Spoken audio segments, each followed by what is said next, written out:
Well, good evening, everybody, and welcome into the Splatoon 2 North American Open March 2022.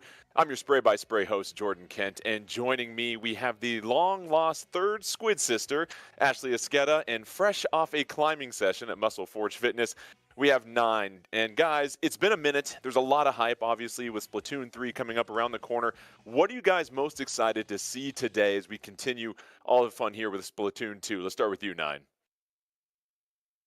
You know, we've entered a kind of part of the game where everyone's really familiar with what they like in the game, and I think that's pushed it to a really high level in terms of execution. But to your point, I mean, we're all waiting, right? We're all biding our time. We know what's just around the corner, and I think pretty much everyone is saying, when are we going to find out when it's coming out? We want Splatoon 3.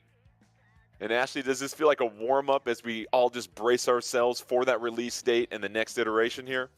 I mean, I feel like this is a great opportunity for all of us to just fall in love all over again with all the things that make Splatoon, and get us super hyped. Let's get on the hype train and get ready for Splatoon 3. I'm so excited to see these teams play today.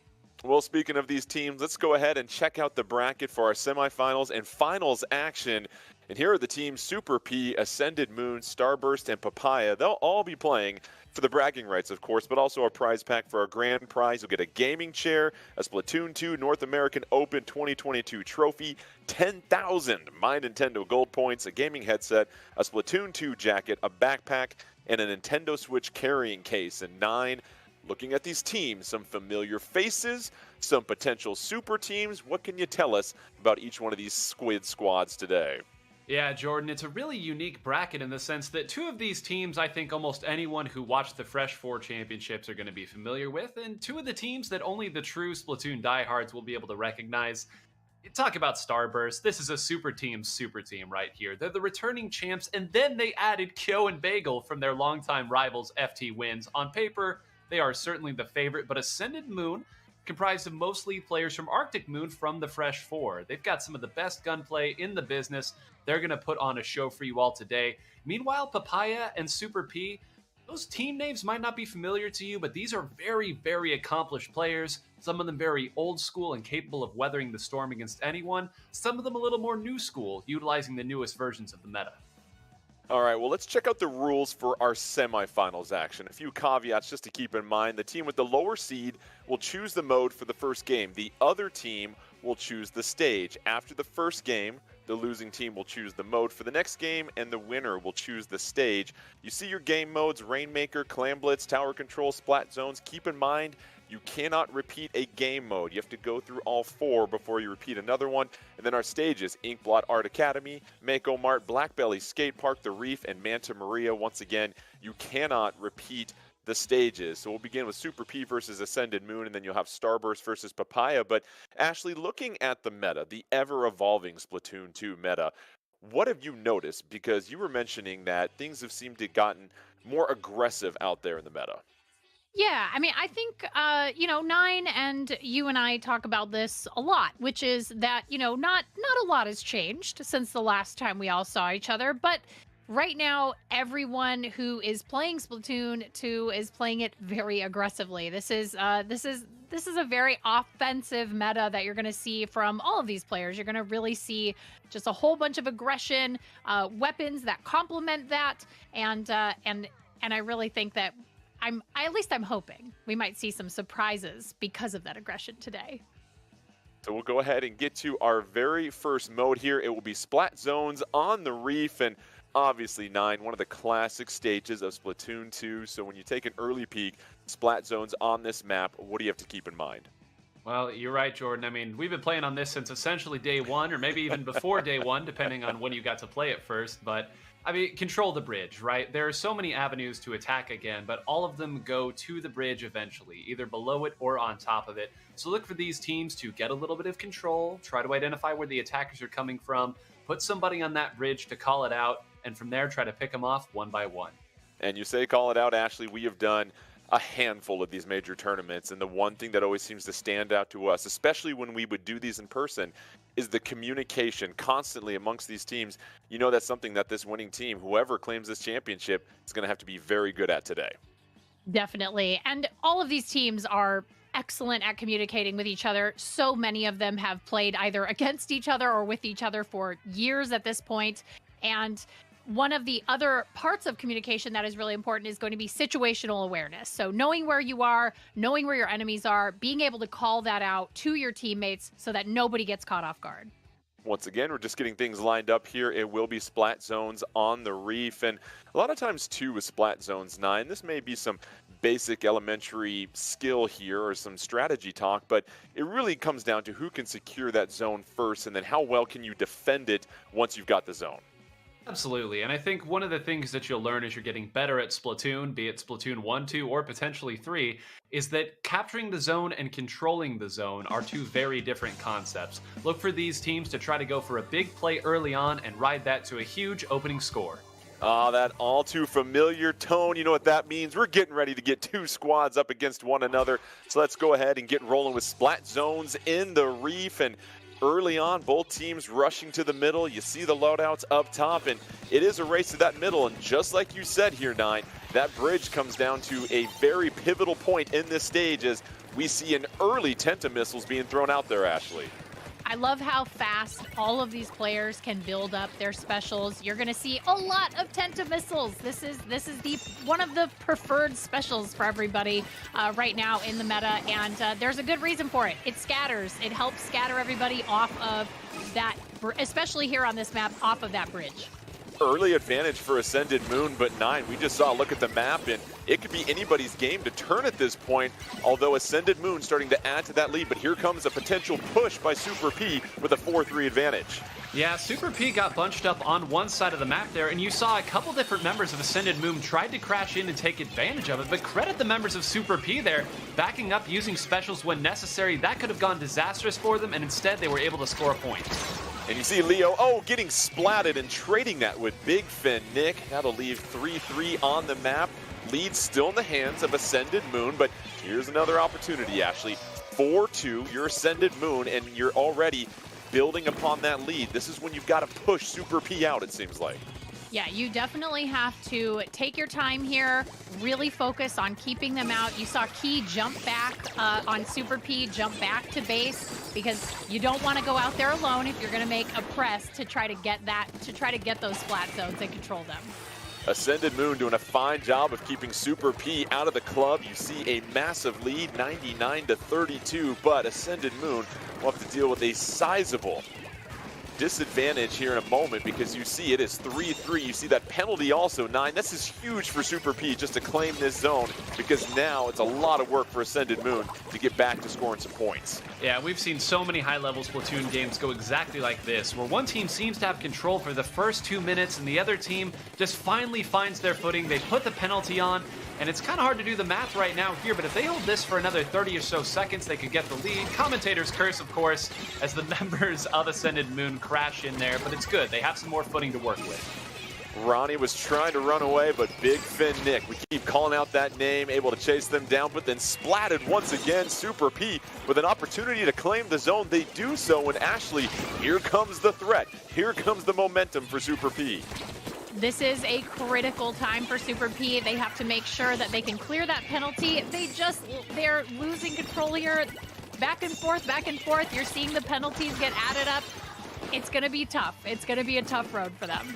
You've got a couple of specials on tap at this moment for Ascended Moon. Things have neutralized, but Super P here, 9, in the second half of this match seems to have really fortified their ability to continue to get this zone, and just applying that constant pressure. You're waiting for things to pop, as now it looks like Ascended Moon doing a great job of reclaiming that zone. Yeah, Ascended Moon's comp is just so quick, and this is what we talked about a little bit in the pregame. This is a team of fighters. They like to move in. They like to play aggressive. They have double armor for that exact reason. So it's just been so difficult for Super P to continually sustain themselves in those firefights. Things are calm, a little too calm at this moment. Ascended Moon added a few more points to that lead, but Super P, they've got one of the 2 zones. Here's Fotia, a baller that explodes, and all of a sudden that'll be the zone reclaimed by Super P, and now they're trying to push things out. Ashley, 4-2 for Super P. Here's one of those critical moments of the match. Defense, defense, defense. I know these are aggressive builds, but they've got to hold, obviously, if they want a chance at taking this map, and I think they're in a good position right now. They're all together. There's nobody down, and let's see if they can. But there's 3 specials on Ascended Moon that are ready, so let's see how that goes. And 9, we saw the map. It looked like a purple wave was making its way towards the spawn of Ascended Moon, but Ascended Moon having to unleash some specials here just to try and stabilize things, because Super P9 has now taken the lead, and they're 10 seconds away, but all of a sudden stopped at that moment. Yeah, a huge mess here in the middle. It's going to take a little minute here for us to identify where it is. Finally, it is going to go back the other way with the pick. But what I want to point out here is we talked about how aggressive Ascended Moon's comp is. Double ink armor can make it very difficult to push in. They were really waiting on the Tenta missiles to scatter their opponents. It just takes so long to set that up, and that gave just enough time for Super P to take the lead. We are smelling an overtime in our very first match. We know we love to see that, and all of a sudden Ascended Moon trying to fight to reclaim that zone.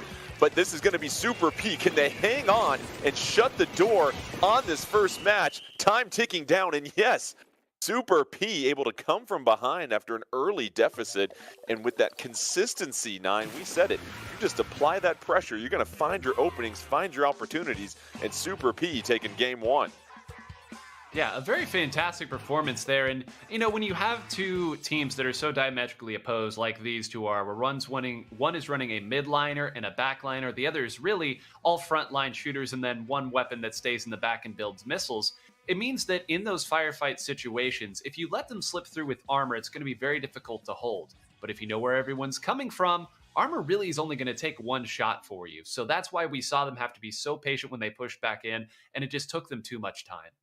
And Ashley, on 9's point, you want to make sure you understand where everybody's coming from. We saw that shot from the map where all 4 members of Super P were on the stage, and you could just see them converging on the spawn point. That, to me, lets you know that you know exactly where the other team's going to be. It's right by their spawn. Yeah, I mean, well, obviously, like that's where everybody's coming from. So as soon as you have a situation where you can really put pressure on them to keep them out of that, especially on that map with the bridge, if you can keep them pushed back as far as you can, it's going to really help apply that pressure. One, and two, you're going to be putting down a lot of ink, which means you're going to be building up those specials really, really quick, and hopefully you get a pick or two in the process. And we're going to have Tower Control on Inkblot Art Academy coming up next. 9, you and I, we do this all the time online. We love this map. We love this mode. This combination is a lot of fun, but it creates a very critical point where you've got to win and get that checkpoint. Where do you see that in this map?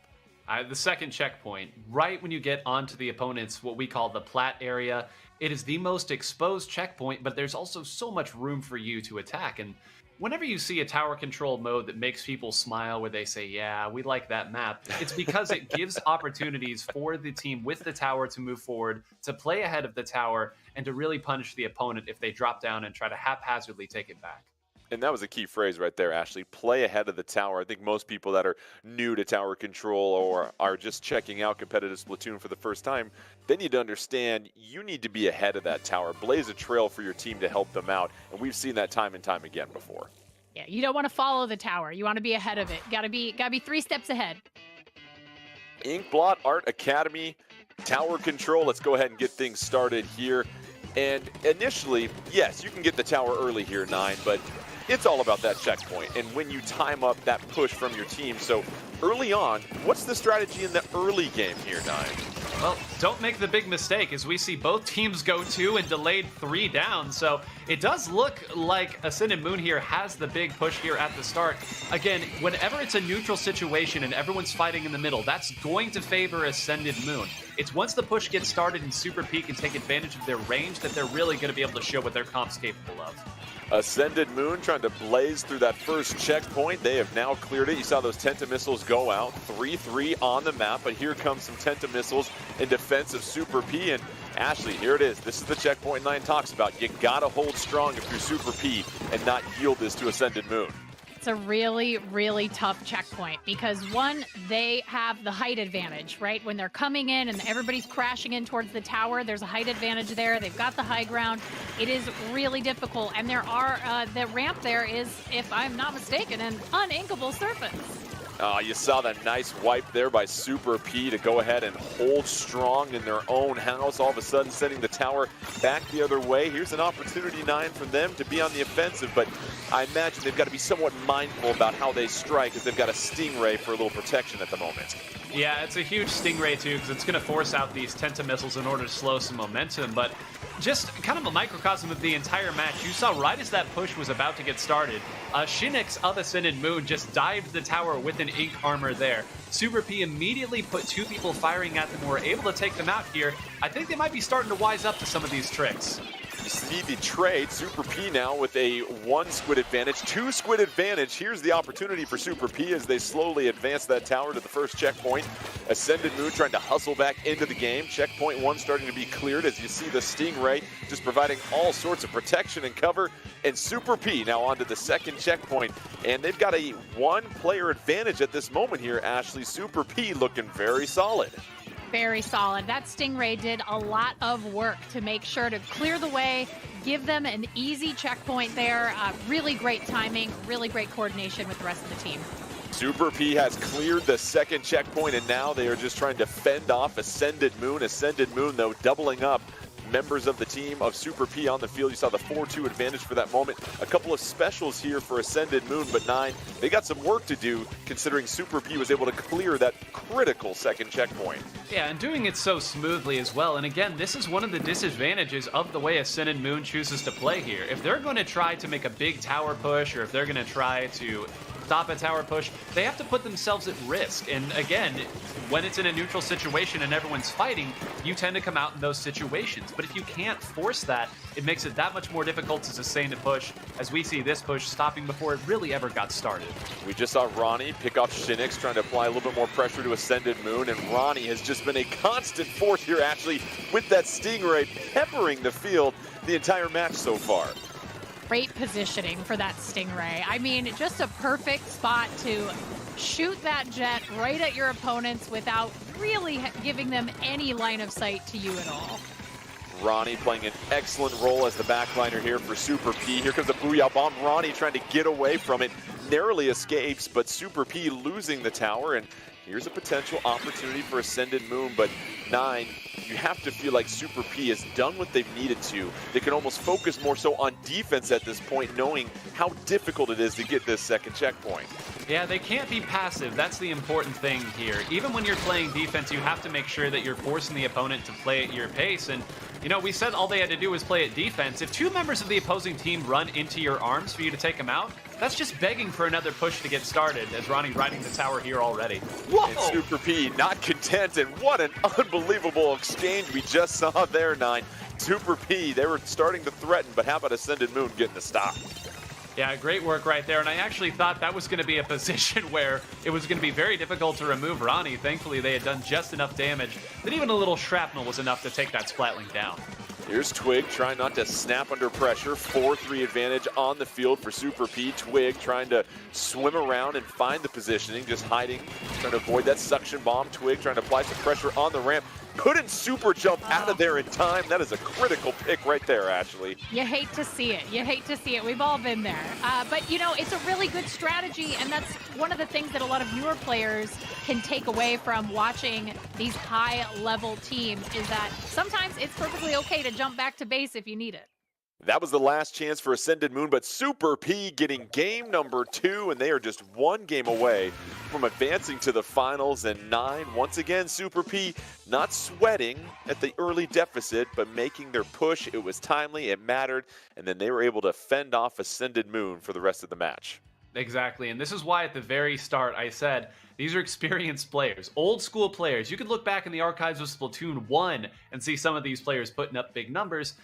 They've done it before, right? They've been on the back foot as many times as you can imagine here. So for them, they understand, okay, that was your push. Now it's our turn. We've got a win condition. We know what it is. We're going to execute it. It's your job to stop it. And Ashley, you look at Ronnie, probably our MVS, most valuable squid of that game. Just the constant pressure by that Stingray and really just always staying active and busy as the backliner. It never really felt like Ascended Moon could get comfortable with any type of push because they were trying to deal with the constant pressure from Ronnie. Ronnie did a fantastic job building that special, always moving. I don't even using the Stingray. I think I saw Ronnie just constantly moving, and that really makes the difference at the end. When you're putting that pressure on your opponent, it makes it really hard to get any kind of steady footing to make a push forward for yourself. I believe we have Clam Blitz and Mako Mart coming up next here, and we've talked about Clam Blitz 9. It's a game mode that it seems like every time you and I hop online, that is the one that is in the rotation. So we've gotten plenty of reps at it, but it comes down to a lot of different types of strategy with Clam Blitz, especially when you want to time that one coordinated push to try and get on the board. Yeah, and I'm glad that you brought up a coordinated push here, because I think a lot of people, when they're maybe used to only playing solo queue or maybe just rising the ranks, they think that, oh, there's no control here in Clam Blitz. This is all about just randomness and jumping Chaos. in, and did we have, chaos. But you'll see at the higher levels, a lot of times it really is about controlling specific areas of the map so that you can secure the big pushes, because again, half of what you score does go onto your penalty, and that can really make a long sustained score that much more valuable. Well, Ashley, as we know in Splatoon 2, chaos always wins, and a lot of times you've got to manage that chaos. I saw that eye roll right there, 9. Team order. I didn't think I was going to get one that quickly from you here at the stream, but sometimes you've got to handle everything that's going on and processing all this information, especially in Clam Blitz, Ashley, where you've got to factor in the amount of clams on the field and how many power clams are out and what's the score and is there a penalty, and the best teams are able to sort out that information and still stick to their strategy. You know, when I started playing Splatoon, I was informed there would be no math. And I was so wrong. I was ill-informed because you are literally, especially in Clam Blitz, constantly recalculating all the time. Not only are you just playing Splatoon, you're doing literal math while you're trying to figure out, okay, do we need to make this push? Do we need an extra power clam? Should we grab a couple more here? How can we make it so that the next push will keep them 1 away? It's really, really strategic for teams at this level. Let's grab a basket and go shopping for some clams here, 9, because it is Clam Blitz on Mako Mart, as we mentioned, in Super P. We've seen them be patient in the last 2 games. Will it pay off once again? They're looking for one more win to move on to the finals. And it's interesting because the early game strategy, we talk about this, 9. What are they looking to try and accomplish here when there's so many clams out on the field?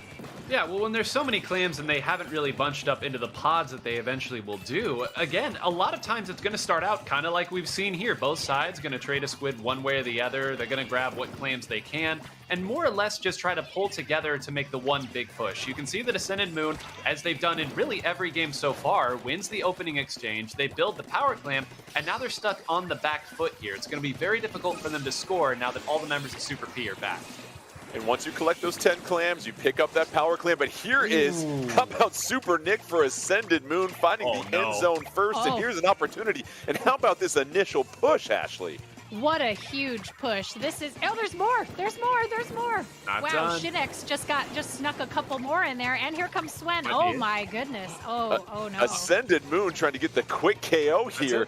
They are just a few more clams away. And how about this? If you blinked, you missed it. Ascended Moon just storming the basket of Super P. And just like that, 9, you usually don't see this at this level. A dominant performance that ends in less than 30 seconds. Ascended Moon, we might not find a more impressive game than that all day long. I think I set a record for sticking my foot in my mouth. I said it was going to be difficult for them to push in. Clearly, I was not looking at the right side of the screen. Twig, I believe, got a double or a triple on the bottom side. And really, whenever you get a full wipe on Mako Mart, doesn't matter what the mode is, you're going to score big. It's just a small map. Coming out of zone or spawn is very difficult. So, I mean, did I expect it to go all the way down to 0? No, but they did such a great job of collecting most of the clams. They really got as much as they could out of that early exchange that they won handily.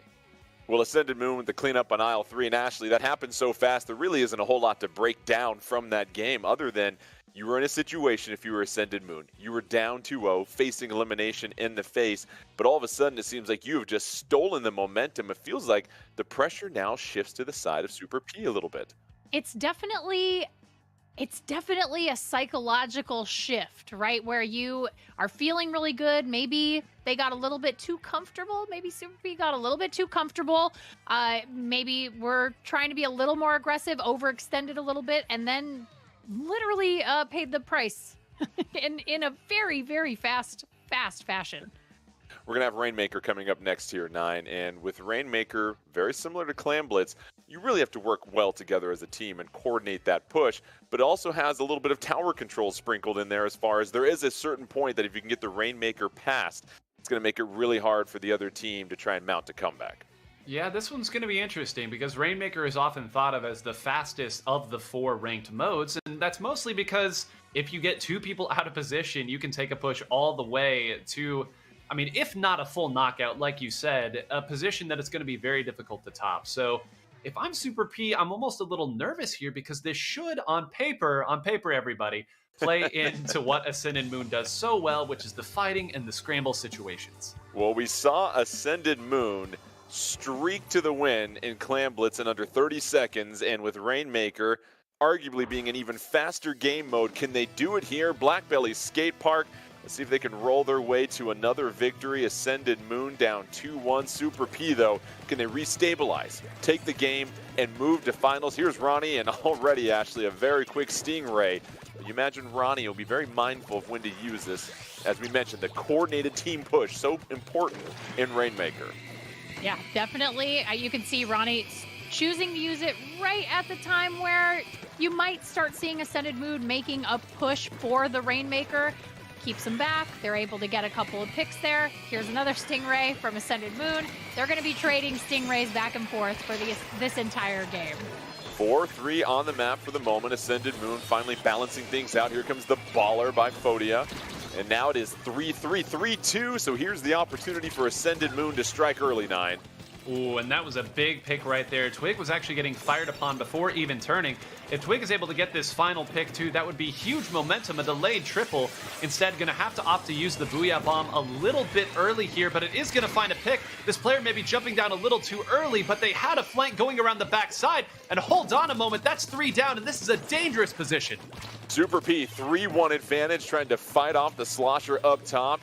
And let's go ahead and see if Ascended Moon can restabilize. And Ascended Moon narrowly avoiding a huge push by Super P, Ashley. And sometimes all it takes is just one player in the right spot to fend off the other team.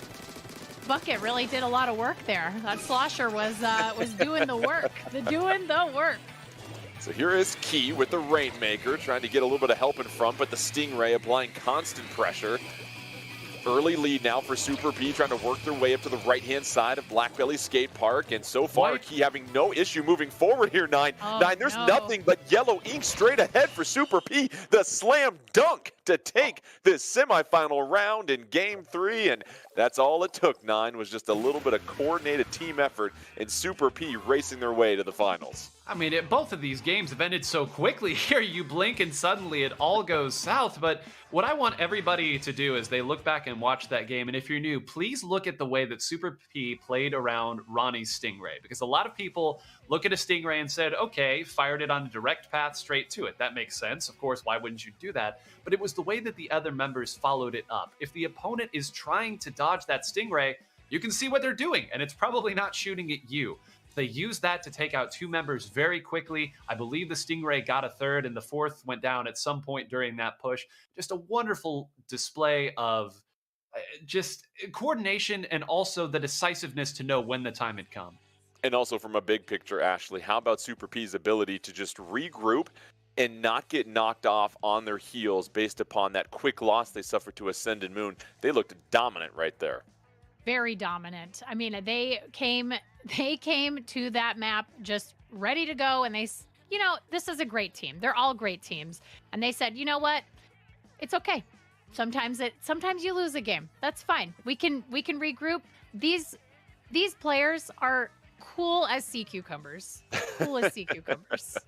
All right, well, we'll go ahead and check out the bracket here in just a second. As Super P advances to the finals, they'll take on the winner of Starburst and Papaya, but a dominant 3-1 showing for Super P. We're going to step aside here in just a moment, but don't forget, Play Versus is Nintendo's official Scholastic partner for Super Smash Bros. Ultimate, Splatoon 2, and Mario Kart 8 Deluxe, where thousands of high school players will compete weekly for a championship title, and players can now earn a varsity letter by gaming with their friends. The spring season has already begun, but you can sign up now to learn more about the fall season. Visit www.playversus.com. Spread the word at your school and prepare to play in the fall season for 2023. Again, that's www.playversus.com. Don't go anywhere. We'll bring you the other semifinal round between Starburst and Papaya when we come back on the Splatoon 2 North American Open, March 2022.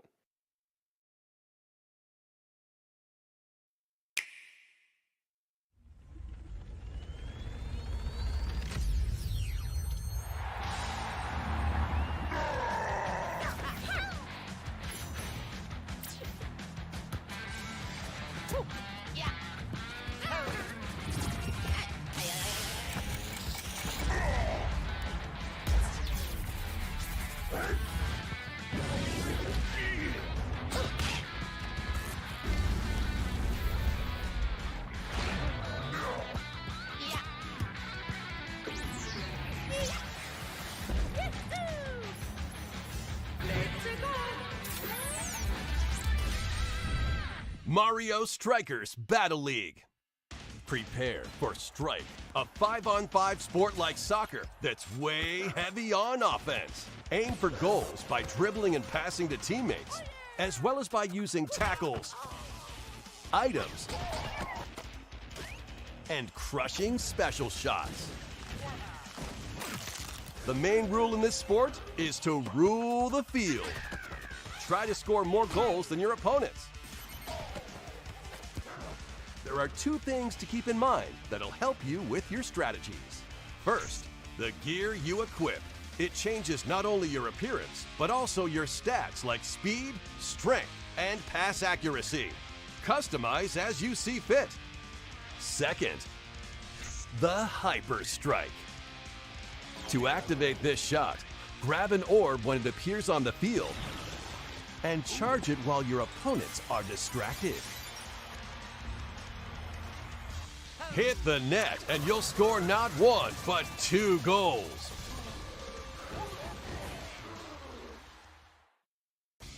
Up to 8 players, 4 players on each team can compete against each other on one Nintendo Switch system. In addition to individual matches, online play will have an online club mode. Join an in-game club and compete for placement in the rankings. Up to 20 players can join a club, so create your own and invite friends and family to play alongside you, or join an existing one owned by other players. Try to become the world's top club. With items, tackles, and hyper strikes, anything goes on this field. Mario Strikers Battle League launches on Nintendo Switch June 10th.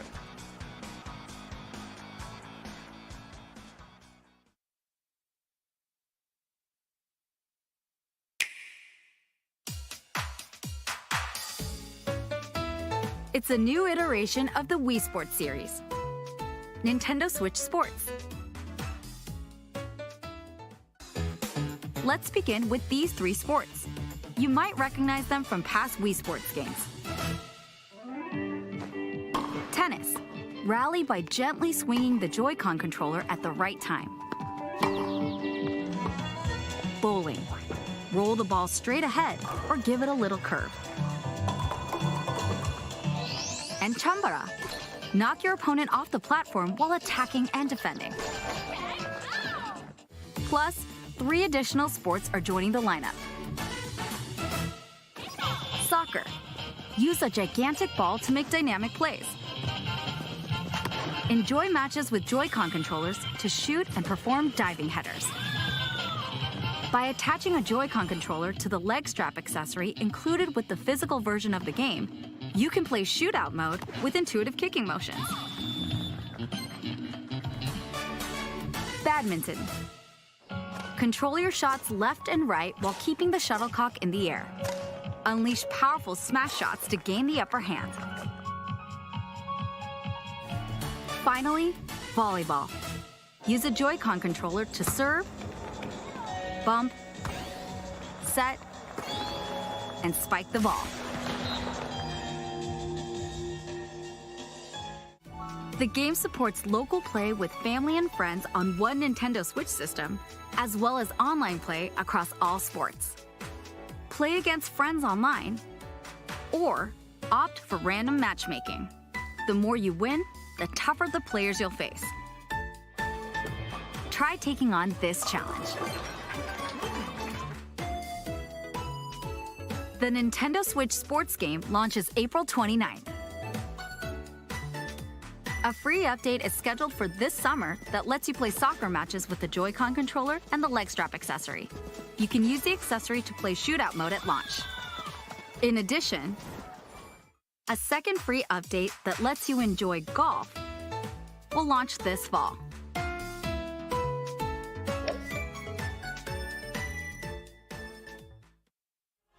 Whether it's to play your favorite game,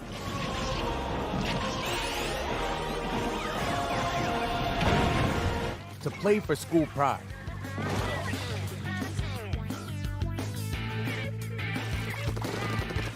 or for the thrill of competition. Play competitively with Play Versus. Visit playvs.com today for more information.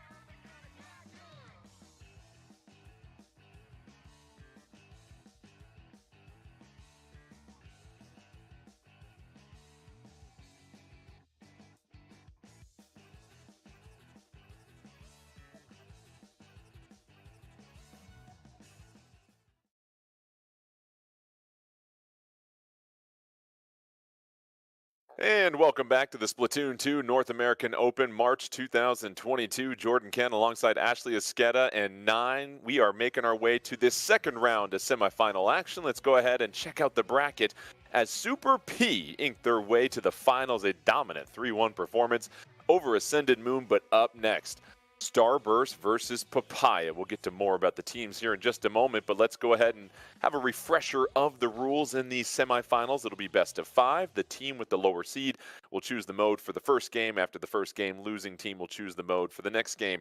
You see the game modes: Rainmaker, Clam Blitz, Tower Control, Splat Zones, and there are your stages.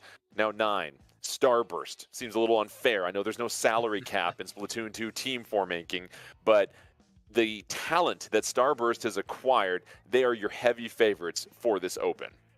Yeah, they are the defending champs, and it's rare that you can say that the defending champs reload and retool, but that's exactly what happened here. For those who are not aware, Starburst has added the vaunted Kyo and Bagel from their longtime rivals FT Win to their already stacked roster, and I mean, there isn't an accomplishment within the world of North American Splatoon that these players have not reached at least once before. In many cases, multiple times. Papaya's going to have a really uphill battle. Hey, we've seen it before, though, Ashley. We have seen upsets. We saw upsets at the Splatoon 2 World Championships 3 years ago. So if you are that underdog or under squid, whatever you want to call it, what do you have to keep in mind as a team to make sure you aren't overwhelmed by one of these juggernauts? I think the biggest thing is, you know, when you have a team like Starburst or, you know, FT Win or any of these teams that have been so dominant for so long, the biggest thing you can do is not let them set the pace of a game. You've got to come out and really do your best as a team to find the rhythm that works for your team and try to capitalize on it as best as you can.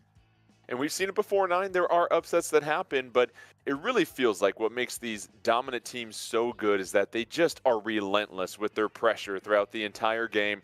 They never make mistakes. They don't really leave that door open for you to capitalize. You almost have to play nearly perfect to take out some of these top teams. You really do. And Ashley, you brought up a great point in terms of pacing, because I think one thing that separates these really strong teams from the teams that are maybe a tier below is just their decisiveness. It's not that their squid moves faster than yours so that they can hit the inkling button multiple times per second. It's just a matter of once a small window opens up, they go through it. They don't have to ask their teammates. They don't have to wait for the perfect scenario. They simply go. And that's why it's that much more difficult to keep pace with a team that's as confident as Starburst.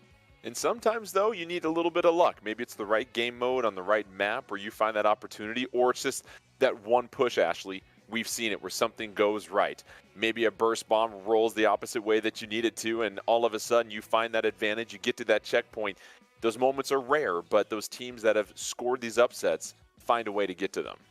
Yeah, and I think that that speaks really well to what 9 was just saying about, you know, when you get those tiny, you know, strokes of luck during a match, you get this really great window of opportunity. You have to be able to just jump in, make a decision, be decisive as a team, capitalize on it, and move forward. Well, our very first game mode will be Splat Zones, and we are back once again at Ink Blot Art Academy, but this time, 9, it's a little bit of a different game mode. No longer is it tower control. We have a single zone, so that makes things a little bit more interesting, my friend. It does indeed. And speaking of interesting, I want you to take a look at Papaya's comp here, because this is what they're going to be rolling with until they get eliminated here. This is how they're most confident, and in particular, Yui in the back there on the Bamboozler is going to have a real opportunity to make life difficult for the members of Starburst, by far the most range on the map.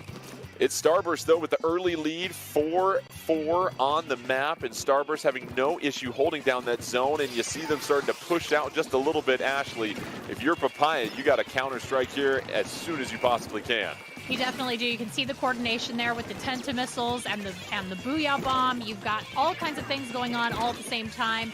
Coordinating those specials is going to be really critical for Papaya to be able to push in and potentially take that splat zone. At 9 there, you see it's Starburst not even faltering or giving up any ground to Papaya. Finally, Papaya able to take the tower or take the zone, and now it's 4-4. And you've got a couple of specials here for Papaya. When do you unleash these?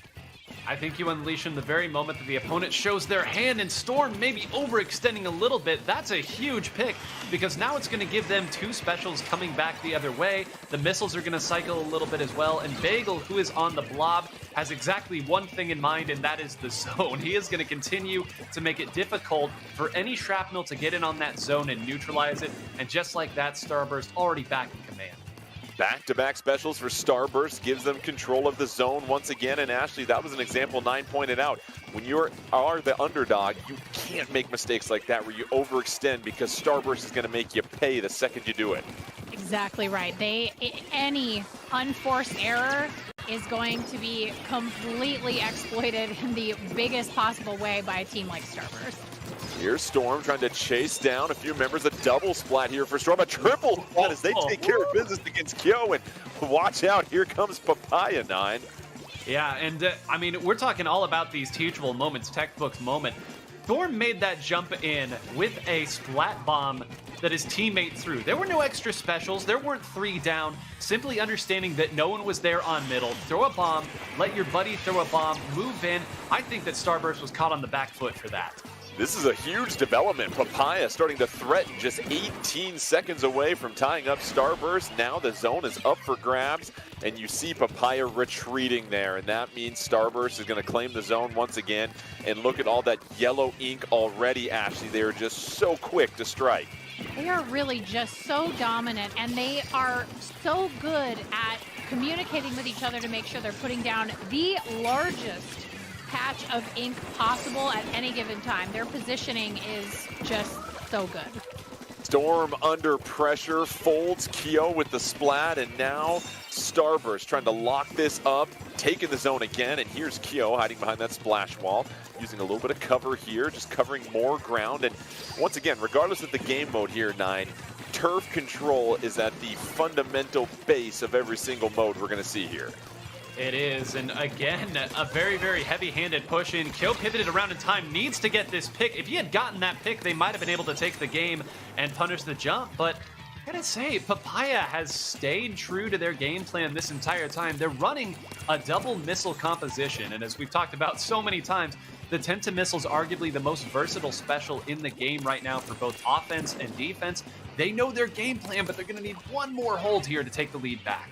Papaya looking very ripe, but you see a couple of specials ready to go for Starburst, but it's a 4-3 advantage. Papaya still adding on to that score. 20 seconds away from tying up Starburst. Papaya holding strong. Ashley, is this the moment where Papaya makes that famous last stand here to try and hold up to Starburst? Starburst needs to do something, and they need to do it right now. Papaya is in the lead. The lead has changed. Papaya about to close the door in a huge upset. Papaya coming from behind, able to withstand push after push by Starburst and 9. That is a huge victory for Papaya, and I imagine their confidence is through the roof right now. I mean, what a way to start it out here. Starburst gave you their best shot very early on. You neutralized it. They had another big push as well. And to be able to, I mean, I dare say have a dominant hold there at the end. They were in the 40s when they took that zone back. Yeah. And it didn't seem like there was any real pressure that got put on the zone. They understood where the pushes were coming from. They were able to cycle their missiles, and the positioning was just pristine. And that positioning, Ashley, and I think it really came down to the last handful of holds that we saw from Papaya earlier in this match. Starburst had no problem reclaiming the zone and their positioning, but for Papaya, they got those picks. They got those advantages. They were able to withstand the specials, and for a team that, on paper, as we say, didn't look like it had much of a chance against Starburst, this is a huge victory in Game 1. Definitely. I mean, we saw that bit where Kyo came and he was able to get one pick. And if he had gotten that second one, I think it would have been game over, lights out on that map for Starburst.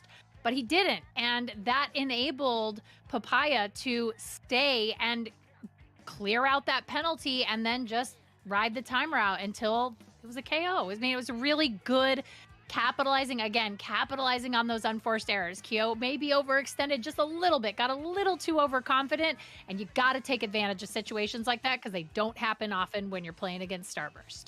We'll have Clam Blitz on the Reef, and so we've seen with Clam Blitz, it can be over very quickly, but in our more traditional Clam Blitz games, 9, that last, say, a handful of minutes, It's a back and forth, but you always talk about how that first initial strike can go a long way towards giving your team control of the game. Yeah, well, it's the only push, presumably, that you'll make that doesn't have a penalty attached to it. And sometimes it is that simple.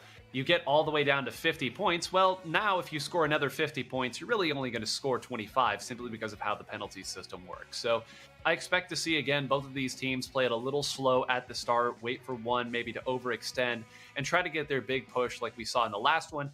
I do not anticipate the game will be over in 30 seconds. So if that's wrong again, then hey, I'll own up to that. But very and you have to leave. And you have to leave. You have to just turn everything off and get out of here. That is the agreement that we signed, yes. I get 2 big mistakes, and I've already used one of them, so we'll see. Well, 9, we'll give you 3. How about this time around? We'll give you 3 this round. But we all get 3, right, Jordan?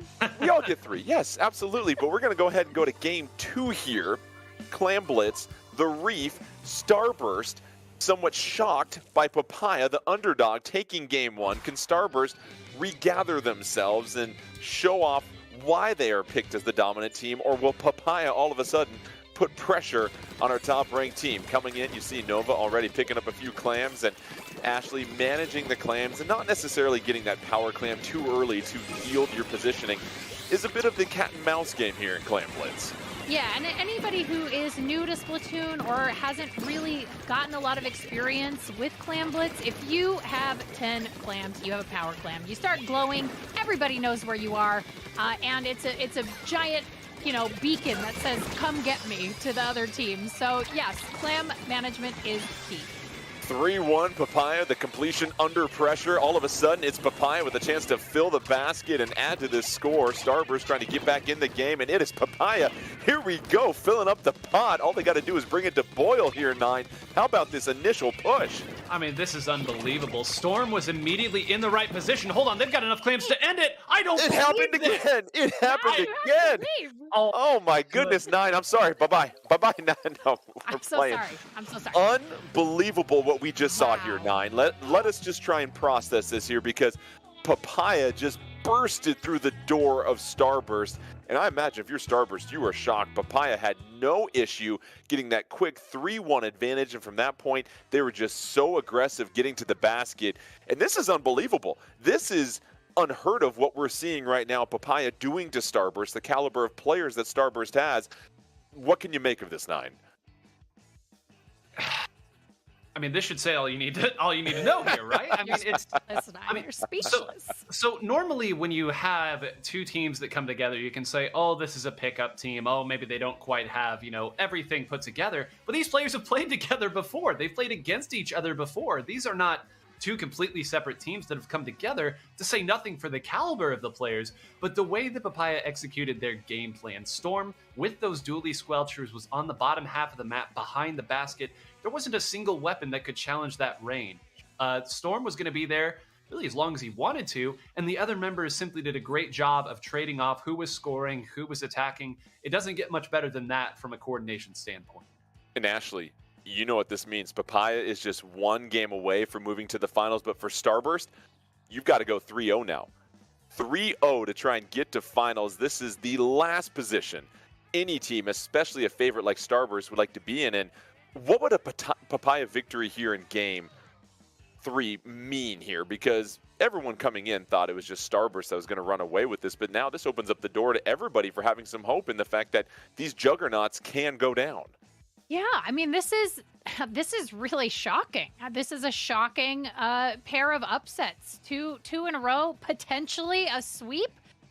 Yeah, Starburst has to turn this around and do it now. There is only 1 game left for them to do it. So, and if they can start turning it around, then maybe they can gain some momentum. But right now, the momentum is with Papaya all the way.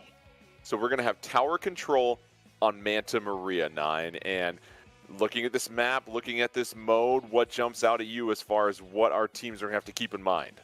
Sure. I think if you go tower control here, there's 2 reasons. One, it's either that you just want to avoid Rainmaker, or you want to unleash Kyo. We have seen Kyo single-handedly win games here, and frankly, Kyo's been playing some weapons that he's certainly good with. He's Kyo, but we haven't seen any of his sloshers really be unleashed yet. Part of that is because Bran also plays the tri-slosher, but I think they've had a little trouble figuring out what they want to do against the range that Papaya's been bringing out. Their double missile comp is really giving them fits, so maybe they just want to go to a map where they feel like they can take advantage of the space and use that to move up ahead of the tower.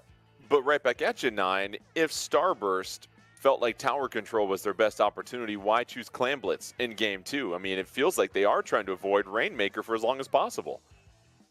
Yeah, I imagine they're asking themselves the same question. I mean, if they clearly thought that Clan Blitz on the Reef was going to give them the best opportunity, because they felt like if it came to a fight, they had the quicker comp, they could create space, they could move up and attack there. That was clearly not the case, and we're going to see here. I mean, Starburst has reverse swept in tournaments like these before, as you recall. Not unusual. It's not unheard of. And there it is. Kyo Slosher is back. Here we are, game 3. Tower control. Manta Maria, Starburst trying not to walk the plank and get swept in the semifinals. Papaya trying to make some history here. Can the underdogs generate one more spectacular performance? Let's find out, as Bran already building up those Tenta-missiles for Starburst, trying to apply some early pressure as both teams fight for the tower here now, Ashley. Yeah, this is, they're going to try to set the pace this time. The one thing that Papaya did really well in games 1 and 2 is like I said, they set the tone, they set the pace. And I think Starburst is going to be working really hard to get really aggressive, push forward, and make this, get Papaya back on their heels a little bit. And Starburst already doing that here, Nine. They've cleared the first checkpoint. Papaya trying to send that tower back. It's gone back and forth. But here is Starburst once again with the pressure. Although they are down, they are up 4-3 for a second. And already, Nine, it looks like we're seeing a different type of Starburst team here in this game. Yeah, already. And Nova with a huge pick on Kyo there. That push could have immediately gone the distance if Kyo had gotten that pick. But I mean, even from the weapon select screen, I think this favors them a little bit more. Bagel has switched over to what is arguably his best weapon. Ant has switched over to his heroic 96 gal that almost single-handedly won the last grand finals. And as we talked about earlier, Kyo on the slosher. Game plans aside, put your best weapons in the hands of your best players. Brand 2 with the ink armor, trying to push ahead, and still Starburst making their way. They've cleared the second checkpoint. One more checkpoint remains. Here they are to number 3, trying to pick off the member of Papaya up on the tower. Brand still staying alive, backing up at this moment. Tower has been lost, but how about the pick there, Ashley, on Nova? Brand 2 simply on fire at the moment. I mean, it is really all about their ability to know where everybody is. You saw Brand could have gone forward, could have pushed ahead of the tower. Instead, got off the tower, backtracked a little bit, and found some great positioning where he could take out his opponent. Really, really, really good stuff. 2-1 advantage for Starburst as they push ahead, and here they are, Nine. Now you just have to fight off Papaya as they're so close to the spawn.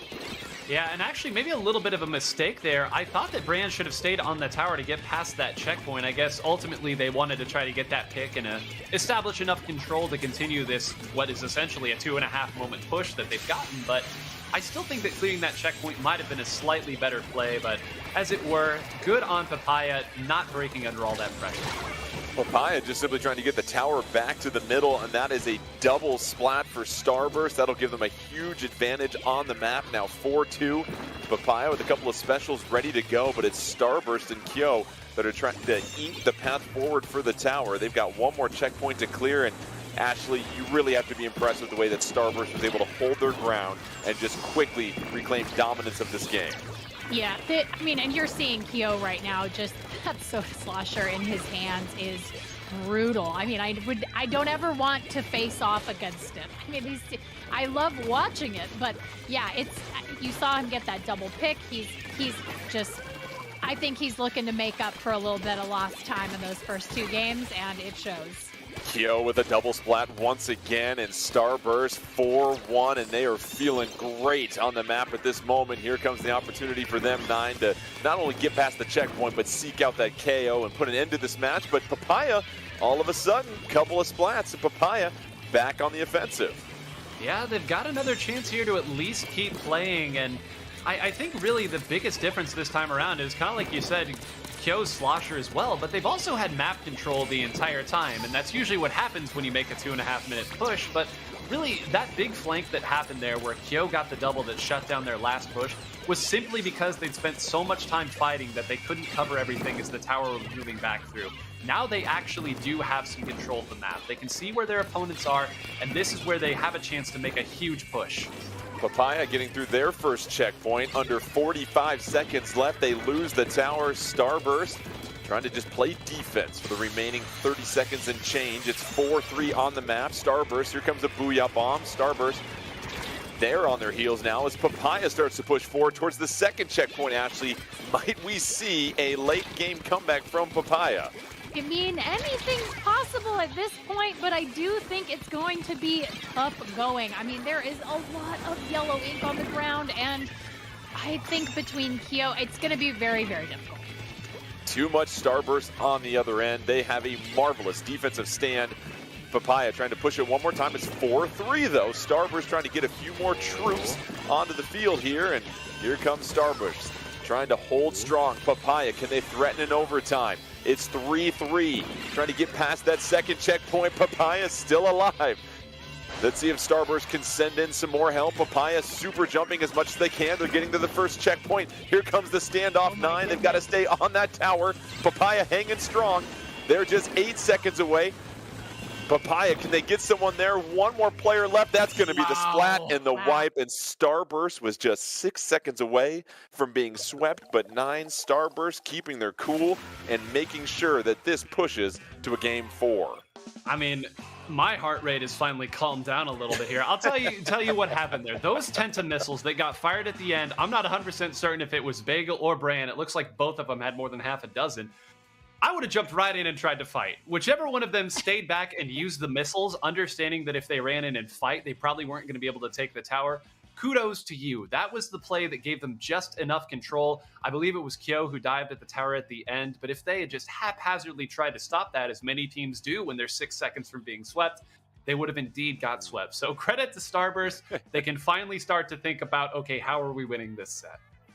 Very patient play by Starburst. Might have saved their tournament lives here as they now make it 2-1.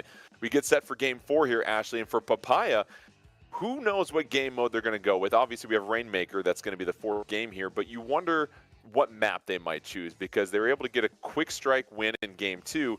But for Papaya, I feel like you still have to have a lot of confidence. It's 2-1. You're still in full control of the semifinals. Yeah, I mean, you've got some confidence coming into this if you're Papaya. But I think the critical thing that they've got to have, which Starburst has in spades, and it's why they won the last game, is composure. And so they have to be able to come back after this loss and say, that's all right. We still have some momentum. It's not all the momentum we came in with in game 3, but we have enough and we can make it. I do think it was really, really smart of Starburst to pick tower control, which is a lot.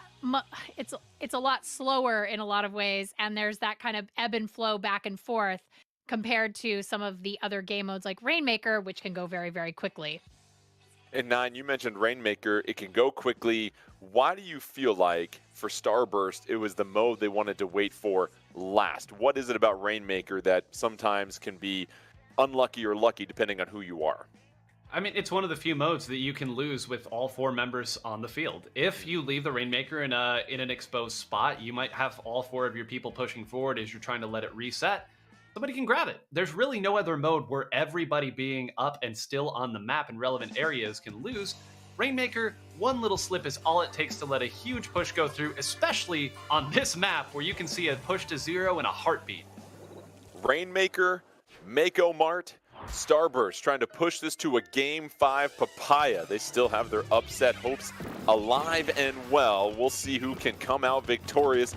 But right now, it's just Bran in the back. Doing what Bran does here, Ashley. Just being fundamental and covering some turf with some ink to build up those Tenta missiles. It is always so smart when I see players, and you can do this at any level of play. If you're new to Splatoon or if you've been playing Splatoon since Splatoon 1 originally released, You can always create lanes and opportunities for your teammates, regardless of where you are. If you're not anywhere near the objective, in this case, the Rainmaker, that's okay. You can create lanes for your teammates to get in and out of combat quickly. You can go ahead and build that special, like you were saying, Jordan, or you can figure out a way, make an exit route for yourself to get out of combat if you need to get out quickly.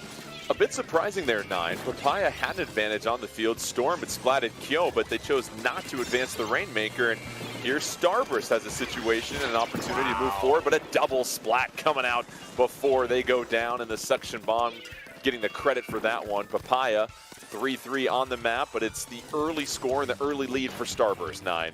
Yeah, I mean, those 2 picks there that Storm got may have just stopped that push from going a really, really, really long way. And Storm, like you said, kind of opened that push. We didn't get a great view of what the defenses were on the right side of the map. So I have to assume that maybe Papaya felt like they couldn't push right, nor they could pivot over to the left. So again, sometimes when you're trying to set up that big push, so many boxes have to get checked, and it's very difficult to do that consistently against a top team. You saw a lot of yellow ink on the map, but it finally feels like Ashley Papaya was able to gain some turf control here in this moment, because Starburst really applying a lot of pressure with how much turf they're covering, and Papaya and Storm doing a great job at this moment, just holding strong, and that's 2 picks for Storm at this moment, Ashley.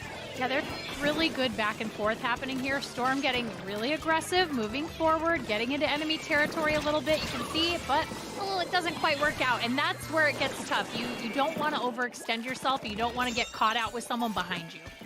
Papaya has taken the lead in 9. As you know, in every map, there's a more precarious path that you can take with the Rainmaker that might reward you. And what do you see in Mako Mart? What is the best route that these teams can take to quickly seize control?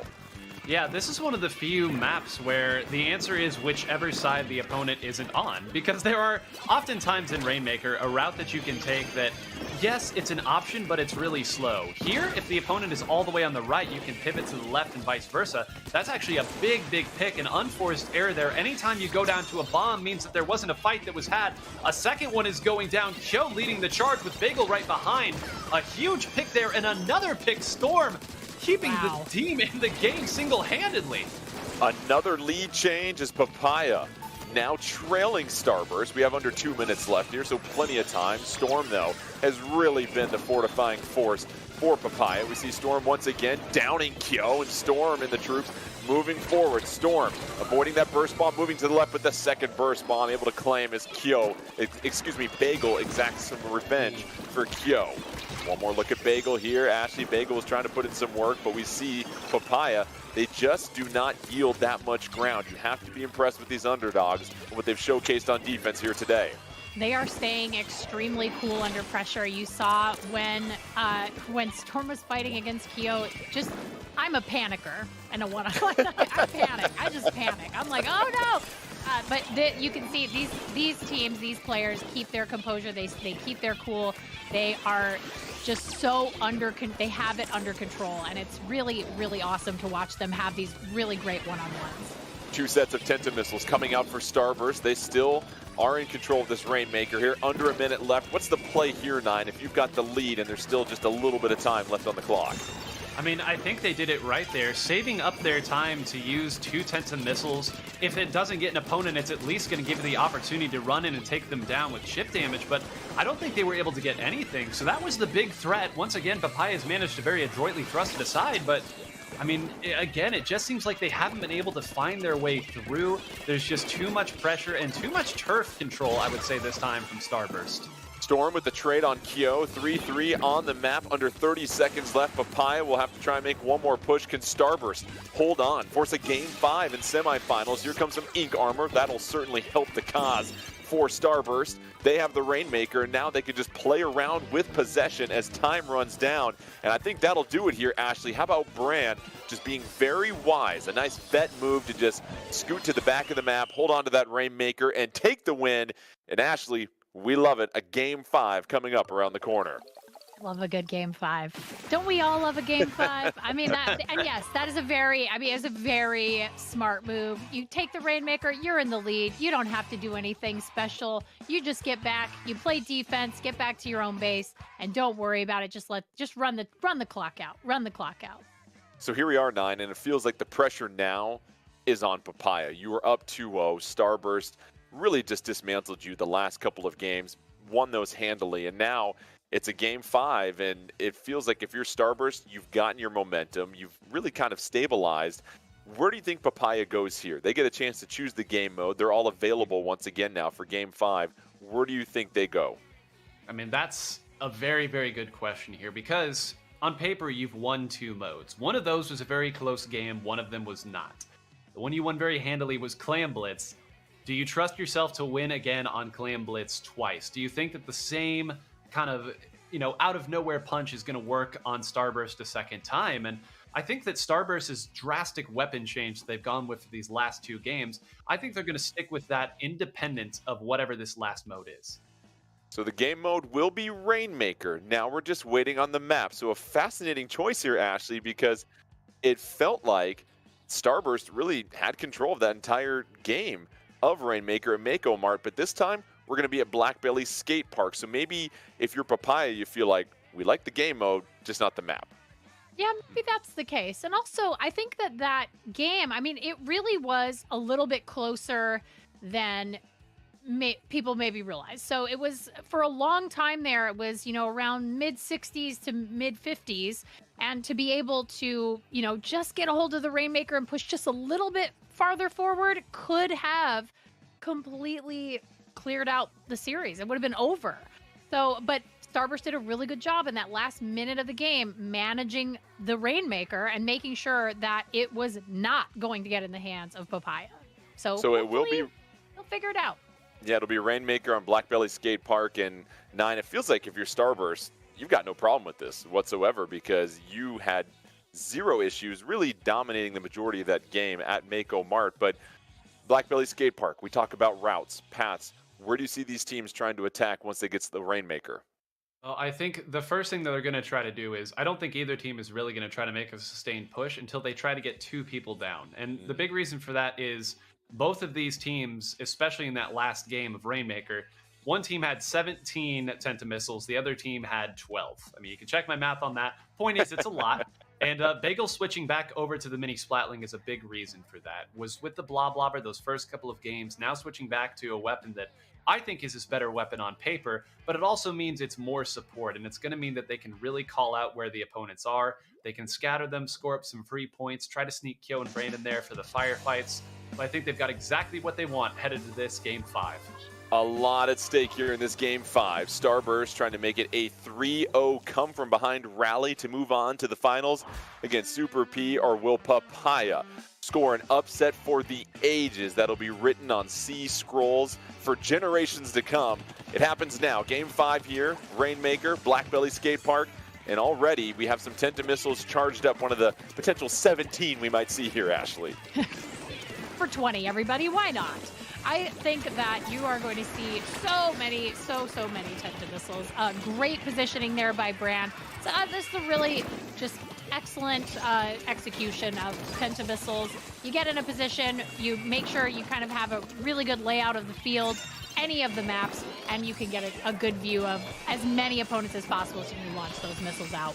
And like you said, 9 Starburst got 2 members of Papaya down, and here comes that push. Yeah, it's like clockwork here, and you can see right here they're almost baiting the members of Papaya to come in and try to attack them here. Kind of understanding that, yes, they can hit them from range, but guess what? We've got Tentamissiles as well, so if you just let us build our specials, we're going to punish you, and how about that? The Rainmaker getting a pick here. This Booyah Bomb going to give them a moment of reprieve, but they still have 2 members attacking. Storm is going to try to pop this Rainmaker and give them at least a little bit of room to breathe, but I believe Bagel got that pick as well, and this is still a dangerous position. Starburst operating deep in Papaya territory, and they've just consistently applied the pressure. Here's Kyo trying to build up a special, work on the backside, but already being fended off up top. And here comes the special. The burst bomb rush coming here from Kyo. And Ashley, if you're Starburst, you're still very comfortable at this moment here. You've got the lead, and you really have Papaya on their heels. Yeah, you really have them on their heels. I mean, look at how far up Kyo is right now. And, the Rainmaker's reset, but Kyo is just in there doing the work. So we still focus on Kyo. Kyo just being patient, taking care of this left side of the map for Starburst, and really not a whole lot of action around the Rainmaker that has now reset. You see Kyo chasing on the backside, picks up a splat as we check out Kiwi. Kiwi moving to the left and right, trying to take on Kyo. Here comes Kyo, a possible 2-for-1 opportunity, but Kyo able to get out of there. Kyo picking up a splat, and 9, here it is, the one-on-one effort, and this might be a decisive push here for Starburst.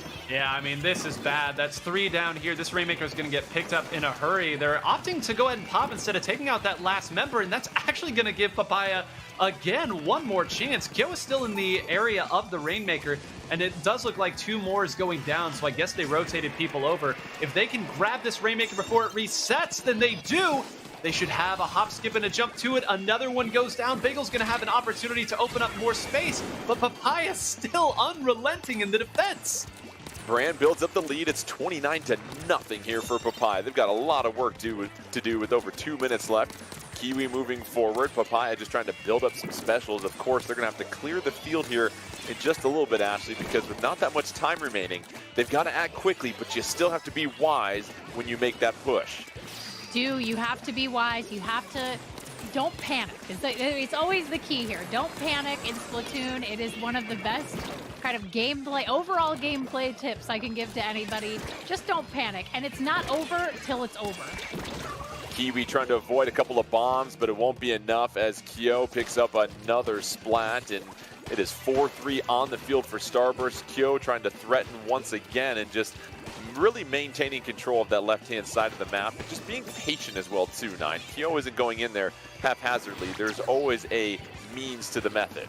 Well, and more than anything, he's creating a threat that the members of Papaya are going to have to deal with here. The Rainmaker was on the entire other side of the map, and some of you at home may be saying, well, why wasn't Kyo going after the Rainmaker? It's because he understands he has 3 other teammates who are doing just that. So what he's going to do is try to enforce the way that Papaya comes out of spawn. He's going to make it difficult where they have to watch their backside and can't fully commit to the push in front of them. He's so great at redirecting the action, and they actually put the Rainmaker in a really rough spot to get the next push started from. A very nice strategic play. Starburst still with the lead, 45 seconds left. Papaya hasn't really threatened all but one time, but it was quickly snuffed out by Starburst. So at this point, Ashley, you figure the strategy for Starburst might change. The clock is your friend. Just 35 seconds left. You just need to make sure you're playing solid defense the rest of the way. Yeah, I think at this point they can pretty comfortably say, okay, we don't have to go in for the KO. We just have to maintain control of the Rainmaker and make sure that Papaya is, we can focus now on Papaya as opposed to the Rainmaker. Here comes Papaya. They've got one more chance here. 10 seconds left. It'll go into overtime. Oh, we've got 2 sets of Tenta missiles coming out. Will it be enough? Nova trying to avoid the yellow ink rain coming in from those Tenta missiles. Nova's got some room. Nova's trying to advance. Nova's got to retreat, though. All the pressure being applied by Starburst here. Papaya on their heels, down to 2 members left. Nova trying to avoid some of those burst bombs, still alive, but that'll do it. Engulfed in the yellow ink, and Starburst 9 comes back from down 0-2 to make it a 3-0 sweep and push their way to the finals. It's what champions do, and it's why it's so hard to squash these juggernauts. I mean, I don't mean to aggrandize this comp change any more than I already have, but I need to, again, as we see 16 missiles coming out there from Starburst. I mean, really in those first 2 games, it did feel like Bagel was having a hard time really engaging in the map. And there were a lot of firefights that he just wasn't capable of winning with the Bloblobber. I love the Blob as much as anybody else, but it's not a weapon that can really get up and fight with some of these top-level weapons and top-level players. So once that switch was made, and once Kyo was able to switch back to his natural attacking weapon in the Soda Slosher, you immediately saw what this team was capable of. And I think that last game, a perfect exclamation point led from bell to bell. Let's go ahead and check out the updated bracket. Our finals are set. It'll be Super P taking on Starburst in a best of 7 when we come back. But before that, we'd like to remind you that Play Versus is Nintendo's official Scholastic partner for Super Smash Bros. Ultimate, Splatoon 2, and Mario Kart 8 Deluxe, where thousands of high school players will compete weekly for a championship title, and players can now earn a varsity letter by gaming with their friends. The spring season has already begun, but you can sign up and learn more about the fall season at www.playversus.com. Spread the word at your school and prepare to play in the fall season of 2023. Again, that's www.playversus.com. When we come back, Grand Finals of the Splatoon 2 North American Open 2022 when we return.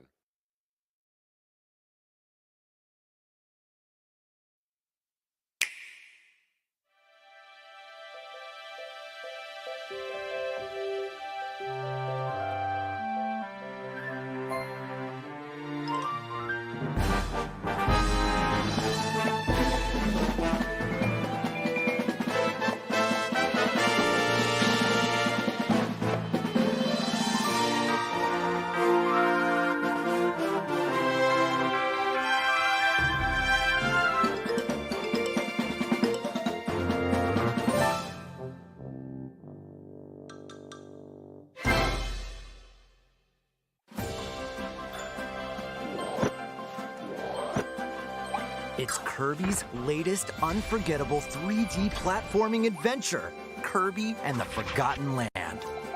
It all takes place in a mysterious world with an unusual mix of nature and civilization. To rescue the kidnapped Waddle Dees, Kirby sets off on a new adventure. Introducing Mouthful Mode. Inhale a car to zoom around. A vending machine to attack with juice cans. Or become a piercing cone. With Mouthful Mode, new actions will be available for Kirby depending on the object he inhales. Enjoy exploring with new moves different from copy abilities. Kirby can even weaponize a mouthful of water, like this. As Kirby rescues Waddle Dees, Waddle Dee Town will continue to grow and more resources will become available.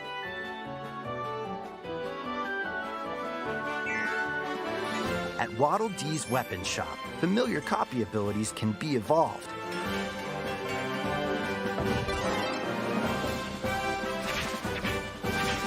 Evolve copy abilities to expand Kirby's range of attacks.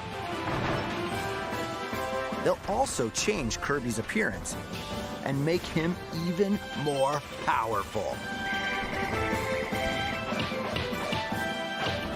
Some copy abilities may have stronger evolved forms. A new adventure awaits our pink puffball.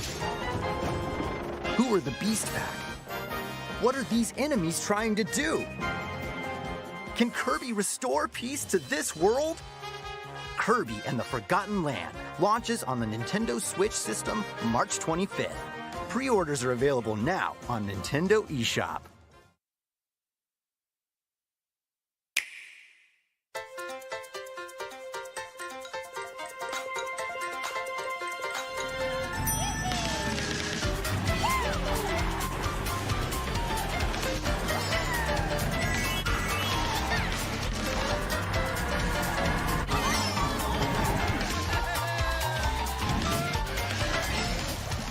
Paid DLC courses will be coming to the Mario Kart 8 Deluxe game. This is the Mario Kart 8 Deluxe Booster Course Pass. You may recognize some courses from past Mario Kart games. 8 courses will be released at a time over 6 waves. That's 48 additional courses we plan on releasing by the end of 2023. Courses such as Coconut Mall,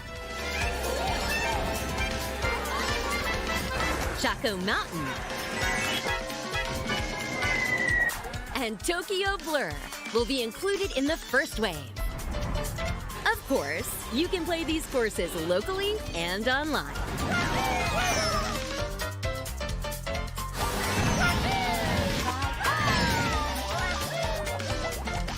The first wave of the Mario Kart 8 Deluxe Booster Course Pass will launch March 18th.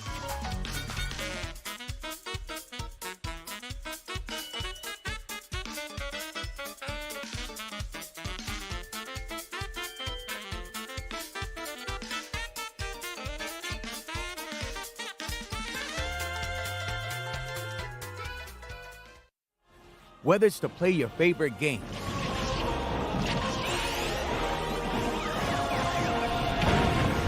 to play for school pride,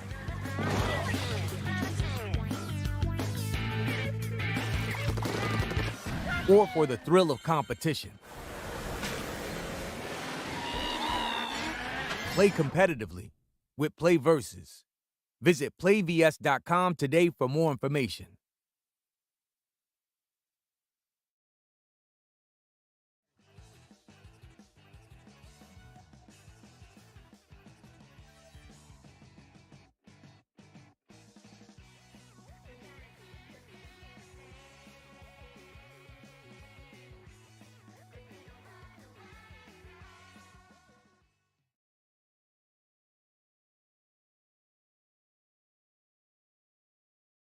Welcome back to the Splatoon 2 North American Open March 2022. Jordan Kent alongside Ashley Esqueda and 9. And let's go ahead and check out the bracket because we're getting set for grand finals, baby.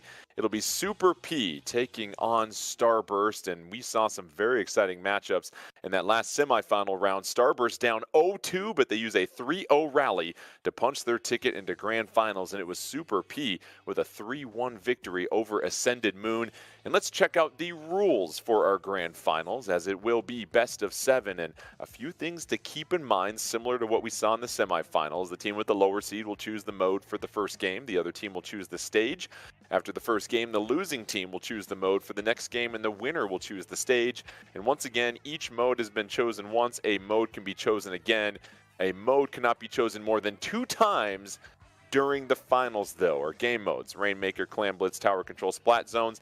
You see our maps, a few additions, including Anchovy Games and Starfish main stage. So 9, looking at the makeup of both these teams, Super P, Starburst, what stands out to you as we prepare for our final round? Experience. I mean, in a word, we've kind of painted both of these teams as, you know, teams that have a lot of accomplishments, that have seen it all, that have done it all. And, you know, it's so funny. The way that these two teams got to finals could not be more different. And yet it went the opposite way of what a lot of people, myself very much included, predicted here. I mean, once the comp shifted for Starburst, you really got a feel for how they wanted to play. But Super P, with the exception of a very, very quick Clam Blitz game, seemed like they were able to stick with the same general game plan the entire time. And I'll be really interested in seeing, against these players that are very familiar with one another, if they have any other options to go to if they start to go down. And I think that's what will be interesting, Ashley, is yes, there's a lot of familiarity, but if you are Super P, do you try something new, or how much do you change things up if something doesn't work initially for you? Oh, man, that's a tough question because, you know, is it, you have to figure out if it's a case of just grand finals jitters, like if you're maybe just a little nervous and then you want to keep that, you know, want to keep that really solid core loadout that you have, or you figure out if it's just actually not working and then you change it up. So I think it's going to take maybe a game, which, you know, is not great. It's not a good position to be in, but it's going to take a game for them to figure out if it's not going well, why. And 9, you mentioned it was the change in loadout for Starburst that really changed everything for them in the semifinals. They drop 0-2 to begin with, they make a change, and then it's 3-0. They breeze through the rest of those games.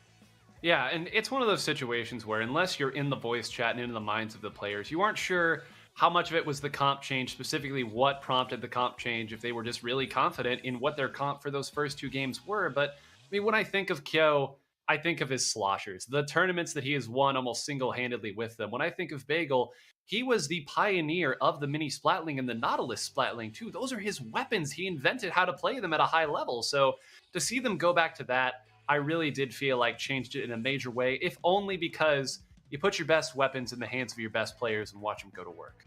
Ashley, what's going to be interesting is both these teams in the finals lost their Clam Blitz games in like 15 seconds, it felt like. So I don't know if we'll see Clam Blitz come up first or fifth. I have no idea what to make of it, but we've seen that neither one of these squads is invincible. And just like everybody else, you've got to play a clean game if you're going to try and be victorious. So we'll see what we're going with here. We are going to have Splat Zones and Anchovy Games. Let's go ahead and pop a quarter in this first game here. And an opportunity, as we've seen before, Ashley, that you can strike first against Starburst. You can sometimes send them on their heels. You can. And I mean, it's all going to come down to, will Starburst make any unforced errors, which they did in the last series. So it's very possible that that can happen. And when it does, Super P has to be ready to jump on it, be decisive, and capitalize on those mistakes. And Super P already reclaiming the zone, so a nice little defensive push by Super P, and already we see Key moving forward. What do you have to do here once you lock down this zone here, Nine?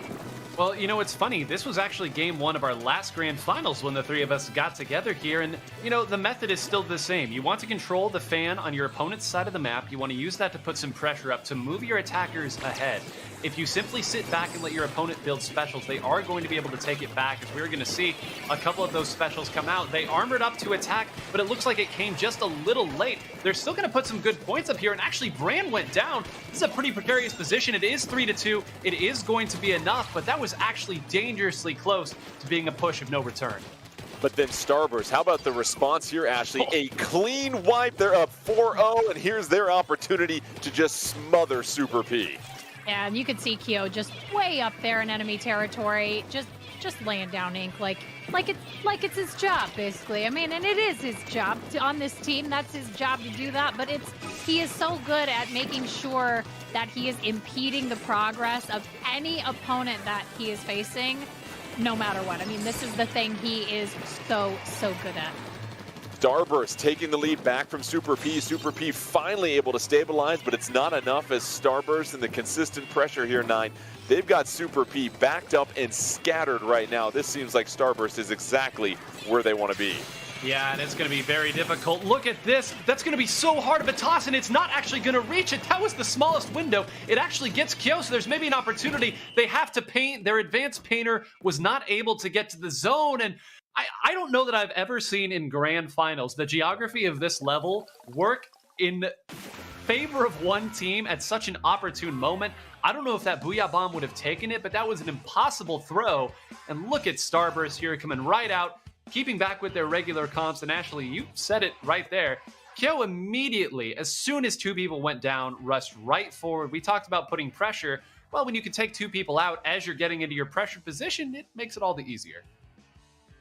And Super P, as we saw, that Booyah Bomb hitting the front of the rim, and unfortunately couldn't do much to help them out in that situation. And Starburst, they just continue that pressure. And I think, Ashley, the critical moment in this match was the 4-0 wipe. And you just saw them, all of a sudden, their eyes lit up, and the mouth started salivating at the opportunity to just cover so much ink. And it was just too much for Super P to recover from.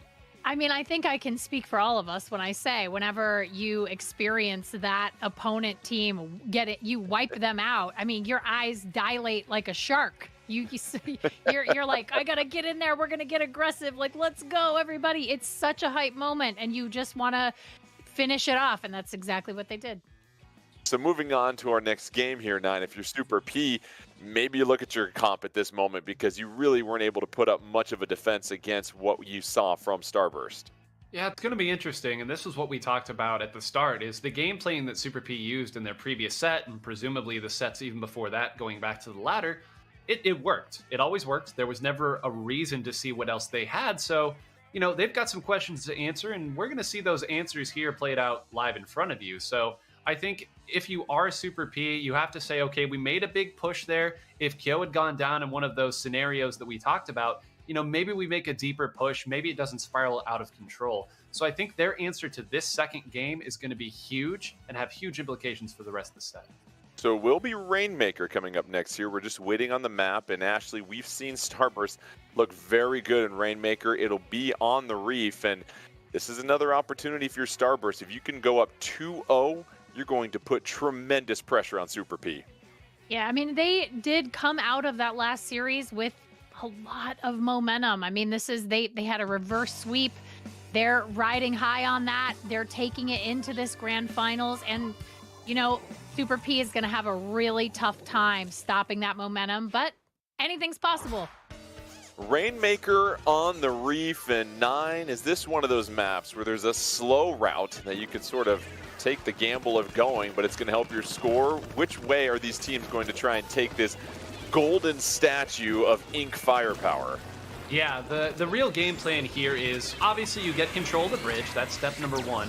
And from there, you really force your opponents to the left and right of that main area with the unequal surface. That's how you can get from 50 points to 20 in just the blink of an eye. And speaking of blink of an eye here, 2 members of Starburst have gone down. Bagel's going to try to rush the Rainmaker here. He's got to do something to slow this down. And thank goodness Kyo is alive. I don't know where Kyo came from. I don't know where the original flank came from. It seems like both teams had the same idea. But that was a whole lot of splatting for only 2 points. Clip that as a critical moment in this match as Starburst was able to hold their ground despite being at a member disadvantage on the field. And now, there's just a whole lot of chaos going here. We got a baller, we got Brand moving around. Brand trying to go in between 2 members of Super P, but somehow Starburst able to back up and maintain momentum. They haven't pushed the Rainmaker, but it seems like, Ashley, they're being very judicious about when they want to make their initial push. Yeah, you can see if you're watching at home and you're looking at, when these players are getting splatted, Starburst just isn't right now. And so the reason why is because, like you said, they're playing very judiciously. They're deciding when the right time to go in is. Now they've decided this is the time for the push. And it paid off because now they're in the lead. And there it is. They already rack up the score to 69, and that's the route you're talking about. It's very difficult to make it there, but if you can put tremendous pressure on the opposing team because not only do you rack the score up quickly, that's a tough spot to get the Rainmaker out of if you're not going to reset it. It is, and thank goodness Ronnie happens to have this Stingray here. It looks like the rest of the team had kind of done their job of slowing down the other members here, but, I mean, that's exactly right here. Look at that. Brand 2 has already moved up. If someone else rotates up there are 3 members looking at that Rainmaker. If someone's able to come from the center of the map and attack them, it's going to be very, very difficult for them to do anything about it. And Kyo's going to run straight forward, armored up. That's armor melted off of Key. They might hold it just long enough to get the reset, and it looks like they do by a razor's edge there. That was very close for Super P, but they're able to hold off Starburst, reset that Rainmaker in a moment to catch their breath. But once again, Starburst is on the attack. Super P getting a splat. 3-3 on the map. Some more burst bombs coming out, and all of a sudden it's going to be a 3-3 matchup on the field. You see that one special for Super P, and here's Key just putting in work, and Ashley, Key really keeping the pressure on for Super P so far in this game. Absolutely. What a wonderful series of splats for Key there. I mean, picked off 3 players. It wasn't in quick succession, but the positioning was so good. There was that ebb and flow, a little bit of defense, a little bit of offense, kept looking for his opponents, but also was aware of everything going on around. And here's Kyo already trying to open up some real estate for a potential push, hanging out on that left-hand side up that ramp, has drawn the attention of 2 members of Super P, Rainmaker in possession of Starburst, and some Tenta missiles that'll be coming out. Here's a defining moment, it feels like, 9. Wow, what? Oh my goodness. That Stingray, of course we know that the Stingray got the pick, but the missiles were coming down and Kyo was up there. That had to be an incredibly accurate Stingray, otherwise that push was going to go a lot longer than it did. Credit Ronnie, again, neither one of these teams have bent yet. Here's Bagel, and this is what we pointed out. Kyo was opening up some ground just to get to that area, but that Stingray is going to be quite the obstacle to overcome, and the Stingray doing what the Stingray does, shutting down options. And it is Super P once again stopping the push, but they still trail at this moment. But now up 4-2, Ashley, they gotta act quickly here. They've got to make some moves here. They're going to do their best. I think Ronnie is going to be critical here in keeping Kyo at bay with that range. I think it's going to be really important. And Super P has taken the lead, not before Starburst able to shut them down. And so all of a sudden, the momentum changes with under 40 seconds left. Starburst is going to have to act quickly, and it's Super P super jumping back. And 9, this is when you do the line change and you focus on defense.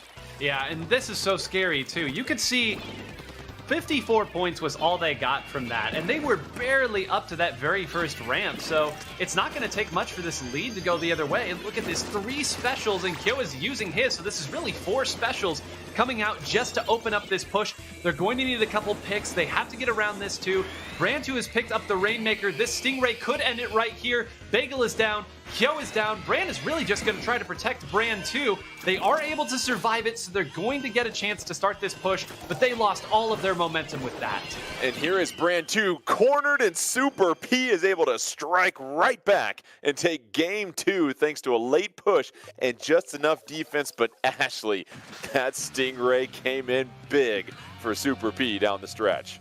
Stingray, and also the winning splat, the splat that closed out the game was also from Ronnie. So just finished out that Stingray and then swam forward as quickly as possible to try to do something, because obviously, you know, you're done with your special. You got to just dive in there and get it done. So Ronnie did exactly that. Kudos to Ronnie. So it makes it 1-1 and 9. What was impressive was for Super P, they just went into the belly of the beast. They didn't try to circumvent and go around the secret way that Starburst was trying to. They just attacked Starburst head on late in that game, and they were able to just push that Rainmaker just enough to get the victory. Yeah, the theme of that game too was you saw that both teams were trying to sneak people around the backside to really attack and break through. And in that huge sequence of splats that Key got early on in that game, it was really just, really, you're flanking again? Okay, we'll do this again. All right, a third, why not? Because that was the game plan. It was the way that both teams were going to try to break through. They were going to try to use missiles to distract, to avert the eyes of the different players.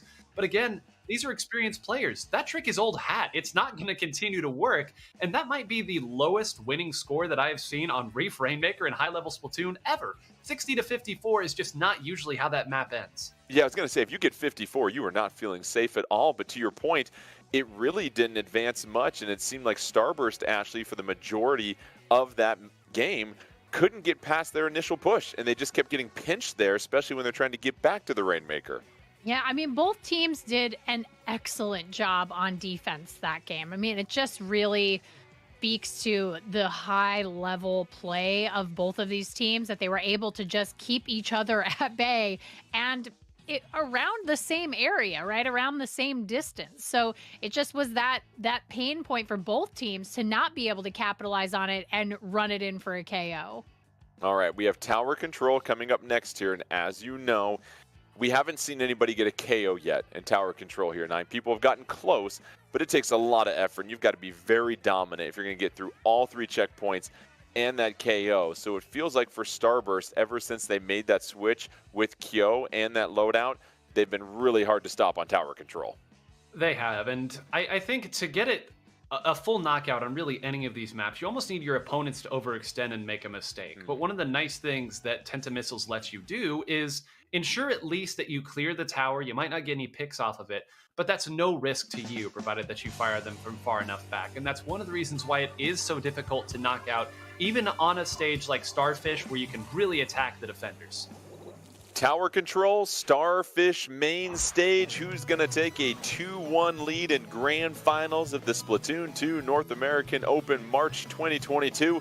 It's up for grabs. We've seen Super P respond well to the pressure by Starburst, but obviously Starburst the favorites for a reason. We'll see who can take the early strike here. And speaking of Tenta Missiles, here they come from Bagel, and Bagel going to throw a little burst bomb, try and back up and avoid these Tenta Missiles, as Bagel doing a fine job of dancing around the purple ink here, Ashley. Yeah, I mean, the speed at which these teams are able to build Tenta Missiles, like have it ready to go, is so impressive. I'm always shocked when I see the first round of Tenta Missiles launch within 10 seconds of a game starting. And the splat on Kyo, that's a 4-3 advantage for Super P, and they'll be the first ones to get to the top of the tower and push that thing forward. And right now, 3-3, Super P just trying to keep Starburst at bay. But of course, it gets challenging when you get to that first checkpoint. But some ink armor from Key could certainly help the cause here, 9. Yeah, they'll need it. And you see, saving it here because there is an attacker coming around this backside. They want to try to maximize it here. And in that trepidation may have actually kind of given up a real opportunity. Of course, we don't know exactly where the members of Starburst were set up on the defensive side, but this armor now has to be used for defensive purposes here, and they're going to give those points right back. And Starburst trying to respond here. They get to the first checkpoint. They take over control of the lead, and Bagel gets splatted, so it's 3-3 on the map. Starburst just trying to get through that first checkpoint, but a critical splat is going to stop the momentum. But then now that tower will reset, and so Super P, Ashley, doing a terrific job on defense right there. Very, very good defense there. They are able to now all jump on the tower. They're all right there. You can see them all together. They're coordinating. They're working those Tenta missiles. We've got 2 sets of them. I mean, it is going to help scatter Starburst and hopefully get them to this first checkpoint without any issues. And how about the tower just skirting by those Tenta missiles? That'll give Super P a chance to hop right back on, and you know you won't see Tenta missiles for a little while, but it is now 3-2 as Starburst picks up a couple of picks, and this is going to be just enough defense once again. And 9, that first checkpoint's a doozy here. It is, and that was such an efficient stop. That was, I think, maybe just within about those 10 seconds, all 4 members of Super P got taken out. So that's going to give Starburst a really nice moment of reprieve to set up their attack wherever they want here. You see that Brand is sitting on this suction bomb rush, waiting for someone to drop down. They were able to get 2 splats in the meantime. Let's see. I mean, if at first you don't succeed, maybe the 3rd time's the charm with this checkpoint. Taking it down. Brand 2 going to jump out, jump back on it, and that will be the checkpoint. Can they get more off of it? Starburst claiming that first checkpoint. They are now building upon their lead, even though Bagel gets a huge splat. It's 4-2 on the map, and this is exactly what Starburst has done in the last couple of times we've seen them do tower control. They are just persistent and consistent. Now it's 3-3 as they're hanging out the second checkpoint, but a sizable lead with under 2 minutes left here, Ashley, and it feels like for Starburst, that was the huge swing of momentum in this match that you needed as Brand gets quickly engulfed. That was a good swing of momentum, but also Super P doing a really good job here of coordinating their specials, making sure that they are doing everything in their power as a team to stop Starburst from pushing that tower forward any further. You see Key hopping off the tower before those Tenta missiles come in, and Super P still has yet to clear the first checkpoint. They take back the tower. It's 3-3 on the map. A special ready to go here in just a moment for Super P. But for Starburst, I think you can make a shift to defense here, 9. What do you feel? It's just over a minute left, knowing that there's 2 checkpoints, basically, that Super P will have to clear. Yeah, that was actually really huge. You know, the defense on this map is so tricky in the sense that, again, there's so many avenues with which your opponent can attack you if you simply sit back. And actually, I believe 2 members of Super P tried to take that flat area where the defense was setting up. So, you know, credits, I believe Bagel was up there and Brandon rotated. If they had lost that, that push could have gotten very dangerous. But again, the composure, understanding where the attack's going to come from, knowing where the attack is going to come from is exactly what you need in order to defend. Maybe one more chance left here for Super P. They're on the tower, under 30 seconds left. You saw them have to use a couple of specials just to get the tower, though, Ashley. It's going to be hard for them to sustain this push when you know that Starburst was fully reloaded. It is, but I would say that it was a really smart move by Key to just pop on that tower and get Starburst to use that bomb rush. I mean, that's good. You force your opponents to use their specials as much as you can so that when you actually have a critical moment in time, like being at checkpoints, oh no, they didn't do it. I was gonna say, when you're at checkpoints like that, you want to be able to use your specials right when you need them. So if you can force your opponent to use their specials, maybe in an off moment, that's always a good strategy.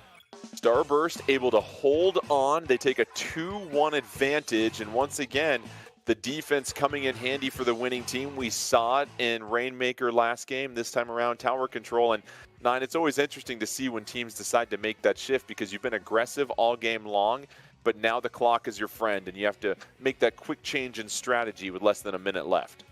Yeah, you got to be able to make the change in strategy, and it's always interesting to see when desperation hits how teams change up how they want to attack. And I think in the case of Super P, it wasn't necessarily that their game plan changed. It wasn't that they started to do things differently at that point. They didn't get past the first checkpoint. So clearly, I mean, Starburst was one step ahead every step of the way here, but there were so many coin flip opportunities where if a fight had gone a little bit different, the defensive position could have been compromised. And again, that's one of those games that we'll go back and look at, we'll kind of break down and say, this game really was a lot closer than the final score indicated. A valiant effort once again by Super P, and it feels like they may not have to change anything here, Ashley, because they've had pretty good success. They've been able to take a game off of Starburst. So as we get set for Clam Blitz, Mako Mart, feels like for both these teams, Ashley, you got to be really good in the first 30 seconds. Yeah, I don't even know what to expect this time around. I mean, it could be a 30-second long game. It could go the whole distance. But at the end of the day, like you said, Starburst really, don't change a winner, right? And so what's working for them is working for them. And I don't anticipate that's going to be changing here with Clam Blitz. I think maybe Super P has to do some kind of adjustment to be able to counter what's going on with Starburst and sort of stop that momentum as best they can. All right, well, as we've seen before, we did do Clam Blitz at Mako Mart earlier when Super P was defeated by Ascended Moon in 30 seconds. Let's see if they learned anything, 9, even though it probably wasn't long enough to think about what had happened. Yeah, frankly, I'm surprised you're asking for my opinion on this, given how my record of picking Clam Blitz games has gone. I want to give you a chance to redeem yourself, my friend. I'm going to give yourself a chance. If you go down 0-3, I have to start calling you 8 instead of 9. All right, you lose a point there. We got this. So here's my bold predictions: a team will win. A power clam will be scored. And my actual bold thing is we won't end up in overtime. There you go. If I get this one wrong, one of us has to leave the cast. That is probably me. All right, now we'll let you slide with that one here. But in a typical longer game of Clam Blitz here, Ashley, there is that back and forth. But at least what we've learned in the previous 2 games, you got to get that early lead. As 9 pointed out earlier, no penalty at the beginning. Once that penalty starts to kick in and everyone's always going to have that power clam, you don't want to give up your position too early. And some teams do that, some teams don't. But this will be fascinating to see the strategy from both these teams who suffered a very quick L in Clam Blitz in the semifinal rounds. Score first, score big in Clam Blitz. I mean, that's always the name of the game. And also, you're right. This is the time where, but also don't overextend yourself and put your team in a position where the other team gets to score first and score big, like what happened to both of them earlier today. Here we go, Clam Blitz, Mako Mart. Both these teams falling within 30 seconds of their opposition in semifinals. We'll see if they can make this last long enough that we can give you some strategy breakdown. Early on, the Tenta missiles coming out. No power clam on the field quite yet, but so far, 9, it seems like this might look like a more typical game of Clam Blitz. Yeah, I mean, this is fireworks going every which way. 2 members of Super P going down, and there's actually once again been a very subtle change here from Starburst. They've switched KO away from the Soda Slosher and instead onto the Vanilla Slosher, so they're still going to have double missile, but it's allowed Brand to switch to a more aggressive weapon that he maybe feels a little more comfortable with. So even in a set that they're winning, they're still tinkering with what's working. Early advantage for Starburst. They get 23 points on the board with that advantage, but now there's that penalty of plus 11, and we'll see if Super P can strike back. They have that power clam waiting for them if they so choose, but right now it's Starburst, Ashley, applying all sorts of pressure as Brand cannot elude that persistent Stingray once again. Man, Ronnie is a very dangerous individual with that Stingray, and just putting it to good use over here, just doing the work, and now grabbing some clams while he builds up the next special. Here is Ronnie scooping up some of the clams here, and right now it's 9-0 on the field possession of clams for Super P, but more importantly, it's 4-2 advantage as far as players for Starburst, and it looks like they're getting ready for another coordinated push here, 9. Yeah, and I would love to kind of rewind that at some point and take a look at what happened there. That was a delayed wipe that Super P got on Starburst, and they had decent control, too, on top of that. I'm not sure if they just didn't have the clams in the right place. They spent a lot of time shuffling them around, and by the time they finally got the clams where they needed to, a Splat Bomb came in and was able to take out Ronnie. And now look at this. Kyo is already up there. That's 2 down. They pushed in another position to start their attack, and you have to think that was a missed opportunity. Well, another completion for Starburst. That adds to their lead. Now a 38-point advantage with just under 2:45 remaining here in Game 4 of the Grand Finals. Starburst trying to build a sizable 3-1 lead. Super P has shown the resolve to bounce back in games as we see Super P now just trying to collect some clams. But it feels like Starburst has done a nice job here, Ashley, of just getting them to spread out, and you haven't really seen a coordinated push come from Super P yet. Yeah, Super P has seemed a little bit more scattered this game. They don't seem as together. They're not as tightly. They're not keeping together as tightly. I'm not sure if maybe that's a strategy they are hoping to go with. Maybe draw out some of their opponents and win those 1v1s. But I don't think it seems to be working at this point. So it might be time for a mid-game strategy change if that's the case. Key with the splat on Kyo. We have yet to see Super P score yet. They've got the Power Clam ready to go, but they are deep in their own territory. Here comes an Ink Armor to assist in the push, but Key quickly surrounded. Key trying to push forward, trying to get rid of Kyo, and that's a huge pickup right there, 9. Yeah, a necessary pick because another one's going to fall. They had 2 members advance to try to attack, and both of them got punished. Bagel actually able to at least take one down, and Kyo, I think, has quick respawn on, is already back. This score is going to happen, and let's watch the points at the top. Kyo needs to get the pick and does. Some missiles. There's someone else back behind them here. This is a hugely scattered and wild push, and it finally ends here with not a lot to it. But again, it just seems like, I feel like in every neutral situation, Super P is keeping pace, if not outpacing. But when push comes to shove and it's time to score, there's just an ingredient that's missing. And that's such a good point, 9. We haven't seen the big pushes from Super P. It's been Starburst able to do that. And here comes Starburst once again trying to put some more pressure on it. Stingray out there trying to slow things down. Under a minute left, but here come the Clams. They come raining in, and look at that basket fill up. Starburst looking for the KO, and that will do it. So Starburst takes a 3-1 lead here, Ashley. And as we said, the pushes are just too much for Super P to overcome. And now Starburst in full control of these grand finals. Yeah, definitely. I mean, Bagel walked up with a shopping cart full of clams and just dumped them right into that net. I mean, he had just no answer to it. It was just, that was the end. It was the end. So now 9, obviously a lot of pressure on Super P as we get set for game 5 here in just a second. And really what we're seeing from Starburst is, and I thought you said it very well, in neutral situations, Super P, yes, you can go toe-to-toe, but it's that next level of communication, of skill and experience to really make those game-winning pushes that we just haven't seen at the same level with Super P that we're seeing with Starburst. Yeah, and it's easy for us to say up here, but a lot goes into making those big extended pushes, and it's who has the power claims, but it's also specials. There was a moment where they had map control, they had 4 specials, and it seemed like they were just waiting for the right person to get the power clam. They were waiting, sitting back just a little bit, and I feel like there were just a couple opportunities where they gave maybe too much respect to Starburst's defense. They wanted to try to get the knockout blow there, but you saw when one opening came in for Starburst, they basically took the game in 2 pushes.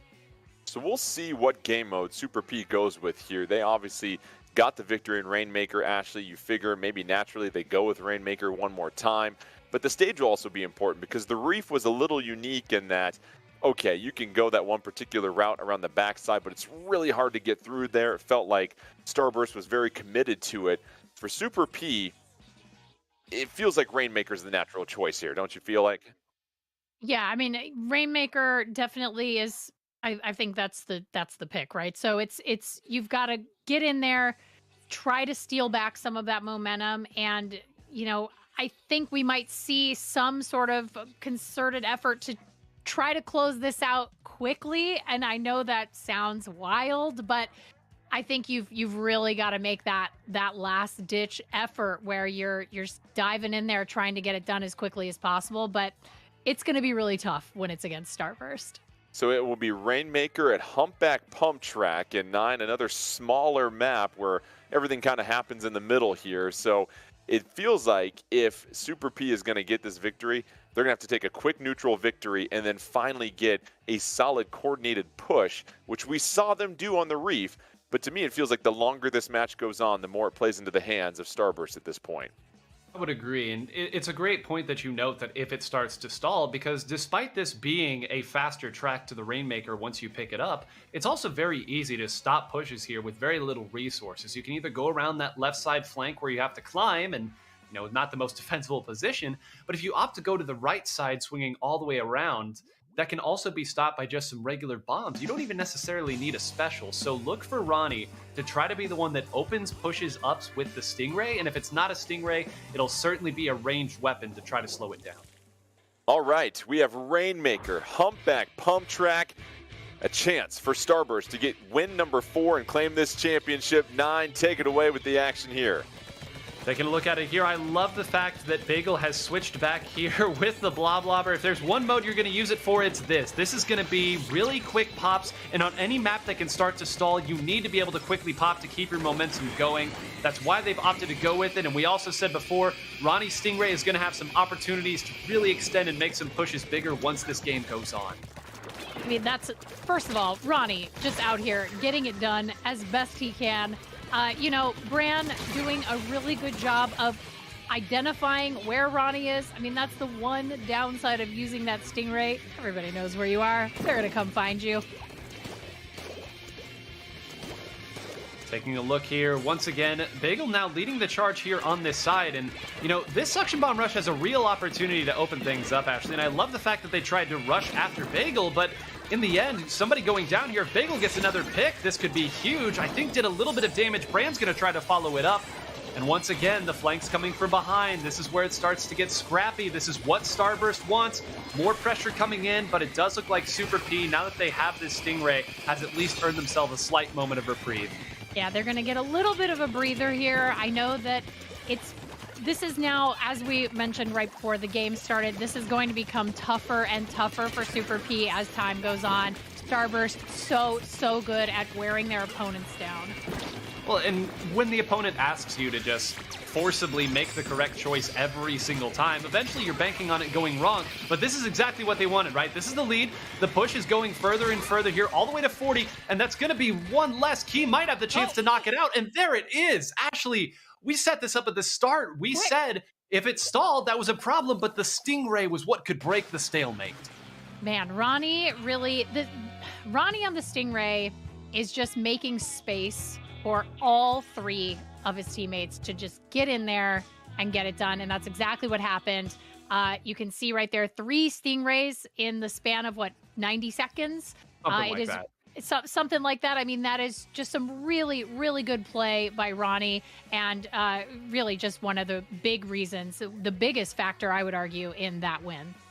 Yeah, and sometimes it does come down to simply executing the game plan. I imagine anyone who plays this game, you know, at a competitive level can tell you on long, narrow straightaways to your goal, put your Stingray there, good things will happen. You might not be the one who gets all of the picks, but you will do lots of chip damage. The rest of your team members can move up unimpeded, and we saw exactly why that was the counter pick.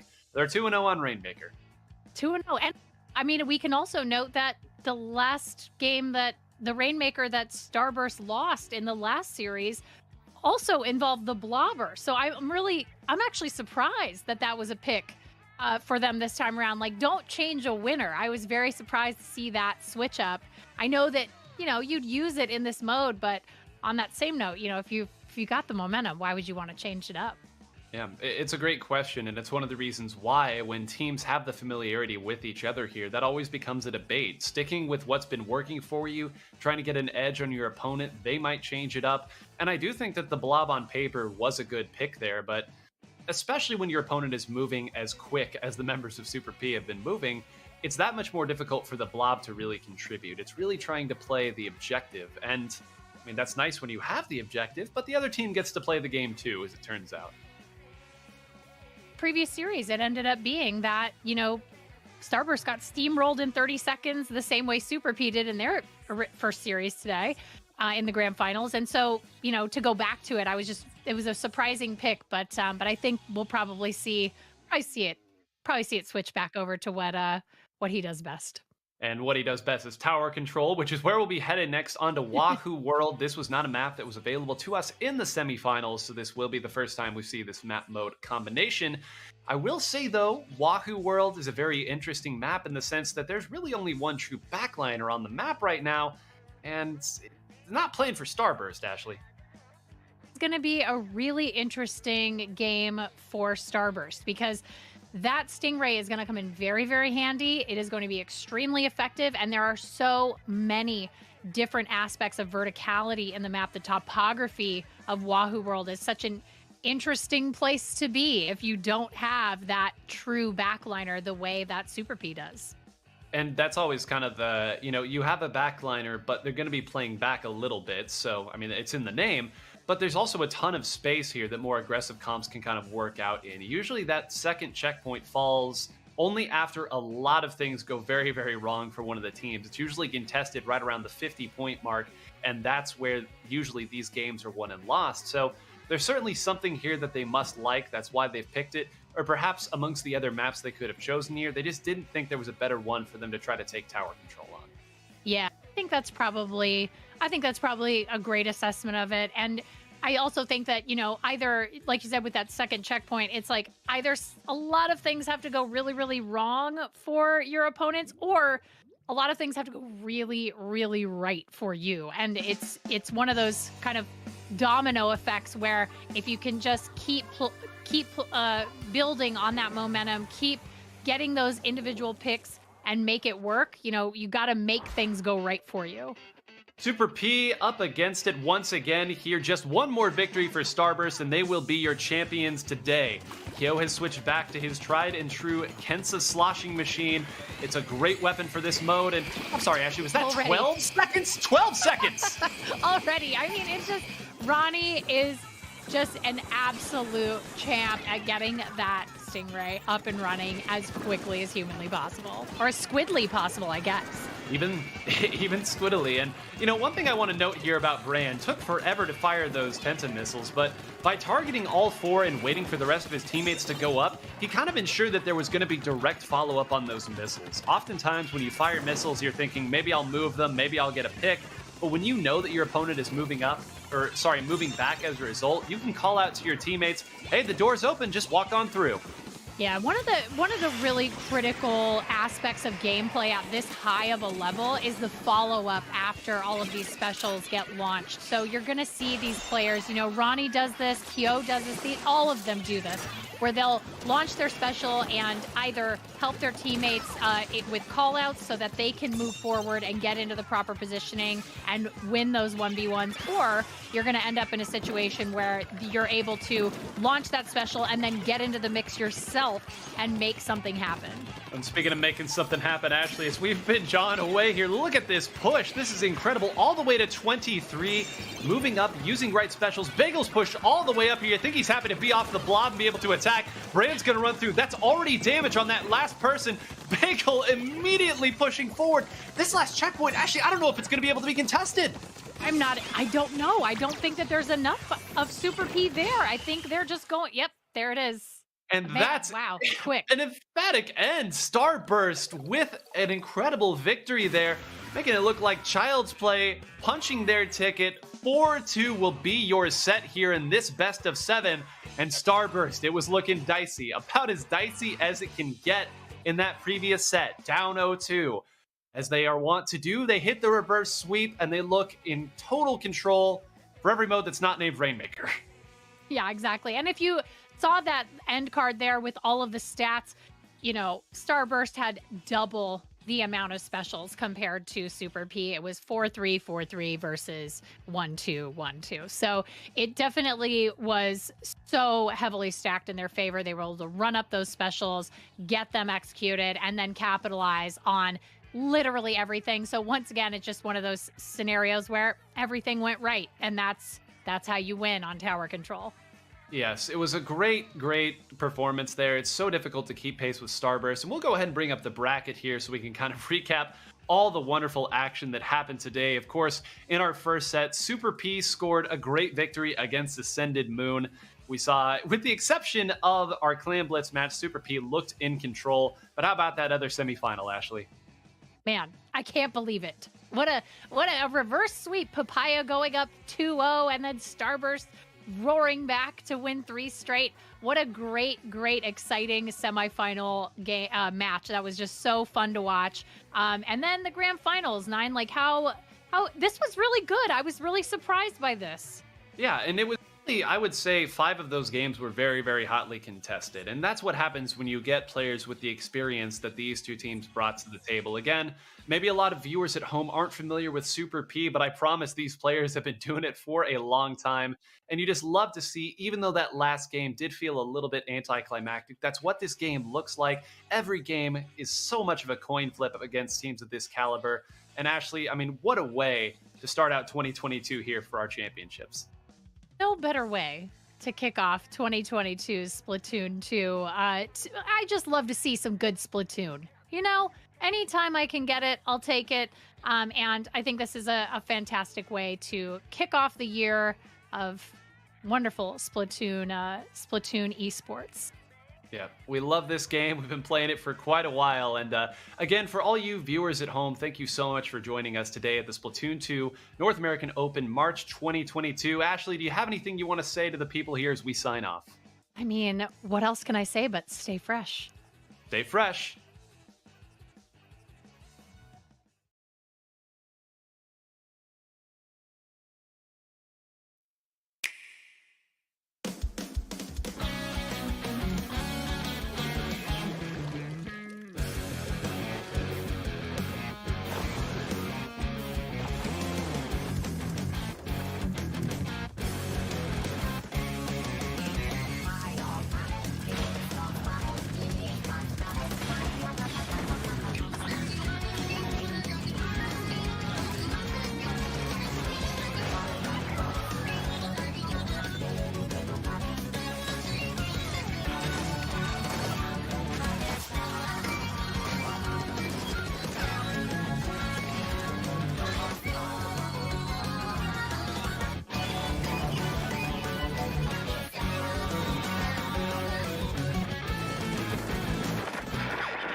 Paid DLC courses will be coming to the Mario Kart 8 Deluxe game. This is the Mario Kart 8 Deluxe Booster Course Pass. You may recognize some courses from past Mario Kart games. 8 courses will be released at a time over 6 waves. That's 48 additional courses we plan on releasing by the end of 2023. Courses such as Coconut Mall, Chaco Mountain, and Tokyo Blur will be included in the first wave. Of course, you can play these courses locally and online.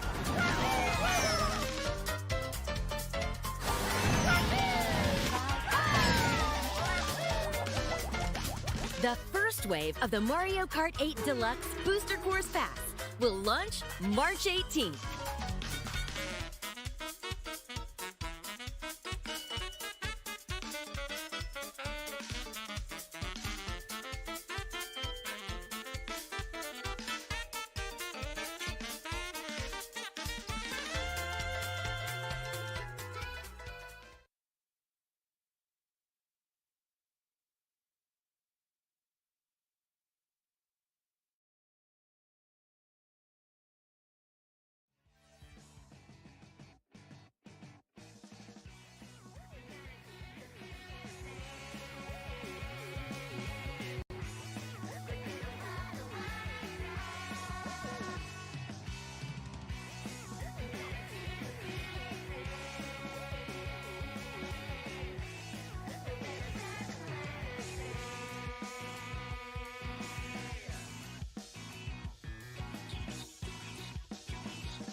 It's been nearly half a decade since the consensus, unanimous, undisputed king of Clash Royale has been crowned.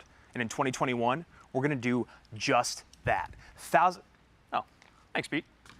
Thousands of players put their name in the hat, but only 32 remain to compete for over $1 million. What's up, guys? Okay, Clash of Clans, love it, love it. So easy to 3-star. Brawl? Just an Boys, easy keeping game. it in the What are you guys doing? We got a show to do. Let's go. Rich, you ready to do this? Let's do it. The CRL 2021 World Finals starts right now.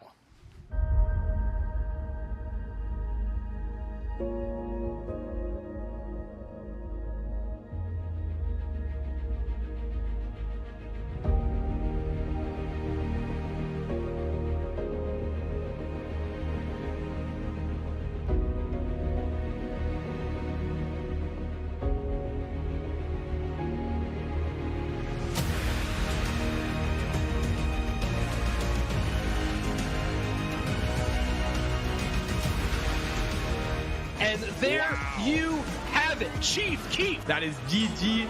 Rich, we have a champion. Brad wreaking havoc on both sides. That is gonna do it. What a gamble here from Vitor, your June and July Clash Royale League champion.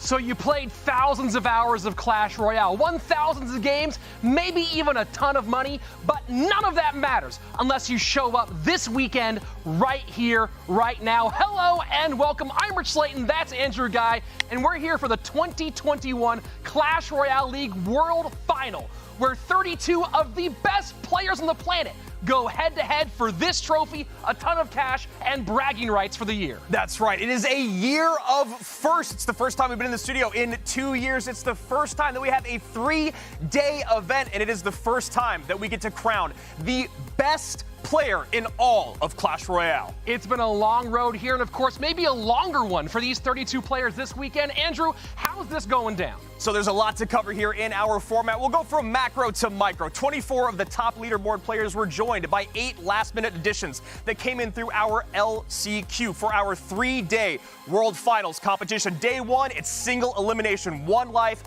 1 chance, 1 opportunity. Days 2 and 3 are going to be double elimination in our duels format. What does that mean? Well, I'd hope you know by now, but if you don't, it means that no player can repeat any card in any of their decks in any said best of 3. Golden Knight, Archer Queen, Skeleton King are all available for this weekend of action, and my goodness, is it going to be a lot of action today. When we said 32 of the best players on the planet, we absolutely meant 32 of the best players on the planet. We have amazing matchups. We have 3 returning CRL world champions this weekend. We have some great ones in our bracket. I'm excited personally for Hire versus El Siop, a battle of CRL China, and of course, a rematch of the No-Tilt World Championship between Air Surfer and Lime. That's right. I'm looking forward to Codigo versus Morton. They have a lot of history together. I can't wait to see who comes out on top of that in our 3rd match of the day.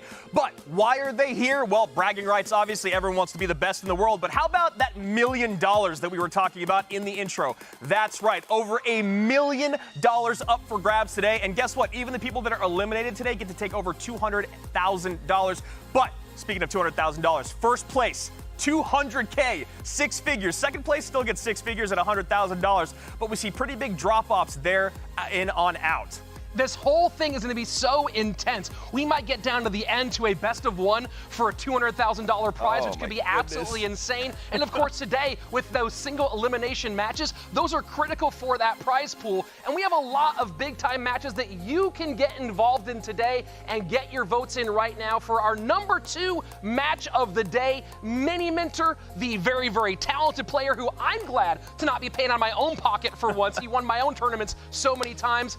Up against Furkan, the crazy, crazy good player leading that great community out of Turkey. So vote #MiniMinter or #Furkan to decide who you think will win today's matchup. That's right. You guys will be able to talk through our predictions as well. Myself, Rich, Josh, and Eric got through all of those. And speaking of AC and EB7, our former champions, our additions to our commentary team, let's go over to them at the desk for match number 1. Mo Light, versus Rad.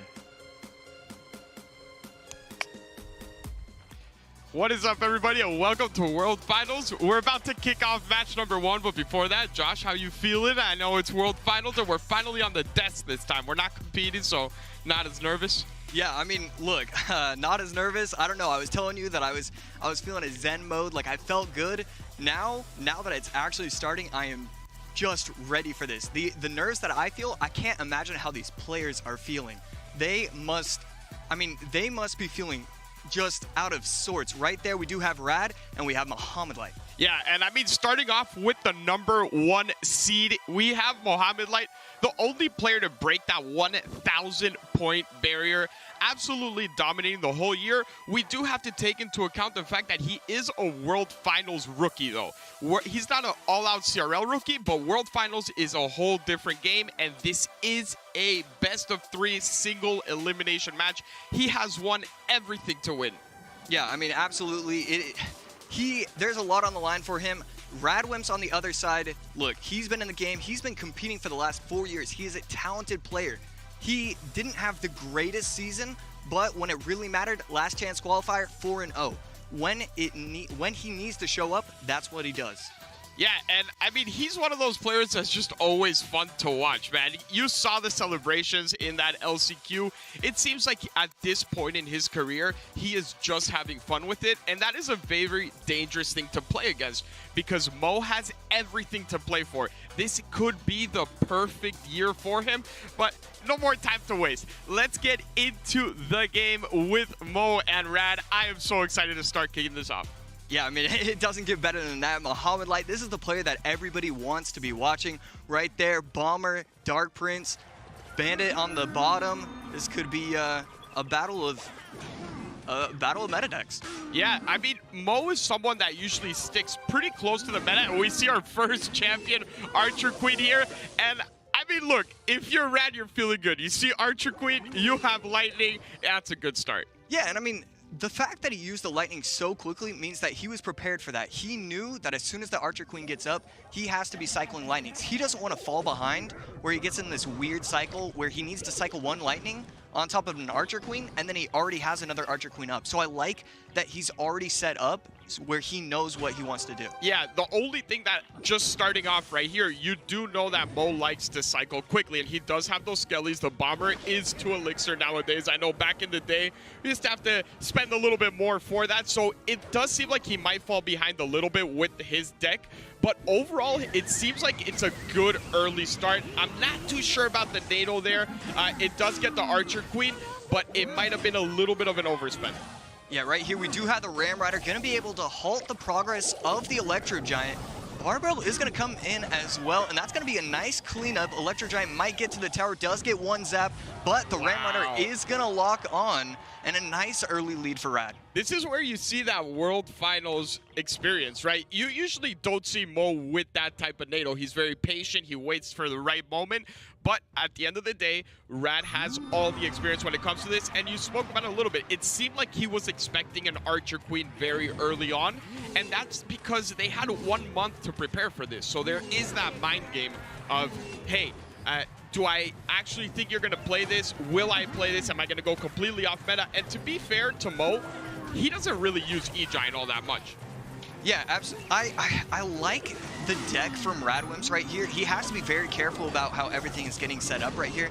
But I don't know how I feel about these Ram Riders. It's working out so far, but we see this a lot where the Ram Riders work early on, and then one thing happens, and then all of a sudden the Electro Giants get through. Yeah, and he also has to be careful about a Ram Rider like that, because once that's on his side, if there is an E-Giant on, and we're going to get our first connection here from Mo, that E-Giant connects one time and it does so much damage. But to your point, that Ram Rider, once it's on the other side, he can actually stop it with an E-Giant. Yes, you stop the E-Giant, but that zap continuously resets the charge from the Ram Rider. So their win conditions are both equally good when it comes to defense as well. Yeah, and I mean, that's the reason why we're seeing these decks be used, because both players want a type of deck which allow... and that's going to be that was a beautiful Archer Queen. Yeah, that was such a smart play out of him. And we see this, E-Giant is completely defensive. He is not planning to really do much with it, but he does force out something because a half-health E-Giant is like a full health any troop in the game when it does get onto your tower. So Mo is being Mo right now. It started off a bit shaky, but it seems like he's taking full control of the match. And he has to use the lightning on top of the bridge Archer Queen. This is such a difficult position for him. Doesn't have the MK. He has to be careful about how he uses the ghost. I mean, we see it right here. Electro Giant at the bridge. He doesn't have the right answer because even when he plays the Ram Riders low, the Ram Riders off to the side, he protects with Skellies, he protects with Bar Barrel, and he can just NATO everything together. I don't know if he's going to be able to do anything about this. Yeah, this is going to be game over unless he gets a lightning block. He tries it, but just not enough troops. And you see Rad, right? Like, he is just raw emotion every time. You get that no matter what, win or loss.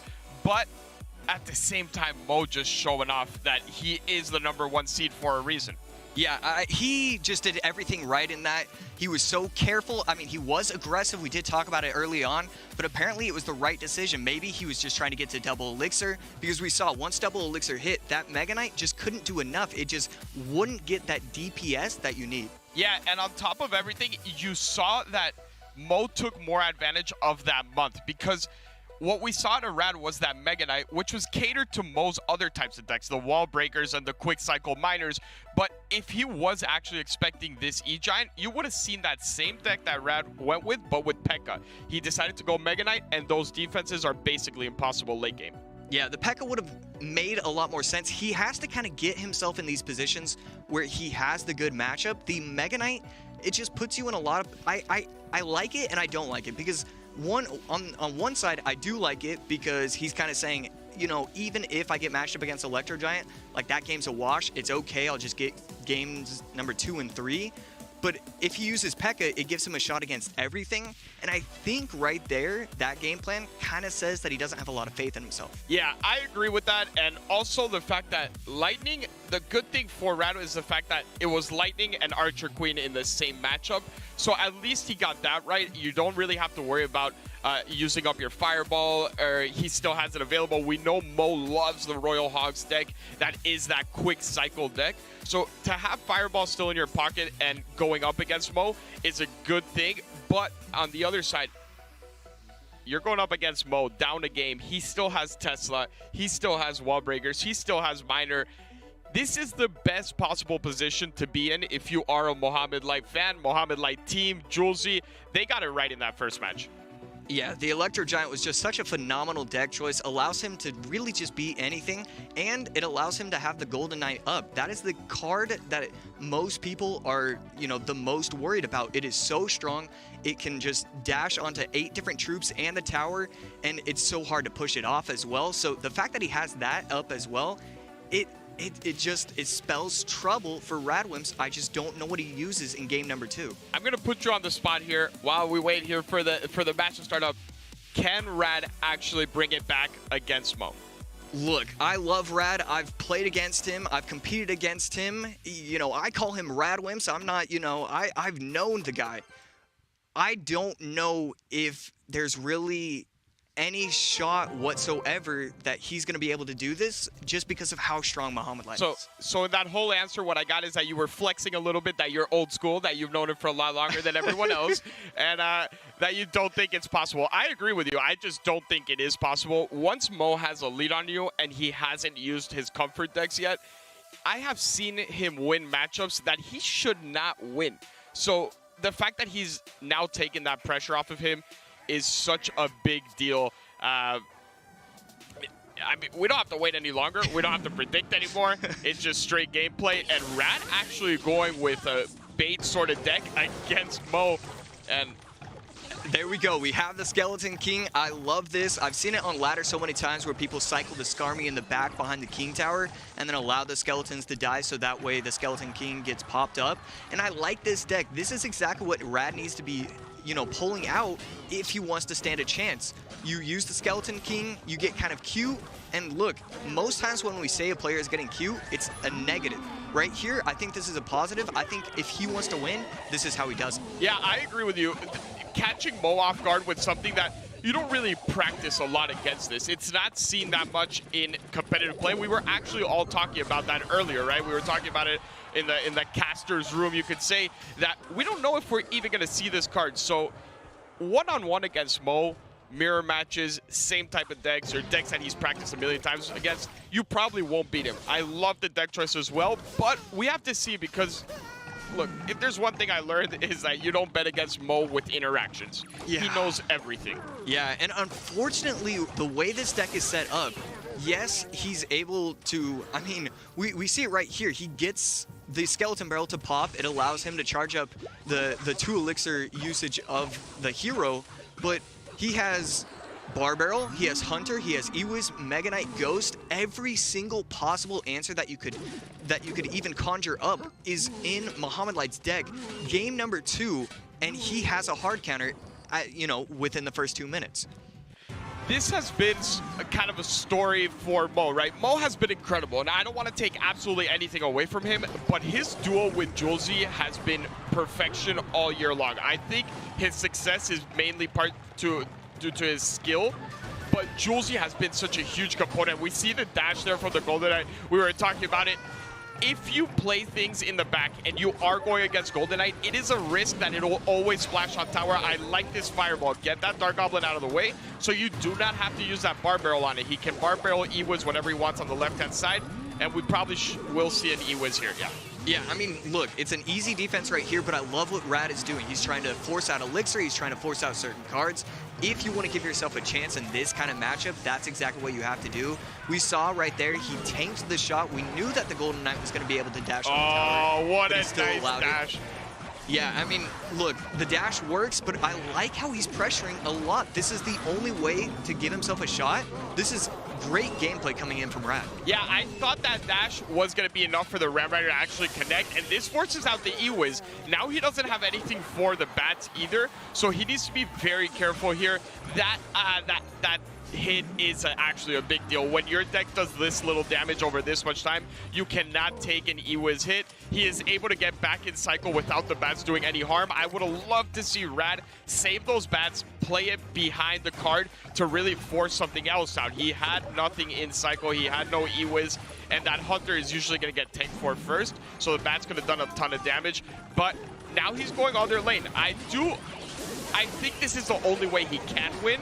I just don't see how. Yeah, really it comes down to how is he going to utilize his Dark Goblin right here. It is going to get the dash, and he is going to allow it to dash onto the Dark Goblin. He cannot let that happen. We see in the left lane down to 1,700, 3 troops on the board. I don't think he can stop this. That's it. That's GG. Fireball comes in case there was a Skarmy happening, but the Mega Knight jumping in. Mo Light is moving on. I love seeing Rad celebrate. That's why I'm sad right now. I am a Mo Light fan. I've been a Mo Light fan for a long time, but we don't get to see a Rad celebration in this World Finals, but congratulations to Mo. That was perfectly played. There's a reason why he has a 74.4%. I mean, we can update it. Now it's 74.7%. Look, good math. Thank you.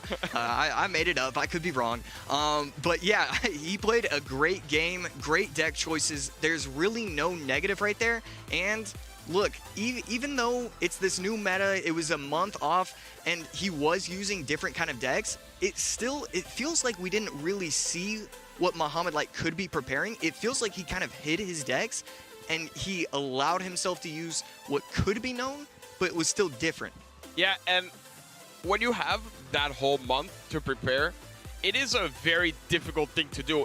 Most people from the outside would see it as like, okay, they have so much time to prepare that they should get the best matchups and all this, but it turns into a mind game, right? You don't know exactly if your opponent is going to go traditional in Mo Light or if he's going to work something just for this match, which is something we would do a lot for playoffs. We knew the first matchup we would have, and sometimes we would just make specific decks for this matchup that you would never expect, and that was usually the best play. So I think today we will see a lot more of the new decks, the off-meta, different champions being used. We saw more of the traditional champions out of Mo, but Rad definitely went that route. It didn't work out, unfortunately for him. We will hopefully see him in the future again, though. Yeah, I mean, he's been competing for so long, still doing content. It's great to have him be a part of this community. And yeah, he's gonna bounce back. That's who he is. But overall, like, fantastic series. I was just so impressed by Muhammad Light. I wish I could say I was impressed, but I kind of just expected at this point, and I feel bad for saying that, but Mo has just all day, every day this year. Let's check out the replay, a little bit of what we're talking about here from Mo. We're going to hop into that in a second. But as I was saying, Mo just, it seems like I personally have never felt this level of consistency through a whole year. We've had it in splits, but this has been a full year of CRL where Mo is just constantly on top. It's scary. I mean, the man just finishes first. It's not even like, oh, he's going to do great in a tournament and it's a mix of first, second, third, fourth. It's just first every single time. And we saw it right here. He was able to stack everything. The Dark Goblin was a huge mistake right there. And look, even if he was able to protect the Dark Goblin, it really didn't matter at that point. There was way too much. The problem is that with that Dark Goblin placement, I don't see where he could have put it to protect it.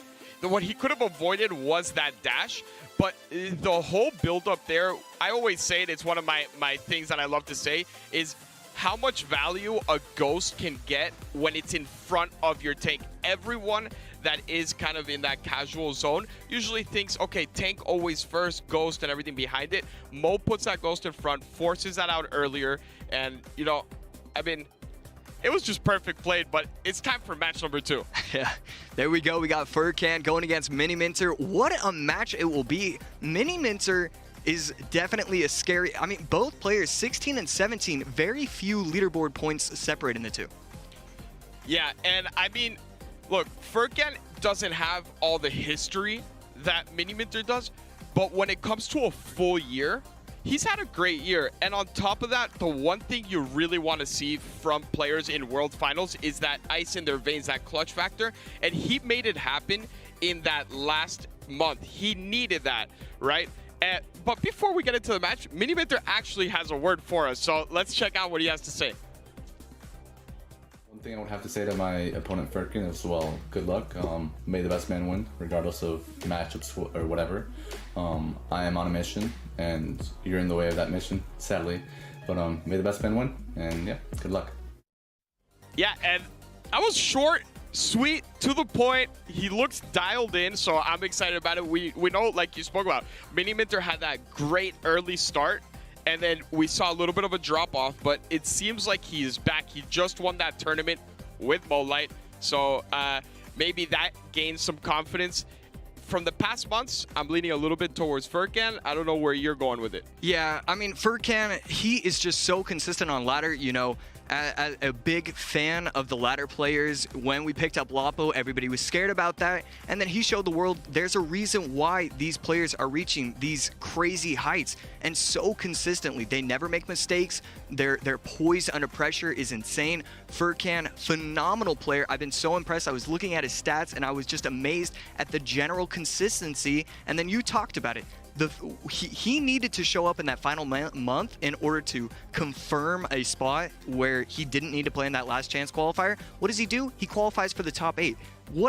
His only time qualifying for the top 8, which makes it even crazier. You have one shot left and you actually make it happen in the month where everyone needs it. It is that month where it's desperation mode. All the top players are trying to secure a better seed because we just saw what happened with Red. You don't want that 32 seed, right? You want that really a more comfortable. This isn't comfortable at all when you look at it. Obviously, Mini Minter could have been one of the top seeds in the game, but you have to feel a little bit better than going up against Mo. Yeah, I mean, we don't need to, like, that is as simple as it gets. You don't want Mo. Anybody else really works right here. And then, yeah, here we have it. 30 seconds in, no one's playing a card. Both players, they look dialed in. Yeah, I mean, this is looking like we're not going to get a quick cycle deck out of any of them, which is fine. I think when it comes to World Finals, it's not about being flashy. It is about playing it smart, especially in that first game. If you can get the nerves out and really win your first game, it sets you up for success. especially in a tournament like this, right? In a league format like this, where it is single elimination. Molite tomorrow, he can breathe, right? No matter what happens, even if he loses, he still has a shot. Today is that elimination day. So for both of these players to go something a little bit more safe and play it like this, it might not be what everyone's hyped up for, but it is the smart decision. Yeah, I actually want to take a look at the stats, like at the end of the day, to see how many players use Tesla in their first deck, and I can almost guarantee you it's going to be, 2% or 3%. That card is so difficult to use correctly. I don't want to be using any kind of cycle deck, any kind of weird placement deck. I want safe, I want control. There's a reason why we saw Mega Knight. Those are the kind of decks where you don't make a lot of mistakes, and it's just fundamentals, raw talent. What can you do once you figure out a matchup? And then once you learn what that matchup is, how are you going to play it? And it's funny that you mentioned the Tesla, because early on in the year, we were talking about how everyone is using Tesla, but I don't know how many times I've seen placements messed up in like a World Finals, a very important situation, and it doesn't get heavier than this matchup. Literally cannot get heavier than this matchup. Tesla wouldn't be bad right now against Lava. Yeah, here we go. We got Lava Loon against Electro Giant, and he's going to have Cage and NATO. So as long as he is able to take out this Lava Hound, he's going to be in a really good spot. Needs to get a NATO into everything. Otherwise, there we go. We do see the NATO in. And great defense from Mini. That's it. I think that's GG.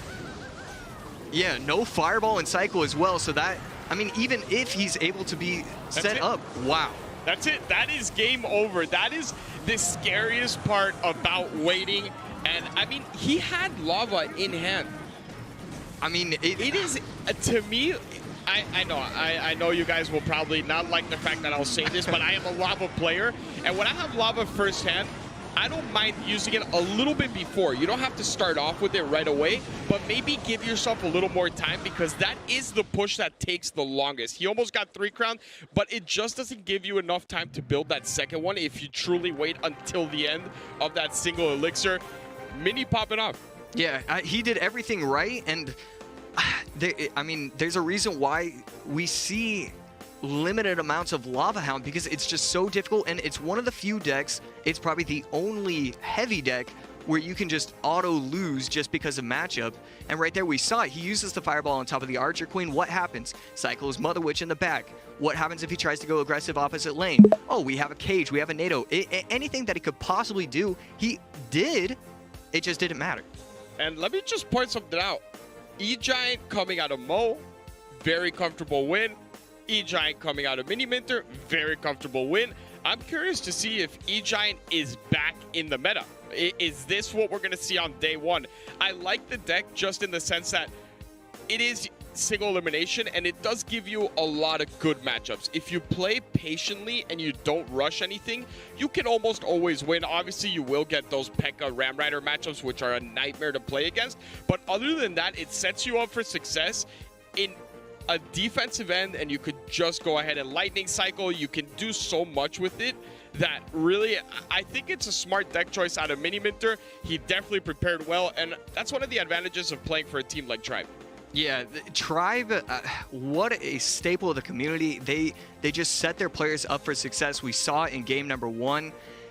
Electro Giant really, it feels like the answer. You can NATO everything together, even if you have those bad matchups. We saw it, even if he goes against Ram Rider, that's not going to be a problem. You can use it defensively, you can use it offensively. There's a reason why it's so successful, and now that we have the champions in the game, or the heroes in the game, that Archer Queen is insane when paired with that Electro Giant, and it allows you to save that Golden Knight for those games 2, those games 3, where everything is really on the line. And you see the win rate here, 70.5%. Can you do the calculations after that one single game? I know your math is on point today.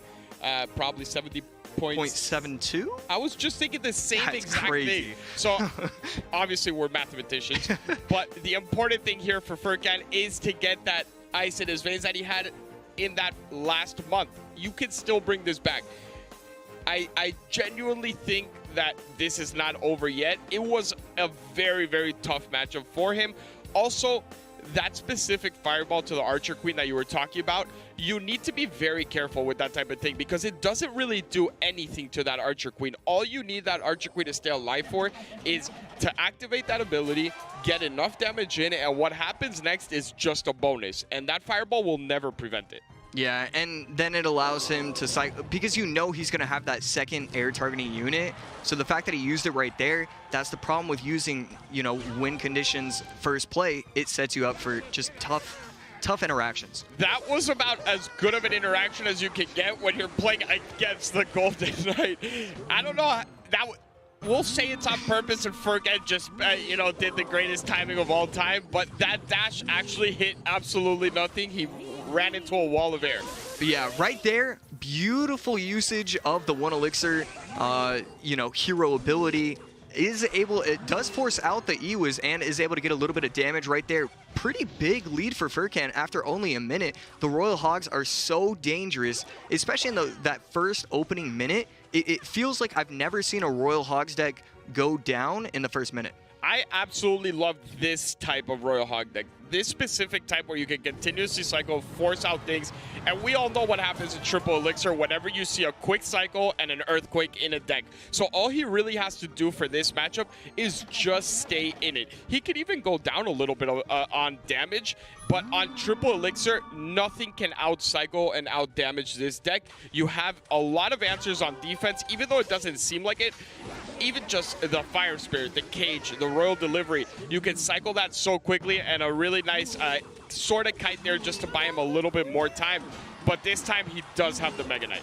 Yeah, nice little 3-1 split. Ghost is able to get a one-shot onto the tower, but not too bad.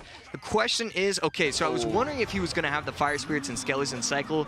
Does not, and this is kind of a big push, but it shouldn't be too difficult for him. We see the log should be almost enough. Can he get the King Tower activation? Wow. Doesn't look it.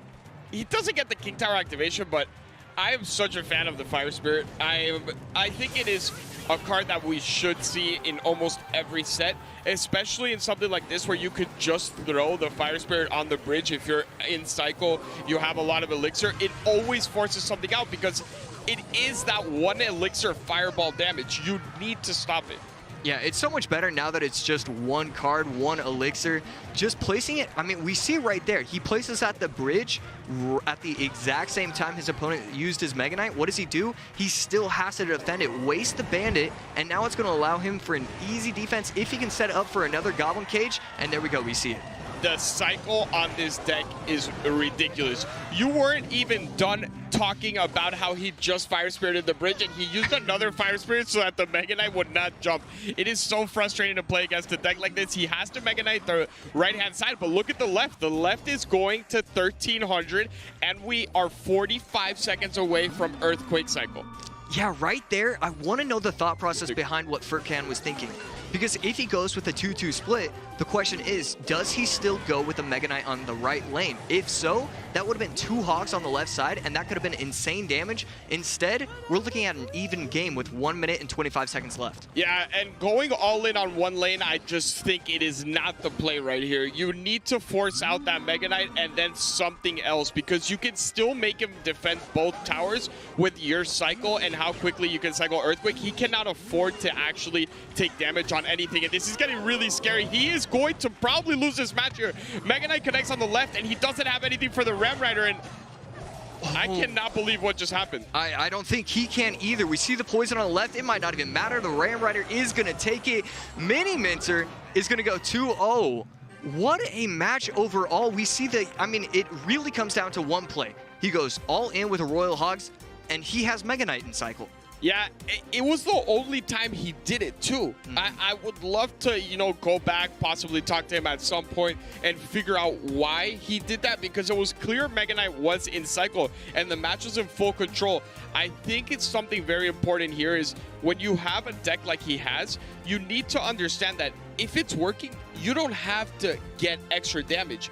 You are so close to that triple elixir where you can defend any push and you could always just Earthquake cycle. I think he got ahead of himself, a little bit of the nerves, wanted to close out the match sooner than he should have, and it didn't work out, especially against someone like Mini Minter and the experience that he has. It is very, very tough to deal with.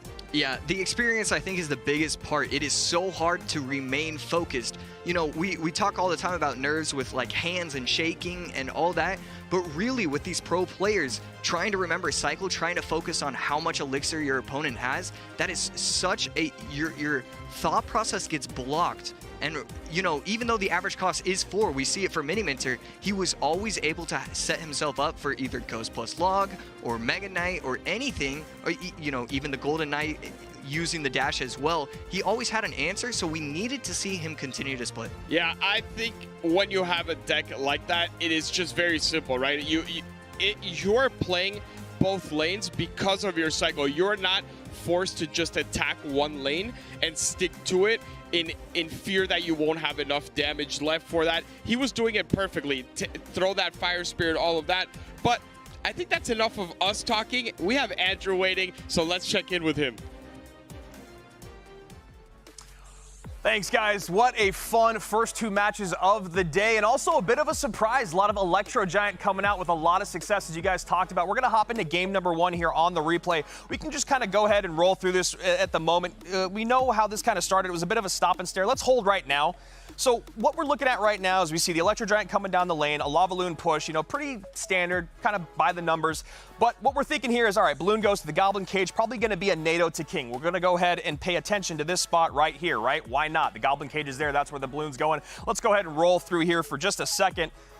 As we can see, the Archer Queen comes down. We're going to pause once again. Archer Queen comes down with that Fireball in play. Now, already, I don't really love this Fireball coming down on top of the Archer Queen and the Goblin Cage. You understand it a little bit. You know you're going to get some value on the Archer Queen. You know that you're going to take that cage off the board, and that Balloon is going to demand just a little bit more of a response out of your opponent. However, what else is there in the deck that might demand a Fireball? That Archer Queen is not going to go down. She can still activate that ability. And with that overcommit from the Fireball, that Archer Queen ability is a must-do. So let's go ahead and roll that clip. The Archer Queen ability is going to come down. The Balloon is going to get off the board from that, which allows Mini here to build a bigger push and defend more adequately. Also, what else does he do? Let's drop that Mother Witch down in the back, right? Why not? She's going to get a ton of value there. She's going to get some Hoggies on the board with that Curse, and the Electro Giant completely undefended. At this point, the game is already over. Furkin's kind of going for a desperation move on the other side of it. We can kind of speed through here for the next 5 seconds. The main thing that I want you guys to pay attention to here is look at Mini's face as we get closer to 5-6 seconds left. He knows what he's done. He knows the work that he's put in here, and he knows game 1 is already wrapped up. There it is right there, the little bit of the head bob. GG's, well played. Let's move on to game number 2.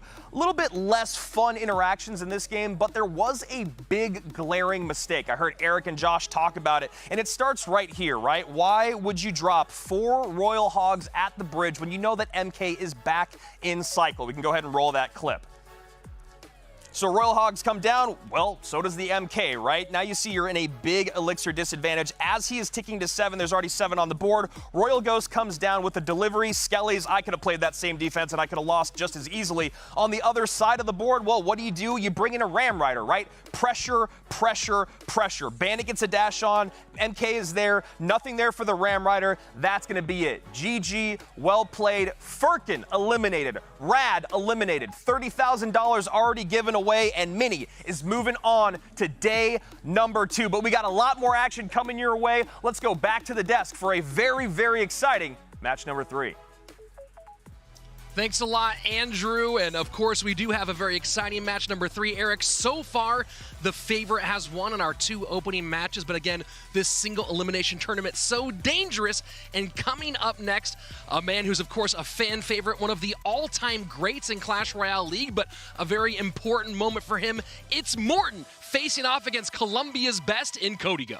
Yeah, and when you said someone that's loved by all the fans and fan favorite, everything, I didn't know who you were talking about, because this matchup is actually one of those fan favorite titans of the game. Been here since day 1 of CRL, both competing at the highest level. But starting off with Morten, I mean, I don't know what to say. We were having dinner the other day and just going through Morten's stats for the past 4 years. They don't make sense.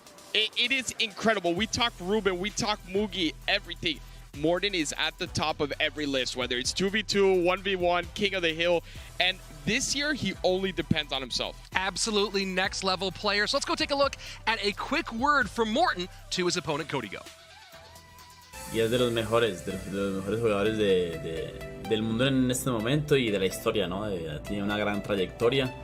Pero nada, sé que lo puedo hacer y no me puedo por debajear porque sea él, ¿no? Porque sea Morten y sea súper bueno jugando. ¡Vamos! ¡Vamos!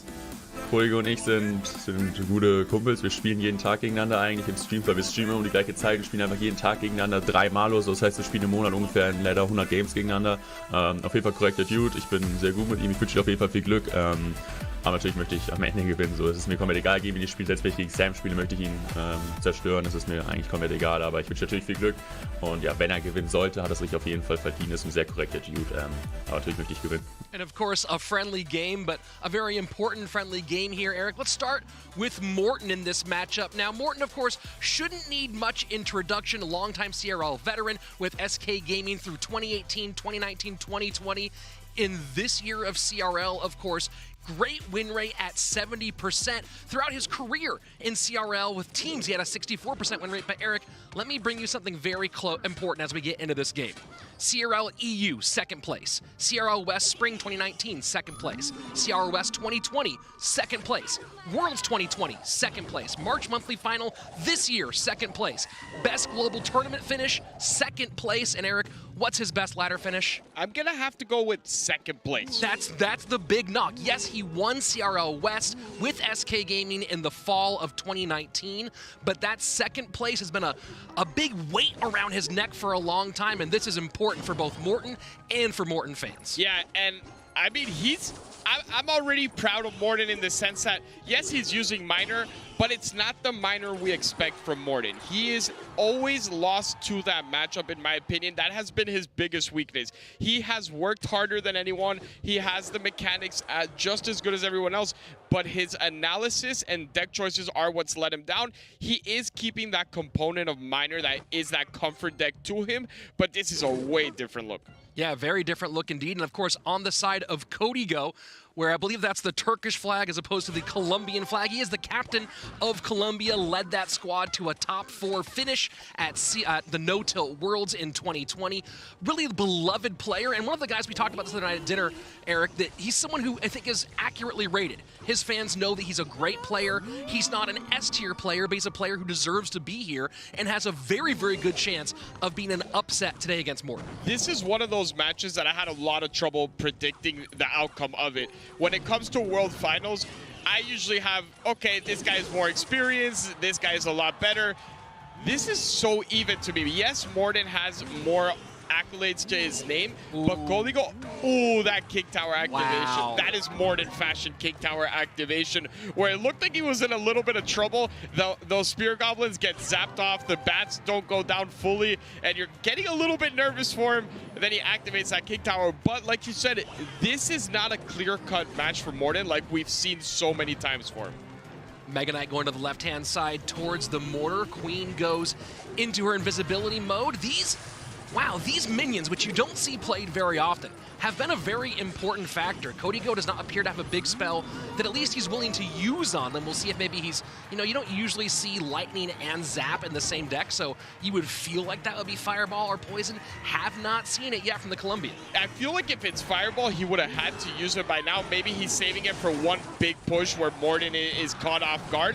But it also could be that he is tailoring a deck specific. This is a big push, Eric. This is a whole lot on the board right now. Código running roughshod over the right-hand side as we go into overtime. I am shocked. I am shocked at the fact that we just went from total control from Morten to that, and he is going to try this odd push here, but with the Mega Knight in hand, you're able to hold off long enough. And look at the Red Rider is about to connect. It does connect, actually. It doesn't get the charge, but at this late in the game, if it is Lightning that he has down there, that charge means everything to Código. This is such a strange deck. Mortar, Miner, no shockers here. Of course, known for Miner wall breakers more is Morten, but again, the minions, such a strange choice. It slows this deck down quite a bit and hasn't paid off defensively as much as I think he'd hope. Yeah, he's going to have to zap this, or I think there we get the zap going. He needed to zap that. He cannot worry about the Spirit Goblins in that situation. If he's able to get one more hit from that Archer Queen, wow, it is game over. And Código steals the first game. This is one of those matches that a lot of people picked the underdog in, and you're talking about a guy who most players, and you included, have talked about this, where Morten is considered by almost every pro to be, if not one of the best competitive player in Clash Royale history, and that but always comes in the conversation, and that's why a lot of people were picking Código in this matchup. Yeah, and I think Código took that one opportunity that he saw and made the most out of it, and that's what you have to do when you play against Morten. You will only get that one window per game, if that. Código was able to capitalize it. You saw Morten early on say, I practice every day against Código, I play every day against Código. Maybe Código saw something in Morten's gameplay or has played so much against him that he wasn't too worried. He saw the matchup and was just patient. Experience really showed out of Código there, because when you're going up against someone like Morten, it's not easy to do what he just did. You have to imagine they might have taken a break for this month in particular, but I'd hope so. Who knows? Maybe not. And I am taking a look at the deck, and it was Lightning, oddly enough, from Código as that last card, that big spell in the Ram Rider deck. So both Zap and Lightning, so you understand why nothing got played on those minions, of course. The Lightning being out, though, that does open up one very important opportunity for Morten. Yeah, that Archer Queen coming into play for Morten, but I want to see what he does with it. I don't want to see another one of the Morten decks, because yes, it was different, but you could see that Código felt comfortable against that type of deck. He's going to cycle those miners. He's going to try and play a control style deck. Código tailored that perfectly in the sense that, look, we don't expect Zap and Lightning, but I'm going to have Lightning in case I need to break through at the end, or I can just hold off the miner chip and then cycle my Lightnings. So that deck, you can tell, was tailored specifically for this match. Well, Código is known as a Royal Giant player. Didn't play Fireball in last game, does have that available in our dual mode format. What do you think is the likelihood that Código goes to RG in game 2? I would like to actually see him play something like E-Giant against Morten. I think Morten tends to, when he goes down in games, go back to the comfort decks, that type of deck. And if you can build a good E-Giant push, the only thing that scares me is no Lightning. I have seen people run it with Fireball, but if he can get a good setup with Tesla and something like that, could be almost impossible. So even with RG, right, that could get very tricky with no Lightning in the current meta. And here we are in game number 2. Morten down by 1. Código in a great spot here. He nearly made it to CRL World Finals back in 2018 in CRL Latin America, where Cream Esports was the top seed for that gauntlet-style playoffs.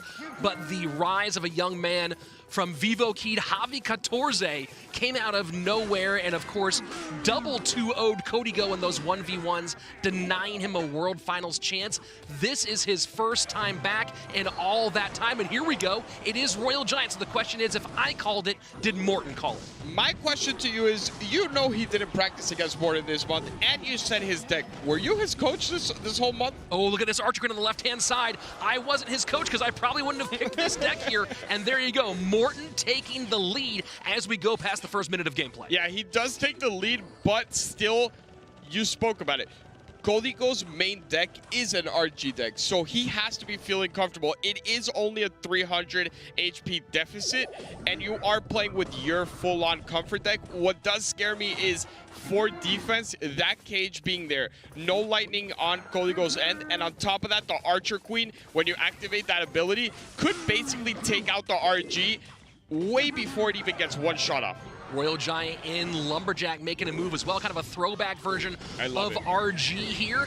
NATO to pull things back. Royal Giant getting DPS down, but is raged up, will get one shot, gets a second shot in, and the lead changes as we are 15 seconds away from sudden death. I love the fact that he's using Lumberjack in this deck. The RG, he knows he's not going to be able to break through as easily as if he had Lightning, so what is the alternative to it? I'm going to make sure that I can get that raged up, possibly get one hit here and there, where else I probably wouldn't be able to, but he does have to defend the full E-Giant push, and when we are looking at his deck, there's not a lot of DPS. Yeah, the single target DPS is going to have to get close, right? Nothing range that can really put that damage on. Lightning takes care of some business. Wow. Mega Minion high, Archer Queen all over that Mega Minion cage. Misses the E-Giant pull. Absolute disaster for Código as we enter the final 30 seconds. Yeah, it's one of those things where you're trying to cycle back to it quickly, and then you just put it down in that last second where it's a half a tile already out of range. I think in that point, Código, just be safe, throw that in front of the E-Giant in Rich and Eric fashion when we go into, you know, that desperate mode. Okay, I'm just getting it down. You can't risk things like that in the World Finals. A little bit of a misplay there from Código cost him the match because he doesn't have anything left to give here. But to Código's, I guess, saving, he did win match number 1. So here we go, game number 3 on its way. A very important game number 3 for both of these players. And, you know, this is where we get into that really difficult game 3 conversation, that decision. Of course, on both sides, it is Lightning and Fireball out. So from a big spell perspective, now you're playing a bit of a guessing game. Are we going Poison in that last game? Are we going EQ? Could it be the weird Rocket, potentially? Of course, with AQ out on both sides, very unlikely for that third choice. Yeah, I don't think Rocket comes in. It's a very, very specific matchup-dependent spell. You want to give yourself as much versatility as possible in a Game 3 elimination match. Yeah. We need to really make sure people understand this is an elimination best of 1 now at this point between 2 players who are fighting for a world championship that they think they deserve, and I think that they are 2 players that really do deserve to make it through. It is unfortunate that they matched up together, but any one of these could take this year's Worlds. Well, you talk about Código specifically, a very underrated player. People forget how good he was on Cream Esports and CRL Latin America. He was heralded coming into CRL West when he finally joined. It didn't work out there, but you look at Código's overall career stats when we were in the team format for CRL, he had a 47% overall win rate, but a 59% win rate in best of 3 1v1s. Yeah, I mean, I think we had so many stars, and I'll talk a little bit about that after the replay, but you saw it there. The E-Giant, if that cage would have gone down half a second sooner, he would have been able to go ahead and kite that over to there. But at that point, it is just too risky. I think you play it safe. You toss it in front. It will still do a lot of damage, but you'll still have a shot. He had the tower down to 1440, so it's not like he was so far off if he did take some damage. So there you go. That's game number 2 in the books. Morten able to get things back. Our first game 3, I believe, of the day here. Now, Morten has been playing a lot of P.E.K.K.A GY throughout these last few months, and I'm wondering if that's a pick to make in this situation. The only thing I'm scared about that is the fact that Poison is the obvious spell for Código. He used Lightning, he used Fireball, and really the only thing I could go for is either one of those bait decks with no big spell, which does well against a graveyard deck. It usually has that Dark Goblin, it has a bunch of those small things, or a Poison, which would also be phenomenal for him. I don't know where I would go with them. It is that, you know, do I go surprise factor, or do I have enough confidence in my ability to just go straight comfort what I feel the best and not worry about matchup? And in Morten's career, it's been the latter. It hasn't worked out, so maybe this time he goes ahead and surprises us. Let's go ahead and jump on into game number 3, elimination match between Código and Morten. I'm excited. This is what I live for, man. Game 3s, we weren't able to get one in the first 2 matches, but we get one in possibly one of the best matches of the day. So it is Poison. A little bit of facial tick there from Morten, so curious as to what he's running. Golden Knight on both sides. No surprising here that the golden-haired boy of our game, no longer JP, it's actually in-game now, coming out on both sides here in Game 3. Yeah, I would be a little confused if JP was at World Finals and you called him the golden-haired, golden boy, but at least we're still able to implement it, and we do see Hoggies out of Morten, so I'm not too sure why the face early on. You love to see Poison when you're playing Hoggies.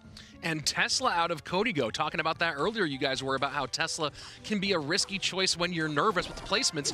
That really just shows how confident and experienced Código is in this moment. Yeah, I mean, he has to be confident, but it's also still a risky play, especially after last game you missed a cage.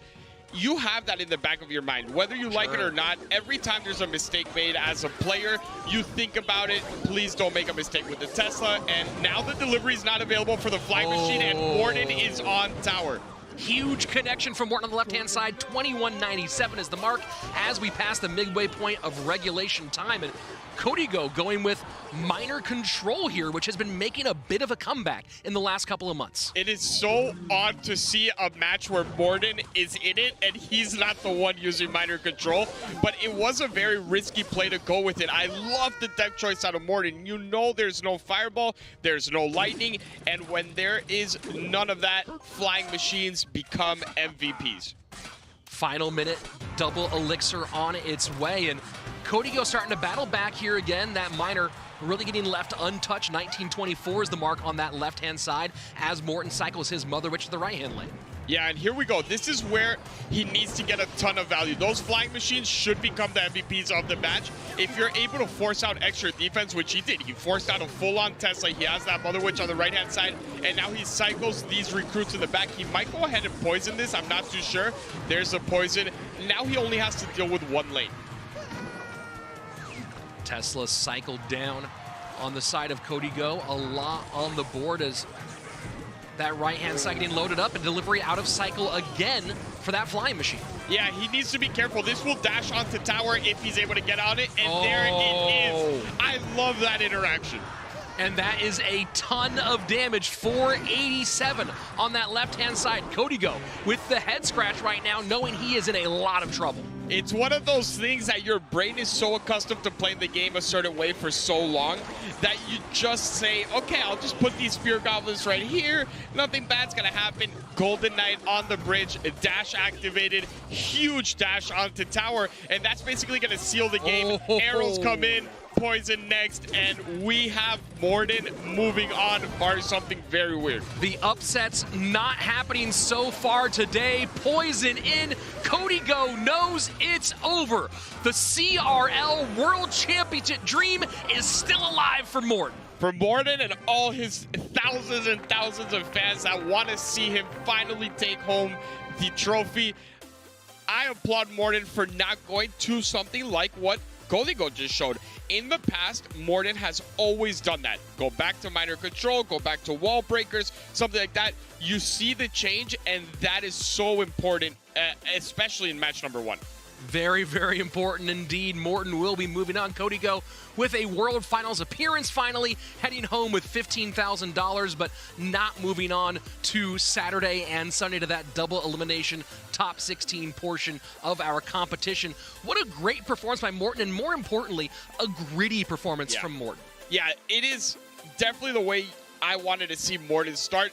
Keep your head in the game. He did only win by 350 at the end. It seemed like he was in full control, and I do think he was, but it was a way closer match than it seemed. Very, very close indeed. And looking at that last one, you know, you went with the quick cycle deck out of Código, very fast all the way around, 2.9 Minor Control. But again, that Minor Control deck, that's one of those ones where if you get the wrong matchup, and more importantly, if you get behind early, you can be in a whole lot of trouble. And here we go.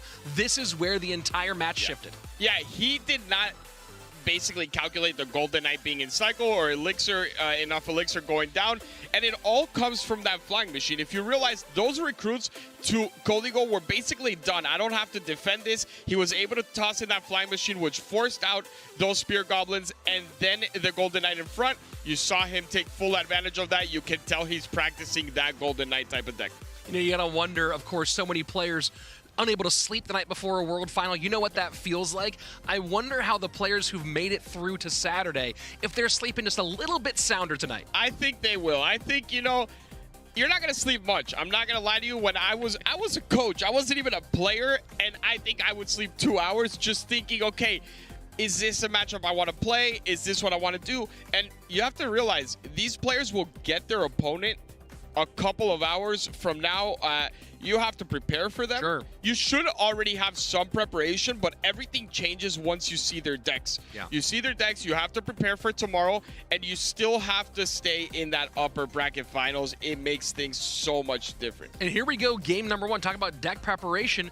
Very interesting choices on both sides here out of Código. Zap and Lightning both inside this MK Ram Rider deck. And we'll talk about game number 3 in a moment, but that Mega Knight being played in game number 1, a key factor in that game 3. Yeah, that is, I mean, all the signs were there for Morten in that game 3 from previous decks, and that is what I love about Duel's format and the evolution we've seen about players, right? You take that Mega Knight that we just saw, and now you add the components from this. You have the Cage, you have the Fireball, and you have the Barb Barrel all in one deck. So when you're going up against Código and you see that, no Fireball, no Cage, no Barb Barrel, and no Mega Knight, look at the deck he throws out there. It is impossible to win against that. Yeah, that game number 3, great choice there from Morten. Maybe an unconventional look at 6-man Royal Hogs with the poison and the arrows in there, but a great one and one that carried the day for Morten. So he moves on, and of course we have a lot more.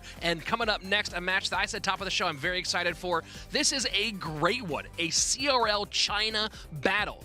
Teammates and rivals, Higher versus Elsiop. This is the past and current best player, I guess you could say. They're, in my eyes, they're kind of tied as the current, you know, they're fighting for who is the best player in China, who will leave the best legacy. Obviously, Higher has a lot of work to do still to match Elsiop's past, but he's been doing it. He is that guy that has been incredible for the past 2 years. I mean, the run Higher has been on, not just the last 2 years, but this year in particular, leading into that final monthly championship. Not only did he win that monthly final, but he won, I think, 3 or 4 other competitions in about a 2-week span. So the form he's in right now is absolutely brilliant, but you are up against, arguably, definitely a first ballot Hall of Famer, and when you talk about the top players of all time in Clash Royale, Elsiop has to be in that conversation. There's one thing that Elsiop is, and he is a winner. Yep.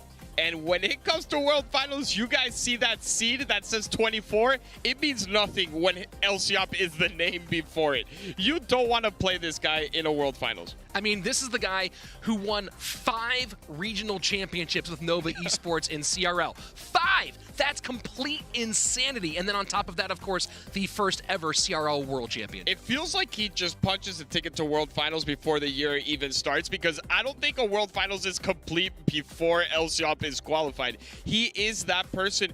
We're missing Surgical Goblin this year, but before that, he also didn't make it his first season with Liquid. Elsiop is just consistency since day one, and I think that's why when we talk about the greatest of all time, he has to be there. He has the championships that Surge has. He has the amazing years that Ruben has had as well. And I mean, Higher, I think you definitely have a shot to win today, but still a long road ahead to be the best ever. Let's go ahead and jump on into it. Higher making, I believe, his second appearance here at CRL World Finals. Elsiop has been in every single Clash Royale League World Championship. And of course, these two have a long and storied history, both as teammates for Team China and as rivals with Higher at WEDGM and Elsiop, of course, at Nova. And that 2019 season in particular, Eric, it was Higher who ended up taking the regional championship, but then Elsiop who went, or it was Elsiop that took the regional championship, and then Higher who went and beat Elsiop at World Finals. Yeah, and I mean, I got the opportunity to actually compete against Higher, and he is one of my favorite people I've competed against. He is so calm and poised that if I was in that CRL East region, the China region originally, he is someone that I'm looking at for any time I'm building a team. And like you said earlier, he went on an amazing run this year. But look at the pressure that Elsiop is putting on. That bomber goes down, the Baby Dragon connects onto tower, and it's a full health Baby Dragon. That's gonna be a lot of Baby Dragon work here. I'm curious as to what variation of drill precisely Higher is running, because there are some variations that match up really brilliantly against E-Giant and some that really, really struggle. So those last 2 cards are going to be critical for Higher. Yeah, I'm curious to see what it is, because also the advantage of using a deck like Higher right now is the fact that it's so versatile. I always love that sound when he's dashing. It's just, whoever picked that sound, you did a great job. But this could get really tricky really quickly. He does have 2 buildings for it, but we should expect to see a lightning here and a dash that is not a big deal, but it's still visually nice to see. Yeah, a little miscalculation there from Higher. It seems kind of trying to play the gamesmanship of when that Golden Knight would actually pop off for the dash, try to chain to that King Tower activation. Obviously didn't happen here, and this is the frustrating thing about E-Giant, right? It's you put a bunch of stuff down and you try to get some distance, that NATO pulls it in, damage back reflected. Yeah, now he's a full cycle off on offense. He has to cycle back. Yes, his cycle is a lot quicker. The Fire Spirit actually connecting is a big deal for him. When you're playing a chip damage type of deck, that is huge. A Fire Spirit connection is what you want to see. He wasn't able to force anything out of him, but he's in a way better spot than I expected him to be at this point in the game. Now that we're getting later on in the game, you're going to start seeing a lot of quick cycling, and just trying to get a little bit of chip here and there. Lightning does open up a nice path. Might have to cycle back to a drill on defense. The Baby Dragon. It comes out. Wow, Baby Dragon on tower and being tanked for by the Electro Giant. I cannot believe it. It seems like the Baby Dragon took that whole tower. That's the same tower that got hit by the Baby Dragon early on.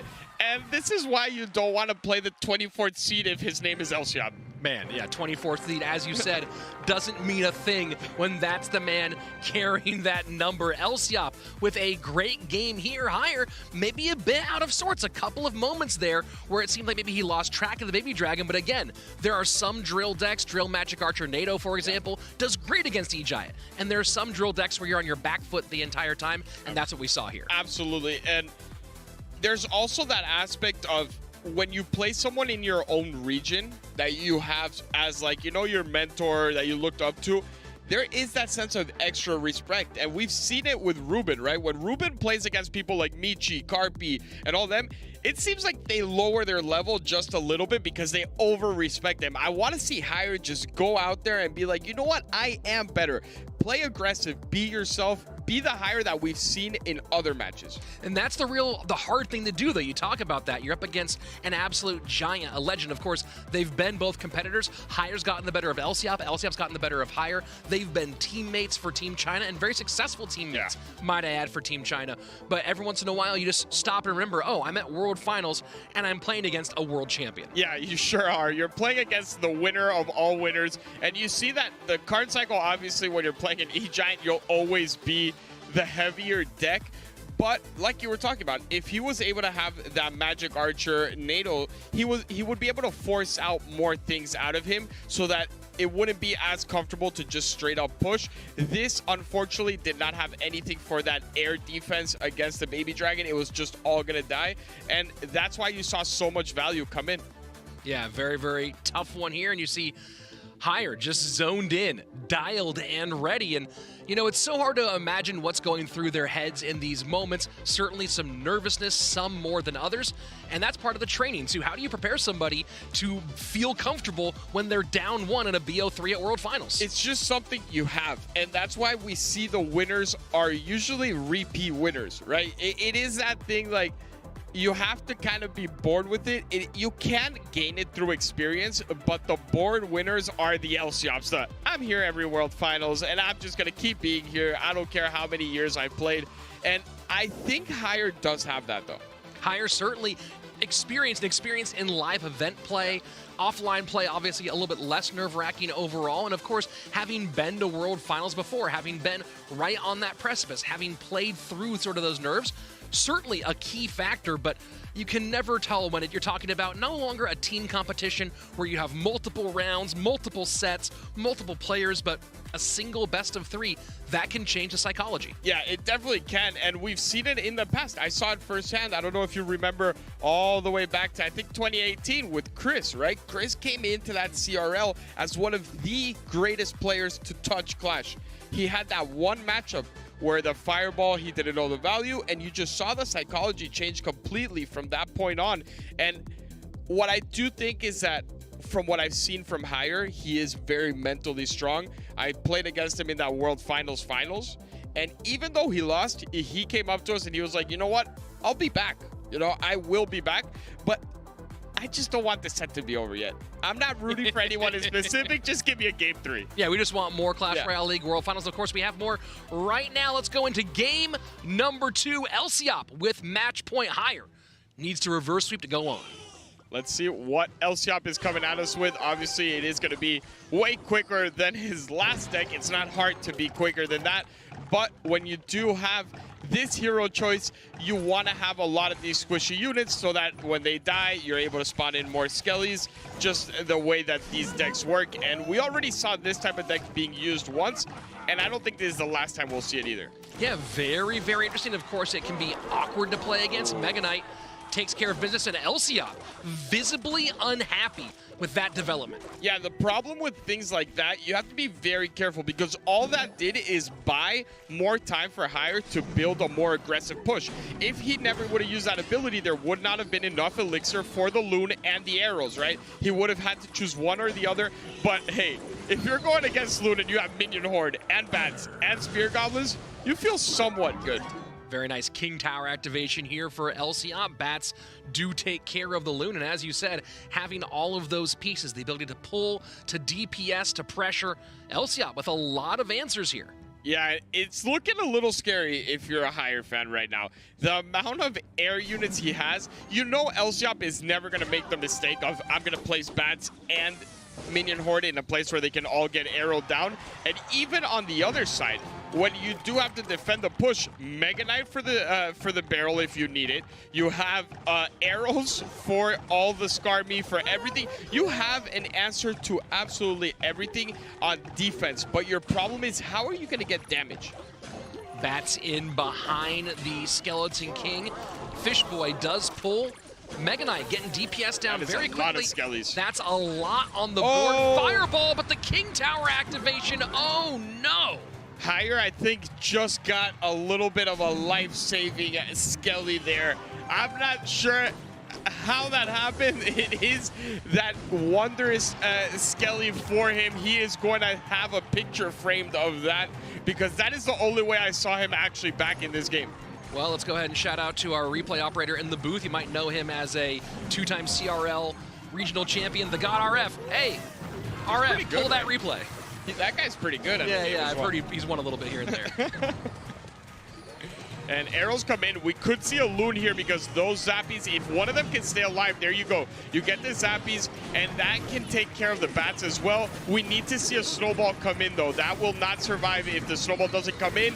Fireball, it seemed like a little bit of a, I'm not going to take any risk type of thing. I'd rather just get this done. But that Spear Goblin's on tower on the left.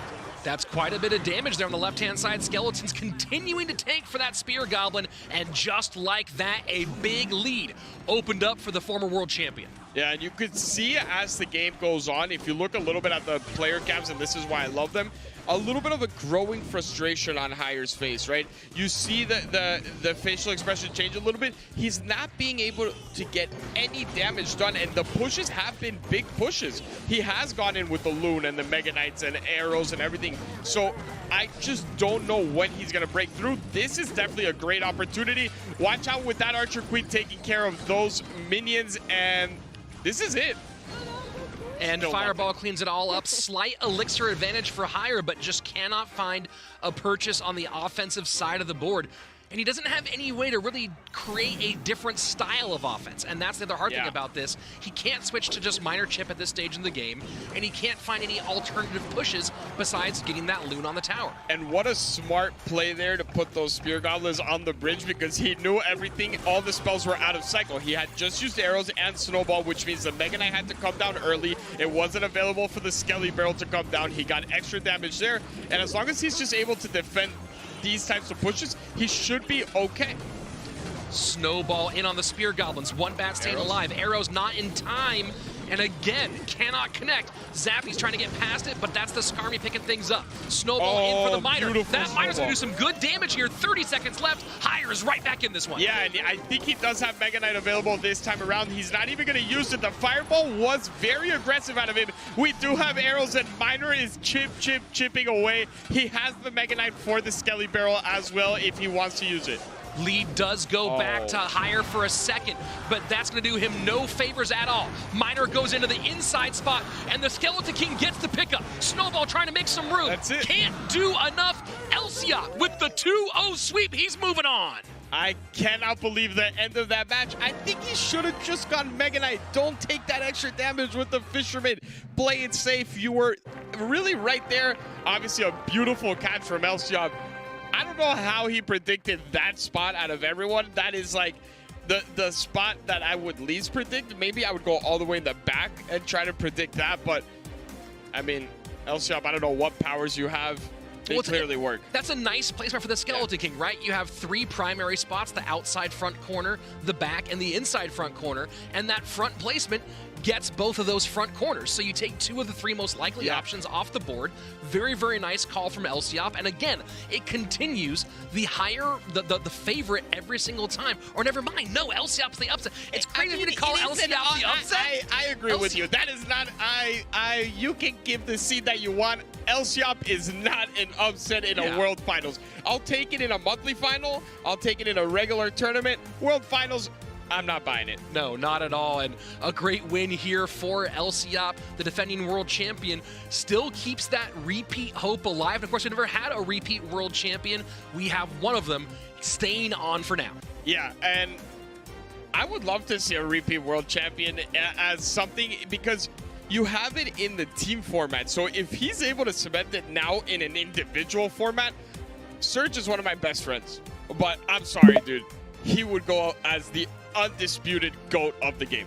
I mean, you do have 3 players returning, right? You have LCOP, you have Ruben, and of course you have another one of your players, Igor, all defending world champions here. So we'll see if any of them can make it all the way through, but a lot more of a road to get there. And speaking of roads to get there, let's go to the analyst desk with Joshua Akrap Sharon to break down some key moments from that match. Game 2, this is where everything happens. Let's take a look at this first portion of the replay. Right there is able to place the mortar in the middle. He's not really sure what's happening so far. Let's get it started right here. We have the Mega Knight coming down the lane as well as the Fisherman. Here comes the Loon. So this was brilliant defense overall. The mortar is actually able to hit. Let's pause right there just real quick. The mortar was actually able to hit the Fisherman before it uses his latch to protect himself. Bats are going to come down. Let's resume the replay right here. Bats are going to come down, doesn't have an answer, and then brilliant Spear Goblins right there to activate the King Tower. Just great defense, and it kind of set himself up for the rest of the game. He just kept doing great defenses, forcing out arrows, but the Minion Horde was able to get value. Let's go to the second replay if we can. Just brilliant defense throughout, and go. Right there, this is when it's all happening. 35 seconds left in the game, uses the Skarmy. There was a few times where he wasn't able to use the Skarmy on top of the miner because of brilliant prediction, snowballs, prediction arrows. Everything's coming down the lane. We get the fireball on the right lane. We get the miner coming down, and here it is. There we go. He was down 400 HP. What happens? Uses the prediction arrows, then uses the prediction snowball. Kind of makes it an awkward defense. Only Fisherman, let's pause it real quick. Only Fisherman for defense use the snowball and the arrows, and so then he's able to get a little bit of chip damage with the skeleton barrel. Let's go once again. This is what I want to highlight right here. Let's erase that. Skeleton King is going to come down just in time, is able to protect it. Snowball comes as well, but it's not going to be enough. And that's it. Game over. 250. And let's bring it back to the casters. Thanks a lot, Josh. And of course, that was another great matchup. LCOP continuing on. Of course, you and I have many memories from that 2018 World Championship in Tokyo. Yeah, I mean, you call LCOP an underdog. I was sitting right over here. I was laughing with you because it's impossible to call him that. Yes, Hire did have that monthly final win, but come on, it's LCOP.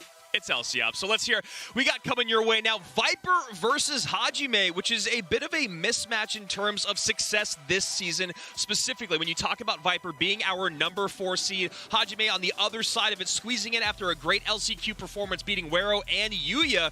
Rich, how you feeling about this? I mean, this is one of those ones that's going to be, I think, maybe a bit of a referendum on Viper in this tournament, right? Viper has long been a phenomenal ladder player. Some have called him in the past a hog XC NATO one trick. Yeah. In my opinion, he proved this year that that's not the case. He has more depth, but he also proved how good he has at ladder.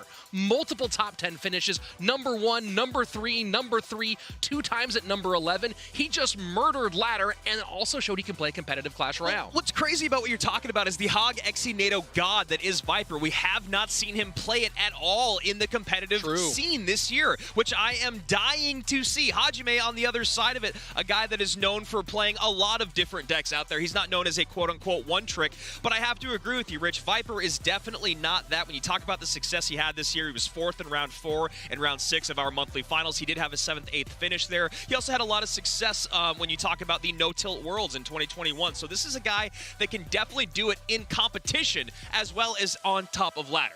And that brings up a really important question about Hajime, who is one of those players who, when he first came into the scene as a competitive player, with Blastoff, I believe it was, in the No Tilt League Special Edition, when some of those CRL teams had alternative names, he was a guy everyone thought was going to be a top tier rookie. That promise never quite paid off, and this is a proving ground moment for the young player from Japan. It really didn't. We only saw him once in our monthly finals in round number 1, where he ended in 7th and 8th place. Now, he is a return World Finals competitor when you talk about what he did with FOB Gaming in 2020, but that's with a team. He's all by himself now as we hop into game number 1 here. Viper top of your screen, Hajime at the bottom, Japan and France duking it out here in match number 5. Interesting here, we've seen Log and Guards with the Miner out of Viper, so Guards making a bit of a comeback this year. They got a little DPS boost, a lot more punch in that power.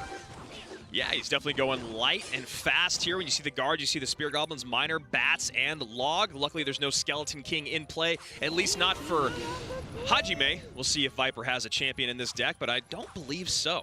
Could maybe see the Golden Knight. First minute, Ram Rider set up way in the back for Hajime. We'll see what he puts out up front here.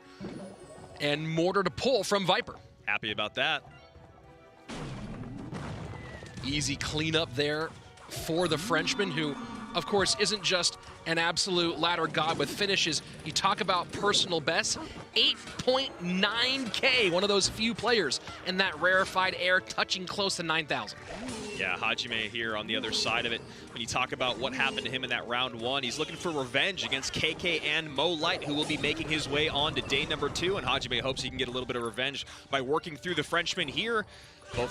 All 4 towers pretty healthy. As you see, Viper has a very slight lead, 28-78 on the bottom of your screen, 29-53 at the top. And a little leakage here from Viper. Wants to make sure he has the exact right cards he wants against that Archer Queen, and just goes ahead, Fireball, Log, gets the chip damage, keeps that damage off his tower. No, a little short on the Log, doesn't get the chip value. Yeah, that's a really interesting play there with the Fireball plus Log. You talk about a -1 trade there, although the Archer Queen ability does activate, so it's nice, clean, and even. But there was some reason why he didn't want to use any of his baity cards, and now with that Lightning coming in, the Ram Rider will go there and not get a dash on tower, but RG does connect. Lead beginning to grow for Hajime, 21-14 on that right-hand tower as the Mega Knight plays some defense. We are getting very close to sudden death overtime, and so far, Hajime playing a very clean game. Viper struggling a little bit. Yeah, you see the bob of the head, though, from Viper. I feel like he's set up in a position where he thinks he's got a good little bit of time in overtime here, a good chance in overtime here. Although those Lightnings coming in and getting value on the cannon cart every single time makes it really, really difficult to set up a positive defense.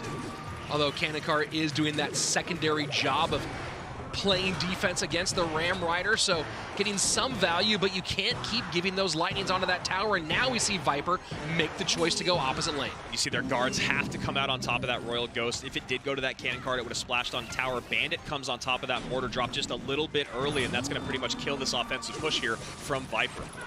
Ram Rider to the right-hand side. Mortar should be pretty close to back in cycle. Might have to fireball this and log it as well, and there he goes instead.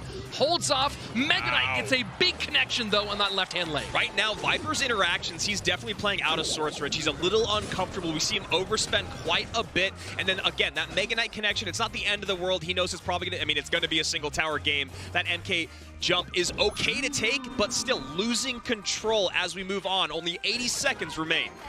And you understand why he went fireball log, because of the mortar, and now mortar goes to a pull position, keeping it very high to avoid value on that right-hand tower, and successful here for a moment, but that Archer Queen is a real danger, and the Ghost as well. Yeah, maybe we see some bats on top of this Archer Queen. No, he goes fireball instead. No log. There's the bats that come down, which is going to be good for that bar barrel. 1797 to 2206, and 1 minute remains. Viper is playing a very, very smart game in this recovery, despite the early challenges. He is certainly not out here. One good mortar connection could change everything, and there we go. The mortar gets on tower on the left-hand side. No defense there, though. Mortar should get one more shot, and it does. 1674. Ram Rider plus MK coming in here on the right-hand side.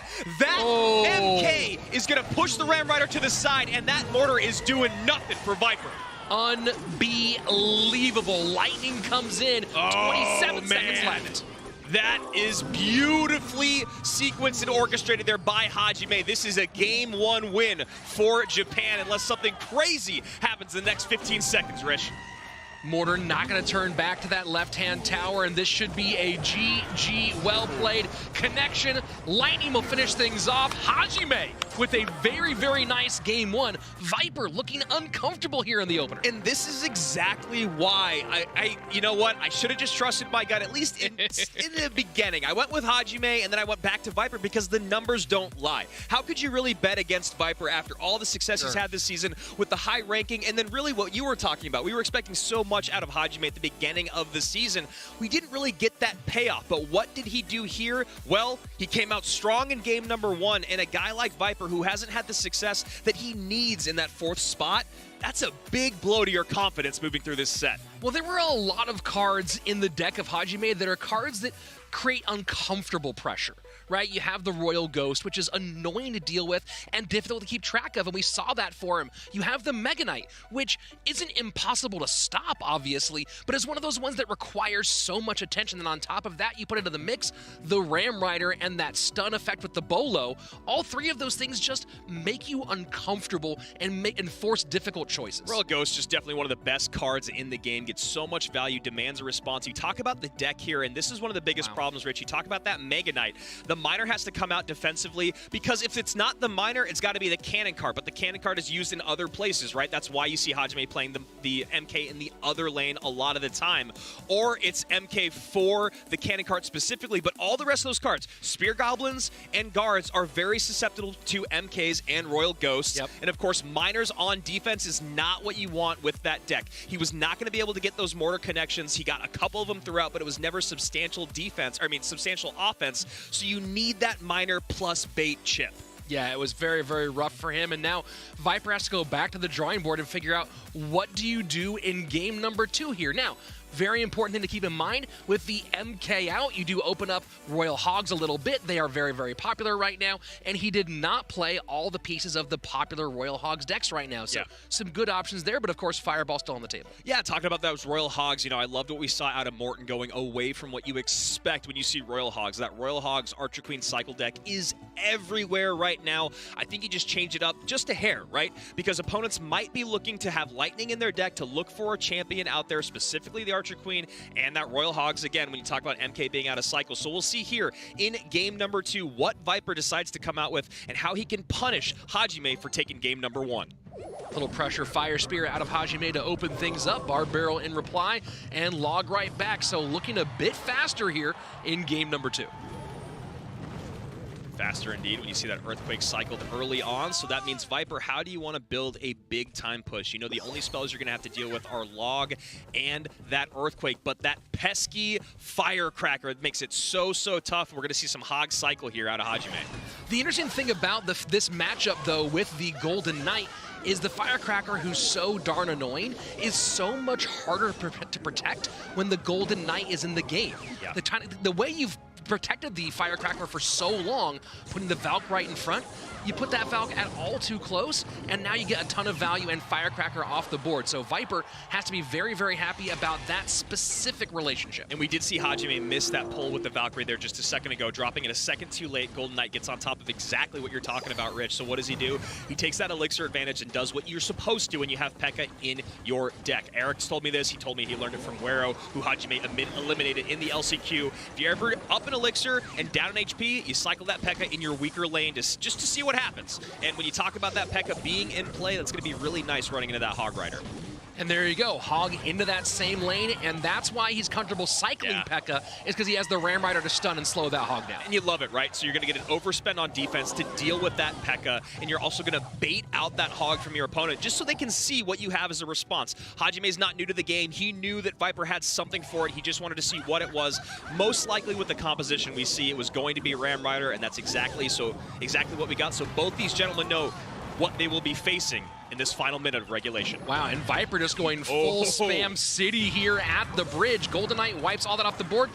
King Tower activation doesn't work for Hajime, and that's going to put him down in both elixir and damage in our final minute of regulation. Saving grace there was a good log to take that Mother Witch out of play, or else that Bandit tanking would have gotten so much value, but still trouble, especially when we, again, talk about this P.E.K.K.A. Great placement there, great timing, no damage in from that Hog Rider. You have to imagine that trying to find any way to break through is going to be difficult. You hope that in single elixir, you find yourself up in elixir just a little bit and punished there. But now here we are in double, almost a triple. He hasn't found that advantage, although does get a nice connection on the right-hand lane in our final 20. Just really nice control there in single elixir, like we talked about, cycling that P.E.K.K.A. in the back and then having a response with that Ram Rider. A great matchup really here for Viper, 1497 to 2098. And it's going to be an uphill battle here for Hajime to try to even this out. When you talk about the responses available for Viper, you can even Bandit plus Electro Wizard if you do not have P.E.K.K.A. in cycle or Ram Rider, but I can't imagine Viper will put himself in that position. These EQs, you understand why they're coming out, but not doing maybe as much as Hajime would like. Obviously, no building in the game, and he has to be careful. You're against a bridge spam variation. You throw 7 elixir that quickly, you can find yourself in a hole very, very fast. Nice Bandit there to catch that Fire Spirit, and of course to keep this Firecracker off of the Golden Knight. No splash damage comes through, but that pesky Fire Spirit is going to get some good value here as we see a Ram Rider set up in the opposite lane. That is not going to pull. There it goes. And it's on tower. That Tesla too low, Rich, and that's going to do it. GG, well played. Viper ties things up. We're going to game number 3. Yeah, he doesn't quite do it with Hog Rider, but he gives us a little bit of a rider there in the Ram Rider, which was the better decision. Great matchup when you talk about all the ways to keep that Hog at bay. Electro Wizard plus Bandit is great. Didn't even need to see that. Ram Rider and P.E.K.K.A.'s is all Viper needed for a great game number 2. And you know what? Just the gumption from Hajime to play a Hog cycle deck against Viper. You know, you have a guy who's a phenomenal Hog player, and you go, you know what? I'm going to do that against you. I know that you're a pro, but look at what he's done with Hog. If you do that offensively, you understand that defensively. It's the same reason why you don't go Mortar against Igor, you don't go Hog against Viper. Yeah, I mean, we've seen some cheekiness out. What was that triple Spirit deck running it against your buddy there? We've seen a little shade thrown, but like you're talking about, going Hog Rider against Viper it's tough. He knows every interaction with that card inside and out, and of course with that matchup advantage, we are going to game number 3. Let's take a look here at the stats. You talk about that cycle, wasn't able to beat out that 4.1. No, I mean, you hope that you get a good advantage in single. You know, the hard part about this matchup for Hajime is, of course, not only were the counters to the Hog Rider, but also the Hog Rider isn't really the damage dealer of this deck. Typically, it's actually about the log EQ cycle, but when you're not against any building and you're trying to EQ cycle for damage, that's a big problem. And another big problem is this Tesla placement right there. You see the first Tesla doesn't pull, the second Tesla does not either. No log to push to the side. A big-time connection there with the Ram Rider. Mother Witch right behind, and that's going to do it. Tower down, and honestly, I love that you said it, Rich. Also, I'm just going to say this really quickly because I can, and I'm up here. It's nice to be sitting next to you again. Yeah, it's been a long time, man. It's really good to look over and have you here. Talking about the damage in single elixir. Just not enough output there from Hajime. You talk about that fast cycle deck. You usually want to get at least 1,500 damage in single elixir to control throughout, and then always that Earthquake cycle late game. That's what you want to work towards, but never an opportunity for that for Hajime. Well, you know, on one side with that Hog EQ deck, you can get the early advantage, get a Hog connection, and then be in a good spot. You can also play great defense and then win by spell cycling late in the game. But neither of those two things happen. Fell behind early, and that's a deck where you just don't want to fall behind early. You're not going to get a lot of Hog shots most of the time anyway in the modern meta, and especially not against a P.E.K.K.A. and a Ram Rider. So a lot of trouble there. Now, let's talk about game number 3, because we did just see Viper run. We saw the Ram Rider get used. We saw E-Wiz get used. We saw a lot of things that could stop a balloon get used. I wonder if Hajime sees an opening here to go to the skies. I was just hoping we were going to have a conversation that ended with Viper running Hog XC NATO, but I don't think we are. And Fire Spirit at the bridge, little pressure there. Knight to pick up from Hajime. And Viper might be saying, anything you can do, I can do better.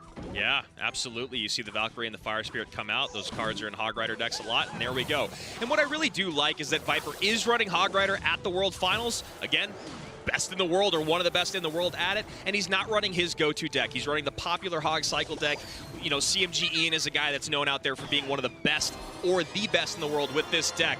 But running into Graveyard can be a little bit more difficult, as that Cannon Cart does connect, and that is already a massive blow early on. Absolutely huge. EQ has to come out, and this deck on paper looks like it does well against Graveyard. You go, Valkyrie, well, that's some splash damage. Great against Graveyard. The Firecracker, she splashes too.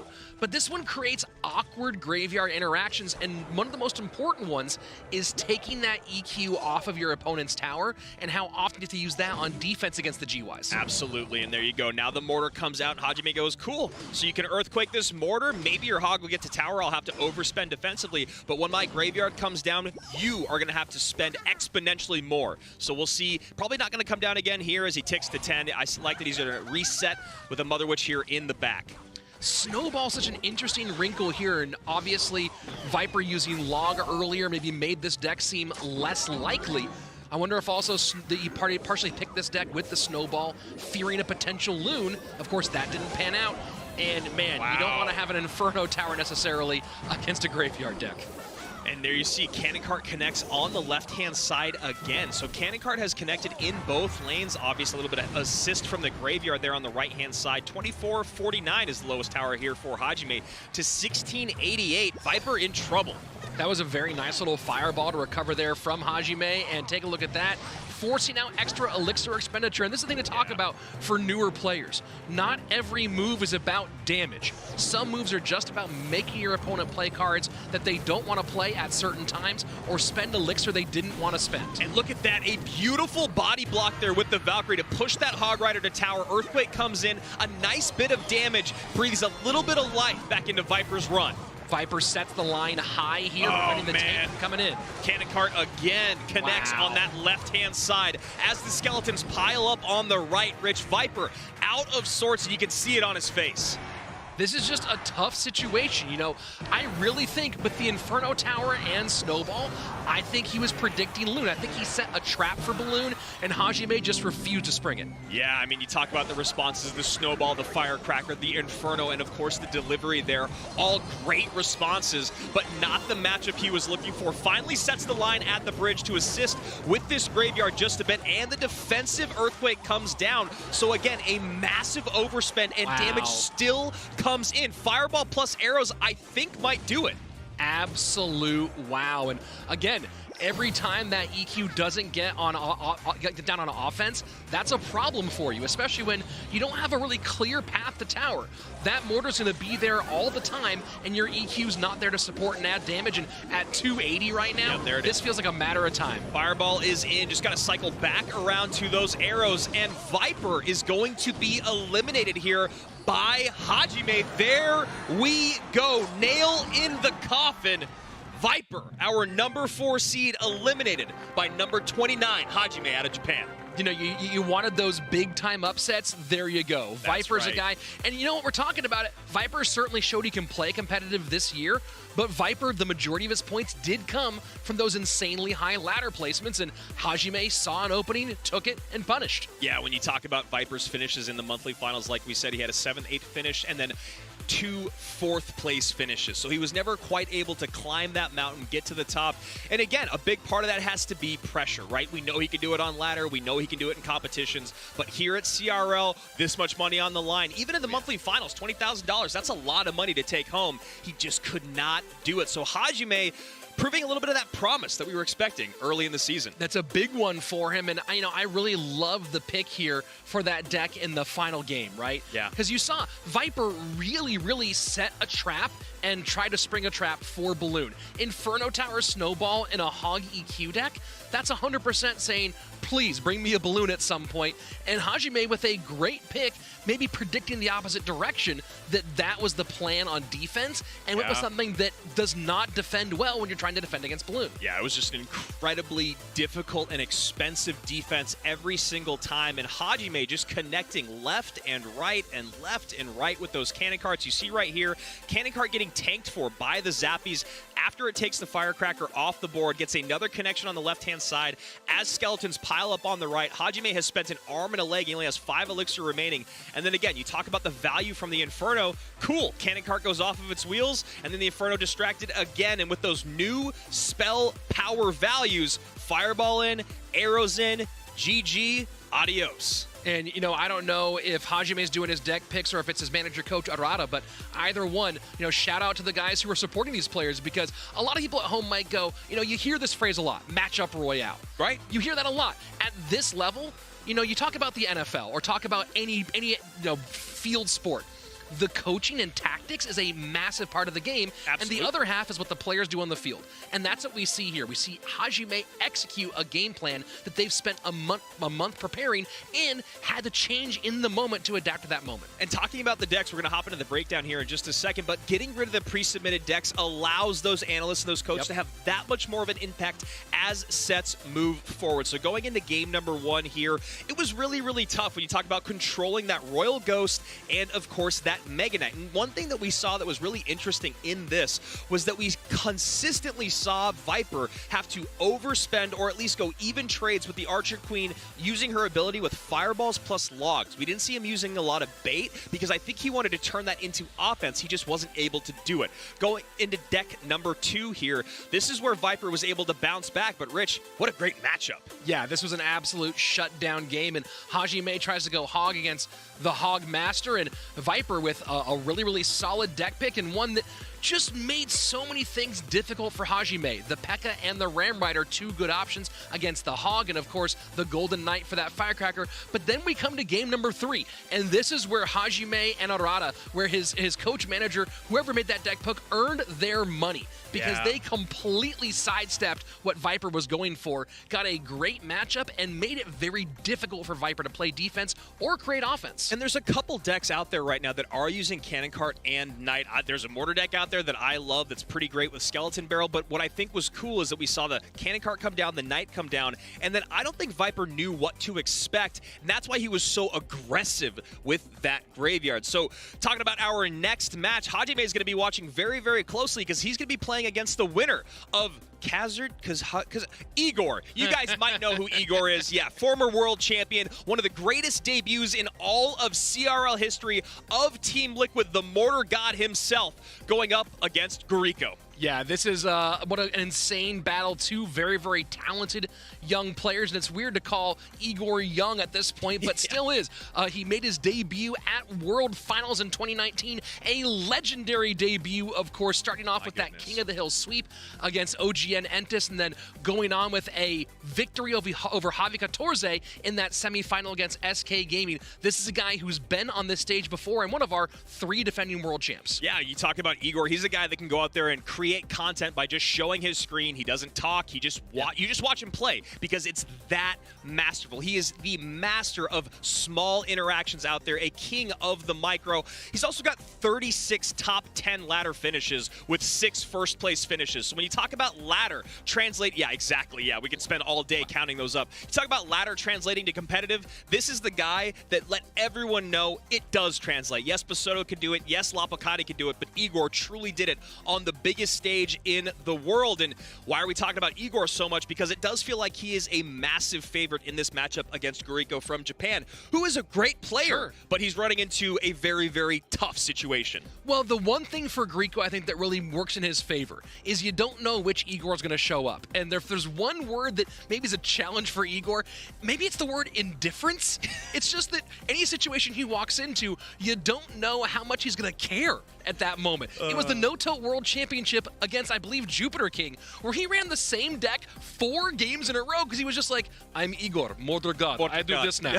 That's what he does, and that's a big opening potentially for Guriko, who's a very, very, very dangerous player who's had a very good run here at CRL throughout this year, and it's just one of those questions of you don't know who you're playing against today. Yeah, and Igor is a guy that, we get a player questionnaire out there. He's got no coach, no analyst, and he asked, who can he thank for getting to where he is today? He said, myself. So that's who we have on one side of it. No surprises there, and honestly, you probably should thank yourself. You are Igor, after all. Grieco on the other side of it, working with Eunice, that is where he needs to find an advantage. You were just talking about coaches and analysts and how much of an impact they can have in quote-unquote matchup royale. Well, in duel mode, it is definitely that, and this is where Eunice needs to earn those big bucks. Now, if I'm correct, I believe Eunice is part of that Turkish contingent, and Eunice, you know, you see Turkey, a very underrated country overall in Clash Royale, created a lot of great players. Of course, we had one of them here today in Furkan. Yep. And Eunice definitely knows what he's talking about when it comes to matchup play. The hard part is, again, the mentality of Igor on that other side. You know, he cannot run the same deck 4 times or 3 times in a row, so that's definitely one of those things, but he's a hard player to play against, especially because of one very key factor. He can play Mortar, you can hard counter him, as we saw at World Finals against Dandelion, and you can still get beat. So for Grieco, who also does play a lot of Mortar, it's a very interesting question of does he go that route against Igor? Here we go, game number 1. Igor, top of your screen, also known as Kazrani. Bottom of your screen is going to be Grieco going quick and fast here with wall breakers. Igor starting off with an Electro Wizard. Here we go. Grieco's win rate in CRL this year, almost 70%, 74 wins and 33 losses, with a total earnings of $10,500. And of course, you talk about being a ladder great on Igor's side. Grieco, who some of you might also know as Miku as well, 8.8K, 88.39 personal best on ladder. And when we did see Grieco in our monthly finals, he was knocked out of the round 4 finals due to back-to-back losses to Basoto, going 1-2 against him and Sandbox. So 2 great players that we'll also be seeing here at World Finals. Always nice to look for a little bit of revenge. And Igor going with a bit heavier here than Grieco. And that's a nice little bit of connection there. Takes the shields off and does some damage. This is the Wall Breakers drill deck, and I do believe Asaf out of Israel is the world's best with this one. Wonder who Grieco's been training with on this one. Yeah, this deck can get so brutal late game. You talk about that cycle, just relentless pressure from the drill, from the fire spirit, which does create a ton of pressure, and obviously the wall breakers to get those spells out of play. Passing the midway point of regulation time, not too much damage either way. Some chip plus now that fireball on the left-hand side for Grieco. Down to 26.89 on the right-hand side, the damage done by Igor. And you can see there Grieco shaking his head, not liking that interaction. Down a handful of Elixir here with the Golden Knight on the board and one behind in the tank. Grieco, you can see sporting the Rising Sun esports jersey. Rising Sun, an organization supporting Japanese pro play in the international scene, started by Sho and Kei, the brothers, the Japanese-American brothers out of Washington State. Very, very talented guys who've done a lot to support the rise of Japanese Clash Royale esports throughout the world. That is a big-time double wall breaker connection on the right-hand side, 2268 and 2435 respectively for Igor's 2 towers, to a very healthy 2689 and an untouched. So we see a Ram Rider come out here, and that is great fireball value for Grieco. And Grieco does have so many nice options defensively. That's the thing about running Drill and Wall Break, or Drill and Tesla together. When you have a deck like Ram Rider, you have 2 different defensive buildings to pull with. Now this gets interesting, right? Because often the Drill's even a nice counter for that P.E.K.K.A on the opposite side with that distraction, but you have the guards here, which creates such an extra wall of defense against the Big Mama. Yeah, honestly, when you talk about defending against that Mama P.E.K.K.A, guards plus Tesla or Bomber is going to be the best way to do it.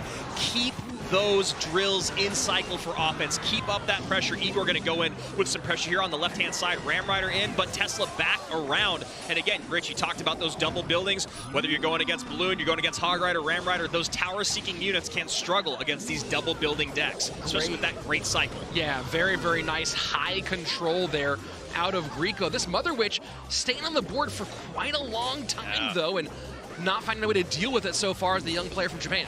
So a bit of an overspend going to have to come out from him, although pretty even in Elixir as that next Mother Witch comes down on the backside. P.E.K.K.A up front. Now Grieco has to set up a defense. Fire Spirit pressure, left-hand lane. Mother Witch behind that Mama P.E.K.K.A. Fire Spirit does connect, 2208, the mark over there. We are approaching triple Elixir, and this is where things are about to get absolutely wild.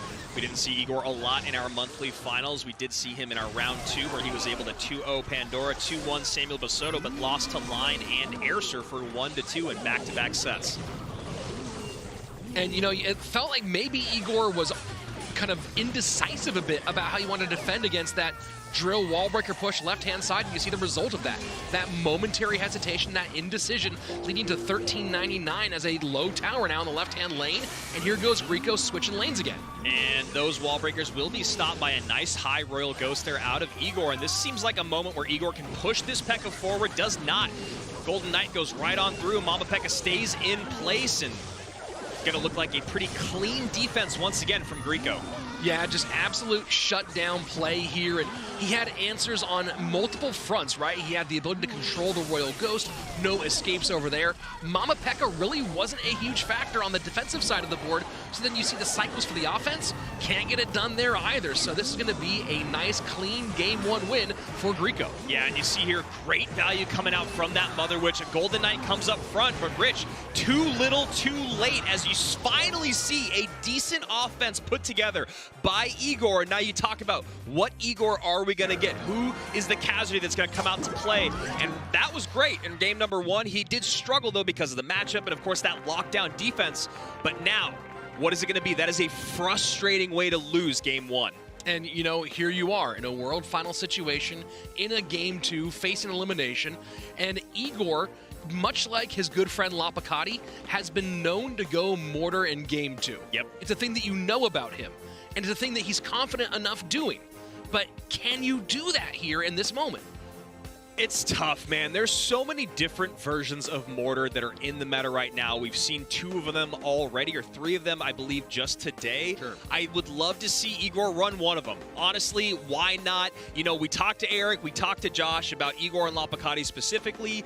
They would set themselves up. We would set Surgical Goblin up with favorable matchups to play against Igor, and he would lose over and over and over. That's how good he is. So why not bring it out now when your back's up against the wall? You know that you could play through it, and I want to see a bit of a twist, though. I don't want to see just a standard, you know, Valkyrie, Musketeer, Snowball, Mortar deck that Igor loves. I want to see him go with what's in the meta right now.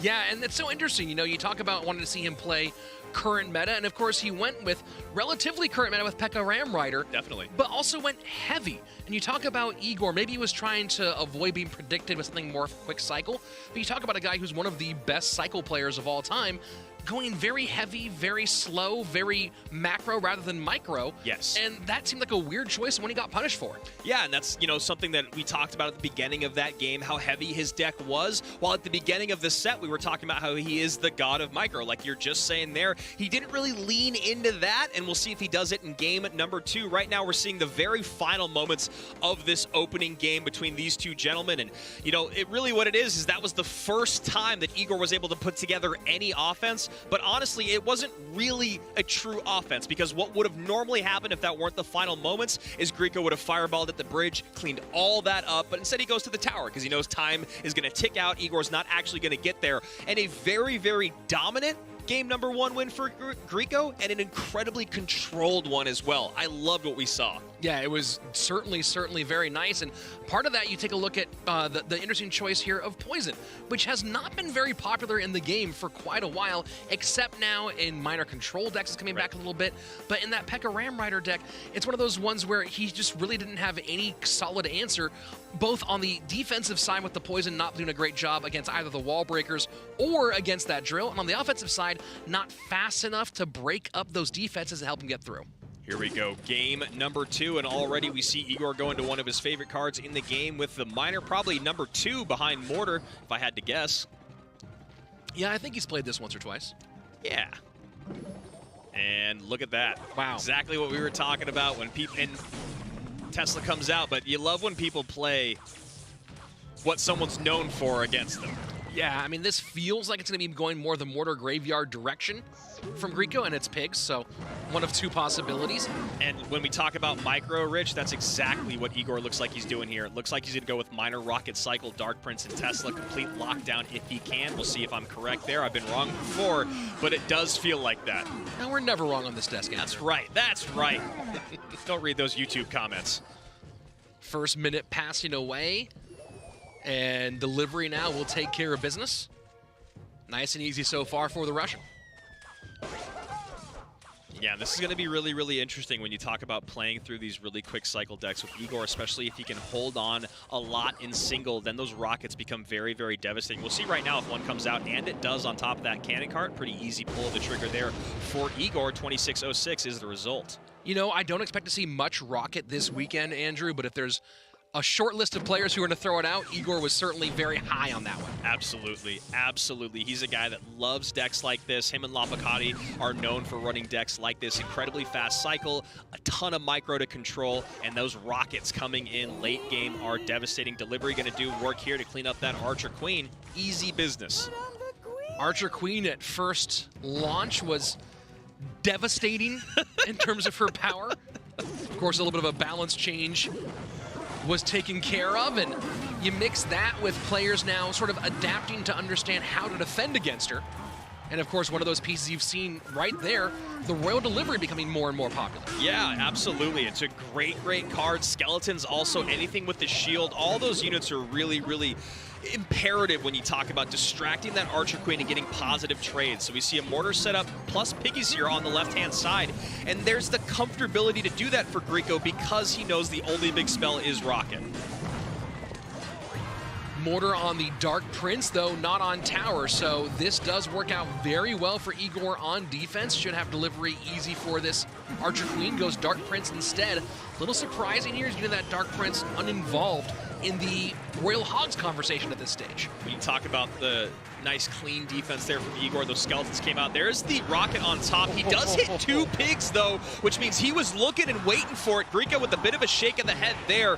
And even though Igor does take a good amount of damage there, Rich, that is a beautiful blow to Grieco's confidence in setting up the Mortar plus Royal Hogs push.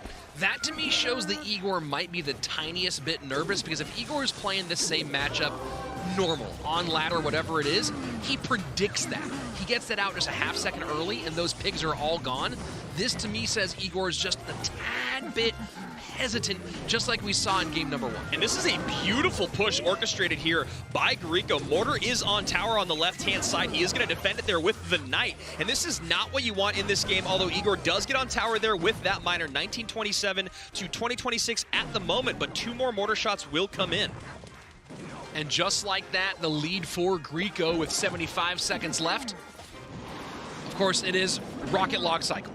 And he does get that rocket on top of that cannon card. A bit of a surprise there. He is maybe trying to bait it out, but it doesn't make a lot of sense to bait it out in that moment. Although Dark Prince is out of cycle, he does have delivery plus log.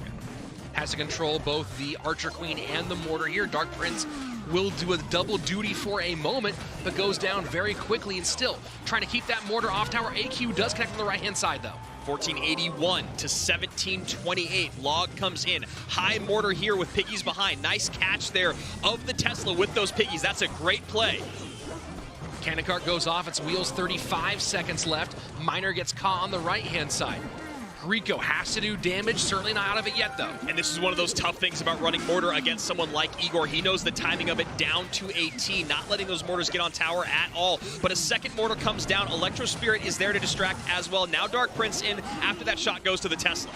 And the Archer Queen stays on that Royal Recruit log to help there as well. Very, very nice defensive play here from Igor. Has to hold on for a few more seconds. 988 is the mark on that right-hand side. Tesla takes care of business. We're going to game number 3. And there you go. The master of the micro, the Mortar God, plays through a Mortar matchup with great control here. Miner, Dark Prince cycle, the ability to keep those mortars off of tower, keeping it distracted by those cheap units in the Electro Spirit, in the Skellies, having that Dark Prince available for the Archer Queen. It was masterclass stuff there out of the Russian. And this is twice now where we've seen a player in game number 2 go with what their opponent's known for in that game number 2 and fall short. Yeah, I mean, and also you talk about Grieco coming out with Mortar against Igor.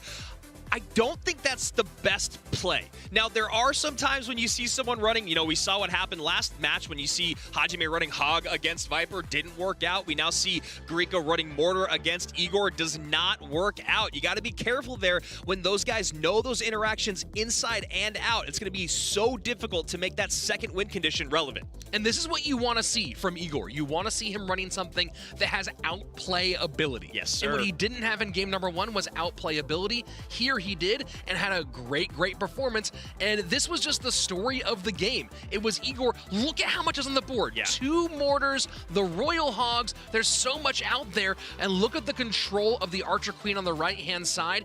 Igor was never out of control throughout this game. Sorry, I'm just going to be quiet and watch this because it's absolutely beautiful. Every single thing on this board is locked down. There's so much elixir in hand. I remember talking to Jack years ago at the Tokyo World Finals, and I was talking to him about defense specifically, and he's like, you know what? I know that I can always get positive trades on defense, so I'm always going to overspend on offense. That's exactly what we saw there out of Igor, getting so much value out of the Skellies, out of that Electro Spirit, out of his Tesla, the redirect. So many things went right because of absolutely masterful micro.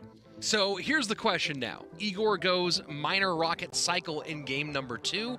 Obviously, there are mortar decks available for game number 3, but not the ones that put his name on the map, not the ones that he loves. So we saw him struggle with a non-outplay deck. What are the outplay decks he might go to in this position? You know, it's tough because Log is out of play as well. I don't believe he's going to go to Mortar because he does not have Miner. I would actually like to see him play maybe Hog Cycle. Sure. Maybe go with Snowball instead, use Earthquake in there. I'm thinking maybe Hog Cycle for Igor. Very possible, and of course, we'll see that in just a couple of minutes. And if you haven't yet, I know many of you are watching right now on YouTube. Remember, we are here for not just 1, but 2, 3 days of Clash Royale League World Finals. If you have not yet, go ahead and hit that subscribe button, ring the bell for notifications, make sure you're back here all the way through because, of course, the action gets bigger and badder every single day. That's right. Today is single elimination. We'll be saying goodbye to 16 of our competitors. They get to take over $200,000, split amongst them, $50,000 apiece. But day 2 and day 3, we're going to double elimination. And, of course, we know there's over $1 million up for grabs this weekend. So like Rich said, follow along on Twitter. Make sure you're following on Twitch and on YouTube. All of the places so that you can be here every single time we go live. It is 11:30 a.m. UTC, but you might be waking up at 3 like us, so make sure you have those notifications turned on. Let's hop in to the next game here. Game number 3. Igor and Grieco tied up. And as it always is here in Game 3 today, this is an elimination match. So winner moves on to tomorrow. Loser gets $15,000 and a nice story, but that's about it. That's right. It's always fun to tell a good story. And could he be? Shall he be? No. Is it possible? No, because he ran Tesla. Okay, there we go. Oh, yeah, good call. Man can dream. If anyone's going to run Expo this weekend, it's probably going to be Michi. I was just going to say, it's most likely Michi.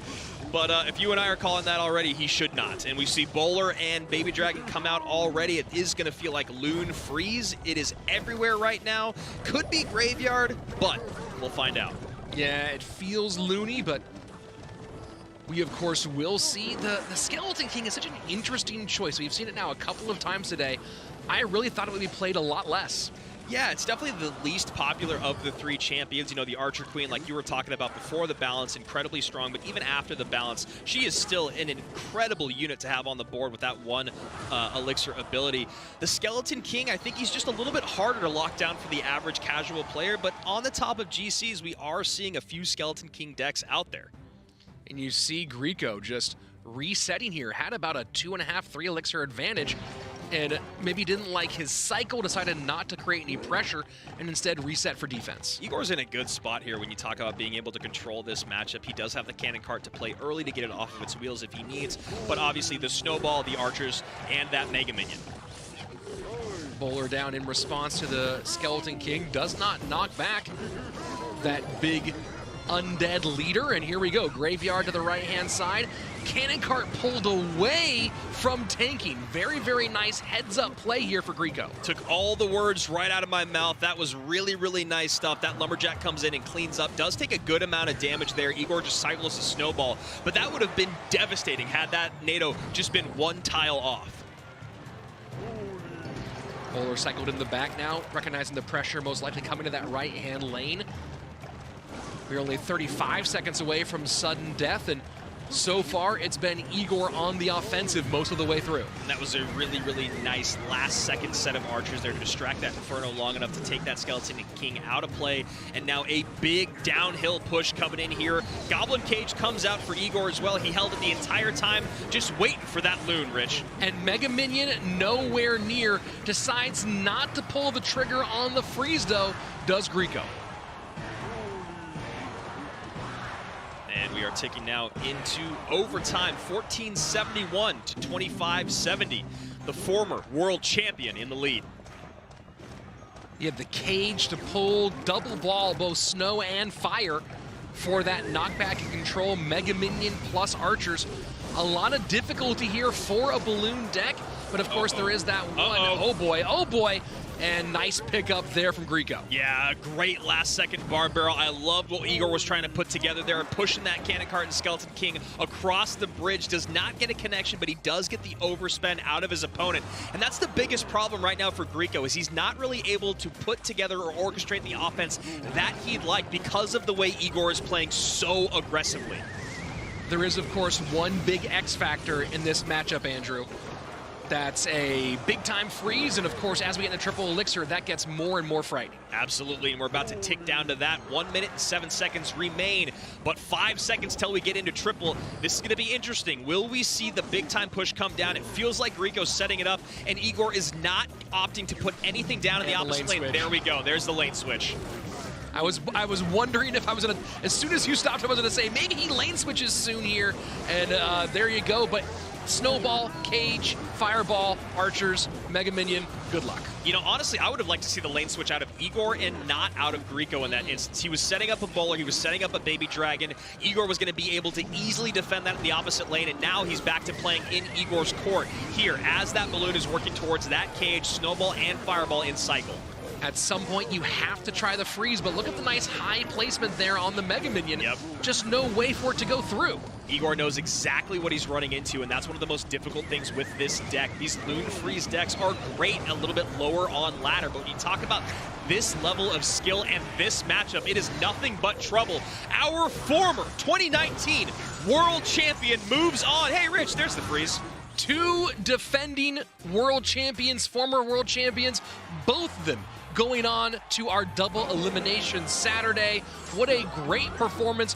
You know, we saw it was not without struggles. No. It was not without mistakes, not without stress, but that single elimination Friday for you, and Igor came through on top. A big, big win for him. And you know what I really loved out of seeing from Igor was in game number 1, what did he do? You know what? This is the game that I can try what's working in the meta. That maybe isn't an Igor deck, but will keep my opponent guessing. So he goes P.E.K.K.A. Ram Rider. He doesn't get the results he wants, so what did he do in game number 2? Exactly what we hoped. Yeah. Micro, micro, micro, and that obliterates your opponent's confidence. You go to game number 3, and Igor just takes it home. Like you said, though, not without struggles. That was incredible control, and Grieco just ran into a brick wall every single push. Yeah, I mean, there were some moments where it looked, there was one in particular where it looked like maybe Grieco had an opening, but he never had the ability to get a good opportunity. I mean, tell the freeze, not until the game was over. It was the white flag freeze that we saw. And if you can't get freeze involved in the game,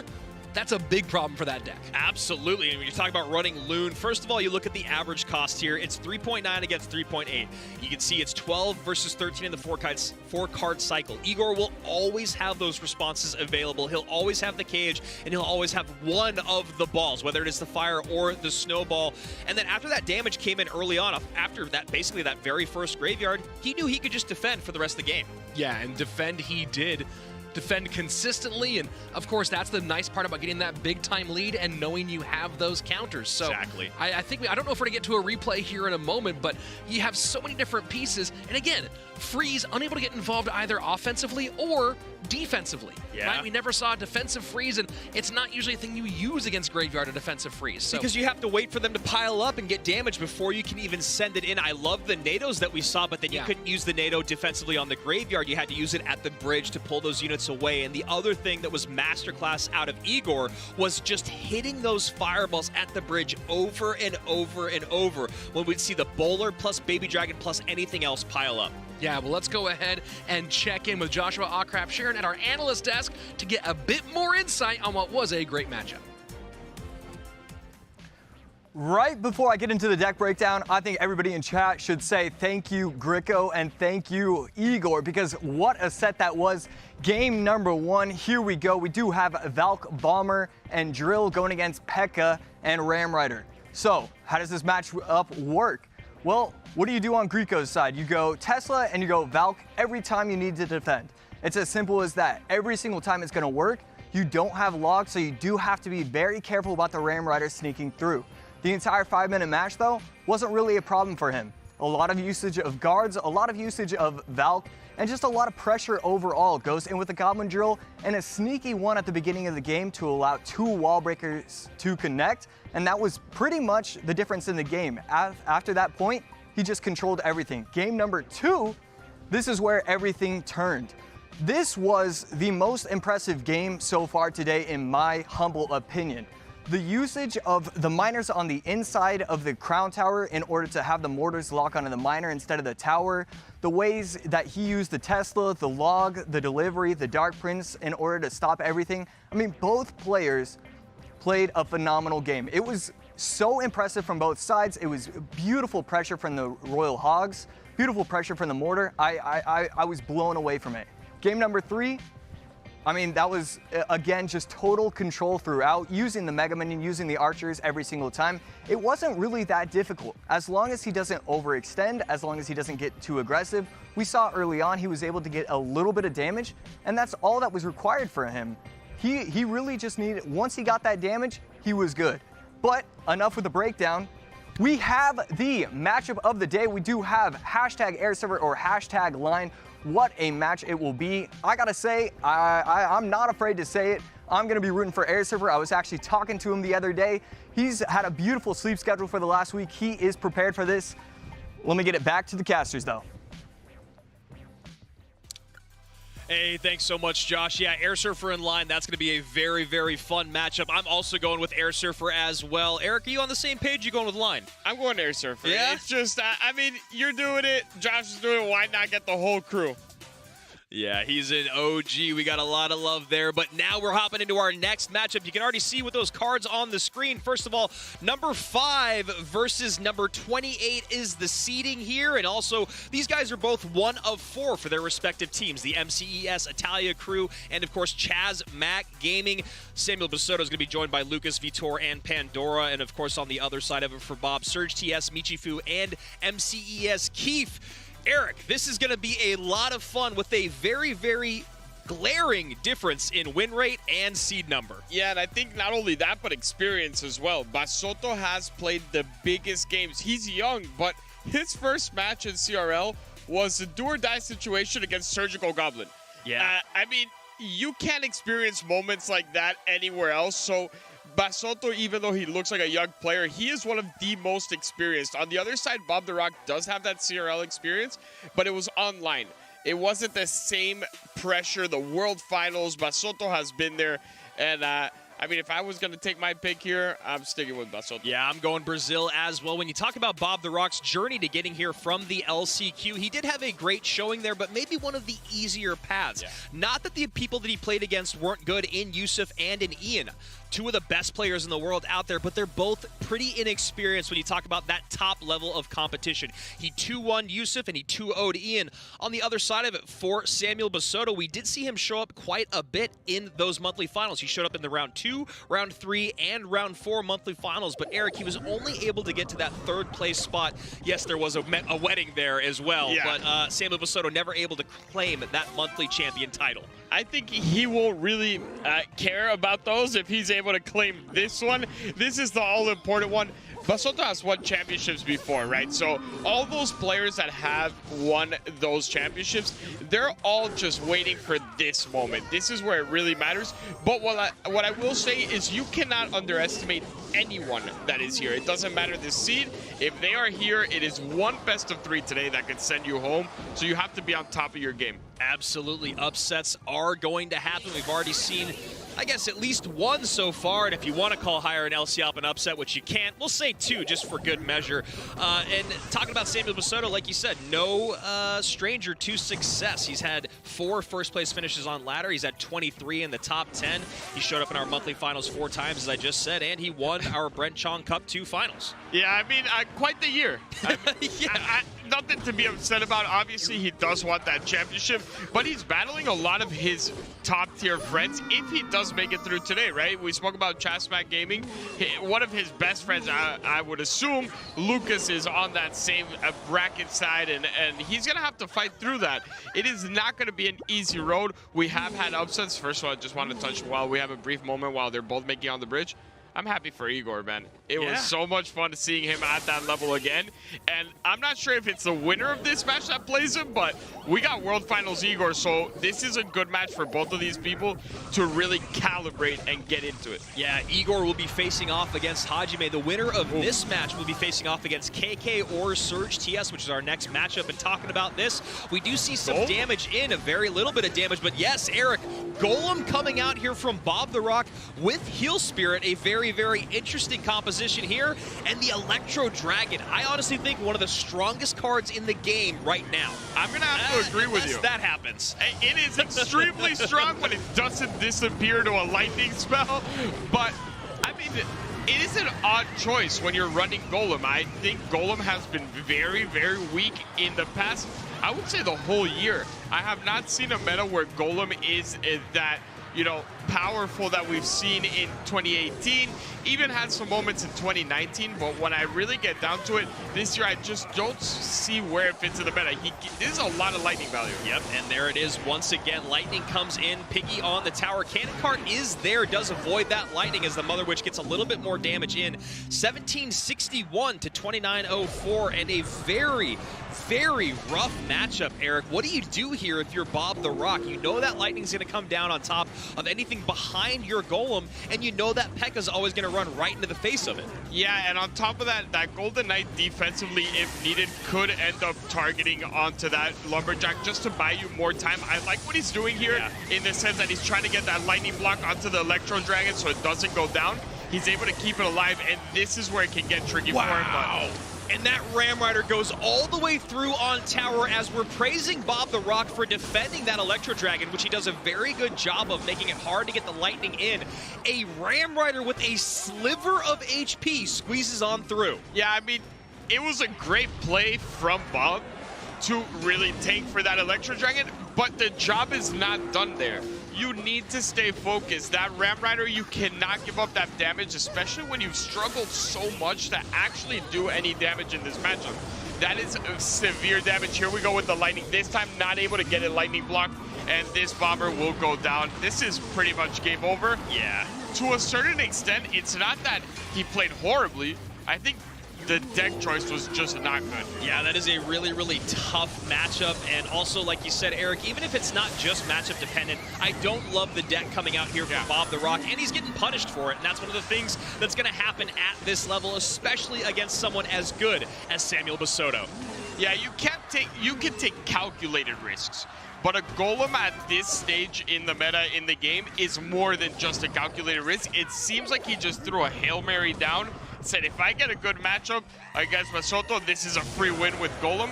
But it was like a 90% chance it's not going to be a favorable matchup. And the way that Bob the Rock played that Golem deck, I mean, honestly, it felt like we were a flashback to Immortals and Cloud9 and me and Rich getting ripped apart in the comments, because that's what it was back in 2018, was just set a Golem or a Lava up in the back, whether it was 2v2 or 1v1, and just let it play out. Bob the Rock gets picked apart there by that P.E.K.K.A. and Lightning combination. And honestly, when you talk about matchups, what a great situation for Samuel Basoto. Yeah, that was about as great of a start as you can ask for. If you are Basoto, you know that he has dealt with some nerves in the past. Yeah. He is not the type of player that is, you know, that surgical LCIOP that just gets it out of the way. He needs to get that win under. And to get it this way, this dominant, it's a huge deal for him and bad news for anyone that has to play him. That's a really great point that you make about Samuel Basoto. He is a guy that has a lot of success, like we talked about on ladder and formerly in CRL. But when you talk about picking up a game early on, you know, guys like Elsiop, guys like Morton, they've played through that adversity time and time again.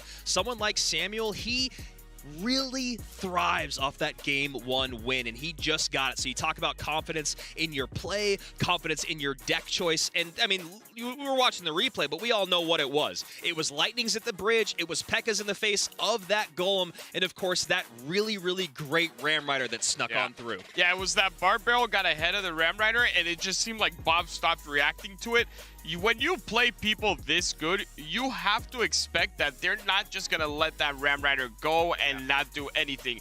There is a play coming. They think 3 steps ahead. That is what you guys were talking about before with Lapo and Igor. The reason they're able to win all these tough matchups is because they're not just, okay, this is my next move. No, these are my next 5 moves to set up this. Yeah. And Basoto is that type of player. And Bob needs to be a lot quicker with those reactions. You can't just wait and see. Yeah, and it's really tough to be fast with reactions with a deck that is that heavy, that is that reliant on getting everything behind the golem. Now, we did see Bob in our monthly finals a couple times in round 3 and in round 8. It was in round 3 where he ran into Schwatzen and Morton, the German duo who took him out. And of course, in round 8, it was Firkin and Sandbox. So 2 players that are here at World Finals, one of them that's already been eliminated.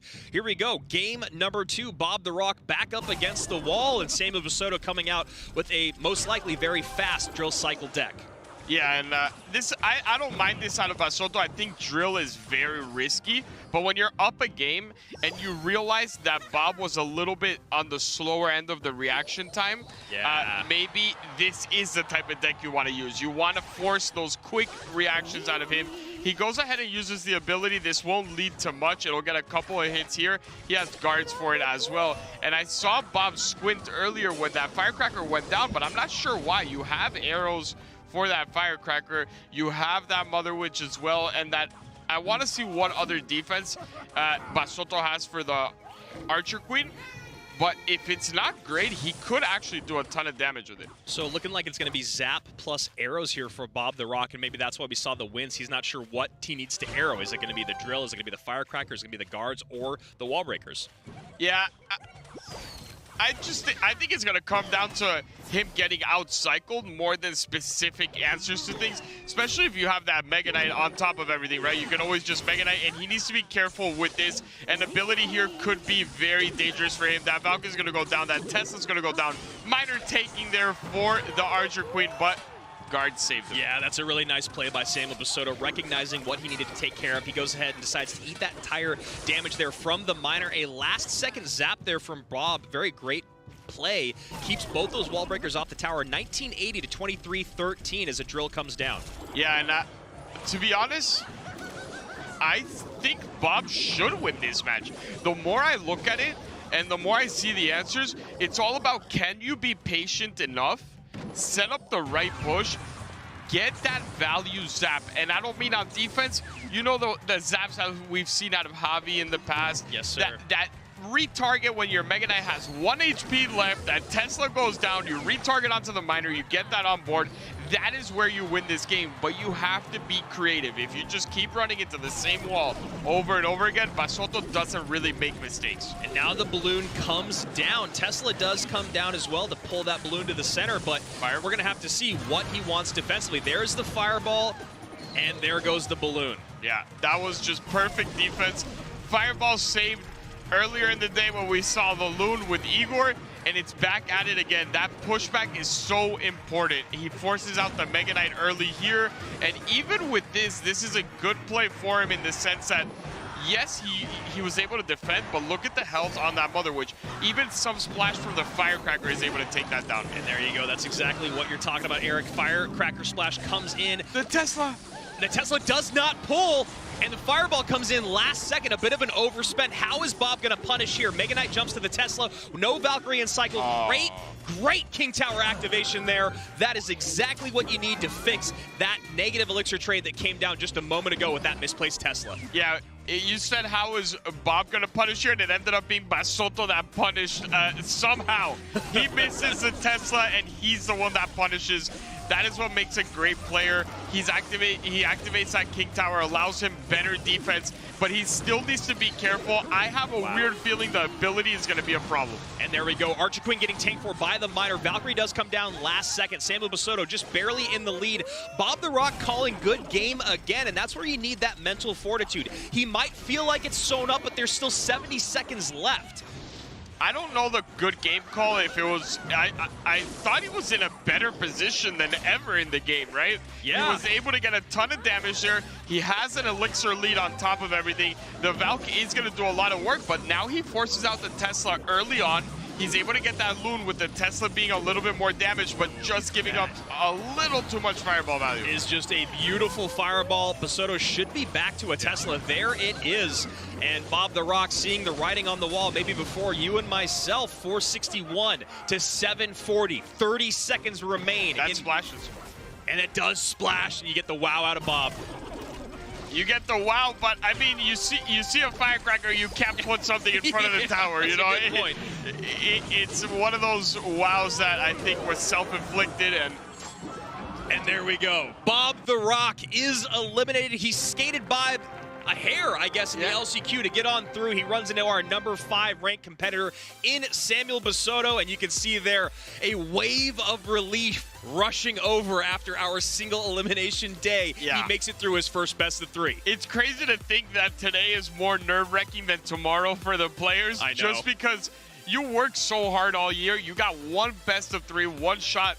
But everything I saw from Basoto, I loved. Yes. Deck choices, his gameplay, his mentality. You didn't see him over-celebrate, but you didn't see him get annoyed. When that Tesla miss happened, he just stayed calm. Yeah. How am I going to defend this? And that is what you need in World Finals. It's so much about mentality, and on the other end, you saw it from Bob. Good games, called early. You cannot show that to your opponent. It just makes them stronger. And what's fascinating about that is in that moment that he called good game, I mean, look, he was right. I mean, he was correct. But in that moment, Eric, former world champion head coach, you were saying he was in the best position he'd been in so far. We just saw a massive overspend from Samuel Basoto, a misplaced Tesla. He has to drop that fireball. He does get back on offense, but that's when Bob can punish. And it already seemed like that mental fortitude was not strong enough to get on through. And then mistakes like this coming in. That fisherman in front of the tower, you said it yourself. If a firecracker's there, you can't drop a unit down in front of your princess tower. The wow was just like, it should be a wow. I can't believe I put it there more than anything. Exactly. But it was just a couple of mistakes here and there, and it's not only the fact that he was in the best moment that he's been, but in a World Finals, when you play someone this experienced, who has a team behind them and everything, and you toss out a good game, all that does is give more confidence to him. Yeah. You cannot do that. Even if it's good game, I'd rather you throw a BM than throw a good game and give him more confidence. I couldn't agree with you more. And talking about that first deck here, a very interesting one pulled out from Bob the Rock of MCES Italia. He decides to go with a very heavy Golem deck. Samuel Basoto goes heavy as well, but his heavy completely countered that of Bob's. You got the P.E.K.K.A for the Golem, you got the Lightning for everything else out there, just completely controlled, and a little bit of Golden Knight Flare in there. Let's hop into deck number 2. This is where things got worse for Bob the Rock. Yeah, they got worse. It was not an unwinnable matchup by any means if he just played that Mega Knight a little bit further back, but I think Samuel was just more ready to go. The interactions were on point. He was quicker to make decisions as well. You saw Bob hesitate a couple of times. Do I want to go Archer Queen? Do I want to go Mother Witch? The matchup was overall, I still rather play Basoto's deck, especially with Basoto's skill. Yeah. You have more of that outplay that we always talk about when you are able to get that cycle really quickly. I'm not too sure what they were looking for with the Mega Knight Loon Archer Queen deck. Just seems a little too much. I think the one thing that Bob the Rock was probably leaning on with both of those deck choices, you and I have talked about it in other competitions, Rich and I have talked about it for years, when you were very, very nervous or when there's a lot on the line, it's easier to go heavy, right? You can punish harder. It's less mistake, less mistake opportunities when you're pretty much piling things up behind a larger unit, and that's exactly what Bob was going for in both those games, whether it was the Golem or the MK plus Balloon push. We're going to go to a bracket bracket check-in as we have a handful of our Day 2 matchups already decided, which is a lot of fun there. You can see here, this is what it started off with at the day. Mohamed Light and Minimeter will be facing off. Morton and LC. Oh, man. I can't even get through this. This is so exciting. I just realized it's Morton versus LCF, and now I want it to be tomorrow. I still love all the matches we have today, but that match is incredible. That is going to be a glorious one. Then we saw Hajime going to be going up against Igor or Kazardy, and then we just see the winner of this set is going to be going up against KK versus Surge TS, which is our next matchup here today, and a very, very exciting one. Both of these guys have a ton of success in CR, and you actually know one of them pretty well. Number 12 going up against 21. Yeah, I lived with one of them for a little bit in Los Angeles back in the CRL teams, but I also was able to compete against KK in that WCG. Yep. And if I know one thing about KK is he doesn't laugh, celebrate, joke around or anything until the job is done. So Surge TS, I know he's more of those, you know, I'm on Twitter, I'm talking to my fans or all that. I need you to come in and realize what this match means and who you're playing against. Yeah, KK and Benzer Rydell were two names that we heard a lot when we showed up in China for WCG, but after the time has gone on, that was years ago, it is KK who has proven to be maybe the better of the two players, or at least the one with a better legacy thus far in CR. So KK going up against Surge TS, the Brazilian there, a guy that you know pretty well, Eric. When you talk about Surge going up against KK, we're actually going to hop into the game right now. What does he need to do here? He needs to play with confidence. A lot of the time that we had him on, you know, during Liquid, it was working on that confidence, because I always say you need to respect your opponent when the match is done. When you're in the competition, it is I am the best, and you need to play like I am the best. It is understandable, you know, you go against Mo, you go against LCOP and all this. You do have that fear, but once it's game time, you have to set that apart. You have to just picture this is anyone else and I could beat him. And Surge TS had that play against him a little bit in the past. He needs to just play his game, realize, look, this is just another match of Clash Royale. Nothing changes, same game, and really go at it. Surge TS has been getting better and better this year. He has 23 top 10 finishes on ladder, not all done in 2021, but what he did do in 2021 was show up to our monthly finals twice. Now, in our round 5 monthly finals, he went 0-4 and was eliminated by Lucas and Codigo. But then he came back in round 7 of those finals, and he was able to pick up one win against Dark Angel. But in his career in our monthly finals, he's gone 1-8, and this is where he really needs to put stuff together. Yeah, that is a rough record. And those are the very important matches. Yes, sir. That's what really sets people apart when it comes to, I guess we can call it December Clash, right? This is the most important time. A beautiful Lightning there to get rid of the Archer Queen, and already not the position you want to be in if you are Surge TS. You have your Archer Queen deck down, and the first spell that you see is Lightning. Apparently Surge TS had enough time to fix the hair. Yeah. While that RG was going down as well. You know, you got to look good when you know you're on camera, and then a Lightning comes out in kind here for Surge TS on top of KK's Archer Queen. A Mother Witch comes down right behind, and we'll see what building is here to keep this RG at bay. A very high Goblin Cage with a Dark Prince to support. Get some good splash damage in there, but this RG will get at least one shot in. Yeah, just one shot, and I think the main... This is a really good position if you're KK. Yes, that is a good building to have against it, but he was able to defend that Archer Queen without the Lightning. Leaves the Lightning for the cage, and that already feels tough. A nice Fisherman pull, though. That is a bit of a saving grace here for Surge TS. He gets that Electro Giant off the tower, gets the King Tower activated, goes right back on offense. Now it's KK's turn to defend. This should be a lot of damage here for Surge TS. A very aggressive but great Lightning, and it does seem like he has the ability to take game number 1, especially after that last hit. It's all in now for KK. This is it. You got one push. You need to save the Lightning for the Fisherman. If you don't get the Fisherman with the Lightning, it's game over. I think Lightning plus Log will do it, Eric. I think he can just defend and then spell out. There's the Lightning. Yeah, it is. That's it. It's GG. Well played on game number 1 here.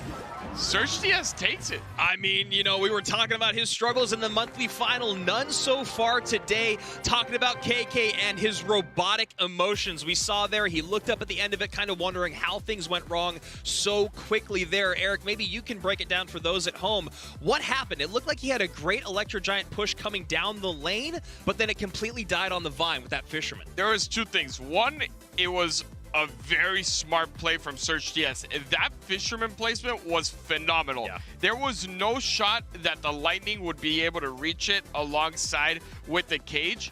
And the other thing was maybe he did get a little too aggressive with that Lightning. We were just talking, as it happened, we were talking about the fact that the Archer Queen died without having to use Lightning.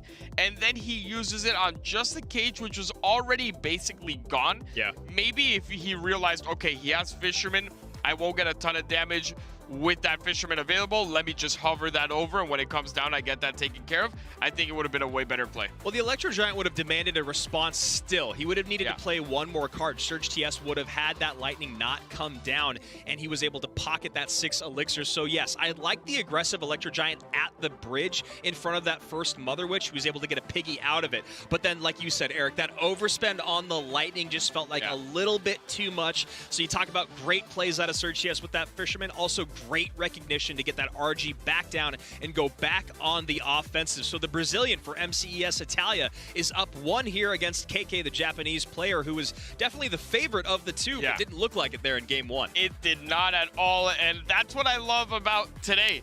That's right. Favorites and seeds are great to look at, but once the game starts, everyone that's here is good enough to win. And especially today when you know the nerves are running through, you're not sure who's handling it better. It's been a while since they've played. It's been a while since a lot of these players have played in this level of competition, minimum 1 month. Right, so they still have to get back into the groove. I'm not counting KK out, though. Yeah, I'm definitely not counting KK out, but that is definitely a blow to your mentality. But when you talk about, again, what you were saying about KK, he is very robotic in those emotions. He stays dialed in, ice through his veins. So there might have been other players in our 32 that I would say, oh, wow, they went down game number 1. You can see how rattled they were, like Rad, a guy that I love to watch. I love his emotion, but he also shows everything that he's feeling on his face. KK on the other side of it, able to reset, and he's going back in with Drill Cycle. We have seen Drill Cycle in almost every set today. Yeah, and I think the first person to win with it was Basoto. I'm not sure exactly, but it seemed like it's always had a pretty bad time. For the most part, I could be wrong, and it's just what I'm visualizing right now.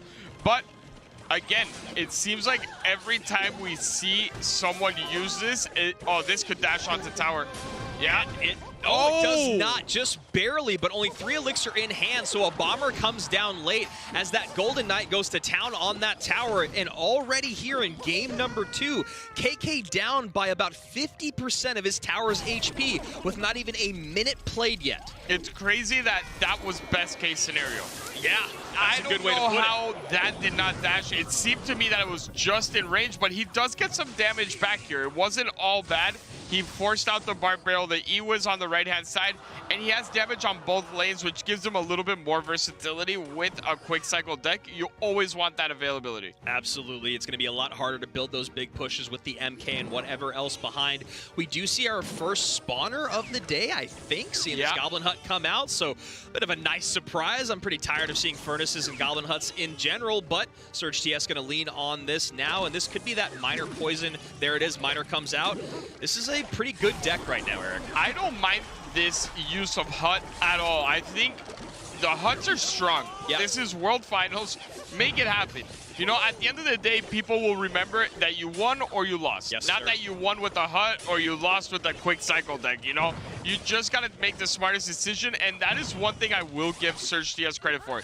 He has never been afraid to actually go for the right deck, and I think that dash hurt him more than it helped him. You should have just let that hit your tower constantly, and I think that is a learning curve with this new mechanic. That was going to get onto tower, you were going to get a bunch of hits, you retargeted yourself.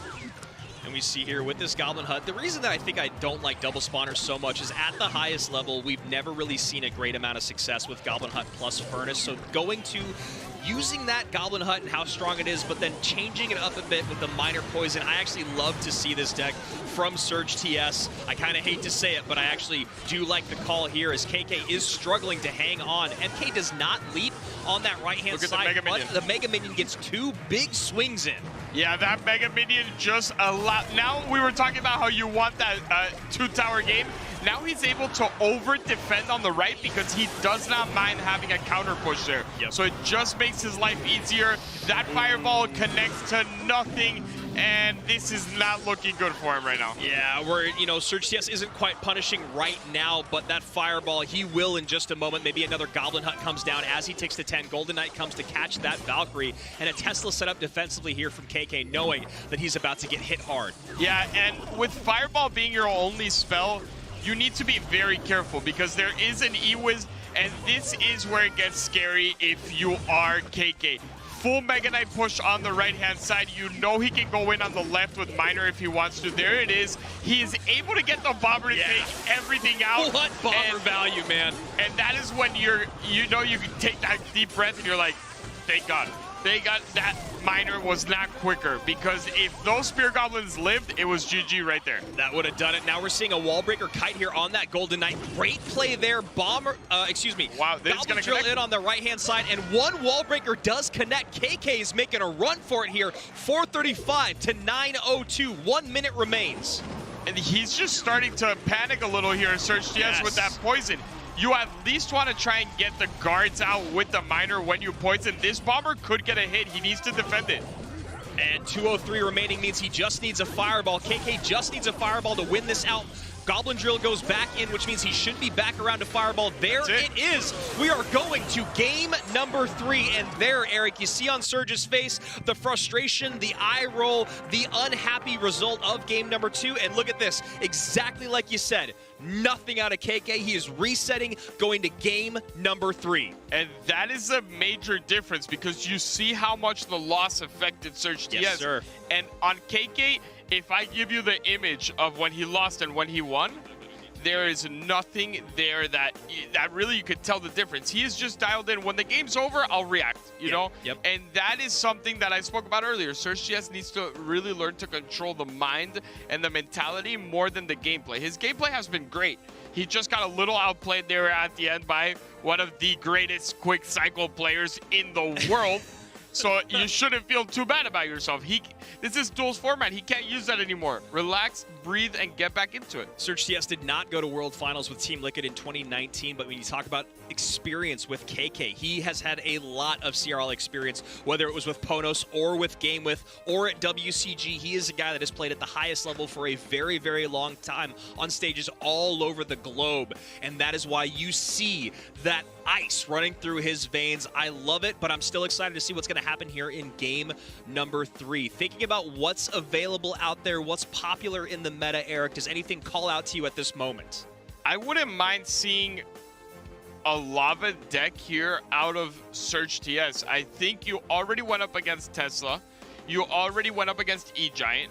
E-Giant is absolutely phenomenal against lava. Tesla does great, and I think Surge TS has everything still available in a good lava deck.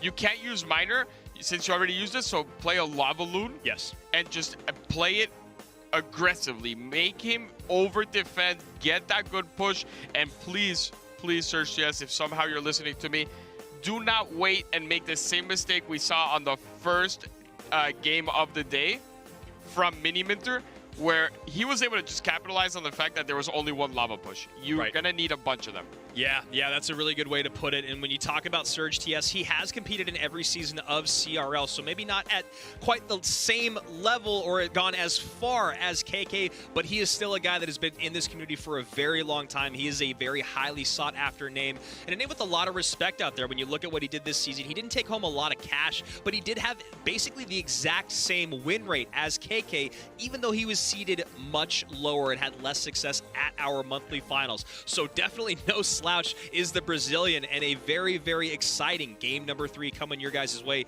in just 1 second. Eric, all your money on the line. Gun to your head. Who do you pick? KK. Yeah, I think I gotta go too. There's something about people that have ice in their veins that show no emotion that just kind of scare me, honestly. Yeah. To be honest, as a coach, I realized how much people with that don't show that emotion and can just get through it.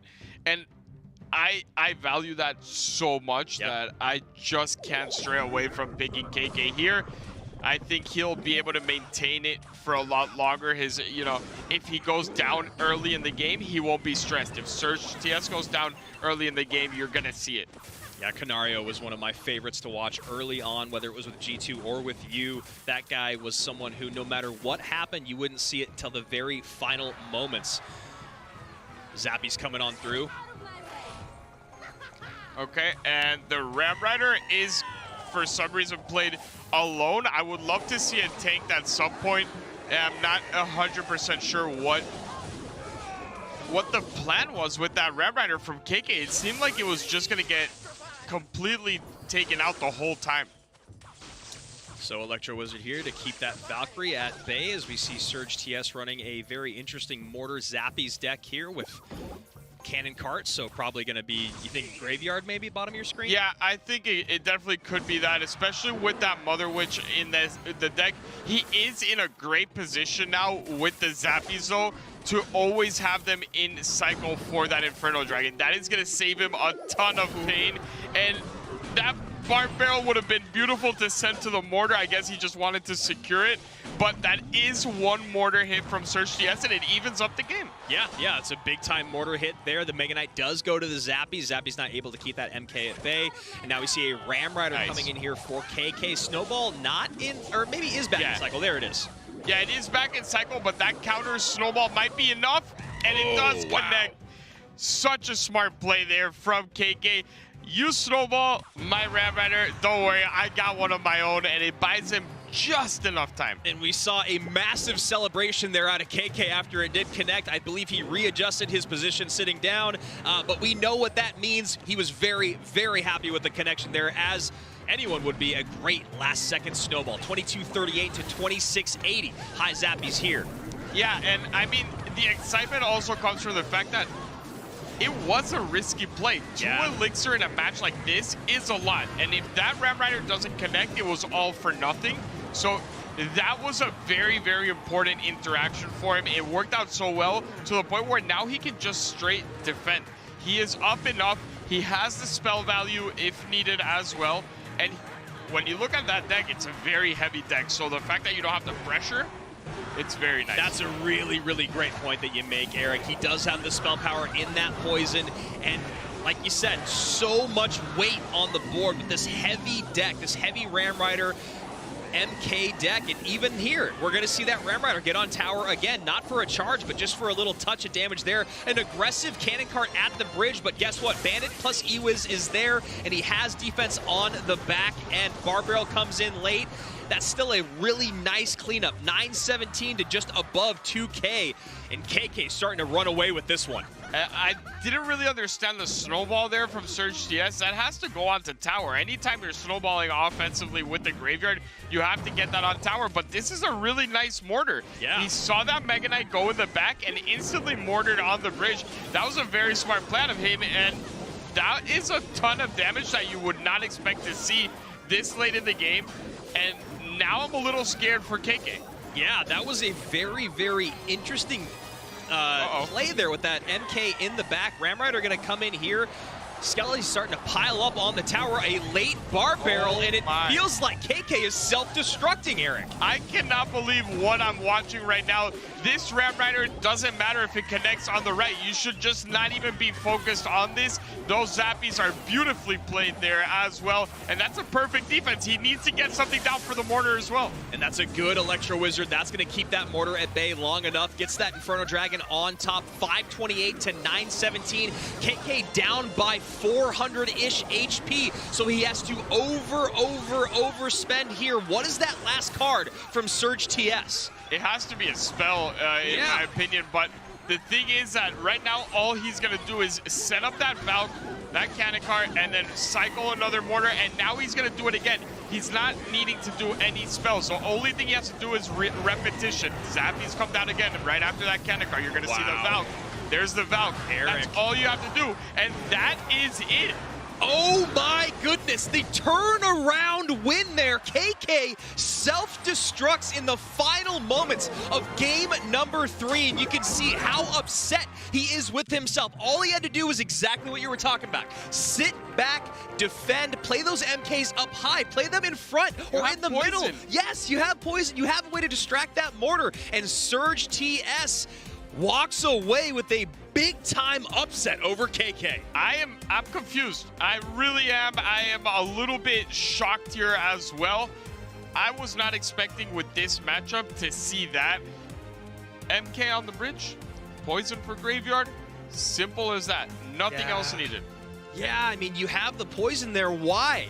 Why not just save it? At that moment, you don't need the spell value on tower. You just need to hold the line. You have so much heavy units on the ground. You're not going to get beat out DPS-wise as long as you just keep cycling those. He doesn't do it. And that's the thing about pressure, man. Pressure, pressure, pressure. And KK falls victim to just that. I don't even know what to say, especially because it's KK. I know. Like, he's played for top 1 ladder. He's played at every big tournament. I've never seen him kind of crumble like that. And, I mean, congratulations to Surge TS for hanging in there. Yeah, so to break down this match just a little bit more, we're going to toss it over to someone you maybe heard of, Rich Slayton. How you doing, buddy? Hey, Andrew, I'm doing great. Thanks a lot for throwing it this way. And, you know, you're talking about the mistakes here out of KK, and we just saw one, of course, in game number 3, up ahead, and then the mortar lock. Huge connection there, but those mistakes began in game number 1, and as we've said many times, mistakes beget mistakes. Here we are in game number 1. Let's start this replay. You're going to see some uncharacteristic overspending here on the part of KK as Electro Giant comes on in. This is common, right? The E-Giant comes on in, and KK is going to use a NATO here to pull everything together onto that E-Giant, but you're pulling the Dark Prince. The Dark Prince is not going to get taken out by that E-Giant's reflection damage. Gets the King Tower activation. Let's pause it right here for 1 second. Take a look at this moment. Look right here at the Elixir. 8 Elixir here, 6 Elixir here. He's +2, but most importantly, take a look at that Dark Prince. That Dark Prince still has half health. That's critical. Let's keep going with this replay down this left-hand side. Royal Giant comes down. You get the Cage to play defense against the RG. The Dark Prince comes down on defense, and pause right here. Take a look at that Dark Prince. Let's see if we get the little zoom right there on that Dark Prince. The defensive Dark Prince is focusing not on the Royal Giant, but instead focusing on the offensive Dark Prince. He can't get the DPS down in time, and as we continue along with the replay, you're going to see a whole lot of damage come in. This was the overspend on the side of KK, left him thirsting on the back end defensively, could not get it done. Mistakes beget mistakes, and that comes out to Surge TS's advantage. So he gets a big time win, and of course, lots more action here today, and we have another vote for you at home. Coming up very soon, the return of the No Tilt World Championship Final. Air Surfer versus Line. Go ahead, vote in the chat right now. Hashtag Air Surfer or hashtag Line. Is this the time when Air Surfer finally gets Line back, or does Line have his number dialed one more time? We'll see fairly soon, but for now, back to the desk with Eric and Josh. Thank you, Rich, and good job on that. It suits you very nicely to be up there on that demonstration, on that breakdown. You know, his YouTube channel is a lot of the breakdowns, so he must feel at home. But what'd you think of those matches that we just had? I mean, dude, I'm still blown away from the Igor game, so I don't even know what to say at this point. But yeah, I mean, all these games have been phenomenal.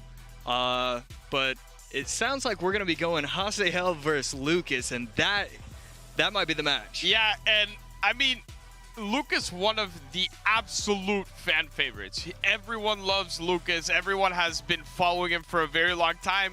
And when you talk about things he's done this year, I mean, Josh, back-to-back monthly final wins. He's won as many tournaments as anyone, maybe Molite a little bit more, but this whole year has just been a battle of head-on Lucas versus Mo, Lucas versus Mo. And I expect the same result that we saw from Mo. Yeah, I just, he's tough to beat. Hasael, you know, he's had a weird year overall. It's actually, there's a cool stat with him. Anytime he's finished 95 or better on ladder, he is able to make it to the top 32. So as long as he does pretty well when he's in form, he actually does pretty well. Do we know what position he's in ladder right now? Maybe we can make a better prediction on this game itself.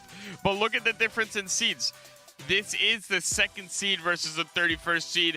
This should be very convincingly in Lucas's favor. But if we just go back a little bit, 1 month back to that LCQ, Hasael knocked out Pompeo.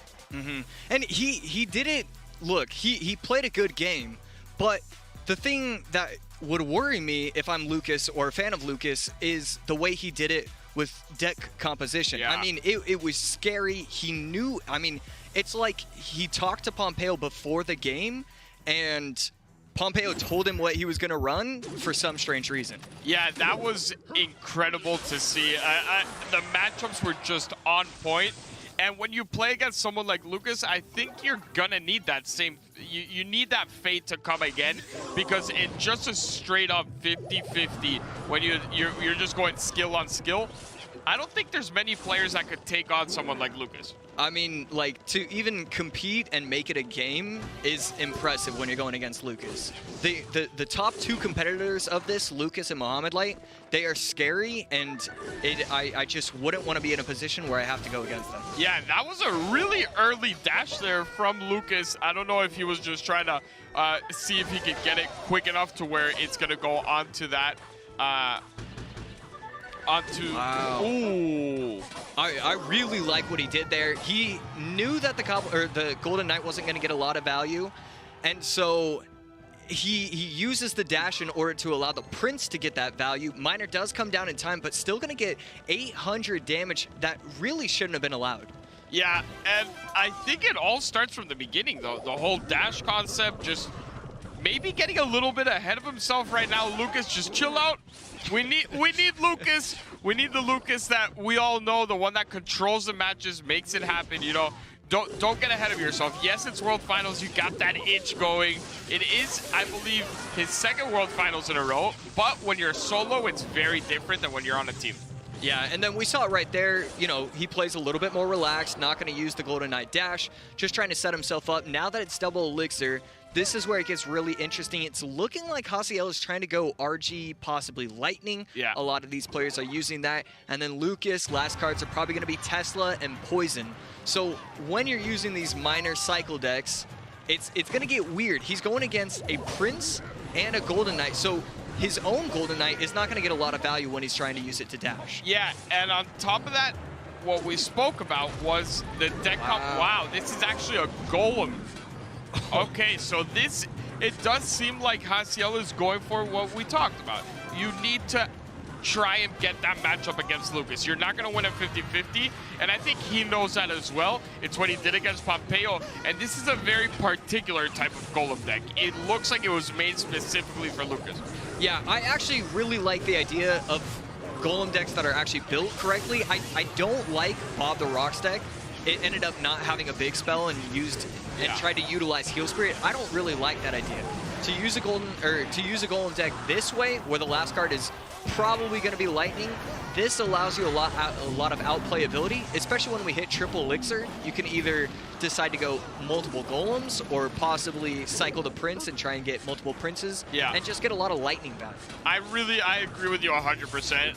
If I was going to run a Golem deck, it would have to be something like this. Something that you could get a lot of value on the push. It feels like Bob's just had a ceiling of what he could do. And now forcing out the delivery. That delivery is not going to be enough. He needs something else. He's going to push with the Golden Knight. Dash there coming in to make that more available. And he's struggling right now. He might not be able to defend this. The delivery is going to come down in time. But this is down Another to 413. dash, yeah. Oh my goodness, the dash is going to be able to seal this. Just needs one more Lightning to finish off this entire game. Don't ask me how I knew the timing that he had another dash, because I kind of just guessed. But that's it. he has the lightning block, and there's not really all that much he can do. He's tossing out the good game, maybe a little bit of a bait to see if he can catch it. But Lucas going down in game 1, and Hasiel doing what he does best, making the right deck choice, and then actually winning with it. Yeah, I mean, look, you can do everything at the beginning of the game, but at the same time, like, you're still playing Lucas. Yeah. So it's not this easy thing, even if he does get the matchup. But right there, I was so impressed throughout. You know, a lot of patience, great deck choice from him. And I mean, this is not, I do not like what I saw from Lucas to use a deck of Miner Poison Golden Knight in game number 1. I agree with you. It's too risky.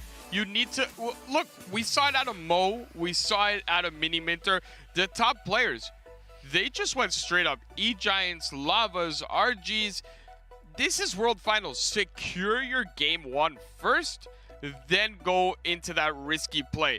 And here we see the massive push starting to build. A beautiful bar barrel there to get that Prince charge. The lightning obviously on point.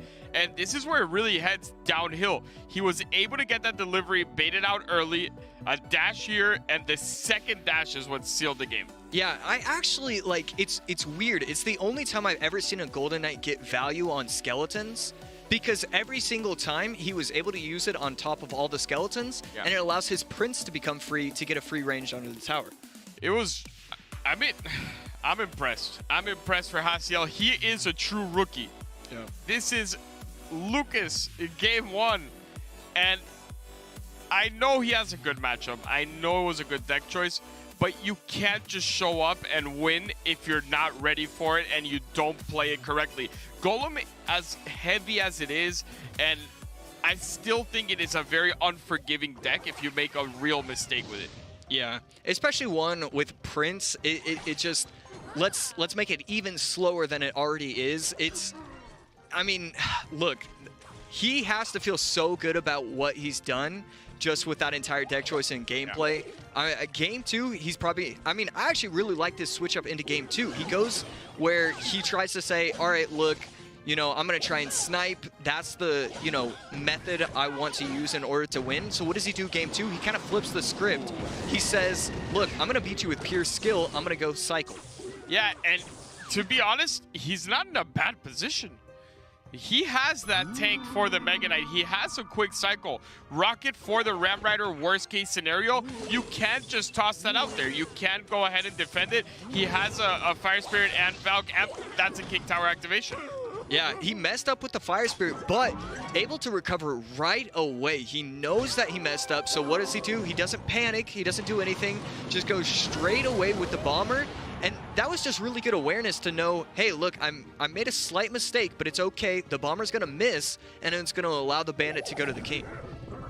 I am shocked in a good way at how well Hasiel is playing. He is not scared to use that rocket on defense, where you would have seen that out of a lot of rookies. They try to over-defend. I don't want to spend my rocket. He saw a Ram Rider rocket. He saw an Archer Queen rocket. I am not taking any risks in this matchup. I know that as long as I can keep my towers intact, that is good enough for me. At the end of this game, triple elixir, I'll be able to cycle 17 rockets before he even gets one spell down. Yeah, a lot of the players that are using these kind of decks where it's a lot of cycle cards, Valk, and then, you know, either delivery, poison, or rocket, or whatever, they tend to use the Valk or the Tesla, or, you know, a combination of both, where they say, hey, every time that's available to me, I'm going to place that. For Hasiel, he's saying, every time I have rocket in hand, I want to be using that, and he honestly could be playing this so well where we might see other players kind of follow him. Yeah. The one thing I will say is it seemed like he got a little bit aggressive on that rocket for the Mega Knight. I like the use of the rocket constantly, but you need more value than just the Mega Knight. I know you hit the tower, but we're still so early on into the game, and I know it sounds weird to say that's the type of rocket that gets you the value because it saves a lot of your defense. That Archer Queen demands a lot, and now you can cycle. Wow. And now you can cycle all the way to an Expo. We have Expo, man. I cannot believe what I'm seeing right there. Is able to clean it up, not in time. Wow. Yeah, I'm with you. I captain is the only thing I can say as well. but Hasiel showing he's not scared. And Andrew and Rich pointed out earlier, like, okay, you use Mortar against Igor, and you use Wall Breakers or Miner against Morden. This is Expo against Lucas, and for people that don't know, Lucas is insane when it comes to Expo. Yeah, I mean, anytime he touches a deck that's 3.1 Elixir or less, he's going to be insane at it. I mean, Lucas is very impressive with Expo, and so for him to be using this against him, I'm just blown away. This is exactly what we want to see from these lower seeds. He's doing everything right. He's setting himself up for success, and then he's completing it. He's playing, so far, a near-perfect game, maybe getting a little aggressive with the Rockets, but I mean, even there with the Valk, like, he's getting chip damage and setting himself up now that it's triple Elixir, where now he can go in with the Rocket Cycle. Yeah, all he has to do is be careful with the Tesla placements at this point. We've seen so many people lose on a bad Tesla placement. It doesn't go ahead and take that Ram Rider aggro into it. That is where you can really lose it. Cycle back, use those rockets defensively. You already have enough damage on the offensive end. You need to make sure that Archer Queen does not hit. And so far, so good for him. But wow, that could have been terrible for him. He uses the skeletons very low, and if the Ram Rider would have been able to kill that skeleton in time, he could have been looking at a game over. Instead, 21 seconds left, 350 HP separating the two, and he has Rocket, one more defense, and Lucas's hopes are gone. I don't know what to say. I really don't. Wait, watch out with the Ghost. This is it. Lucas is going home in round one. I don't know what it is about Hasiel, but it seems like the better the opponent, the better he plays. And this is the upset of the day. I mean, the upset of the tournament, the upset of the year. You see the smile. It's not even like I mean, he can't believe it himself. He can't believe it. This is, everything came together for him on day one. And I mean, this is just not. I'm just going to give him a clap because that is, look, it takes a certain type of player to go ahead in World Finals single elimination and pull out an Expo when it's not even your main deck. Look, we were talking about it the last couple of days. Like, what do we do if we see a loss for Muhammad Light or Lucas? And right there, it wasn't just a loss. It was the fashion that it happened. I mean, that was utter dominance the entire time. He had no shot at winning that game at any point. There was no missed Teslas. The Expos offensive were at the right time, defensive at the right time.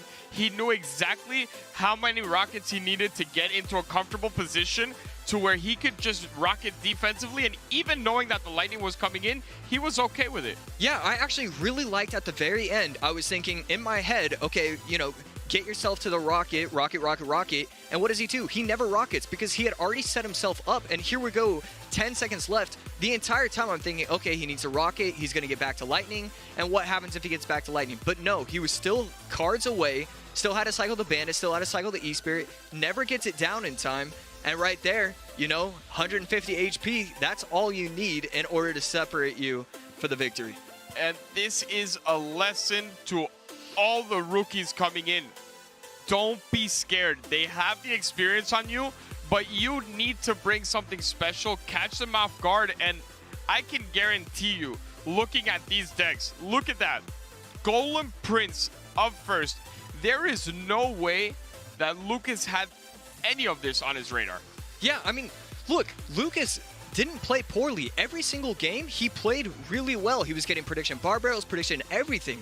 Right here, game number one, what was the serious thing? It was the Prince plus Golem plus Golden Knight. He used the Golden Knight correctly every single time, utilizing the dash on top of skeletons. That's not something we often get to say, but the skeletons, when they are gone, Prince gets way too much value. Yeah, and in deck number two, I mean, what can we say? I didn't even notice it was Expo until I saw it. I did not think anyone was crazy enough to show up and play Expo, especially against Lucas. But what a great deck composition. You have everything you need, from quick cycle to spell damage to control. It was just a smart choice from Hasiel. And if I'm whoever he's playing tomorrow, I'm scared. I don't know what he's going to bring tomorrow, and I know he gets good matchups. So it is scary, but We have an exciting match coming. Stop it. Is Air Surfer really about to be the player up next? Air Surfer against Line. Two phenomenal players. A lot of history. Rich talked about it a little bit earlier. Notal World Finals. Line was able to be the victor last time. And if there's one thing we know about when these two players play each other, it usually goes game 3, right? That is what we know. But here we see Air Surfer, really the face of U.S. Clash Royale for a while now, especially this year at 15th seed and 18th seed for Line. Yeah, I mean, look, Air Surfer, I've been talking to him. He's been preparing hard. I texted him this morning, or this night. I texted him, and he said he was going to bed at 1 p.m. starting last week. Like, he is so ready for this. He's preparing. He doesn't even talk to me because he's practicing 12 hours a day. I'm sure that's the reason. No, that's the reason why. Okay, I'm sure he would be responding way more often. Well, I just got news that 56% of people voted for Air Surfer, so Air Surfer drawing the crowd, even though, you know, Line might be that more successful player. They're both very experienced, but I think Line has a little bit more success in the individual tournaments, although our predictions were on the Air Surfer side. Yeah, I mean, it's hard to root against him. He struggled a lot in his earlier career, especially during CRL. He had a rough win rate. It's somewhere hovering around 44%. This past year, he's had a lot of success. Recent success in the Queso Cup and the recent success in the monthly final. Like, he is on point for this year. Yeah, he's been absolutely incredible, and you see the focus, right? We've seen him before, kind of, you know, more laid back, the posture and all of that. This time I see him dialed in, and it looks like this is, if there's going to be a year for Air Surfer, it's this one. Yeah, I mean, just, I feel like every single play he makes is, there's very few players where I get to say, like, in a bird's eye view, when I look at their gameplay, like, this is exactly what I would have done if I would be able to pause the match and take 30 seconds to figure out why it's the right play. When I watch Air Surfer, he almost always just makes the right play. He is probably in my top 3 alongside Igor and Lapo as, you know, those fun players that I just learned so much from. And if he knows how to play a deck, it is a Hoggies deck. So if you're Line, you're in a very difficult mirror match position. Okay, I love what he does right here. He goes in with the offensive log to try and get that chip damage and then doesn't use the mortar on defense. But when I'm saying I love it, right tower down to 1357, left tower at 1673.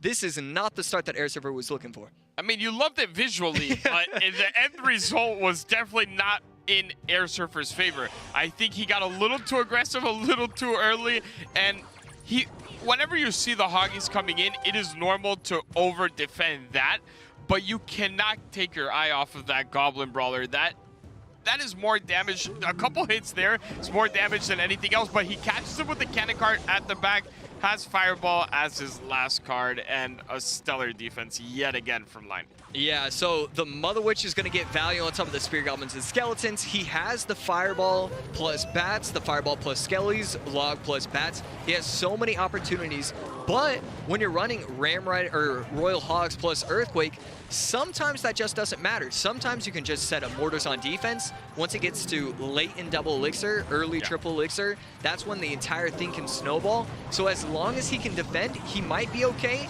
but I just don't see there being any way that he can possibly defend this. I think the biggest issue is the fact that the spell difference, man. The Earthquake to the Fireball, you always have an out when it's time to defend onto those Hoggies, right? Yes, you have a quicker cycle, and for offense purposes in triple elixir, you'd rather have the Earthquake, but always having that out on defense is so key in a mirror match type of situation. Like right now, imagine having a Fireball. Those piggies get onto tower, he's in a terrible position. That lock takes out most of the Spear Goblins, and oh man. Yeah, this is just not what he wants. The Fireball versus the Earthquake. This is the reason why so many players like Fireball in this matchup, because you just get to stack. You have the Cannon Cart, you have the Mother Witch, you have the Royal Hogs, all of them placed down on the field, doesn't matter. Fireball gonna come down in time. Line gonna take game number 1. You see the frustration with Air Surfer, but look, hey, game number 2, let's fix this up. We just said it. every time they play each other, it goes game 3. So I'm not even going to worry about it. I think this is going to be another one of the same situations. Yes, Line played better than Air Surfer that first game. It is what it is. And he had the better deck pick when it came to it. That Fireball made all the difference. And all that Air Surfer can do now is just try to get that good matchup, reset mentally, which we all know he's capable of. That's where the experience comes from. And try to bring this back. You can't do anything about the game you lost. Yeah, you just have to look at, what did he use? How do I set myself up so that way I have the advantage in game number 2? No Fireball, no Royal Hogs, no Archer Queen. Okay, there's a lot of things out, so that way he can, maybe maneuver around that and try and set himself up. Yeah, absolutely. And, I mean, when we see this post-game sort of graphic, it's basically the same, right? Everything, the 4-card cycle, the average cost, the only difference is that Fireball, and it's not really determined in that average cost or the 4-card cycle, the impact that it had. It is such an impactful card when you have a deck like this, especially the pick of the bats. The bats and him having Earthquake and nothing to really get those bats out of the way defensively or offensively. Line just had an advantage on all fronts. Yeah, because Air Surfer didn't have his own Mother Witch that could take out the bats, that's really what set it apart, because every time he was just able to utilize that where the Royal Hogs are protecting the bats, and then the Archer Queen can do something, but it's just never going to be enough, and it's going to always allow him to set himself up where there's no defense turning into offense. It's always just defense, and then it's gone. Yeah, and I mean, I'm trying to see what I could picture Line using now, but he's such a versatile player that I think Line is going to have an easier shot at predicting what Air Surfer would play as opposed to Air Surfer predicting what Line would play, and that is a scary situation to be in if you are Air Surfer. Well, we do see the Hog spreading the gold, so we know that he's dialed in. For most people, you use an emote, that means you're tilted, that means you're thinking about something else. For that, it's just he's ready. This is the game started. That emote is his. Like that, he has been putting that at the beginning of the games for like 4 years now. I think the day it came out, his life changed. It was like, this is my thing. And yeah, he's definitely not tilted by putting that emote. But Line, I don't mind this deck choice out of Line. I'm not going to lie. I think it actually matches up decently here. Yeah, he should be in an okay spot. Nice little push right there. Just going to kind of reset now that we get down to 2 minutes. So we have this Control Golden Knight with... Oh! What a King Tower activation right there. Still going to give up 600 damage, but we see Line nodding. It seems like that's perfectly fine. Part of the plan. Right. When you get it like that and you just have to accept the damage, Line is not going to do that in a situation where it's going to set it back far enough to lose the game. So I think he just took advantage of how early on it was, and he seems okay with it. As long as he seems okay with it, we should not be worrying about it. Right. I feel like he's probably going to know a little bit more. He probably even practiced this deck, so, definitely not going to come after him for that. And so now that we're getting down to double elixir, the way he's used his Skarmy has been kind of odd. I like that he's using it this way now. Before, he was always placing it behind the Skeleton King, and so it kind of felt like he wasn't getting any value. Right here, we see why it's so good with the Skeleton King already, charging that boost up to about 75%. Yeah, and I don't think those Spirit Goblins would be in Bar Barrel range there, which is why he did not use it. But look how many Skellies are about to spawn in. He's going to have to use the dash here, but the dash misses the Goblin Barrel.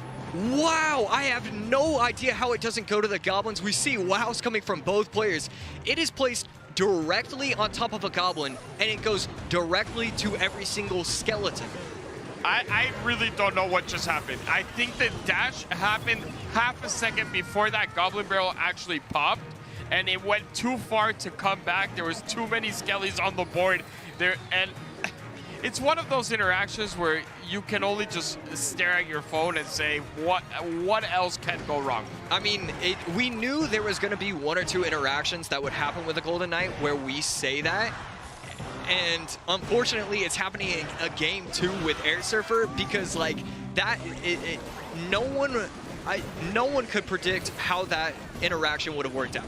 Yeah, and this time very smart out of line as well, not using the ability. We've seen so many players just use the ability no matter what. You have to understand that that's still taking Elixir out of your hand, and he did not have a use for it there. This is gonna load up, and it connects on the tower. The Golden Knight said, look, I messed up on defense, but let me make it up to you here. Still not enough damage, but if I'm Air Surfer, I'm getting a little bit excited. Look, triple Elixir, this is where the game turns on its head. We saw, 6 metas ago, the matchup every single day was Royal Hogs recruits against Bait. And what happens when triple Elixir happens, what happens with these frail decks, is that once triple Elixir happens, you don't have the spell power. Poison is okay, but you can still overwhelm. You still have the Flying Machine over the middle. You still have the Zappies on the side. So it becomes this toxic thing that you can't kill everything. And we're seeing it right here. This dash is getting so much value.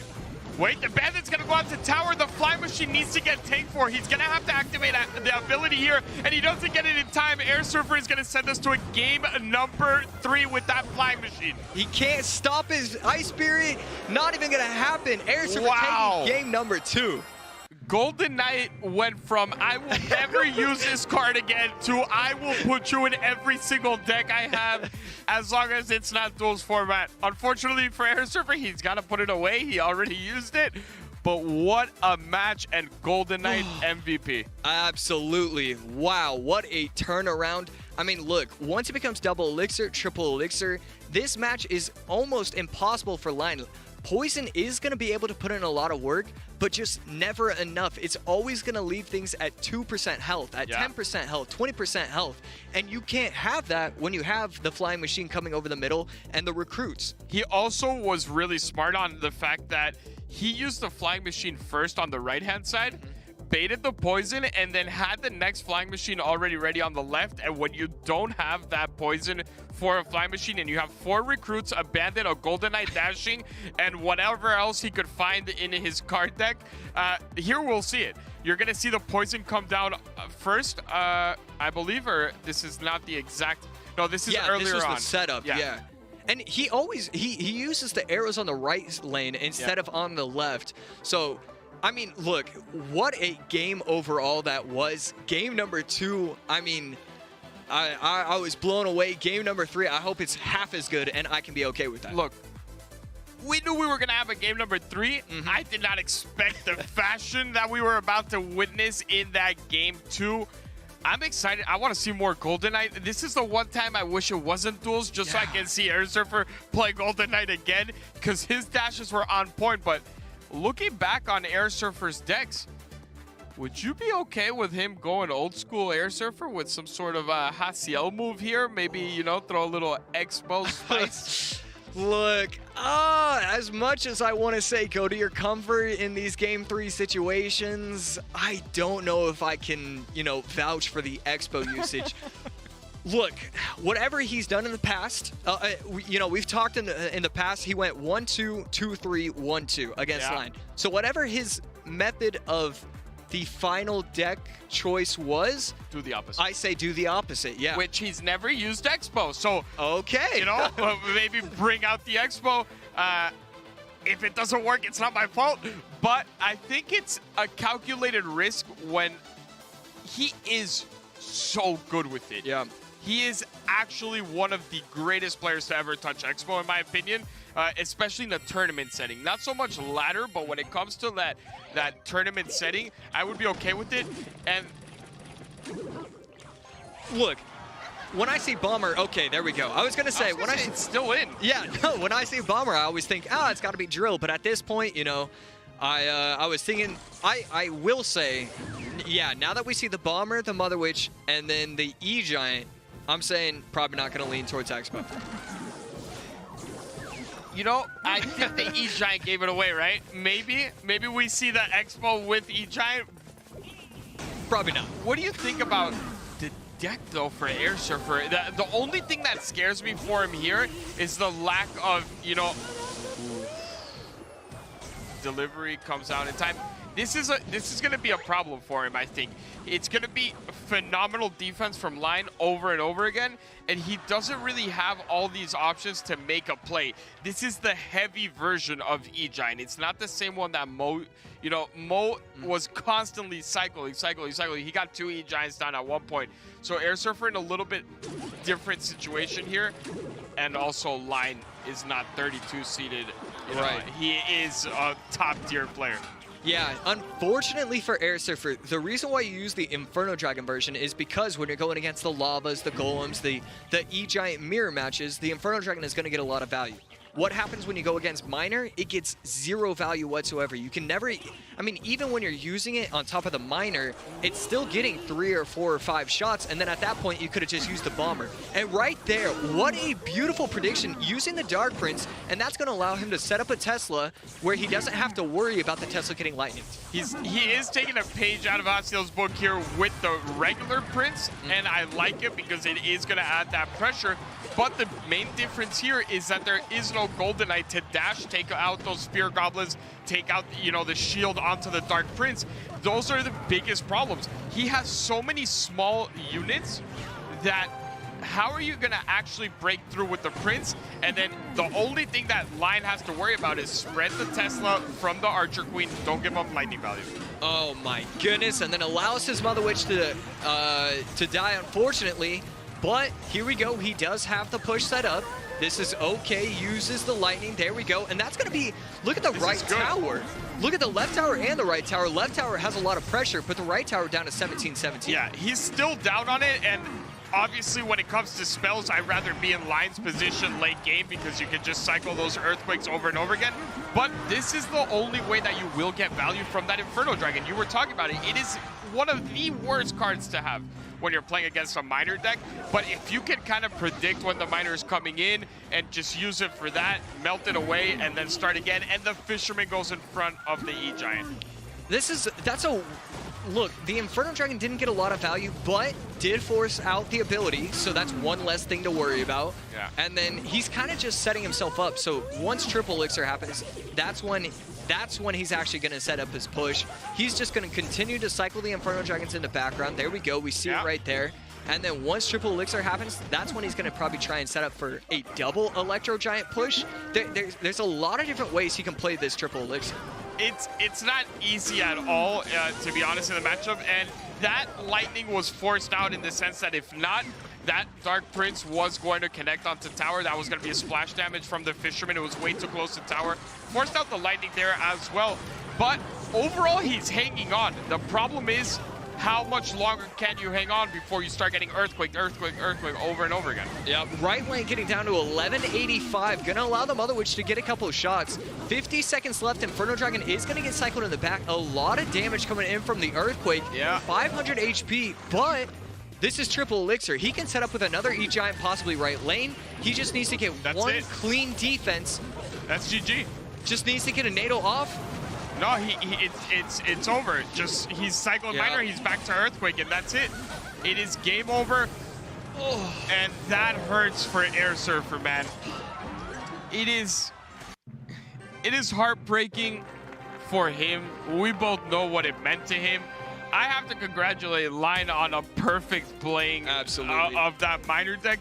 But to me, the most heartbreaking is when you see a player of Air Surfer's caliber go out in a deck that you don't have anywhere to go if the matchup is not in your favor. That's why I love those game threes.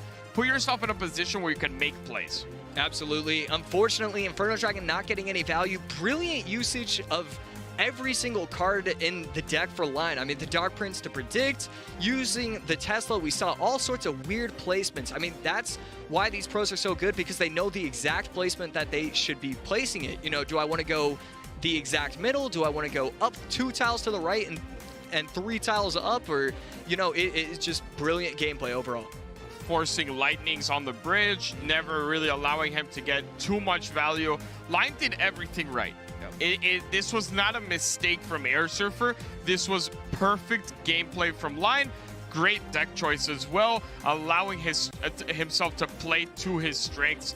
Unfortunately, this year, yet again, not Air Surfer's year, but it was a phenomenal game from Line, and Rich is waiting on the analyst decks in just a little bit. But for now, any comments on Air Surfer's year?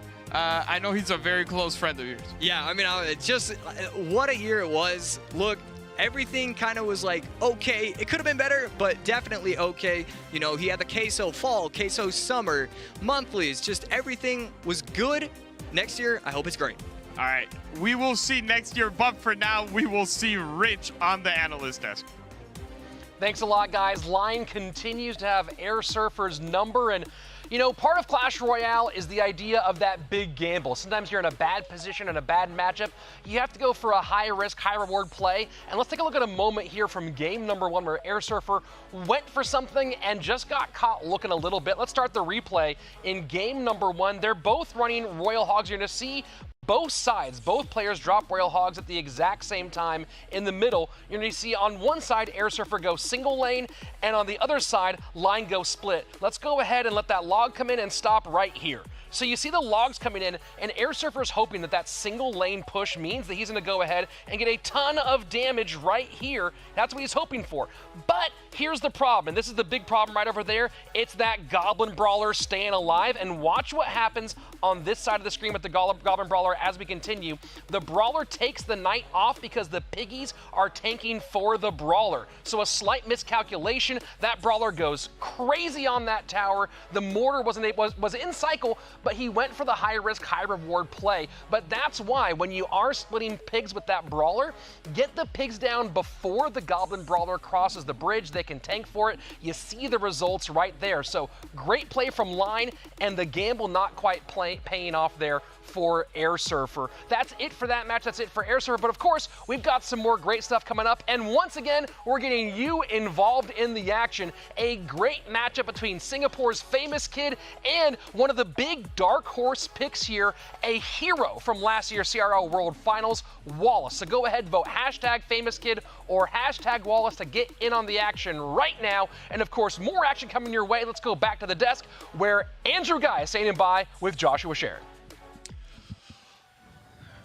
Thank you so much, Rich. Man, I'm like reeling from both of those last two matches. What an incredible set from Hasael and from Line. And I gotta say, if there's one word to capture it, man, vibe. They were vibing. You could see it on camera. Hasael was smiling. He was having a good time. Line was dialed in. And now we have another match coming your guys' way between Anaban and Vitor, the Mexican and the Portuguese player. Very different runs this season, Josh. Anaban, our 7th seed, never once made a monthly finals appearance. On the other side of it, Vitor had a great run in the LCQ, taking out Coca RX and 2-0ing our former monthly champion in Ta. Anaban, Ladder God, can he do it here at CRL? Anaban is probably my favorite player overall to watch. I think he's the player that the pros have learned the most from, because his usage of the NATO, his usage of the Loon behind the King Tower, the Crown Tower, there are so many plays that he has made that no one else would have been able to even conjure up. So I have to say, like, as a player overall, he's fantastic and he's taught a lot, but he's never able to fully put it together. He had a couple seasons where he went 6-5 in the Swiss bracket, so he never puts it fully together when it comes to competitions. Yeah, Anaban, in spite of being ranked as high as he is, he's got $4,000 in earnings this year, whereas Vitor has almost 11,000, almost tripling what Anaban has earned. And when you talk about Anaban and that innovation, what is it, Josh? What is it that's keeping him from reaching that mountain here at the highest level? Do you think it's nerves, or do you think ladder is just where he should live? You know, yeah, I think he's one of the few players that I don't think it's nerves. I think it's some weird combination of wow, what am yeah, wait, let's just hold on and just stop the broadcast here, because there is a wizard on the board and it's not a mistake. Right, I think I've seen the wizard be used in one deck, and that's going to be a Loon Freeze Quick Cycle deck. I could see it with Royal Hogs. Oh my goodness, wow. There's no way, but he could be using the Hog Skarmy deck. by Denisito? Is that who it is? I think that's correct. And, you know, I'm so happy you were talking about Anaban's innovation because, Josh, that's exactly what we're seeing right now. You called it. Hog comes in behind the Giant Skelly. There's the Tesla to catch as the Archer Queen works her way down that left-hand side. Fireball goes in on top, and then we're going to need the Skarmy. There it is, and thank goodness you're here because I would have never called that if my life depended on it. Let's see if it works out. Vitor going to be using Miner with Tesla with Royal Delivery. So every time that he's trying to set up these pushes, it shouldn't be too hard, but the thing about this Hog deck is that you only need one push to go your way. One time where the Giant Skeleton escapes the grasps of the Tesla. One time where the Hog bypasses the Tesla and he doesn't have the right answer and then he nados. Because there are just so many different options available to him. If he gets anything on tower, it's just whether or not he can actually do that. And it is hard to attribute Anaban's lack of success to the fact that it could be nerves, because we all know playing high up on ladder is very, very nerve-wracking, and figuring out the correct decks to bring out. Anaban has had 16 top 10 ladder finishes, but he's been #1 7 times. Wow. A guy that is very, very familiar with success, and he was in the top 50 every single round of the 2021 monthly finals, in spite of not making it ever to that stage. That is just not a statistic you should legally be able to have. 7 #1 finishes, and just the way it's set up where the ratio between #1 finishes and just like finishing high, it should never work that way. It just doesn't make sense. And a beautiful double drop there. The Knight right in front of the Wizard. Wizard gets that Tesla out of play. And yeah, Josh, you were actually saying this the other day. You were like, some people will say they've had 10 finishes in the top 100, and that's a big accomplishment. And then you have other people who have almost 10 #1 finishes, and how massive of a difference that is, how exponentially better it is. And there's the NATO to King Tower. It's going to be really, really nice to keep that minor damage mitigated by quite a bit as we move on here into overtime. We saw last time that he tried to go Knight Wizard, and right there we do see the Mega Minion over the middle, so he was worried about that, and actually a really good use. Most times I don't really like how people defend their Teslas when it's half health or 25% health. Right there, it's going to allow it to get value on top of the Wizard, but it's also going to allow it so that he has to wait to be able to use that Hog. Every time you force Anaban to wait to use that Hog, that's one less attempt on your tower, because you need these full pushes from Anaban. If you don't have 15+ elixir coming, it's going to be too easy for him to poison one lane, Royal Delivery the other, and then Dark Prince any miscellaneous troop. The way Vitor has pressured while defending has been phenomenal so far. And here we go. Hog Rider finds his way in here. Anaban looking for that Tesla on the outside, as we saw Vitor play earlier on a Hog Rider on their right-hand lane. Great job there by Vitor, changing up his defense, even though it was placed in the spot that most all of us would place that Tesla. Anaban was looking for the repeat there. Does not hit as his tower gets brought below 1500 HP. 2290 is the lowest of Vitor's. And there you see Anaban looking for that Tesla from Vitor, but Josh, he is changing things up, and I love it. Yeah, I don't know what Anaban really can do. We see the Hog over the middle. He's hogging for the sole purpose of trying to take out a Tesla. That is not something that you should... Oh my goodness, if there's ever going to be a way that he gets back into this game, it's by using a poison on the bridge. Yeah, that is a -4 trade that goes nowhere, looking for the Skarmy that he felt like was the only response available. And there is another poison at the bridge, this time hitting a lot more as this Giant Skeleton tanks for this Hog Rider. Fireball comes in, second Tesla comes down, and Vitor just has this defense dialed in with only 10 seconds remain. It's going to be a Game 1 win to the player from Portugal. Vitor showing up here after he did in the LCQ. Oh man, I was thinking there might be a chance for some late game heroics. Maybe gets the Wizard at the bridge, followed by the NATO. That's one of the other, that's one of the things Anaban was known for, NATOing everything to that Crown Tower, so that way he was going to be able to get some chip. Instead, just solid defense, places everything on top, doesn't even give him the opportunity, and it's game over just like that. What a great start there for Vitor. You can see he's wearing that CMG jersey, the third representative from CMG that we've seen so far today. Pandora is the last one up. Lucas was eliminated. Basoto moves on, and Vitor looking to join his teammate from Chazmat Gaming, hopefully, if he can work through the ladder god that is Anaban. Josh, did anything really go wrong for Anaban in that game, or was it really more about the matchup and the great plays there from Vitor? You know, you talked about the one thing that he needed to continuously do, and he did just that. He got that Tesla out over and over, and he made Anaban overspend up high at the river. Yeah, I mean, he gave up one of his Teslas to a Night Wizard, and even when he's doing that, he's spending 8 Elixir, and so he can get back in cycle. And then every time after that, he protects it. You know, he goes Mega Minion over the middle, he goes Skeletons to distract Giant Skeletons. He did everything you could possibly want from him, and I mean, perfect gameplay, and we get the NATO out of Anaban's hands. Yeah, that's a good way to put it. And, you know, even late game there, you saw Vitor was able to overspend on defenses or offenses that really got nothing, right? We saw that naked poison at the bridge, doesn't hit the Skarmy. He's able to cycle all the way back around, get another poison down for the same push coming across the bridge. Then you saw that second Tesla come down at the center of the map there. So just great map control, great control of the cycle there. And you know, I did like how different the deck was that we saw out of Anaban, but also sometimes you might just need to go a little more firmly in the meta. He is the one player where it's like, hey, let me talk to him and say, like, do something that everybody else would be predicted for, because that's just not what you predict from him. And we saw it right there. All you have to do is use a control deck against Anaban, and you're going to have a good matchup 80% of the time. That's a really great point that you make. There's only a few players out there like that. Sam, Bag, Anaban, right? You play in meta, and that feels like a big-time swerve. So maybe that's what we'll see here in game number 2 from Anaban, which is what we're hopping into right now. Will the Mexican ladder great be eliminated? Or will Vitor be pushed to game number 3 in spite of being a very, very low seed? He's had a lot of success so far. Yeah, this is one of the only low seed versus high seeds where he's going to be the favorite in a lot of people's eyes just because Anaban has never been able to put it together. Vitor, I mean, we saw it in game number 1.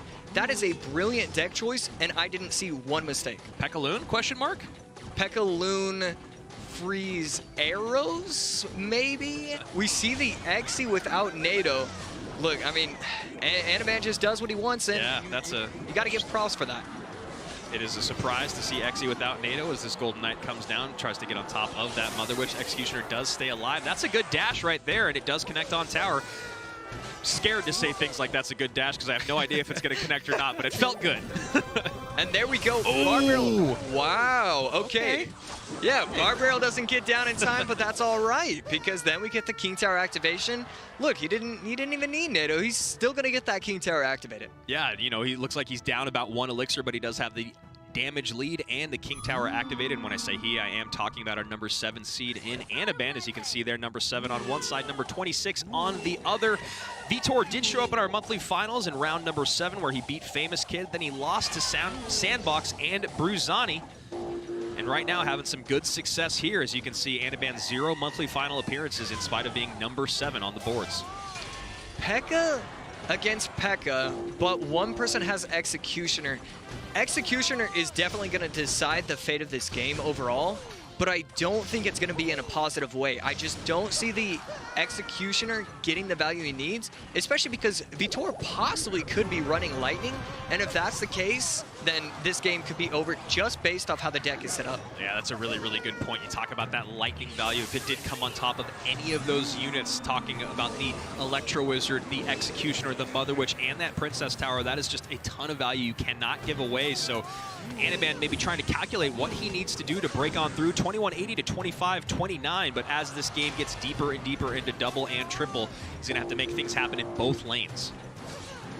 30 seconds left and 400 HP separating the two players. Pekka going to be cycled by Anaban. And Anaban so far has been placing the Pekka every single time he can. And that's exactly what you should be doing in these mirror matches. Pekka is going to be getting so much value. We see right there, is able to clean up everything. The Golden Knight, E-Wiz, Mother Witch, whatever it was. And so, you know, both players are in this weird spot. We just need to wait for Vitor to let us know what his last 2 cards are before we can actually talk about what should happen. And you talked about that Executioner earlier, Josh. Just leads the way, guides that Golden Knight to that Princess Tower. 2219 to what's going to be probably around 1600-ish. Yeah, 1638 was that Piggy. Oh, excuse me, 1585. My apologies there, Mr. Pig. To 2166 with a minute 45 remaining here in overtime. Ghost on the other lane, gonna force out the bar barrel. You know, nothing crazy right there. Kind of allows both players to cycle. And then the offensive poison gonna get the tower down to about 1,300. The Executioner, the card that I thought wasn't going to be getting any value whatsoever, has been the MVP of the match so far. It's crazy. The Executioner is actually getting value as a tank almost. You know, you're getting a little bit of that DPS, but you see him setting the line high there. Executioner doing a great job here for Anaban, and already we're seeing, again, another great Golden Knight connection, but Anaban using the Wizard and the Executioner in game 1 and 2, both not very commonly used at the highest level. Didn't work out with the Wizard, working out great so far with the Exie. Great defense right there. Gonna get the Golden Knight onto the tower, and that's a lot of pressure on the right lane. But, oh my what a dash. You love it. You know, Max and Rick are just sitting back going, yeah, we planned that all out. This is what we wanted when we added these champions in the game. I mean, 800 HP, and that's going to be another dash, getting the tower down to 741. At this point, with 35 seconds left, he needs to take a tower or get this overwhelming push, and I don't see that happening. The way he has played this match, defensive poisons have always been on point, and as I say that, he's missing the defensive poison, but the Exie steps up. The Exie steps up, so it doesn't even matter. There we go. Exie in. Ram Rider comes down here on the right-hand side for Vitor. Feels like a last-ditch effort here. Ewiz up high, Ram Rider down low, and we are going to game number 3 in the fashion that Anaban likes, right? He had a rough showing in game number 1, but it was a really, really tough matchup. Here in game number 2, that was just great plays all the way throughout. The Exie ended up being a really, really nice choice, and as you were talking about, those poisons getting so much value, whether it's on the Princess Tower plus defensive units or stopping that offensive push from coming across the bridge. That was exactly what we want to see from Anaban. No NATO, you know, at the end of the day, we can always, like, there's always something to look at with Anaban's gameplay where it's like, you know, it's not clean sometimes. But there was no NATO. Instead, it always used the Executioner correctly. He was correctly on top of the Ram Riders, trying, like, even at that very end piece, he goes in with the Golden Knight plus the Ram Rider. What does he do? Oh, no, it was the Ghost plus the Ram Rider, and he lines up the Executioner perfectly where he comboed the Ewiz so that it would pause directly in line. Yes. And it was just so good. I'm so glad that you mentioned that, because that was one of the things that I loved seeing was the placement on the Exie, understanding the range of that boomer. What is that thing even called? Axe? Axe? Yeah. Yeah. I believe that's what that's called, is an axe. All right, it's okay. It's 5 in the morning or whatever. So here we go. Taking a look here at the replay. You see the Fireball looking for something. The Ewiz comes down late. Another great play there by Anaban. He has the Ram Rider up high to make sure there is no connection from Vitor's Ram Rider. And then here we go. The icing on top. Vitor just throws in the towel. He knows we're going to game number 3. He lets that connection come in. And Anaban tying things up here as we go to another game number 3 on Elimination Day. P.E.K.K.A out of his hand. No NATO in his hand either. It's going to be interesting to see. I don't see him going cycle. Yeah, and you can't run Loon Freeze without NATO, really, right? Right. So, you know, he can go Royal Hogs control. He can go Mega Knight control. Mega Knight could be an answer. I mean, it could be the time for him to just go right into the meta, right? He didn't do it in game 1. He was farther off. Game 2 was a lot closer with a little bit of a change there, a little bit of a twist, some spice. And then game number 3, what if he just goes like you're talking about, just Royal Hogs, Archer Queen, just right down the line? Yeah, I mean, that's exactly what I want to see. Golden Knight is out, so he can't use that. So I really like that idea of going in with the Royal Hogs plus Archer Queen. I think that's what he needs to do, and I just don't think that Vitor is going to be in a position where he can actually predict that. Yeah, the tough thing here is you talk about as we hop into game number 3 is the outplay ability is a word that we use a lot around here. Anaban, it's going to be hard to outplay him when you're Vitor. You know, not to say that Vitor cannot do it, but it is going to be very difficult against him. So maybe Vitor goes to something that's comfort that matches up well against the Piggies since they are so popular in the meta. Every time I see bats, I see comfort. I don't know what it is, but I feel like every bats deck is so well-versed for all these pros. And right there, we're seeing Skeleton King again used. Before today, I was thinking, oh, we're going to see, you know, it every once in a while. It's on level with how many times the Golden Knight has been used. Yeah, it's been pretty much an even split, it feels like, with a lot of these champions. You know, seeing the Skeleton King a ton, Archer Queen obviously a ton, but Yeah, I mean, it's been pretty even all the way throughout. I like this deck here from Vitor. It's been really, really popular on ladder. And the thing about the bats that you were saying is it's funny. Every now and then on Twitter, you'll see this happen every several or few months where pros just start going, bats are broken. Because they really are. It's an insane amount of DPS, especially when you can get the value out of them. So anytime that snowball is not available, you imagine Vitor is going to be looking for that bat value. Skeleton King is so fun. Hey, we're not bad at our jobs. Okay, I even said MK too. You did. So. Well, I mean, no, you did. Right there. Can he pull it off? There we go. You love to see that King man. Tower activation. It is so difficult to accomplish, and Anaban does it beautifully there. He'll take the shot gladly with that King Tower activation. I feel like he deserved for that mortar to not get that last shot. Yeah, I agree. I agree. If you get the King Tower activation, you got to give you a little bit of credit there where it's due. But Anaban down to 27-86. Vitor is untouched, but does have that King Tower to worry about. Lightning is going to provide a lot of value in this. There are going to be plenty of opportunities for him to get Archer Queen plus Tower, Archer Queen plus Goblin Cage plus Brawler. So Anaban definitely has to be prepared for those kind of interactions. Definitely has to worry about that and set himself up where he's not giving too much value. And that Archer Queen disappears with that Lightning, and the mortar does go to that Goblin Brawler as Piggies come in on that right-hand side. Cannon Cart plus Bats plus Mortar to distract and pull away as the mortar does connect on the tower with that Skelly. Barrel in just a second late on that delivery. Yeah, gonna give up 200 damage, and he's just in weird spots. This Lightning plus Mortar combination is so scary because unlike Poison or even Fireball, it's so instant that you have to predict when those cards are going to be played, when the Lightning is going to get played. Every other card, you can say, oh, Fireball's coming down, I can place the Skeletons right on the outside of my Crown Tower, and it's going to focus on that. Lightning, it's going to take it completely out right away. One bat sneaks away, and those souls are piling up for that Skeleton King. As you can see, that soul bar all the way maxed with the bats plus the barrel falling off the board. So the question is, how does he prepare? Oh my goodness, Minion Horde. We're seeing so much Minion Horde. That is also not a card I was expecting to see today. This is the third, maybe fourth time that we've seen it already. But at this point, I don't know how Anaban sets himself up or wants to set himself up. Does he try and go MK in the back, set up Goblin Cages? It's so weird to see how this next minute and 30 is going to go. I like that play there from Vitor. He goes aggressive at the bridge with bait cards, gets the Skeleton King down just in time, and gets all those souls stacked up to create some offense. MK comes in, and now maybe a mortar to pull all those piggies back in. One piggy does sneak away along with the help from that snowball. We'll get some nice damage.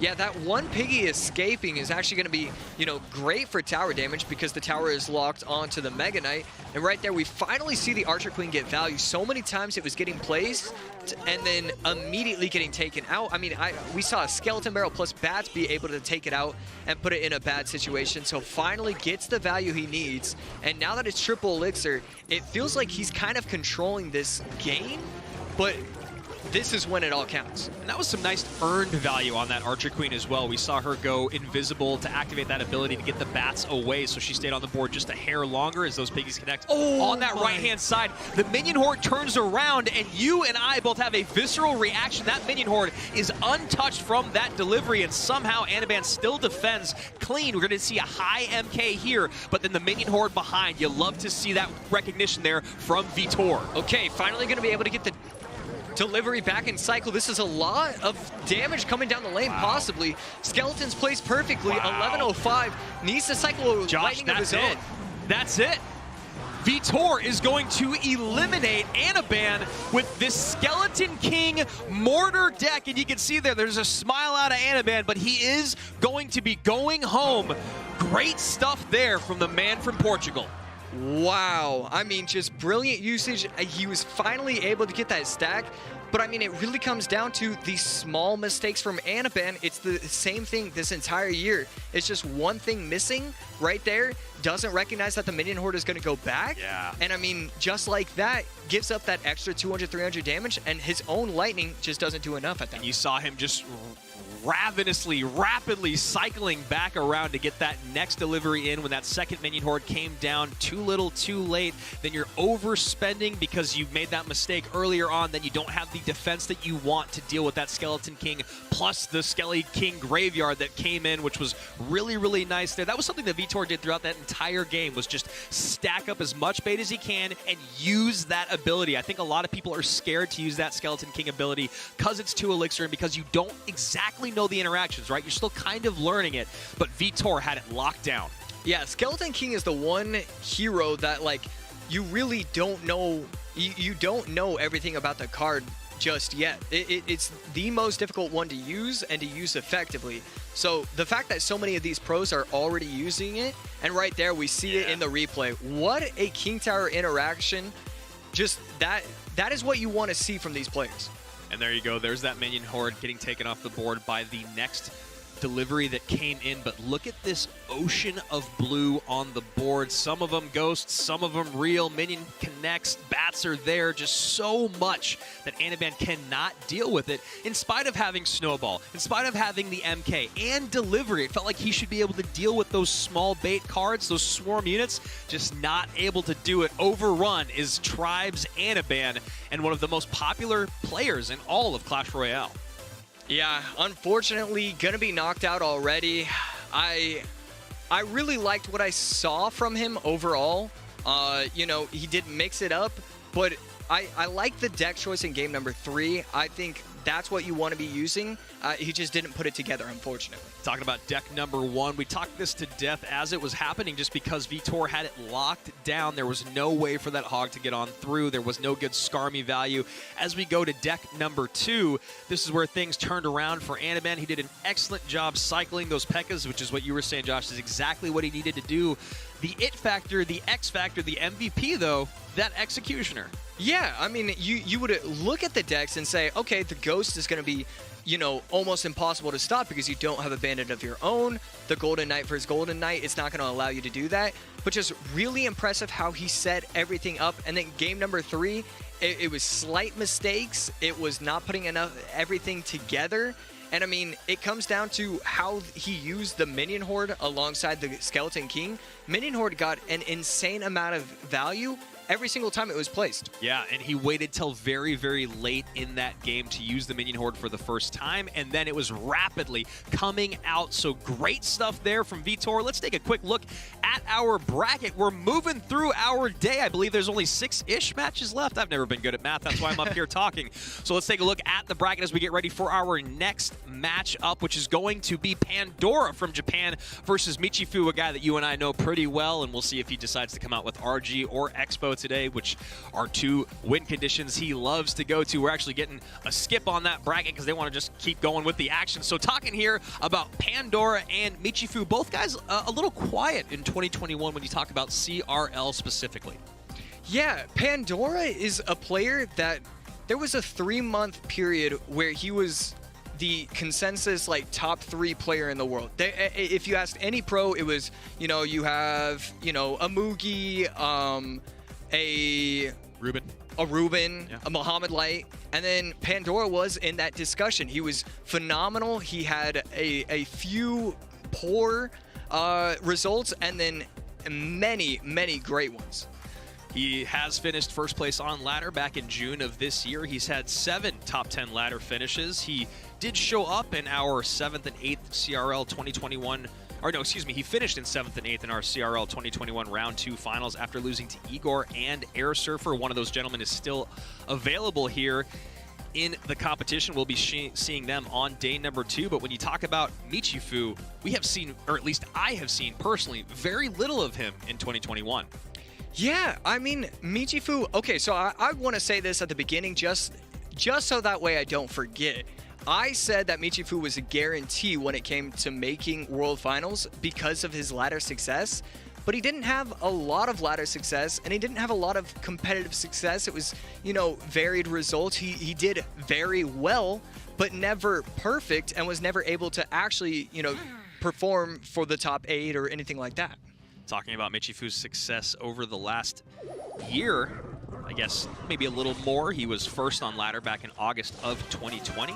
He was first in the Brenchong Cup, EU and Africa, and he was 3rd place in the Brenchong Cup 2 finals. So he's still been working out there. He's got a 68% win rate here at CRL to Pandora's 69.4. Pandora top of your screen, Michifu at the bottom. Pandora from Japan, Michifu from Spain. You know, it doesn't matter at all, but it's cool seeing, you know, the wins and losses lined up the way it was. I mean, that is spot on. It just shows that this is going to be a great game. Absolutely. Hoping this one goes to 3, as a few of them have already today, or a handful of them have. As Michifu draws a little bit of blood there, 27-86 to 28-45. Motherwitch going to be using, going to get a little bit of value. Pandora could be running Graveyard, and that would be very interesting to see. We do see the NATO to King, so everything is getting set up for that. I'm trying not to get my hopes up, but I really believe that this is going to be the game. Talking about Michifu's success, first place in the GZG Players League, where he beat out Surge TS, so Surge probably has that in the back of his mind. 3rd place in the Brenchong Cup 2, where he lost to Mugi. And of course, 2nd in Brenchong Cup 1, where he lost to a guy that you were just talking about, Ruben. Yeah, that doesn't surprise me. Ruben is such a great player. I cannot wait to see him as the later games. So 1 minute and 12 seconds left. Still not positive, but because I'm not positive, that makes me even more sure that we are going to be seeing Graveyard up top. Michifu hasn't shown the last 2 cards. Could be running MK or P.E.K.K.A. Could be running Lightning or Fireball, or technically Poison. Is this the same deck that your good friend RF was able to get 20 wins with? Look, it's starting to feel closer and closer. And there we go, we see it. Graveyard is in as those Skellies pile up. Ram Rider comes down defensively with a bar barrel. Bit of an overspend there as Michifu ticks down to 0. You see that P.E.K.K.A. with, we'll call it half HP, working down that left-hand lane. Solid defense right there. And the P.E.K.K.A. at the bridge, I love this awareness from Michifu right there. This is, look, this is the one guy that actually has a lot of that experience going against the Graveyard decks. Michifu has been such a phenomenal ladder player for the last 2 years. And so he's played against, you know, the God RF, other great Graveyard players thousands of times. He knows how to play these matchups. And so that's actually kind of unlucky that Pandora gets this kind of matchup against someone so practiced with it. Speaking of Pandora, one of the more wholesome answers we got from our player questionnaire is, what are you going to do if you win? And he says he just wants to pay for university. Ain't that the truth, my friend? That's nice. That's nice. So 2071 to 2733, and Michifu trying to create some defense here on the right-hand side, maybe force his opponent to switch lanes. And there we see a very odd NATO. I believe that was supposed to be a Graveyard. Yeah, I would say there's a strong likelihood of that happening. Stacking a lot, but this is one of the few decks where even if you stack the Ghost, the Golden Knight, and wow, what a dash right there, you're not giving that much Fireball value. Everything is still staying alive with 20-25% health, and you're also forcing out Fireballs on top of troops that aren't the Ewiz, aren't the Mother Witch. So it's kind of this weird game of like, do you want to get a lot of value, but not a lot of value?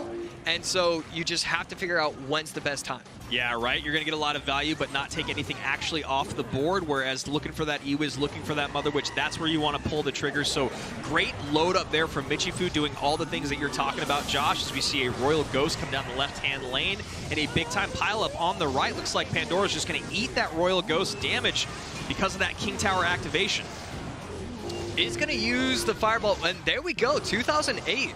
The left-hand side is actually fairly low at this point, and so it's going to be interesting to see if he wants to go left lane, right lane, or just kind of a combination of both and see which one sticks. So 24 seconds left. We need a brilliant defense. Otherwise, it could just be game right here. Golden Knight turns around. Baby Dragon going to get on tower. That is going to do it. Pandora will take game number 1. Michifu holds on for dear life all the way throughout. He has the lead even there, or at least starts creating one on that left-hand side, frees up the ability for him to go in both lanes, which he starts to do. And then in that moment, we see a great execution of that Graveyard by Pandora. Tower down. Game number 1 in the books for Japan.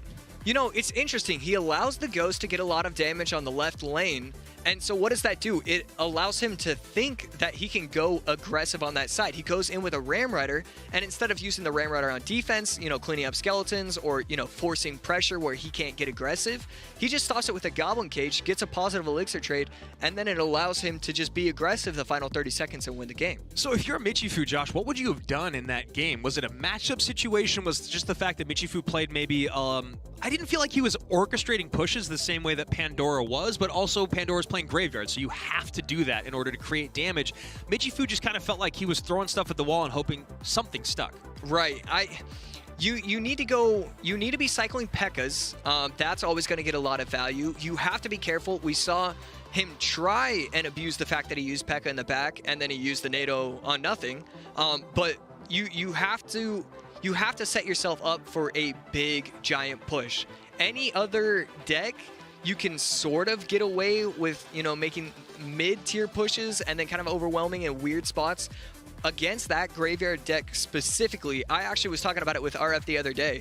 He was saying like, oh, I'm down by 22 elixir. I can still defend because of how strong it is with the Valk, the Baby Dragon, the NATO, and the Fireball. Yeah, I mean, you're talking about really, really beefy units there, and then you throw in that AQ, because that was one of the biggest issues with Graveyard in the past, right? It was always struggling with winning those bridge battles because it didn't have enough DPS, so you started seeing Mega Minion work its way in a little bit more. Now you have the AQ in the game. Not only can she pile the damage on rapidly, but being able to go invisible and get one of those tanks to cover her is absolutely massive when you talk about getting that push to come across the bridge. And then you saw there at the very end, Pandora gets that AQ up high and then the Graveyard in as we hop in here to our next game. That Golden Knight had to be played on top of the AQ, and then it turned back around. So just making you play a little bit uncomfortably. I kind of love that Graveyard deck. Yeah, I mean, it, some people can have a lot of success with it. I probably won't play it because I don't see myself competing anytime soon, and it's like, it's stressful. I mean, it's kind of boring as well, I'll say. Like, all right, you hear that? He's talking about you, man. But we see it working competitive, so it's okay. Absolutely. 25-20 to 23-22 as the AQ works her way across the bridge. Skarmy going to distract her not quite nicely.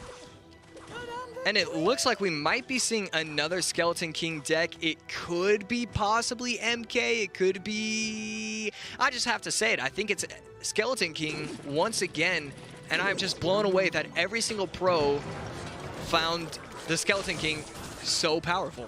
Yeah, I mean, it's such an interesting card when you talk about getting value off of losing units and killing units, and that's why you see with so many bait cards surrounding it to pile up those souls, and we'll see if he decides to use the ability here or not. Log is out of cycle, so it makes it a bit more appetizing. There it goes. Is going to be able to protect the Skeleton King as well. If the Brawler had locked onto the Skeleton King, it wouldn't have been able to get that much value. Instead, we see one of the Skeletons actually get to the tower, and a really good spot for Pandora. Both players back to 10 elixir, just kind of feeling each other out. And that Dark Goblin, not going to get to the tower, but will clean up those Royal Hogs very effectively. Let's see if Pandora wants to try and put something in front, and absolutely he does. He does. That's a really nice delivery that comes in, but now no delivery for the Bats. An excellent Fire Spirit, going to clean that up, and then you see a good job protecting that AQ, and it's exactly what you need to do. That rhymed.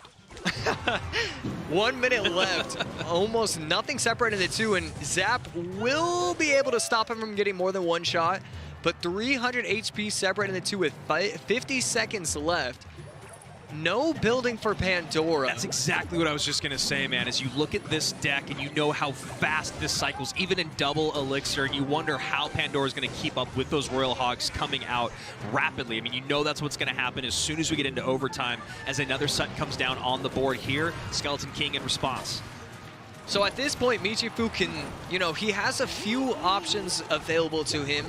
He can try and set up fully. I just not sure how I feel about that. I feel like he should definitely be saving those kind of troops, but we are going to get a very valuable log right here. Uses the Fire Spirit correctly. Okay, everything is going well, but if I'm Michifu and the matchup is the way it is, he only has Zap. He can get away with just setting up and then kind of defending, and then overwhelming. There's going to be opportunities for him, if he plays it correctly, where he can overwhelm without even using Royal Hogs. Yeah, I was going to say, we should see a big-time pileup at some point or another, knowing that there's no big spell in hand, knowing that there's no big splash damage other than just the Skeleton King. And those Skarmy, or that Skarmy, is just getting so much value. It feels like Michifu should not even send in his Royal Hogs unless he has Earthquake and Cycle. Yeah, I mean, he just threw away 5 Elixir, and sometimes when he does that, he's going to be allowing the Skeleton King to get a lot of value, so he just has to be careful about that. But at the end of the day, he also just has a great matchup. He can get aggressive, and right here just needs to get the Cycled Log. That is a great deck choice for Michifu, and very well played, just did what he needed to do. So, you know, I've talked about this with Rich for years. Eric and I were talking about it just a little bit. When you see emotional responses after losses specifically, do you think it is as impactful as we kind of chalk it up to be? We just saw Pandora there, the frustration going into game number 3. And for me, honestly, I saw Michifu's face after game number 1. Michi seemed dialed. He seemed fine. He's been there before, and he bounces back in game number 2. You have to have a very good head on your shoulders if you can react and still be able to come back from that. Yeah. There are players who can do it. I've seen RF do it all the time. You know, oh, I got this bad matchup. Boom, let me come back and, you know, reverse sweep or something. But at the end of the day, like, you want those stoic players. You want those guys to just, hey, look, I'm in this position. Let me get out of it. So let's hop into the replay here, and we're seeing this Dart Goblin get a little bit of value for a second, but then a really nice delivery comes in. Royal Hog's going to come in behind this push. I think a Skarmy's going to come down late, and then there's going to be a Earthquake that comes in, and there it is. Yeah, and that, you know, we were talking about how Michifu didn't do that every single time. You understand it because he wasn't really in any desperate situations. He just wanted to make sure that his opponent was always using those responses, and then when he needed to, he could pull the trigger if he had the Elixir on that Earthquake. I did like that he was saving the log, though, just searching for that Dart Goblin. Yeah, that's exactly what he needs to do. And one thing that it's weird to point out, but I actually liked that he never went in with prediction Earthquakes on top of the Skarmy or anything like that, because of the way the matchup was set up. If he makes those kind of mistakes, he can get overwhelmed. If he doesn't put himself in those positions, he will be fine as the game goes on. Yeah, that's something that lesser players or non-pros, me, would make that mistake, because you see it as an opportunity. You see it as a golden opportunity. And that's probably why we saw Pandora doing that every single time. Now that you pointed out, Josh, is Pandora was going, all right, I'm going to play this Skarmy every single time. Maybe you pre-cycle that Earthquake. Maybe you make a mistake, and then I can overwhelm you. Michifu never bit. He did not let Pandora do that, so we're going to game number 3. Talking about game number 3, talking about Michi specifically, because I'm much more familiar with him, and he's also known to be maybe just a hair more predictable because of his experience and because of how good he is with RG and with Expo. Do you think he goes to either of those here in game 3? Ooh, I don't know. I would like to see RG. Yeah. I like control decks. RG, you know, he can control how the pace is going. I think it's one of the strongest decks. But yeah, I don't know. That's a tough question. There you go. RG wall breakers.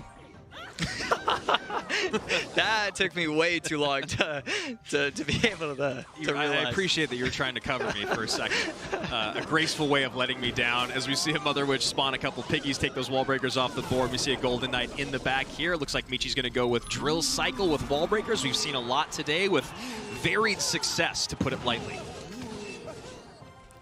Yeah, Valk plus Drill plus Wall Breakers. I like this deck a lot, and it shows that he has confidence, which I also really, really like. In these kind of positions, especially as the lower seeds, you don't often see that. You don't often see the Tesla even in these kind of weird positions. So I really like this deck choice from him. Pandora as well, I like this deck choice as well. You have the P.E.K.K.A, you have the Ghost, you want to control it, and P.E.K.K.A bridge spam is just so strong right now in this meta. It really, really is. I mean, what do you think is giving P.E.K.K.A bridge spam such an advantage right now because of, what is it? Why? You know, it's, okay, so 2 things. One, the Golden Knight. The Golden Knight allows you to make those dashes that you previously wouldn't. You know, the Bandit sometimes gets pretty easy to stop if you have the right cards. The Golden Knight, never easy to stop. You're never going to have an easy time with that.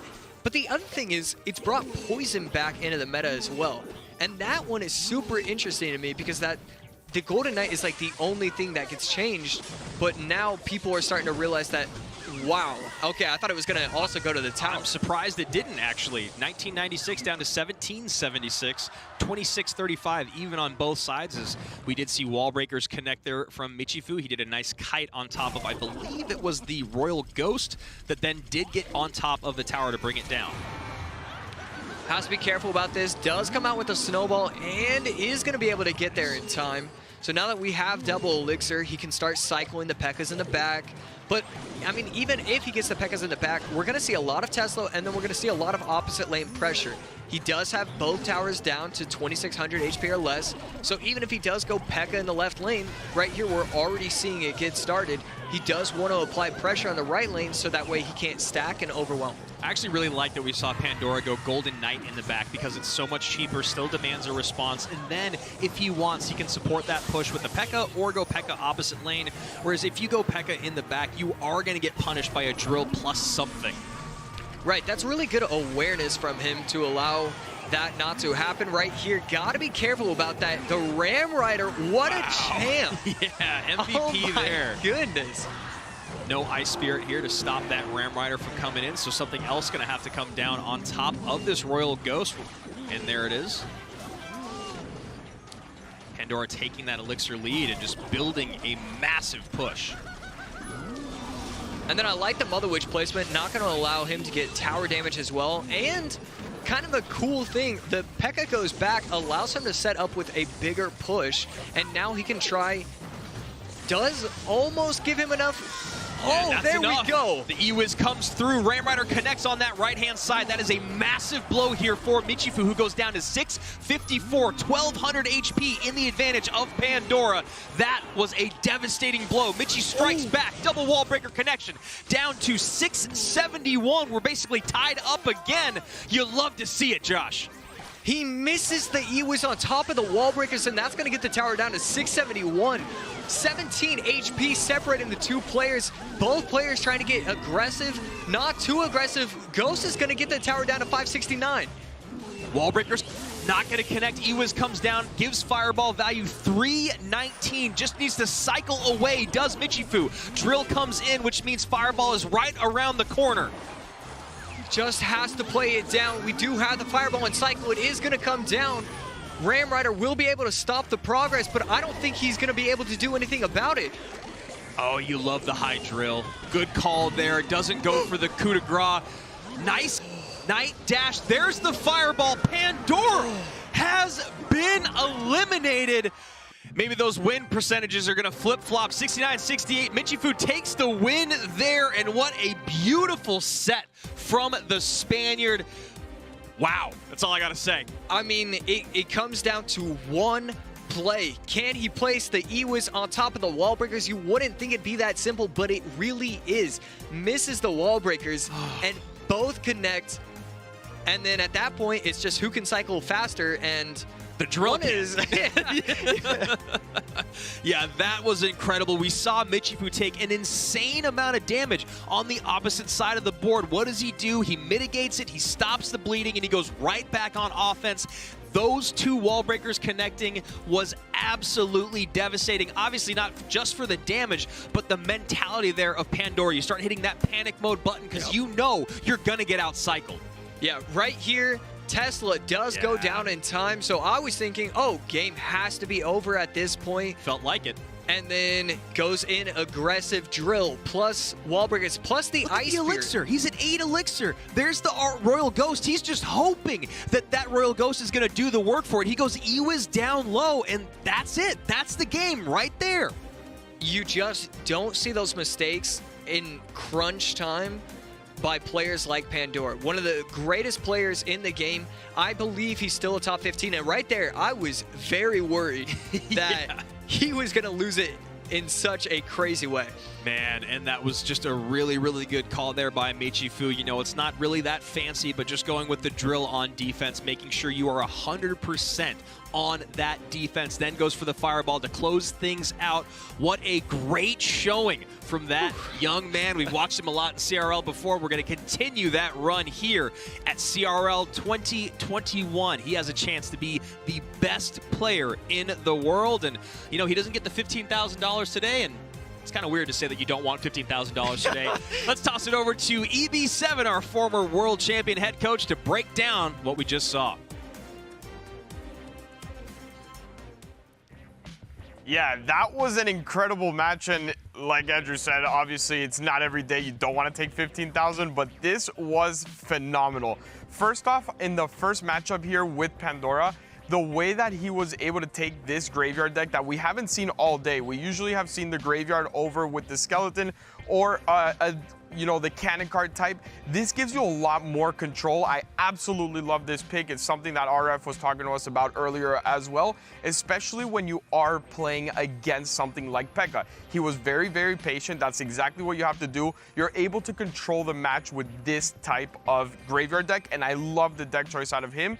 But moving on to that deck number 2, that's where everything really turned around for Michi, right? He was able to get this quick cycle. It was a lot easier for him to control. And when you look at the matchup specifically, he has a meta deck going against something very matchup dependent. And you have to be very careful when you do something like this with Pandora. It was okay because it was that game 2. He had a game in pocket, but this is where it all really ended up in Michifu's favor. The Michifu big deal here is that Ice Spirit. The Ice Spirit was the reason why a lot of things connected. Instead of using one of the Electro Spirits like many people do, he was able to go ahead and use that Ice Spirit against that Ghost, get those wall breakers to actually connect, force the E-Wiz, and then set him back a lot further. So that is the big point in that deck. And don't forget to vote in the chat with hashtag FamousKid or hashtag Wallace for the next match. It's going to be phenomenal. And I guess it is my time to toss it over to Rich and Andrew on the desk. Thank you so much, Eric. Rich, good to... Oh, wait, you're over here. Oh, my goodness. I had no idea where you were. First time in 4 years. Rich, that was a great showing, but now we're going over to Sandbox and MCES Keith, which is crazy when you talk about the varying levels of success in 2021. This is a really interesting matchup between these two because it's a story of deck pools. Sandbox has an amazingly deep deck pool. It does tend on the heavier side. Lots of GK, lots of Ram Rider, lots of Lava, E-Giant. Even his minor wall breakers is like an MK E-Barbs variation, but he's also capable of sniping in Game 3. He'll theory craft for Game 3 based off of the first 2 decks he sees played. On the other side of it, Chief Keef is right down the middle central meta, a much shallower deck pool. Expect to see lots of RG, lots of Hog EQ, some minor cycle variations, and lately MK Ram Rider, but it's a bit more predictable and not quite as fluid as you might see from Sandbox. Sandbox, our 3rd seeded player and 3rd on the leaderboards, had an exceptional 2021, picking up over $30,000, actually almost $40,000 when you talk about what he got from CRL. He showed up in 4 of our monthly finals, and he ran into the best players there and showed that he has what it takes to get to the top. Chief Keef on the other side of it, we saw very little of him at all. We just saw him at the LCQ, and it felt like he had a easier path to victory when you talk about who he had to play in Mark and in Dark Angel, right? They're not the highest seeded players, but we did see good stuff out of Dark Angel in the season. Yeah, he had a good come from behind victory against Dark Angel, and Chief Keef has been around in some of the semi-pro leagues in the last couple of years. Yeah. A certainly shorter career so far in terms of the competitive play, but up to the task right now, hopefully for him, against Sandbox. Let's go ahead. Game number 1. Chief Keef, bottom of your screen, Sandbox at the top. Talking about Sandbox, first place in round 7, second place in round 3, and he got 2 5th, 6th place finishes in rounds 4 and 8 of our CRL 2021 finals.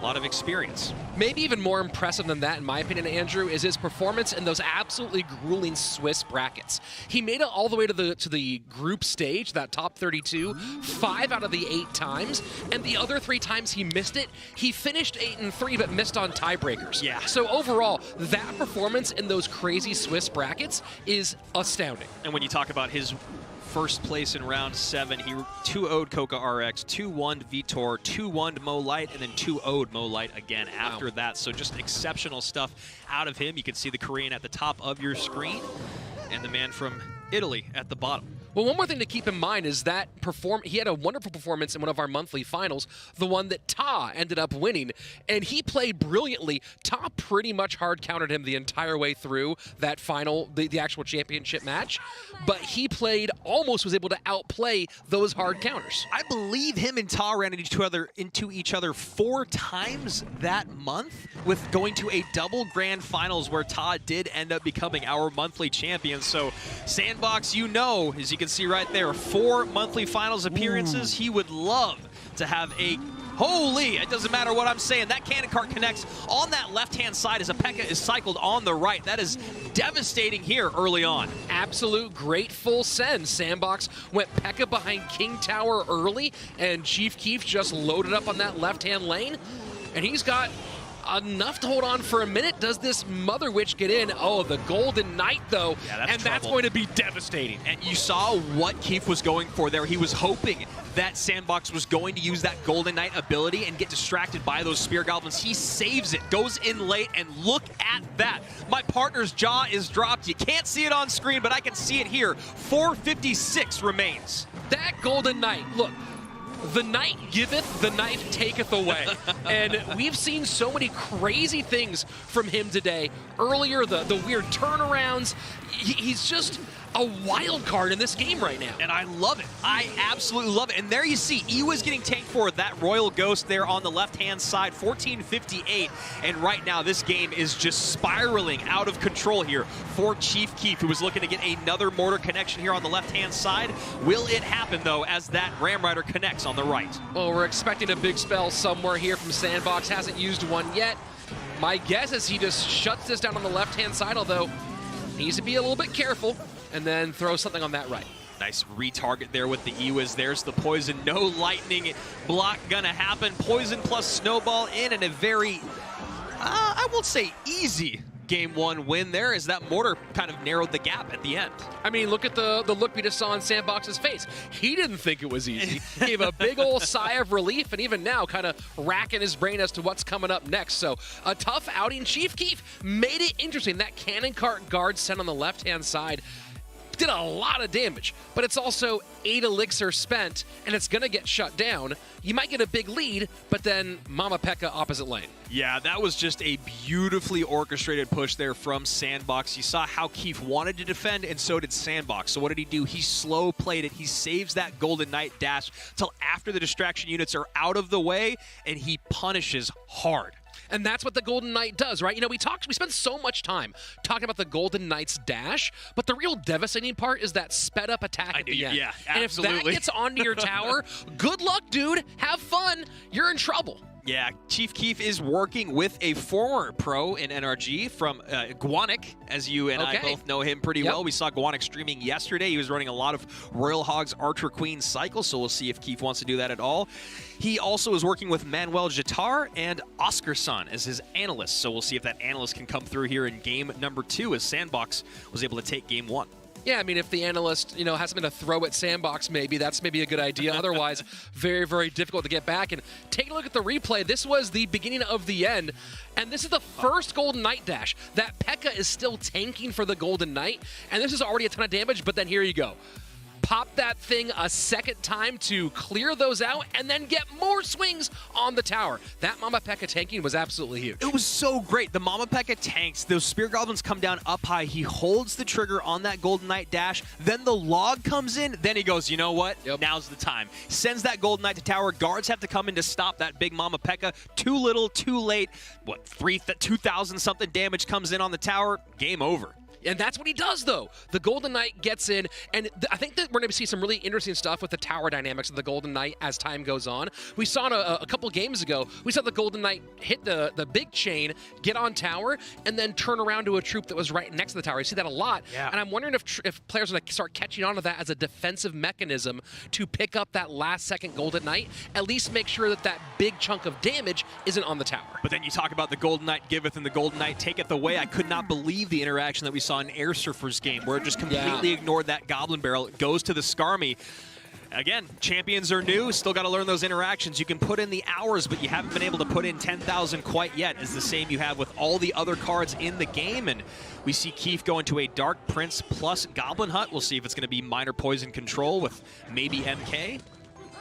Nope. And it's Graveyard. And some interesting pressure coming in from those Spear Goblins. One does get on tower. That's going to be significantly impactful. Forces the arrows to come out high. And a lot of damage in, a ton of damage in. King Tower activation, but down to 992, that might not be a huge issue. I was going to say, maybe that snowball is going to push those Zappies close enough to the King Tower. That happens, and we do see the King Tower activation. Rich, with 992 remaining and with Sandbox on that side of the board, he is actually in an okay spot. I'm not going to say good, but I'll say okay. Yeah, it does feel like Chief Keef can probably, I mean, we'll see the entire look from Sandbox, but Chief Keef's so far ahead at this point, you just sit back, play defense, and maybe get a connection here or there.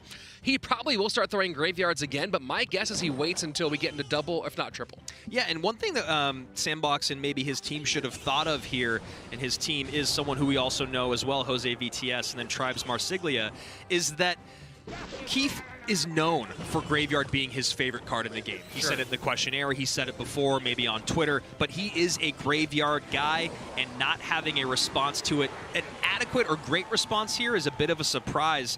You gotta remember, this is a guy that went 10-1 in our round 8 monthly qualifier in Chief Keef, so he's definitely someone that's been putting stuff together here at the end of the season.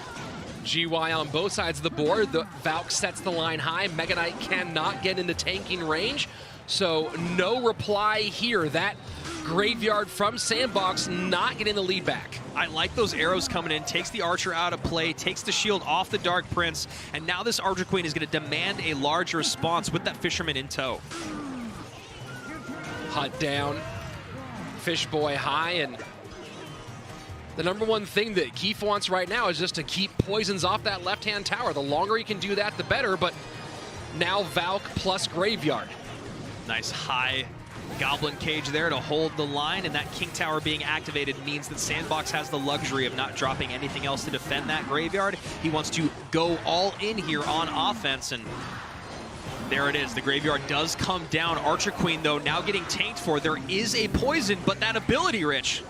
And pops it a little bit late there. Valk will take care of the Archer Queen, and not that much damage. You see Sandbox certainly not happy with the result. Yeah, I kind of think saw that as his best chance to take this game, steal this set here from Keith, but Keith very happy to just sit back, chill out for this next 100 seconds. 4:57 remains to 13:95.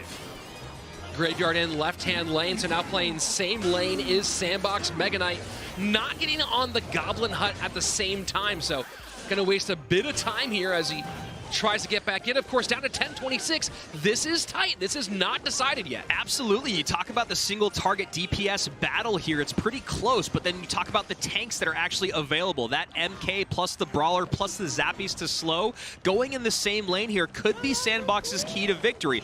4:57 still remains, but as you just said, Rich, down to 10:26 is Chief Keef, and a great leap to get this Mega Knight taking. That's what he wanted from the Mega Knight, to get both the Hut and the defense. And now this Graveyard's not going to get much damage. It doesn't really matter at this point, because now he's just about putting pressure on, and we have a couple hundred HP separating them, and no tank across the bridge once again for this Graveyard. And that's exactly what we're talking about with that with that King Tower activation. The snowball does come in and slow things down just a bit. 237, 354. Chief Keef's career, season on the line. Snowball once again trying to slow down the King Tower. Poison in. Graveyard opposite direction. Fireball could move fast, but not quite fast enough. The poison ticks not quite there by a hair, Chief Keef sends us to game number 3. Wow, getting maybe just a little bit too comfortable against one of the best players in the world was Chief Keef. He skates by the skin of his teeth. That fireball, game over. Yeah, that was absolutely insane. It felt like Chief Keef had it totally locked up, but that's poison for you. Exactly. Takes those 8 seconds. Tick, tick, tick. The number of times the boom hasn't hit, we've seen that.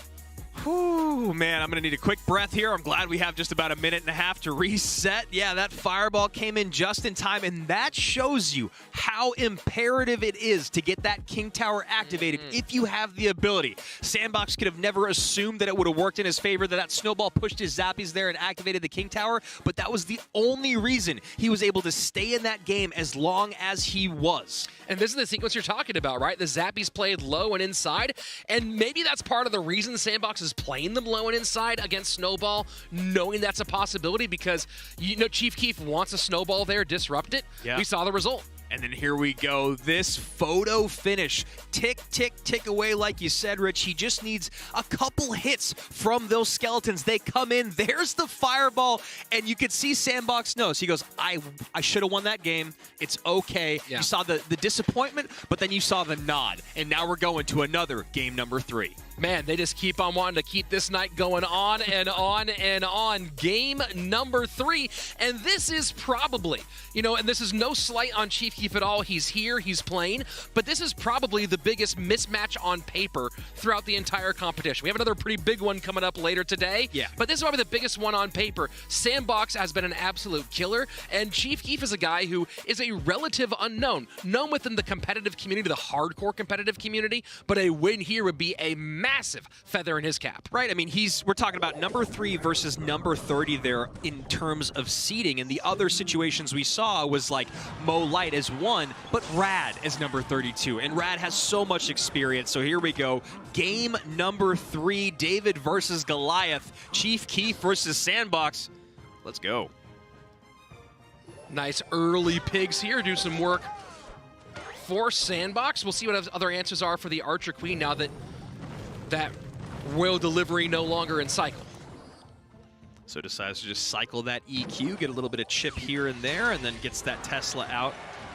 No delivery here to deal with that. Archer Queen, there's the double cycle, and there's the delivery. So I suspect the Archer Queen is the last card. I don't think that Sandbox already used that. That and unbelievable. Just a heat-seeking missile on top of those skeletons. Gets the dash, gets a few shots in. 1895 to 1930. Never mind. Sandbox used Archer Queen last game, so it's the Hunter that comes out. Of course, we did see a lot of Royal Hogs Hunter back in the day of 3M Royal Hogs. It was interesting. We're actually starting to see a lot more Hunter in the meta, just a month or so ago. Then the Archer Queen shows up and the Hunter disappeared. Chief Keef boasted a 64% win rate in Clash Royale League 2021. Sandbox's opponent, 70.6% over the course of the season. Pekka comes down left-hand lane. Sandbox very happy to switch things up. He sends a full send of piggies on the right. Got to get that tower down to below, around maybe 1,500. I'm a little suspect. I understand why you're playing the piggies opposite lane against Pekka, and that last piggy is just hanging out for about a year because the Archer Queen no longer helping. And maybe he just felt confident about the cycle. I mean, this is a little bit faster with the Hunter rather than the Archer Queen. But it's one of those questions where this deck in particular, it's a lot similar to Hog EQ. This deck is a lot about playing defense early, using piggies for pressure, but getting a lot of damage with the EQ log cycle and triple. So he goes high with that Hunter. I like the play here. High Hunter to get on top of that Pekka or any sort of defense that comes down as those piggies connect on that right-hand side. And Rich, 569 remaining. Sandbox is going to just sit back and defend now. That's all he needs to do. He takes the shot there from the Bandit. That's the smart play. He's going to distract this Pekka maybe with Skellies, get the Tesla down, and there we go. Wow, and that Ram Rider getting stuck a little bit behind the Pekka as well, so buying some time. And you see a little grin there from Sandbox. He knows he has this locked up. I for one, am relatively surprised by the really aggressive play early on. Must have been a nice elixir advantage there force Sandbox to play it that aggressive in single, but either way, he's about to walk away with a trip to Saturday. You know, there's something that you and I have talked about a lot. We talked about it a good amount today. Outplay ability. You're number 3, he's number 30. Flex your talents, my friend. And that's exactly what he does here. Chief Keef is eliminated. And there you go. Playing with that lance there. A little bit of a celebration from the South Korean. You love to see it. This is a big win for Sandbox. I mean, he's a guy who I think a lot of people have been questioning a bit in the second half of the year. Definitely. Despite his really high-level performance, both on ladder and, of course, in our competitive play. He's been maybe a little bit erratic lately, but this is one of those ones where I think that, again, you talk about who's going to sleep well tonight, I guarantee you Sandbox sleeps like a baby. Yeah, I mean, there's a couple people out there, like I said before, we saw Line kind of feeling himself, Hasiel feeling himself, and Sandbox right there feeling really, really good about what he did. That's exactly what you'd expect out of him. And again, you talk about what you need to do when you know you are better than your opponent, right? There's times when you're going to run into people that you feel are evenly matched, or maybe it's an uphill battle for you. But in this situation, we saw Igor do it earlier. We're seeing Sandbox do it right now. Flex your talents, my friend. And he did just that. Well, it's almost more stressful if Sandbox was matched up in this single elimination day against Mo or against Lucas or against a top tier guy. It's a little bit less stressful because if you lose, no one's going to judge you for it. But Chief Keef, this is a match that Sandbox was supposed to win. He came through, got it done, but you can definitely understand the stress there of knowing that he is an S-tier player and that Chief Keef is a good player, but we've talked about how the difference between top 10 in this game and top 100 is massive. Yeah, and that's a really, really good point you make about heavy lies the crown, right? You feel that pressure. Probably some of what Lucas felt today when you're looking at that matchup.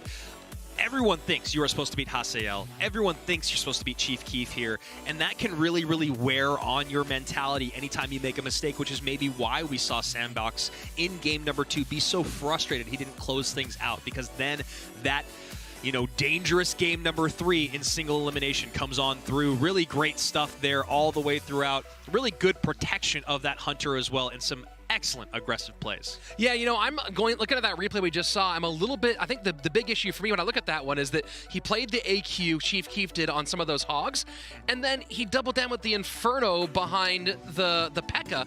But in that matchup, the Inferno, and we'll get to that deck in a little bit, but then in that matchup, the Inferno is not really impactful. Stopping those hogs, way more important than instead of putting an Inferno behind the P.E.K.K.A. in this cycle matchup. Absolutely. So looking at deck number 1 here, we saw Sandbox come out and take this one, just doing a great job controlling the game. Did get a little bit closer than he would have liked. Poison to Snowball to close things out as we go to deck number 2 here. This is where Chief Keef bounced back with some good graveyard plays and a big-time strike early on. Yeah, and Sandbox made it really interesting. That was nearly, I mean, we were a half tile away from Sandbox taking that win, but the Fireball just couldn't quite get in there in time, and it was a very nice win for Chief Keef, and then we go on to game number 3. This is what I'm talking about, right? You look at the Inferno Dragon. What's the target for the Inferno Dragon in this deck? I'll tell you what it is. Nothing. Yeah, it's absolutely nothing. So why are you putting the Inferno Dragon behind the P.E.K.K.A. on the left-hand side when you have Pigs, Runeater Tower on the right-hand side? And that was the big issue. Yeah, that's a really good point you make. The other thing about that is the Inferno Dragon is not going to add the pressure that the Bandit did early on, right? That Bandit used those defenses in the Skeletons to get on top of the tower. When you talk about an Inferno and a P.E.K.K.A. coming down a lane as pressure, you can use 1 Elixir cards all day long to distract those 2 units. The Skellies, the Electro Spirit, the Royal Delivery, every single one of those, you are getting massive amounts of value. Well, we do have one more player moving on to tomorrow. We have 2 more players right now looking to vie for spots in our double elimination, our top 16 portion of the bracket out of Singapore. It's Famous Kid and Tribe Gaming's Wallace, many people's dark horse pick for this competition. Yeah, Wallace has done a lot of great stuff this year. We're excited to see what he has. He got first place in Royale Masters, which I knew you and Eric closed out, which was very impressive out of him. Famous Kid on the other side of it, the Singaporean, you know, this is a guy that finished top 50 in all 8 rounds of CRL 2021, and he said that if he wins the $200,000, he's going to host a big community tournament with a crying, laughing face. So I don't know what that means, but maybe a little bit something mischievous coming from the Singaporean. All right, maybe some of you will be rooting for Famous Kid just for a chance at getting some of his money. I'm not entirely sure, but I know 53% of you are picking Wallace in this matchup from our community vote. So a lot of you going for Wallace, but maybe not as many as I would have thought. And this is what I talked about with Wallace for a long time. This is one of the most slept on players in all of Clash Royale. Let's put this in context. He carried Pain Gaming through the playoffs in CRL West last year. Then he went 7-0 against Nova Esports at CRL World Finals. Then went right from that to win the Clash All-Stars event, the first ever dual mode tournament for I think about $20,000. This kid's a killer. I am so glad you pointed out all of those things because I was just going to get into the success that Pain Gaming had in CRL 2020, and a big part of it was exactly what you just said. Yeah. 4th place in the West, 4th place in the world was that team that Wallace was on, whereas Famous Kid on the other side of it, you guys have probably heard of him, you've probably seen him out there, you've seen him in competitions, but the level of experience is massively different, even though he is the favorite in this matchup. You know, he did play, I believe, on TTG for a short period of time, but didn't quite have those moments that Wallace had. And Wallace, another player. There's a few players here. We talked about one earlier, Mini Minter.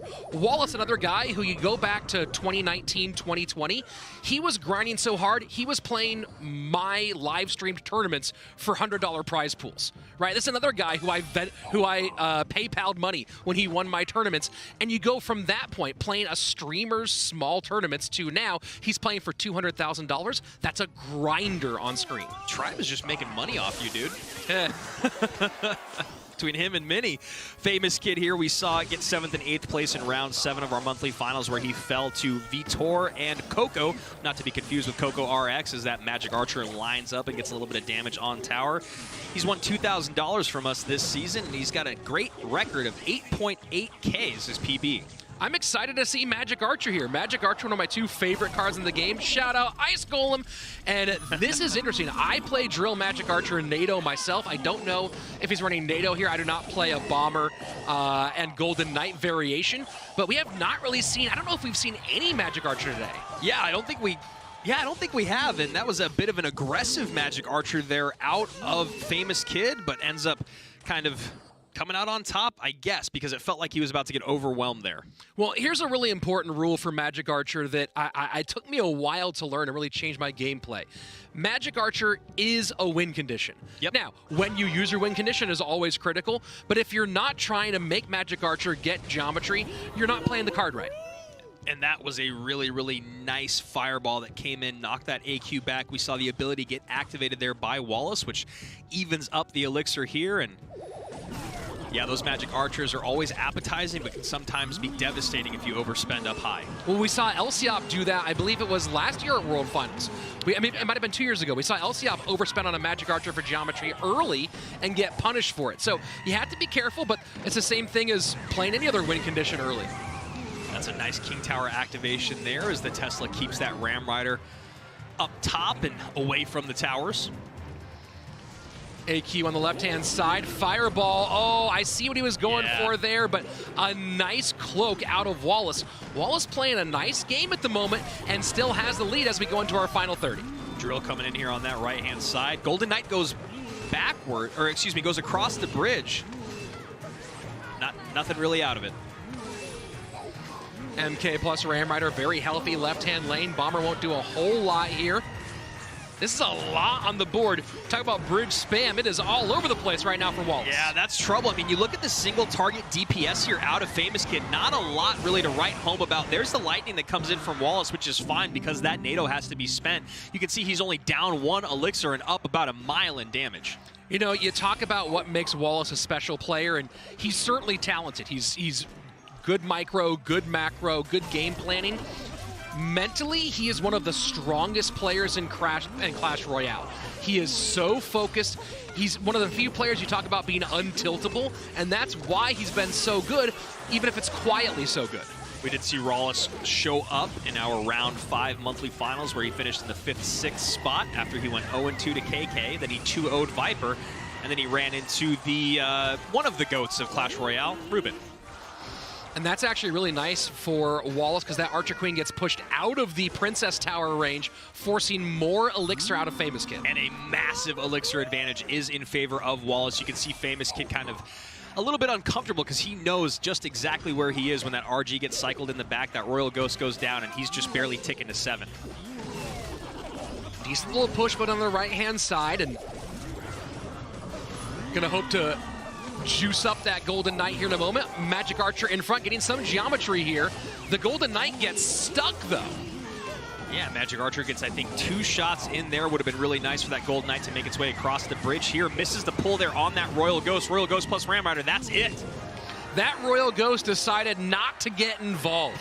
He was just like, you know what? I have no interest in this fight in the middle. I'm going to go hit that tower a whole bunch. You guys do your thing. And one thing that I think is really great that you highlighted, because we're seeing Wallace here on camera, nails. Absolute nails. He played that game slow, calculated, concentrated, and absolutely devastating when you talk about just completely controlling that game. Famous Kid was always reaching. Wallace was just sitting back and letting him come on. He's made of steel, 100% made of steel. And that's one of those things where, again, I've talked about it a lot. When you pay your dues for a long time, it gets harder to shake you as time goes on. And Wallace paid his dues. He was knocking on the door of the professional leagues for a long time, and just no one opened it. He's been good enough to do this for a long time, and now he's earned it. He just knows at this point, it's his to take. I mean, he's definitely one of the best players out there in terms of where he was seated and what we are expecting out of him. You can see here the average cost a whole elixir higher, which means slow things down, right? Let them play into you. If you are 1 elixir slower on your cycle, then that means you need to just pump the brakes in single and then really start to punish here in double. And this was just the complete overwhelm. There's the uninvolved Royal Ghost that gets on through, getting tanked for by that Ram Rider, and that's all she wrote. A little smile there out of Famous Kid going, okay. Yeah, right. Yeah. It was in a hard spot, right? Because you don't like playing against that bridge spam deck very much in triple, but that Magic Archer drill deck with NATO really sings in triple elixir. When you can start spamming drills and then using the NATO to pull troops back to the drill to retarget, and you get that Magic Archer geometry. That's where it sings. Yeah, and the thing that was interesting about that Magic Archer geometry is that he wasn't forcing Wallace into making mistakes. He was just hoping that Wallace wouldn't defend a Magic Archer up high, right? And we constantly or consistently saw that Wallace was kind of waiting for it. You talked about being a win condition. There's only 2 in that deck, really. It's the Magic Archer and that drill. The drill's easy to keep at bay. The Magic Archer much more difficult. But if you're always, that's the thing, is you always got to feel like there's a target on your back. They always got to feel like someone's going to drop that Magic Archer. And as long as you're doing that, you're always going to get those units up high and that Magic Archer out of play. Well, he played very offensive and very aggressive early in the match. And again, like what I was talking about before, is that this deck you usually want to really slow play and then turn it on in triple. He didn't have the luxury here of doing that, and maybe got a bit over aggressive early on and just never got to that point where he could play the deck the way it's supposed to be played. It's tough to play it slow when the person across from you is going even slower with a heavier deck and higher single target DPS as we hop into game number 2 here. Wallace feeling himself, and you got to give credit to Famous Kid. It looks like he's got about a half smile on his face. Well, he's here. He's already guaranteed $15,000, and he has a really cool sweatshirt. You know, I love that you're an optimist, man. It's one of my favorite things about you. The life I lead. Golden Knight plus Inferno, bottom of your screen, top of your screen. Could be Graveyard, could be Electro Giant. We'll see. Bomber takes the shot. Dark Prince goes down. Nice slow start. No damage on either side yet.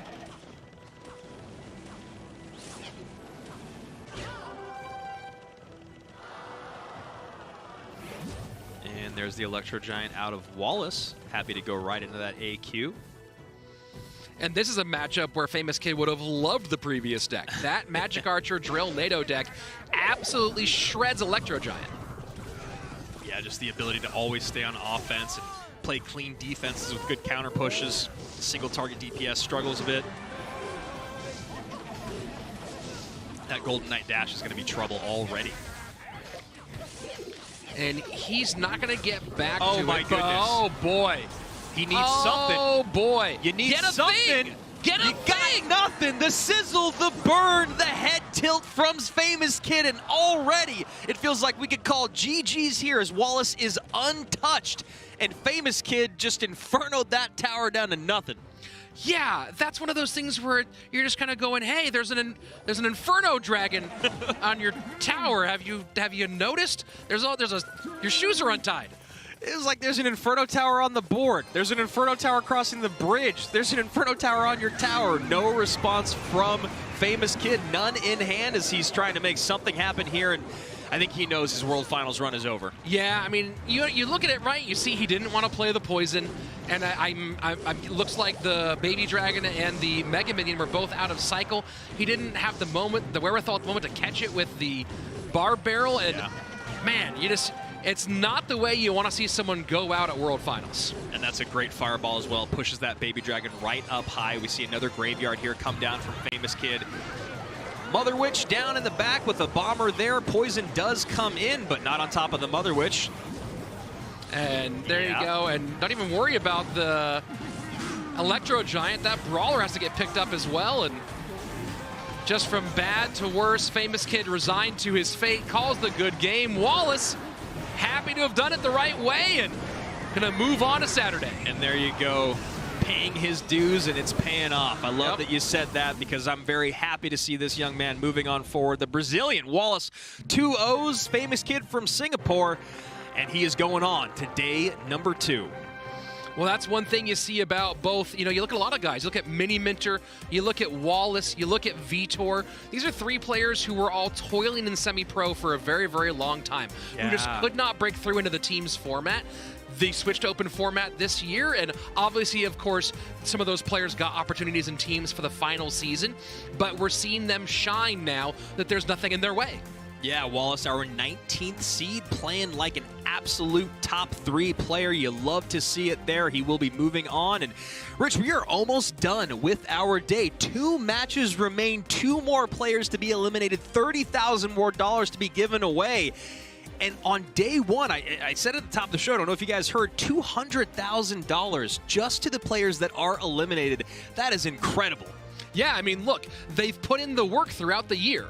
Some of those players are able to go to monthly finals and make a big payday there. Yeah. But the reality is these players spent 8 months grinding, and that $15,000, that's a reward for knowing that you were one of the top 32 players in the world. Let's take a look here at this replay. This is where things went from bad to worse to horrible to over. And there you go. It's the Mega Minion and on the inside, right? So at this point now, you have nothing for that Inferno Dragon, and I know he was trying to put more DPS on the Electro Giant, but that Mega Minion needed to be on the Inferno Dragon. Well, what's interesting too is that Barb Barrel came out and he was searching for the bomber, I think expecting that he would have been able to deal with that Inferno Dragon, but then doesn't deal really with the Inferno at all, takes the bomber out of play. And I don't know about you, man, but I'd much rather have a bomber on my tower than an Inferno Dragon. Yeah, I think I'd go for that one rather than hit a stage 3 sizzle. And speaking of stage 3 sizzle, Caliente all day he has been in the analyst booth. Let's go to Joshua A.C. Sharon over on the analyst desk. Well, the absolutely biggest fear in CRL is to lose by Inferno Dragons onto the tower, so it's unfortunate that it actually did happen to him. Game number 1, we do have Magic Archer Tesla against MK Ghost. What happens? Well, the control part of the deck, it had a lot of success. I mean, throughout the match, he really couldn't do much. And then at the very end of the game, he tries to get aggressive, tries to go with a Magic Archer, and, he does line it up, but when you only get 2 shots, that's not going to be enough. It allows everything to snowball. Ghost, Bandit, Ram Rider, Mega Knight, all going down the lane. You get 1 somewhat value lightning, and it's game over just like that. Game number 2, we saw it. You do have Graveyard plus Dark Prince plus Baby Dragon, but no NATO. You can't pull the Inferno Dragon off the tower. It gets the lock. Mega Minion is already pretty much dead. It was trying to take care of the Electro Giant, just wasn't enough. Barb Barrel came down, but not in time, not correctly, and just like that, the game was over. But today is not over. We do have one last matchup of the day. Hashtag Moogie, hashtag Rykart. Who do you got? For me, Oh, man, I really don't know. I want to say Mugi, I want to say Rijkaard. Both players are phenomenal. You know, the German pro, you know, he has been phenomenal this year, up and coming for sure. Mugi, on the other hand, he's been one of the greatest players in the game for the past 2 years. I can't wait to see this happen. Speaking of making it happen, let's make it happen. Eric and Rich. Thanks a lot, Josh, and we are super pumped for this one. 2 more matches to remain, and the first of those 2 matches, we're going to have the defending world champion in Clash Royale League, Ruben of Team Queso, facing off against Framcito, who was able to slide his way on into the competition at the last moment, and he's looking to play upset against one of the greatest players of all time. Yeah, I mean, we've talked about that we have champions and past champions, but this is the most recent champion, and I think he had single-handedly the most impressive 1 year of Clash Royale that I've ever seen last year. The way he was able to, you know, take Queso from a bottom of the leaderboard, mid leaderboard type of team to just dominating everything. Ruben is that guy that can make the difference wherever he is. And even though we haven't seen that much from him this year, he still comes in at seed number 6. He's an absolute carry and has done it quietly this year. On the other side, you have Framcito out of Argentina, who's a very talented player, but who's, again, been trying to push his way into the upper ranks this year.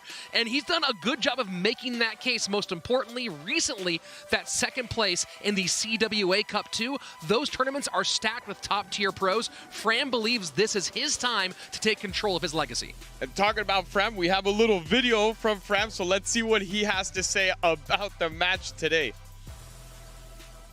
Bueno, Rubenetics, viejo conocido. La verdad no sé qué decir, porque si te deseo buena suerte me vas a ganar, entonces te deseo mala suerte y que gane el mejor. No sé. Buena suerte, Rubén. Good luck indeed, and Fram wants to put some pressure on him. Of course, he has, again, barely made his way into this competition this time around. Had some top 100 ladder finishes, but you're talking about a guy who's a very good player and better than 99.9% of people who play Clash Royale, up against a guy who is going to go down in history as one of the, if not the greatest player of all time. Yeah, I mean, if he somehow wins World Finals again, then I'm done. I'm walking away. I'm getting a Ruben jersey, and that's the end of my career. But he is already etched in history as, in my opinion, the hardest player to beat. And not necessarily the one that has won the most, but the way he plays is so difficult to actually beat him. I think you talk to most pro players, and it's just the patience that he has. And Framcito's going to have to be careful with that, because Ruben just waits until you make a mistake, and then he completely capitalizes on it. He is in no rush at all.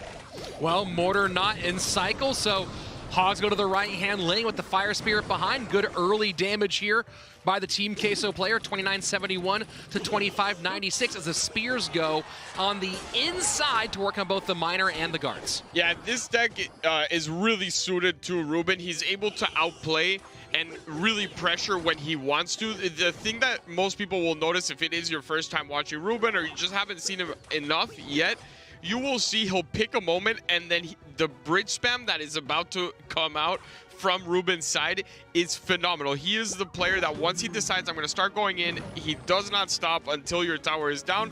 This time around, kind of just cycling the Hoggies, he definitely has a way quicker cycle than most decks in the game.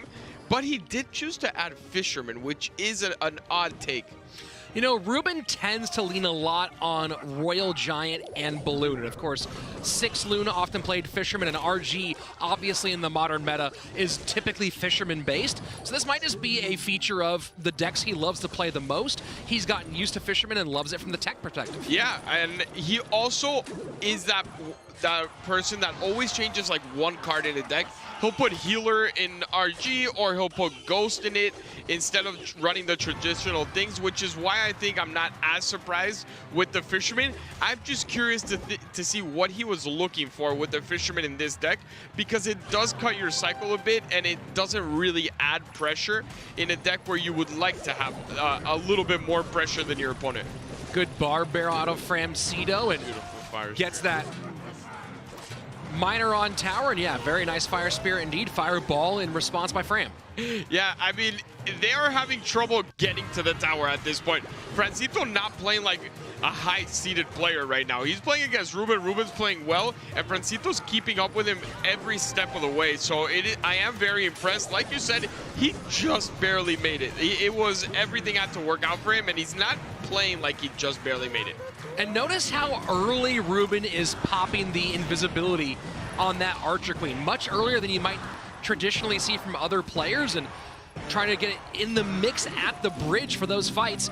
So far, it has not gotten in the lead quite yet as we go into sudden death overtime. Oh yeah, very, very nice. That's gonna force out more out of him for sure onto that defense. There's the Fire Spirit, so no longer available for the Bats. Now he could go ahead and send Miner and Bats. He does not have anything other than a delivery or a Fireball, which would put him in a bad position elixir-wise. I would like to see the Bats come in. There are the Bats. Miner should come in as well. And Fireball. I mean, every answer that he needs, he has.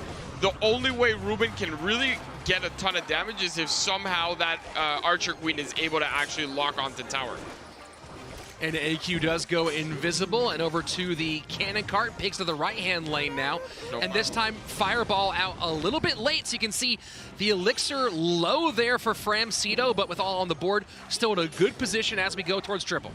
Yeah, this is really tough for both players to break through. Obviously, if you are Francito, you have the advantage because the Miner is direct damage onto tower. Mortar connects on the left-hand side, and that is a ton of damage for a match this close. And Ruben not looking comfortable right now. Not comfortable at all, but starting to really put the pressure on. You talked about that spam from Ruben. Here it comes. Picks on the left-hand side and a late mortar. This is starting to look dangerous for Framcito. Yeah, he needs to be very careful here, and here we go. He's just going to continuously pile this on. There's your Fireball, but it doesn't matter. He cycles so quickly. This is what Ruben does. He waits to catch you in the right moment, and then he's just going to continuously spam the bridge. Beautiful Fire Spirit there as well, but the Barb actually gets a hit, which means Ruben needs some more hoggy hits. Final 20 seconds, no Miner catches here out of Ruben. Plays the Fire Spirit and the Skelly's late. 10 seconds left. Wow. Pigs down at the bridge. 1177 to 1291. Piggies cannot seem to get past this mortar. Fireball in. GG, well played. Framcito takes game number 1 off of Ruben. And he is feeling it also. This is the excitement that I love to see out of someone who, look, he has nothing to lose. He didn't expect to be here. Everything happened correct. Everything that could have gone right went right for him in that LCQ and everything. And he's up 1-0 against Ruben. You can see he has like his hand here breathing. I don't think he could believe it. That was an absolutely difficult position to be in, and he certainly rose to the occasion. And Ruben just could not seem to find a way, and it was kind of a tough spot to be in, right? Because every time he wanted to play at the bridge, the Barb Burrow was there to deal with the skeletons, deal with the spear goblins. And then with the Piggies, single lane the entire time, Fireball able to shut that down fairly easily almost all the time, and he didn't really want to split because of the mortar. Yeah, and on Ruben's side, it seems like the Fisherman was just not really of use. I understand maybe he was looking for something specific, but in this match, he wasn't able to catch the Miners, and when he was, it was too late to pull with the Fisherman. The cannon cart was getting pulled into closer to his tower, which forced more defense, and obviously guards, spear goblins, and bats are... The Fisherman is completely useless against half the deck. So, I mean, in this replay, you just see the end, but you see that he's able to just cycle a couple mortars and then use all those little spam units to just mitigate enough to where he is going to win with the Fireball. So a tough first outing here for the defending world champion, now facing elimination in game number 2. If he cannot get those 2 back, that will be the end of his attempt at repeating it as the first time to be a back-to-back world champion. First time for a 2-time world champion. So we'll see if he can be the remainder. Remember, we already have Elsiop and Igor in. He would be the only former champion out if he cannot get this next win. And I can tell you a lot of people would be thankful to Francito. A lot of the people still in the tournament tournament. Would be thankful to Francito if he is able to get this 2-0 or 2-1. It's not a knock to Francito, just no one wants to play Ruben when he hits a stride. And if he gets this first win, it is very possible that he hits his stride tomorrow, and then everyone is just going down in his path. So Archer Queen now out on the side of Ruben. Does that mean less likely now for us to see Lightning out from Francito?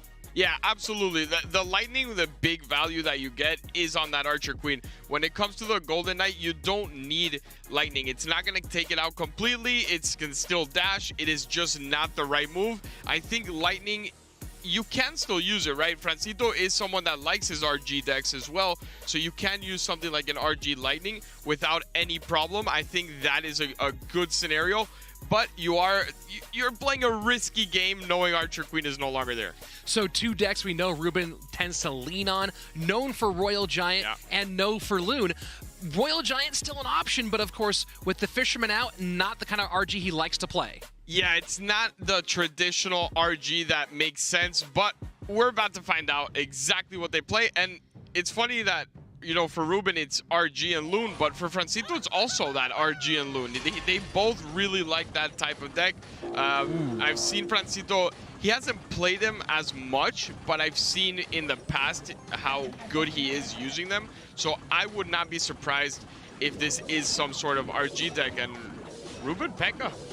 Yeah, and you saw the reaction from Francito. The moment he saw Pekka, he gave a look of pain. So it's never a good sign when you see someone look upset after seeing just one card. Yeah, and I mean, it does seem to be an RG deck at this point. The positive side, Francito is very, very upset at this matchup.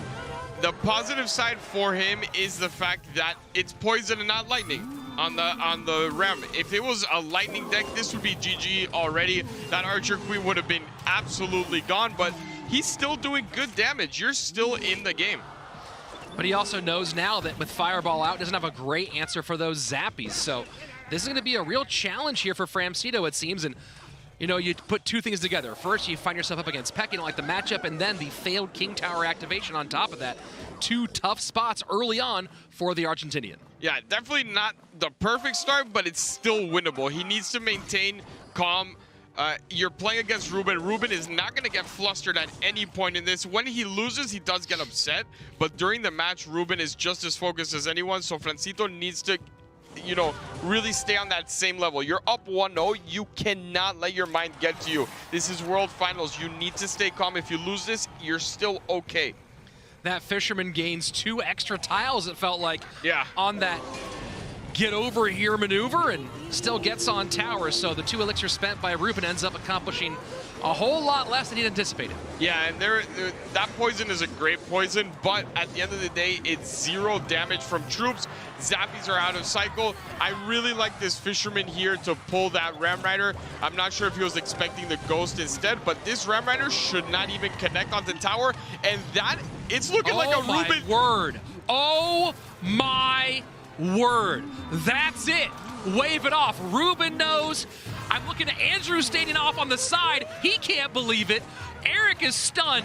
We're about to see the defending world champion get unceremoniously booted from CRL World Finals in a 2-0 sweep by the most unanticipated and underrated player in the competition. This is the first time all year where I haven't been talking. Yeah, I don't know what to say. I thought that Lucas being eliminated was going to be like the craziest thing today, but Ruben eliminated round 1, 2-0. I'm shook. I'm certainly shook. And look, if you were asking me which matchup I was going to say the underdog had a better chance in, Hasiel, for sure. Yeah. Hasiel has been really good all season. He's been putting that grind in, and he's a guy who we've seen rise to the occasion in big moments. People forget that Francito, again, took 2nd place at the CWA Cup this year. That's a no-joke accomplishment. Yeah. He just hasn't quite had that big profile. Well, guess what? He has that profile now. Yeah, now, okay, Francito's not here to just have fun and be thankful to make it to World Finals. He came out 2-0'd. Possibly, I know it's not Ruben from last year, but it's still Ruben. and it's still World Finals and 2-0. I know we were talking to Josh earlier on, and he was saying, I got Ruben in my top 3, you know, like this guy could still win it all. And I was very impressed at the gameplay from Francito. You need to be very patient when playing against Ruben, and he did just that. Defenses were perfect. He had a couple of mishaps early on, took a little bit of damage, but he was able to get himself back into the game. He never RG'd until Zappies or P.E.K.K.A were out of cycle. And, you know, I have to go back and watch this game myself later and see what put Ruben in such a bad elixir situation there in that moment, because clearly he didn't have much elixir to get any true DPS counters down for that Royal Giant. And you can see Francito absolutely pumped with a massive win. Just took out one of the favorites to win the title, and he moves on and gets himself a big opportunity plus a whole lot more money. Yeah, a lot more money. And, I mean, for someone like Francito, he's been trying to break into the pro scene for a very long time. It's something that you spoke about with Wallace, that he paid his dues, right? Yeah. Francito has been in that same situation that Wallace has for the past 3 years. And even if you don't win Worlds, to have the feeling that I just won first round versus Ruben, it gives you that sense of satisfaction, like I am good enough to be here. And for him, this is going to be a big deal. That's a absolutely huge deal. Let's go look at the deck breakdown from this matchup. First one, it was Mortar Miner with Cannon Cart, and Ruben playing this Royal Hogs Archer Queen cycle deck. And we've seen this with Tesla a whole lot. Goes with this Fisherman variation instead. And again, the big question top to bottom is, what was he going for? It seems like that Fisherman was the reason why he lost everything, in my opinion. It took out the opportunity to use RG, and I genuinely think Ruben wins in an RG mirror matchup in that second one. I think he has played that more than anyone and knows how to win it more than anyone. And here, if he would have had Tesla, he would have been in a way better opportunity to defend those bats, would not have to overspend on the Spear Goblins. Just seems like that one decision, one card is so unforgiving when it comes to duels format. And like you said here, we have to go back and really watch, because it seems like he has everything to stop that RG from hitting. It really felt like he did. The one thing he doesn't have here is a building. He has P.E.K.K.A, he has the Ram Rider, he has the Zappies, and he just got himself kind of caught flat-footed, it seems, in Francito, more than capable of capitalizing on that moment, and Ruben out from the tournament. And, you know, there were two players who people talked about maybe being a little bit quiet second half of the year. Morton, who goes through, Ruben goes out, and now we have to go down to our final match of the day. And this one is an absolute banger, especially if you're into the competitive scene. You have on one side one of the most popular players. There's not a lot of stands in Clash Royale. There's a ton for Mugi. Yeah, Mugi is Mr. Stan for Clash Royale. This is the player that everyone thought last year the reason why Ruben wasn't going to be a world champion was this guy, right? And he didn't really make it to that final in the form that we wanted to. Very early on in his CRL career, he popped off. He had an amazing start, but then the finish wasn't great. This time around, it seems like it might be the opposite. He didn't have a great start to the year. He really just was under the radar for the most part. But on the other side is someone that is fighting Morten for the throne of Germany. And I was going to say the exact same thing. There are a lot of people saying right now that Reichert might be the current best player in Germany. Now, talking about best player of all time in Germany, that's going to be Morten basically until the walls fall. Yeah. But Reichert right now, he is on form. He's playing exceptionally well, and he's one of the more dangerous opponents that Mugi could have pulled here in round number 1. Yeah, this is not where you want to end up if you're Mugi. He is way better than a 22nd seed, but the community, the majority did vote for Mugi as expected. Mugi is that player that on ladder, he's known for pushing with 3 days left, in one day getting to the top 5 and then just making it happen in the last 2 days. And I think this match is a lot closer than 11 and 22 seed. I agree as well. I think this match is very, very close. And that's a big part of that is just that Riker, we talk about guys who are quietly very good. He's quietly very good. And I think if there were a teams format this year, he would have been a pickup for sure. I thought he was going to get picked up last year potentially. Didn't end up happening. But right now we see him in a big spot here against Mugi. And, you know, you talk about chances to make a name here and really put your stamp on the league. This is that moment for Reichert. Yeah, absolutely. This is where you start really telling people, look, I am here to take over that #1 spot in Germany. I know that's not his goal. His goal is to take over the #1 spot in the world. That's why everyone is here. But this will get you all eyes on you. When you beat someone like Mugi, you cannot be ignored by people anymore, right? That is it. You can no longer do this quietly either if that's what you wanted, because now people are going to be watching. And I genuinely think Reichert has a big shot at taking this best of 3. Well, we'll see how he fares as we get past the first minute of gameplay. So far, no significant damage either direction. About a couple hundred on that left-hand side, but still very early here in game number 1. Yeah, I'm curious to see what spell he has. If he does not have a good spell for the Flying Machine, he does have the Mega Minion, but if he's caught off of that Mega Minion, the Flying Machine could be a lot of trouble for him. Obviously, the Mother Witch getting a ton of value here with the guards and the tower helping, so this is going to be a nice turnaround here for Reichert. And Mugi just leaking and leaking and leaking. I'm not too sure what he's waiting for, but I'm not going to doubt him. Who am I to doubt Mugi? He's waiting for his photographer to come take pictures of his perfect hair. I'm not entirely sure. Yeah, it's way better than ours. So is his gameplay.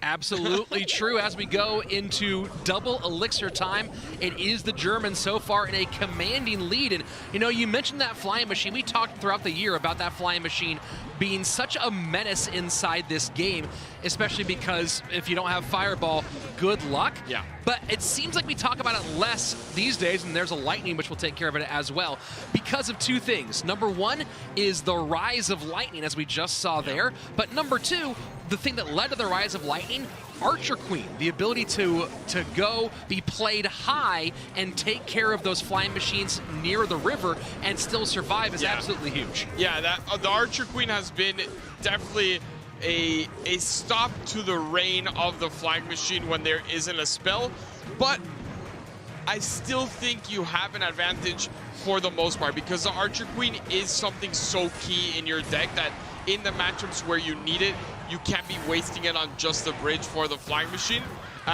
So it still takes away a lot of value from your deck. And right now, Reichert is slowly gaining control of this match here. That RG is never going to hit if he does not get him out of cycle. He's continuously running into the same cycle over and over and over again. And those Zappies, Cage, Flying Machine combo is just too much. Mugi in a really tough spot right now. Just can't handle the flying machine. He doesn't want to spend lightnings on just getting a flying machine and a half-dead troop off the board. Yeah, and this is the problem here. He's going to RG the back, but you could just Mega Knight in the back if you want. You can go ahead and Hoggies, whatever you prefer. He's going to go with Mega Knight in the back, and then you're going to get the Zappies, which don't get taken out by lightning, that are going to stop that RG on the bridge. There you go, and then you can go ahead and put the flying machine down if you want. And now the lightning is going to have to go far back. The cage is there to block it as well. And he actually does not, because the cage was hit, but same end result. Absolute wow. This does not seem like he'll ever break through. Like, this could be a 10-minute match and he still won't break through. Royal Giant played high, does have a healthy Baby Dragon and guards behind. Flying Machine down, and Zappy's just, that's the real story here. Zero answer for those Zappies. Yeah. They can just sit back and set the defense and take care of business. Yeah, I mean, lightning is one of the worst things to have when you go up against Zappies, and the decks that use it are so affected by Zappies. So that is the worst part. When you have E-Giant with the lightning and you're going against Zappies, that E-Giant never hits. And same thing with RG, like you're seeing it here. So that is the big risk with lightning when it comes to the current meta. Other than that, it fares very well against almost everything, and obviously for going against Archer Queen, even better, but the Zappies just get away with too much. And there you go, big game 1 win for Reichert, and now he puts himself in a huge spot to be yet another major upset on a day full of them. And Eric, that's what we expected here in single elimination. Yeah, this is... The games are, when you look at them on paper, they're upsets. But when you watch the year and how it's progressed, you can, I would not be able to call this an upset just because I feel like I've seen more of Reichert than I've seen of Mugi. Mugi in the past, 100%, this is an upset. But this year, Raykard is one of my dark horses to actually make it far, along with Wallace, right? And those are considered upset winners. Well, we've talked a lot about what 2022 looks like for Clash Royale, right? We know there's gonna be some players who who hang up their phone, if you will, for this 2022 year after CRL 2021. And you have a bunch of guys who are here right now. You have Hasiel, who we just saw. You have Raykard, and you have some of those guys we saw end of the season. You have Arden Toas and Adriel. There's so many talented players. 2022 is looking very exciting. Yeah, I mean, especially, I'm a fan of Adriel. I love his gameplay, his way around different decks, his flexibility with, you know, how many different archetypes he can play and play them all at the same level. But that's next year, and so far, let's give Raykard a little more, you know, showtime. I think he's feeling good right now. He was smiling to the camera, which is always nice. Yeah, a little bit of showmanship, and he feels comfortable, which is a big thing for a rookie. Well, he's playing very comfortable, and you know, it's one of those things that kind of speaks to the development of the semi-pro scene over the last couple of years to create good competitive opportunities for players like this to come up. And Raykard has been one of those guys who's come up through that semi-pro scene, who's worked, I believe he was on Existence in CCS, if I remember correctly, and then played through No Tilt League. Raykard's been all the way through that, and that just shows the importance of cultivating a really healthy ecosystem from the top to the bottom. Absolutely, and I mean, it doesn't, you know, it helps a little bit to have your national team be Morden, Sam, and Schwartzen, and, you know, all those guys. And even Morden, you can see the respect they give Raykard. Yeah. Morden was picking Raykard as his partner for tournaments and not Sam this year. You know, so to me, that was like, okay, this guy is serious. For Morden to want to pick someone over Sam, it's a big deal.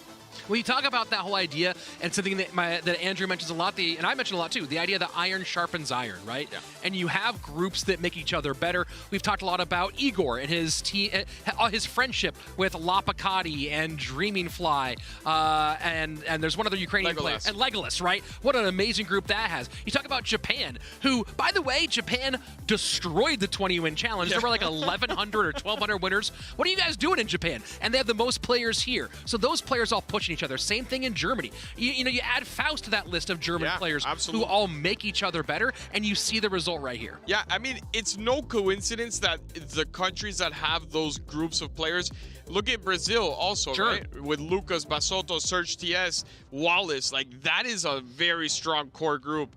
And I mean, you have to be fortunate because you can't just choose like, hey, I'm going to be born here. Yeah. But it also does come from a lot of work and taking advantage of the situation in which you're given. So here we go, game number 2. Musketeer. Musketeer. Is that our first Muskie today? It is. It is. Welcome to World Finals, Musketeer. It is our first time seeing you today. What a fascinating evolution of the game, where Musketeer for many years was one of the most used cards in the game. Of course, famous for her role in a small little deck called 2.6 Hog Cycle. But also, but also Muskie Graveyard in balloon decks. And just the tiniest change, and she has pretty much disappeared from the game. It was in every deck for at least a year. It doesn't matter which. And it's because the DPS was extremely high. A lot of balloon was being played. A lot of lava was being played as well. And the Hunter had the nerf. So when the Hunter was no longer there, you had to use the Musketeer. And I personally think it still is a very solid card.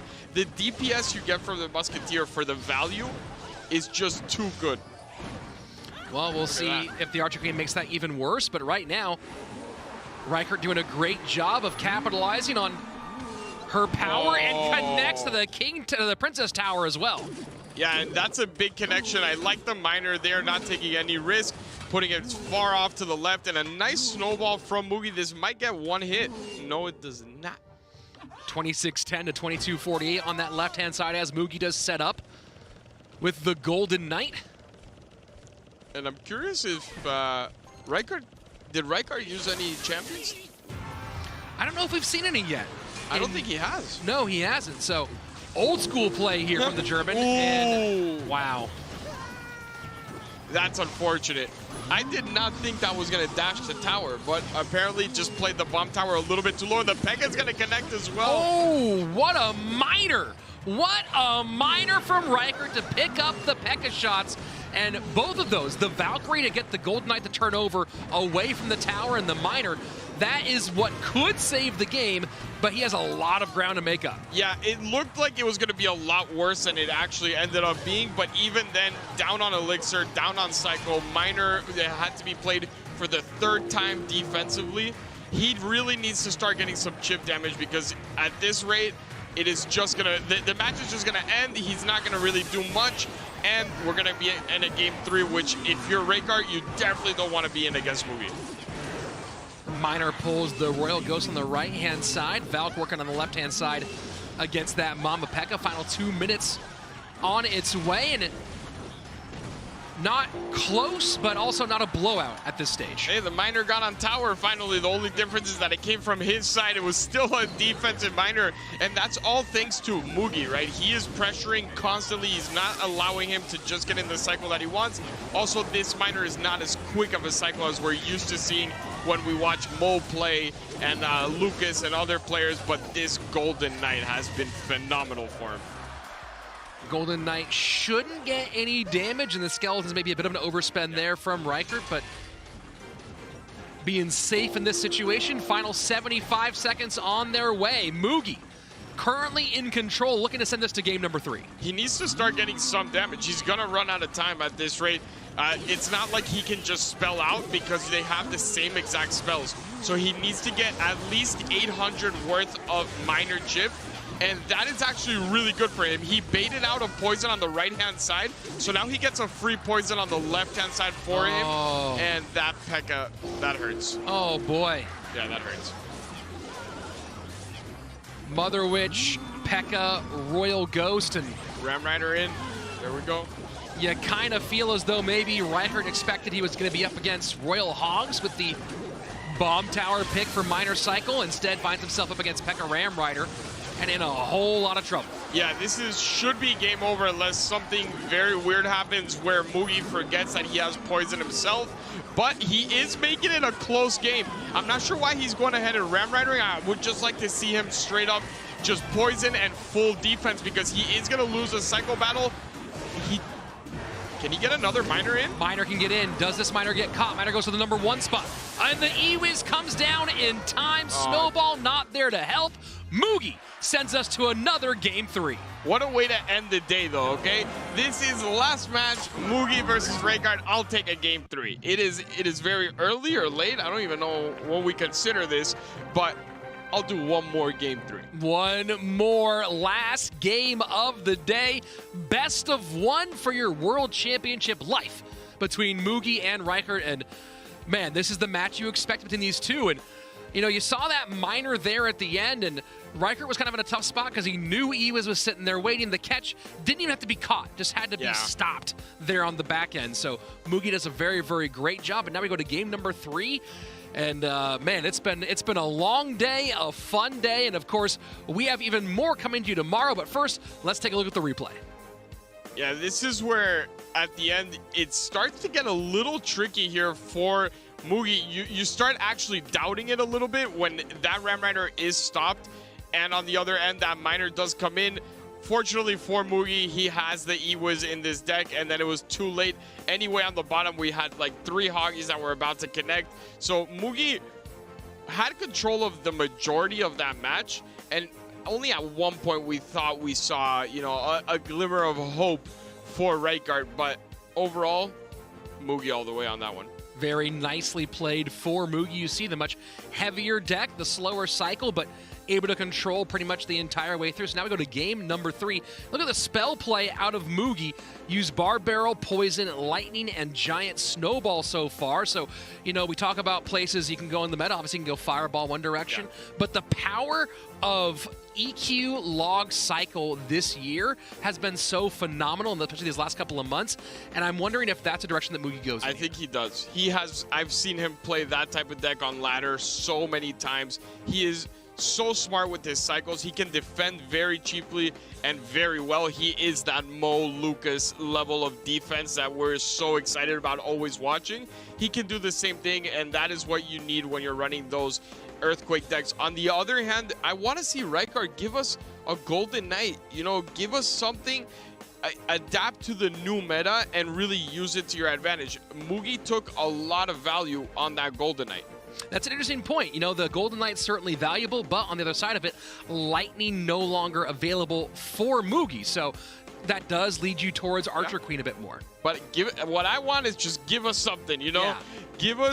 Show us that you've been, you know, that you've adapted to the new meta, to the new way of playing it. That is what's going to really get you through, because I don't think any person will win a full set this weekend without using at least one champion. It just doesn't make sense. They're very strong. They're very good for decks, and it saves one of the other cards that you can use for another deck in duels. Well, we'll get the answer here fairly soon as Reichert goes with Log in response to the Goblin Barrel, and it's double bait for Mugi here in Game 3. And we got Archer Queen, so everything is according to plan right now. Double bait is going to be tough to go up against with Mugi. I expect to see a lot of lane switches, and it is a heavier version of it as well. The Dark Goblin lives, and now he's in a little bit of trouble. Well timed with the invisibility on the AQ from Reichert, and he's looking off camera, and I'm wondering if sort of thinking about the matchup situation here as he gives the pitchers no sign to the high fastball. Yeah, I mean, it could be the nerves as well. I'm not too sure, but all I know is you have Log. You had Log. Log, Fire Spirit. Oh, did he repeat a... Did he repeat a card? Oh! I don't know. It was either that or just he played Royal Hogs in Game 1. Oh my word. And Mugi knows it. That's what Reichert was laughing about. Royal Hogs played in game number 1. Reichert repeats a card at World Finals in game number 3. What an unbelievable mistake to make it this level. Yeah, that is... I mean, there's no real excuse for it, you know? You have one thing you can't do. There's only one rule, and that is repeat a card. And, well, if you're a fan of Mugi, you're happy either way, I guess. Reichert, all he can do is, you know, turn, look at his team, and laugh, and kind of take it as it was. Yeah, it's one of those laughs that, you know, it's not a real laugh. It's I'm putting this on until the camera's off, then I'm going to go cry a bit, because that is not only World Final shot and what you worked for all year, that's a lot of money difference as well. Oh, yeah, a whole lot of money difference. And, you know, we talk about it. Reichert's a great player. We expect more from him in 2022, but you have no idea how many shots you get here, and that's just a very unfortunate way to end your World Championship run. But as you said, there's one rule. Besides show up, it's don't repeat cards, and there you go. I mean, you have enough time to double and triple check all your decks before your match is up, especially if you're later in the day. To me, as a coach, whenever we would go up to games, I would always double, triple check decks, even though it wasn't duels format, just to make sure that everything was there. I remember Surge and Canario would have, like, before the 2v2 would start, they would all confirm each single individual card, make sure everything's right. They have to do the same here. This is a lot of money, once in a lifetime opportunity with World Finals. You never know what's next, so very unfortunate for Reichert. Yeah, and you know what? I'm wondering if he just saw Lightning out of cycle, not being available, and just got excited, right? Just got excited and said, I'm going to play a really powerful AQ deck and put the pigs in there, and, you know, because it's not as though they were already in there. Yeah. You know, so it's just I'd be curious to see what the conversation was in the back end, but obviously the conversation did not end up with the most fruitful result, and that does end all of our matches for the day. We have our 16 for our big Saturday, and man, we had some surprises, some really, really close calls, and of course, some favorites moving on. I mean, the day started in a way where I was like, oh, this is all just going to be really smooth in the sense that, you know, Mo wins, Mini wins, Morden wins. It's all just so simple, but I mean, it's not always like that. It's not always simple at all, but Amanda's been making it seem simple all day. The two-time regional champion here at Clash Royale League. Let's go to the analyst desk where Joshua Sharon is standing by. 9, 9 underdogs won today. This is not something that anybody could expect.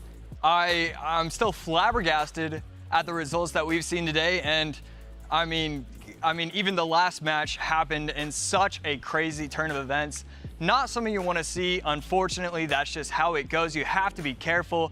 You have to make sure that doesn't happen. And even to get more specific, 4 of the top 7 players were erased from the competition. So just a lot of upsets everywhere. Now, to look ahead, day 2, what is the match to watch? In my opinion, Sandbox versus Wallace. Both players were dominant. Sandbox overall for the entire year had a phenomenal run, incredible player. And then Wallace, I mean, yes, he was another one of those underdogs that was able to win the game, but I mean, what a player he is. Wallace is my dark horse, man. I've been calling it for 3 weeks now. I've been watching him. Definitely paid his dues when it comes to the semi-pro scene as well. He is a lot more experienced than I and everyone expected once he joined into that CRL role. But on top of that, I mean, Molite was also exciting to watch come in today. And I had my doubts. You know, I had my doubts. It is his first World Finals. He showed up and it was just Molite that we expect, and it's looking very scary. Yeah, I mean, just domination from him. He was one of the only players today where you knew coming in, like from 20 seconds into the match, that he was going to dominate. Everybody else, it was toss and turns. You really couldn't predict the end result. And, you know, even for a single elimination competition, usually you can predict with 90% probability. Yeah. Today, it felt a coin flip. A coin flip would have actually been smarter for my predictions. Yeah, you had some couple of rough predictions, especially the Ruben's going to be top 3. I think he's going to win it all type of I guaranteed that one. Yeah, but I think that's enough from us. And Andrew is actually standing by with an interview. Let's toss it over to him. Thank you so much, Eric and Josh. I'm here with Morton, I believe is your name. What's up, my man? I wish you were here. I would give you a hug. I am so excited about you moving on today. How are you feeling after this day 1 win? I mean, I would love to be there, but unfortunately I cannot. I feel really great. I mean, I expect for myself to get into top 16 at least. So like my expectations going in there. After the first game was rough, but I always was like confident with like Sam helping me that I can still turn it around. And yeah, I'm just trying my best. Yeah, the first game, the matchup was really tough there. We saw the Zap and the Bats get a ton of value on that minion horde. But in game number 2, we saw Código misplace a building. That was absolutely massive. Talking about your confidence, what did that do to reset your confidence in that set? I mean, I was like, first backpick, I still think it was an okay one, because most of the time he played with Barbarian Bull, and if he would have played with Barbarian Bull, I played like the matchup like 100 times, and I won almost all of times, but he switched up with the Zap, so really, really great deck choice there, but I felt really confident with Electro Giant. I already knew after seeing his deck that I would win 1%, because that was my matchup for sure, and he didn't have Lightning anymore, so I already knew even if he would have missed the cage in this situation, I was like really sure that I was winning, and I was really like thinking about the strategy for the next game. Yeah, I mean, you had ice in your veins going into game number 3, and then we saw you change it up a bit. You went Golden Knight recruits with Hoggies as opposed to what Código ran, which is something I've seen you run a lot lately. You're on my friends list. I watch your stream all the time. What made you bring that swerve out to change things up? I mean, like, I don't want to play Graveyard in the 3rd game, and I knew he will kind of counter with Graveyard because I still had Graveyard open and had, like, Poison open, so he was, like, expecting Graveyard. He played Poison, Delivery Log, Spear Goblins, also really cheap cycle, so I kind of tried to play something different. I really like to play Recutes, especially with Royalhawks, and also put in the Fisherman because I thought like, okay, could get some volume and did really, really great on the Miner, so I was like thinking it could be a great choice, and at the end it worked out. Yeah, it worked out great. They told me last question, but I'm going to ask another one anyway because I can. The last question is tomorrow you are facing off against the former world champion in LCOP. How you feeling? I mean, feeling good. It's a great game. I mean, I never played in the competition yet, so it will be fun. All right, man. Best of luck to you. You're in the top 16. You're going on to day 2. I'll be rooting for you as I always am, and I'll see you tomorrow. Yeah, appreciate it. I hope you have some fun with the games. All right, that was SK's Morton, one of the best in the world. Very excited about his success today. That's going to do it for me. Let's toss it over to Eric, Rich, and Josh to say goodbye to you.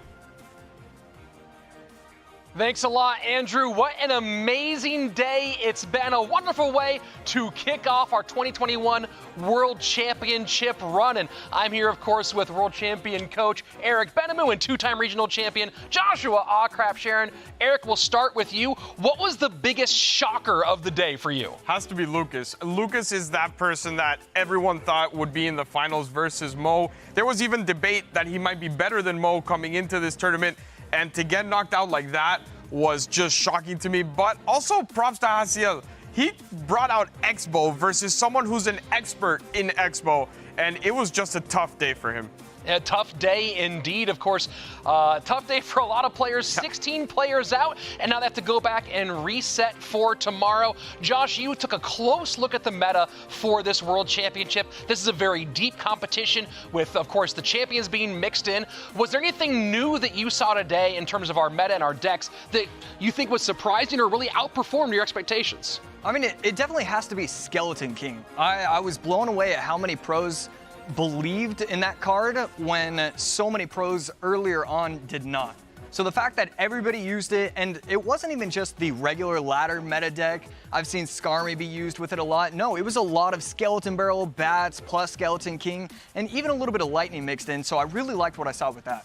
It was absolutely a bit of a shocker there. So that's what we see here at Clash Royale League. The meta shifting even without changes, and with big changes like Champions, of course, a big one here. And talking about big changes, tomorrow we move from single elimination into double elimination, and here is a look at our bracket for tomorrow. And of course, a lot of insane, really fun matchups, but of course the matchup that everyone wants to see, Morten versus LCOP, two of the best to ever play the game. Guys, I'm putting you on the spot right now. Eric, Morten or LCOP? Morten. Just not even thinking about it. Josh. Yeah, Morten. I mean, it has to be. I heard the L. I heard the L. I heard it. They're going to have to play tomorrow, and the only way for you to find out is to be right here once again. So if you haven't done it yet, make sure that wherever you're watching, subscribe, follow, turn on notifications. Do not miss a moment of the action here. We still have 2 more days of Clash Royale League World Championships. That's 11:30 a.m. UTC. Check your local times and do not miss a moment of the greatest solo competition in Clash Royale League history. For everyone here at CRL, Andrew Guy, Joshua Sharon, Eric Benamou, I'm Rich Slayton. We'll see you back here tomorrow for more Clash Royale. Bye.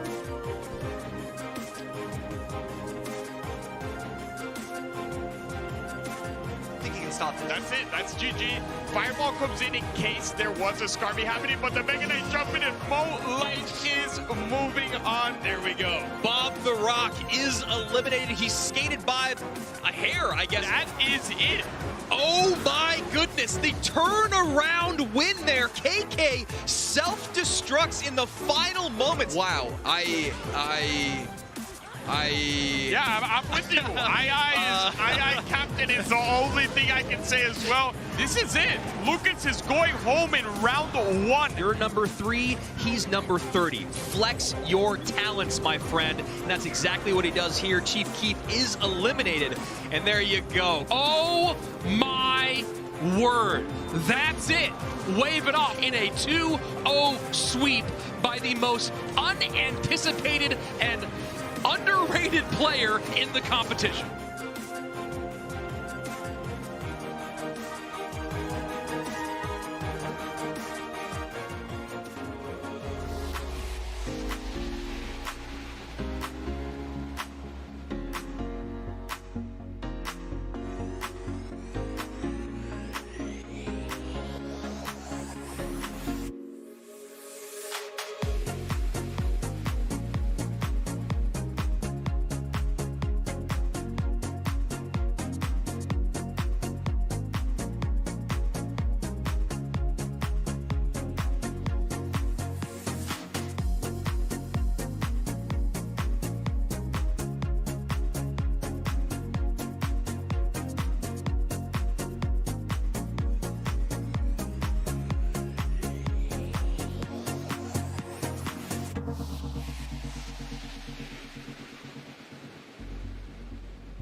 there by Insight. That's a huge kill to not bring it into a 2 versus 2. And if they've watched them at all, they know how much he can play that alert roll well. But as the flank gets in, can he get away? Arcity's a speed demon. It's the same Bolt. He's out.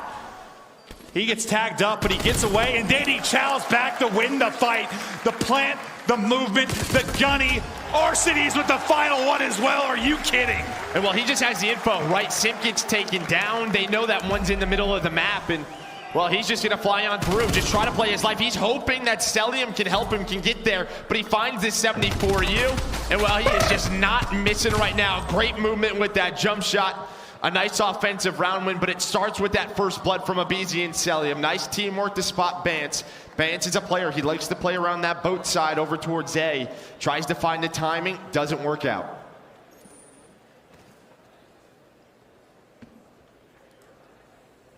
We look at the split now. Defensively, you've got 3 towards B. 4 FaZe, and Celium kind of a lone man who's going to get isolated sooner than later. aBeZy, of course, he is hunting. He's first-blooded, or he gets the first blood. There, he will drop. It's Insight that's able to give the numbers. Okay, but Insight's going to think, all right, I've locked this down. Now, is he going to know another one is through? Because Simp is through, and he's not. But the shots are going to help him out. Insight has a chance to regain health and maybe take a challenge. As well, Insight was great on the flank on Express, and well, so far, so good here. As well, Simp's just going to leave him on the bomb site, though. Bomb being planted. It's a 1v2. CleanX able to find that kill. Well, it starts with that first blood for Atlanta FaZe. It starts with Toronto Ultra. Simp finally here on the flank. But they have a lot of work to do, and well, his teammates, they're all gone. Could be for the ace. Is there enough time? He's in just like a triangle trap of the Ultra players. Between a rock and a hard place, I mean, the snap is impressive, but it's Cammy on the other end of it, and he's going to put that one down. And, you know, I think Simp there, I mean, you get through, right? I mean, with aBeZy's death, you do get through, but, I mean, wait to discipline, shoot, right? Wait to shoot until you have a kill. Yeah, right. Insight gets behind, and then he kind of knows, crap, I'm in a really tough spot. Tries to get out with his life. On the other side of the map, Arcity's, Celium, they get taken down by this man, CleanX.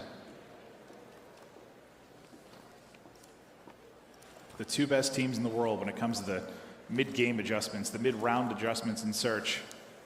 There's going to be a lot of give and take and reactions over the course of this one.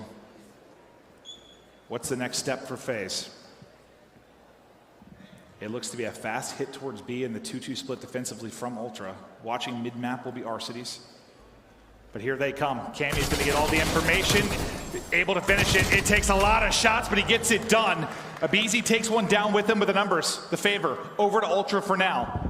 And really, it's just if CleanX can get out with his life, right? They're kind of in a 3-on-2. Now it's a 3-on-1. Say CleanX knows that, well, all the pressure is on him, and well, defensively, it starts with Cammy and CleanX. CleanX, a great map here so far as he finds another one to put Celium in a 1-on-3. I was getting more nervous, like, bullet by bullet, as it took so many hit markers for Cammy to like finish that first kill, because for whatever reason, the sub has better bullet penetration than the Greg. Well, Grig's really good. Yeah, it's very, very good. You're right. But I thought Sip was somehow going to stay alive during the course of that. But Cammy does finish it for the first blood. CleanX on 4 in a row at 4-1. I mean, map 2, he was incredible. Well, in his Search and Destroy, I mean, that's been his bright spot throughout championship week. It really has. You know, Respawn's been back and forth. Yeah. You know, a lot of engagements, but in Search and Destroy, he has taken over like we saw on map 2. I just think that's the way he plays. That's going to be the Respawn. You live or die by him sometimes. It's just, that's how it's going to go. The spot for aBeZy. Not the funnest of gunfights. Celium, he peeks for a second. His head is just annihilated. Oh! Another stick. CleanX keeps it rolling. That'll be 5 in a row before he dies. And aBeZy finally takes that gunfight, able to tag him up and up for Simp. It'd be a 1 versus 3. Now down to a 1v2. Bance and Cammy looking to shut down the MVP. Well, they're just in a double by boat right now, right? I mean, we know how tough of a position this is. Simp gonna try to get an angle, but Cammy's gonna be watching it. 30 seconds to work with, 7.5 to defuse. Just trying to see, is anyone still on my side? And this is just time ticking. Well, they are giving him nothing right now. As Van's gonna watch over his teammate. That's the spot I was talking about. And good luck getting this defused. You're gonna have to have 2 individual one-on-ones. They're gonna give you nothing.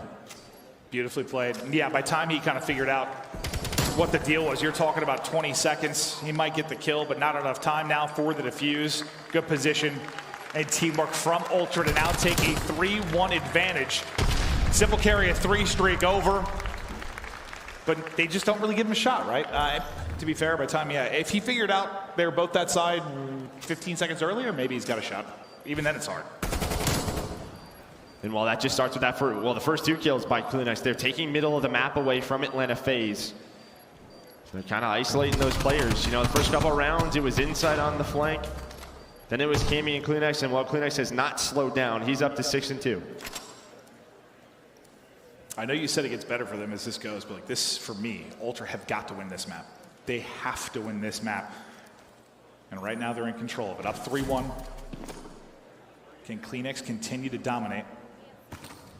Can Simp continue to work this streak?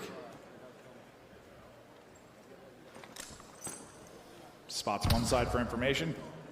Tactical out for information on the other. This is similar to what we saw a couple rounds ago, right? Like he's going to be lurking B side.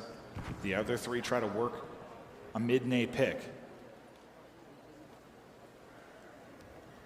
Well, I don't know if you're going to expect this spot too often. I mean, it's tough to play it. You can play it about once a game as well. BZ going to start to work on up. He's got Celium watching over him, just trying to find a spot. And a lot of the times, early rounds for Atlanta FaZe, it falls upon this man, BZ. Sneaky, sneaky. Starting to crawl on up. And he's going to have the first engagement versus Bans. Just looking around, and well, it's a process of elimination. Sooner or later, you think he's going to find him. God. Inside Doe going to be looking over his teammate, and that is just nice teamwork and communication from Toronto Ultra. Yeah, they still don't see Bans, right? Just stay down, stay down. Look, that is bomb down, deep That takes side. a minute to develop, right? So now you have 20 seconds left. Sim's like, all right, well, I got to make a play. Well, Insight and Bance, it doesn't take a monumental effort, but it's just 1 kill. He hasn't moved yet. No, he's just hanging out. There he goes. Bance is in the action, but it's Insight with the kill. And fantastic timing there and setup for Insight and Ultra as the lead continues to build. But no, I mean, that, yeah, you're right. It takes so much time to develop, and then Simp, who wants to take his time and maybe pick the timing, is kind of forced. His hand is forced, right? Yeah, he's got to make something happen. Playmaker, right? He's the playmaker. Maybe he can, you know, force someone from top A to give an angle to Celium and RCs, but that's just not happening. As well, it was the first blood in round number 1 for Atlanta FaZe. That turns into a round 1. 4 next first bloods go to Toronto Ultra. They're up 4-1. Yes, if you're FaZe, you're just desperately hoping for a first blood. Well, they're getting aggressive, right? They switch things up with a BZ inside a lobby. Is that part of why it's been difficult? Maybe not the best map for FaZe. Like, you know, you rely on BZ so much for first bloods, but the ARs kind of dictate the pace a little more here. 100%. Yeah. Oh, he saw him too late. He's just damaging, but can't finish one. Finally able to do it. The snap back, and Bance is so weak. RC's probably gets 1 bullet into him. His FaZe desperately trying to get around. It has gotten away from him. A huge effort here from Ultra. And now it is just the King Cammy, and that is just Arcades with headshot multiplier of the Krieg. He's hitting. Well, here's Arcees. That swag with the John Fathead Arcees right there. I love that in the crowd. Oh, he's nice headshots, double headshot from Arcees. They needed that defensive round win, but now can they break the defense? What have they tried to do? They tried to go to a fast B. Does not work. Cammy and Clunex shut that down. Over towards A, it worked in 1 round, but what, Bance gifted it to him. Last time through, it was Bance and Insight that locked down A. So it's really the duos, and because they haven't won an offense without giving away a first blood, the defense, they're just going to stay in their 2-2 split right now. Well, it's a little different, though, from FaZe. It's just a 4-on-2 hit. Clunex, he gets the info, and he is out. Fantastic job playing his life. Now look at mid-map. The other 2 are tracking over. They're tracking over fast, so Simp has got both things to worry about. Every bit of utility. Getting exhausted from both sides. The spot in then from Cammy. As they're trying to work dockside and top purple. Clunex has taken so much damage, but he stayed alive throughout. No one can die. Everyone's just invincible. Well, Cammy gets aggressive as well. There's a crossfire. RC's in. He's up to 4 in a row. Simp with the slide. Cammy's still here. He is ready for the next one. Cammy! Cammy's so good in those situations, and he does it again. Like, how annoying did that look like to deal with his dealing for his POV, Just but then there's just left like, and right. There's just snap.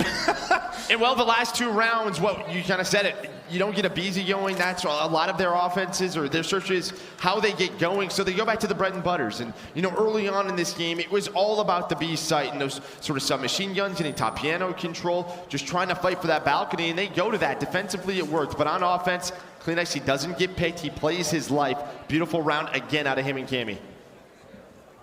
Ultra, they get smoked 2 maps in a row, but they can make that a distant memory with a big win here. And they're right back into the series. Cammy again, able to take a monster gunfight. They look to close it out here. 4v2, 4v1, all on Alec. The try and clutch, but it has been a clinical search and destroy out of Ultra. They dominate. And they needed that so bad. They had to win that map. They had to. Yeah, they sure did. I mean, just they don't allow a BZ and Simp really to make those plays. On offense, they take care of the flank. Cammy in that round, Insight in a couple of rounds prior. And then on defense, their 2-2 splits are strong. They know that Atlanta FaZe is going to get aggressive. So as soon as they have presence, they all rotate on over. It's a couple of individual plays, and well, Toronto Ultra, they're still alive, and it's behind that search and destroy, which they have just relied on throughout this year. This is that big segment you were talking about where Ultra can really start to leave their mark, maybe take an advantage in this series. But yeah, Celium 1-7, BZ 3-7. I mean, I think my final call in the game too was calling BZ the S&D god. He couldn't get it going there. And here we're going to see early on with CleanX as he just tears them apart. He finds the first it's Tom Brady of the map, and well, that just didn't look like it went to a good place at all as RC's blows on up. And then on the other side, it's Cammy, right, defensively over towards Garage, just playing his life with the shoulders, the movement on point as CleanX and Cammy shut that round down. So impressive and so desperately needed.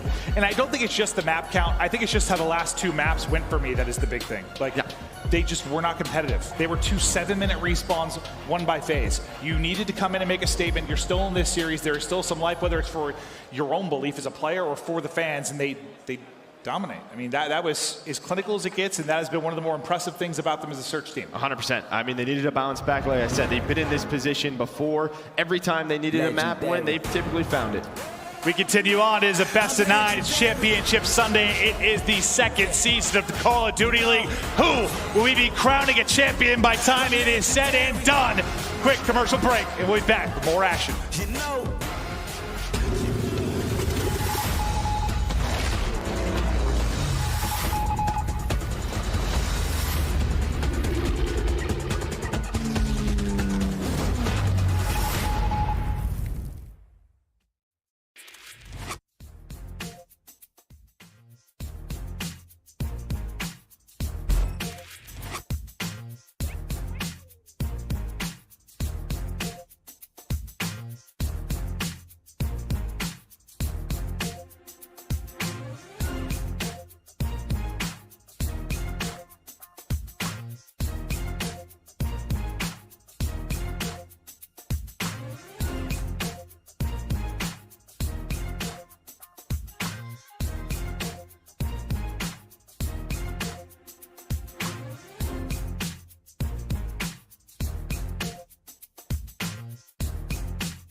Hello and welcome back. We continue on at Championship Sunday. And Joe, I want to talk a little bit about Control. The last time they matched up at the best of 9, we know Ultra was able to win it. They took both controls. The controls look a little bit different this time around. Yeah, I mean, we had Raid in that best of 9. Ultra was able to win it, but they, Atlanta FaZe went with checkmate because, I mean, that was a map that neither team really played. They were trying to, catch them off guard, but they lose that map. This time through, they stick with Garrison Control, but Garrison Control, 1-1 on the year between these two teams. A strong map for Toronto Ultra. When they were really on their run from like stage 2 to 4, it was so much about Garrison. So they are 19-4 on the year. We take a look at the overall Control stats. And we're talking, so this is just actually for 2021 playoffs again. And honestly, it looks very similar if you look at the whole year though. Really, FaZe has been number 1. You've been 2 or 3, depending on the statistic, for Toronto Ultra.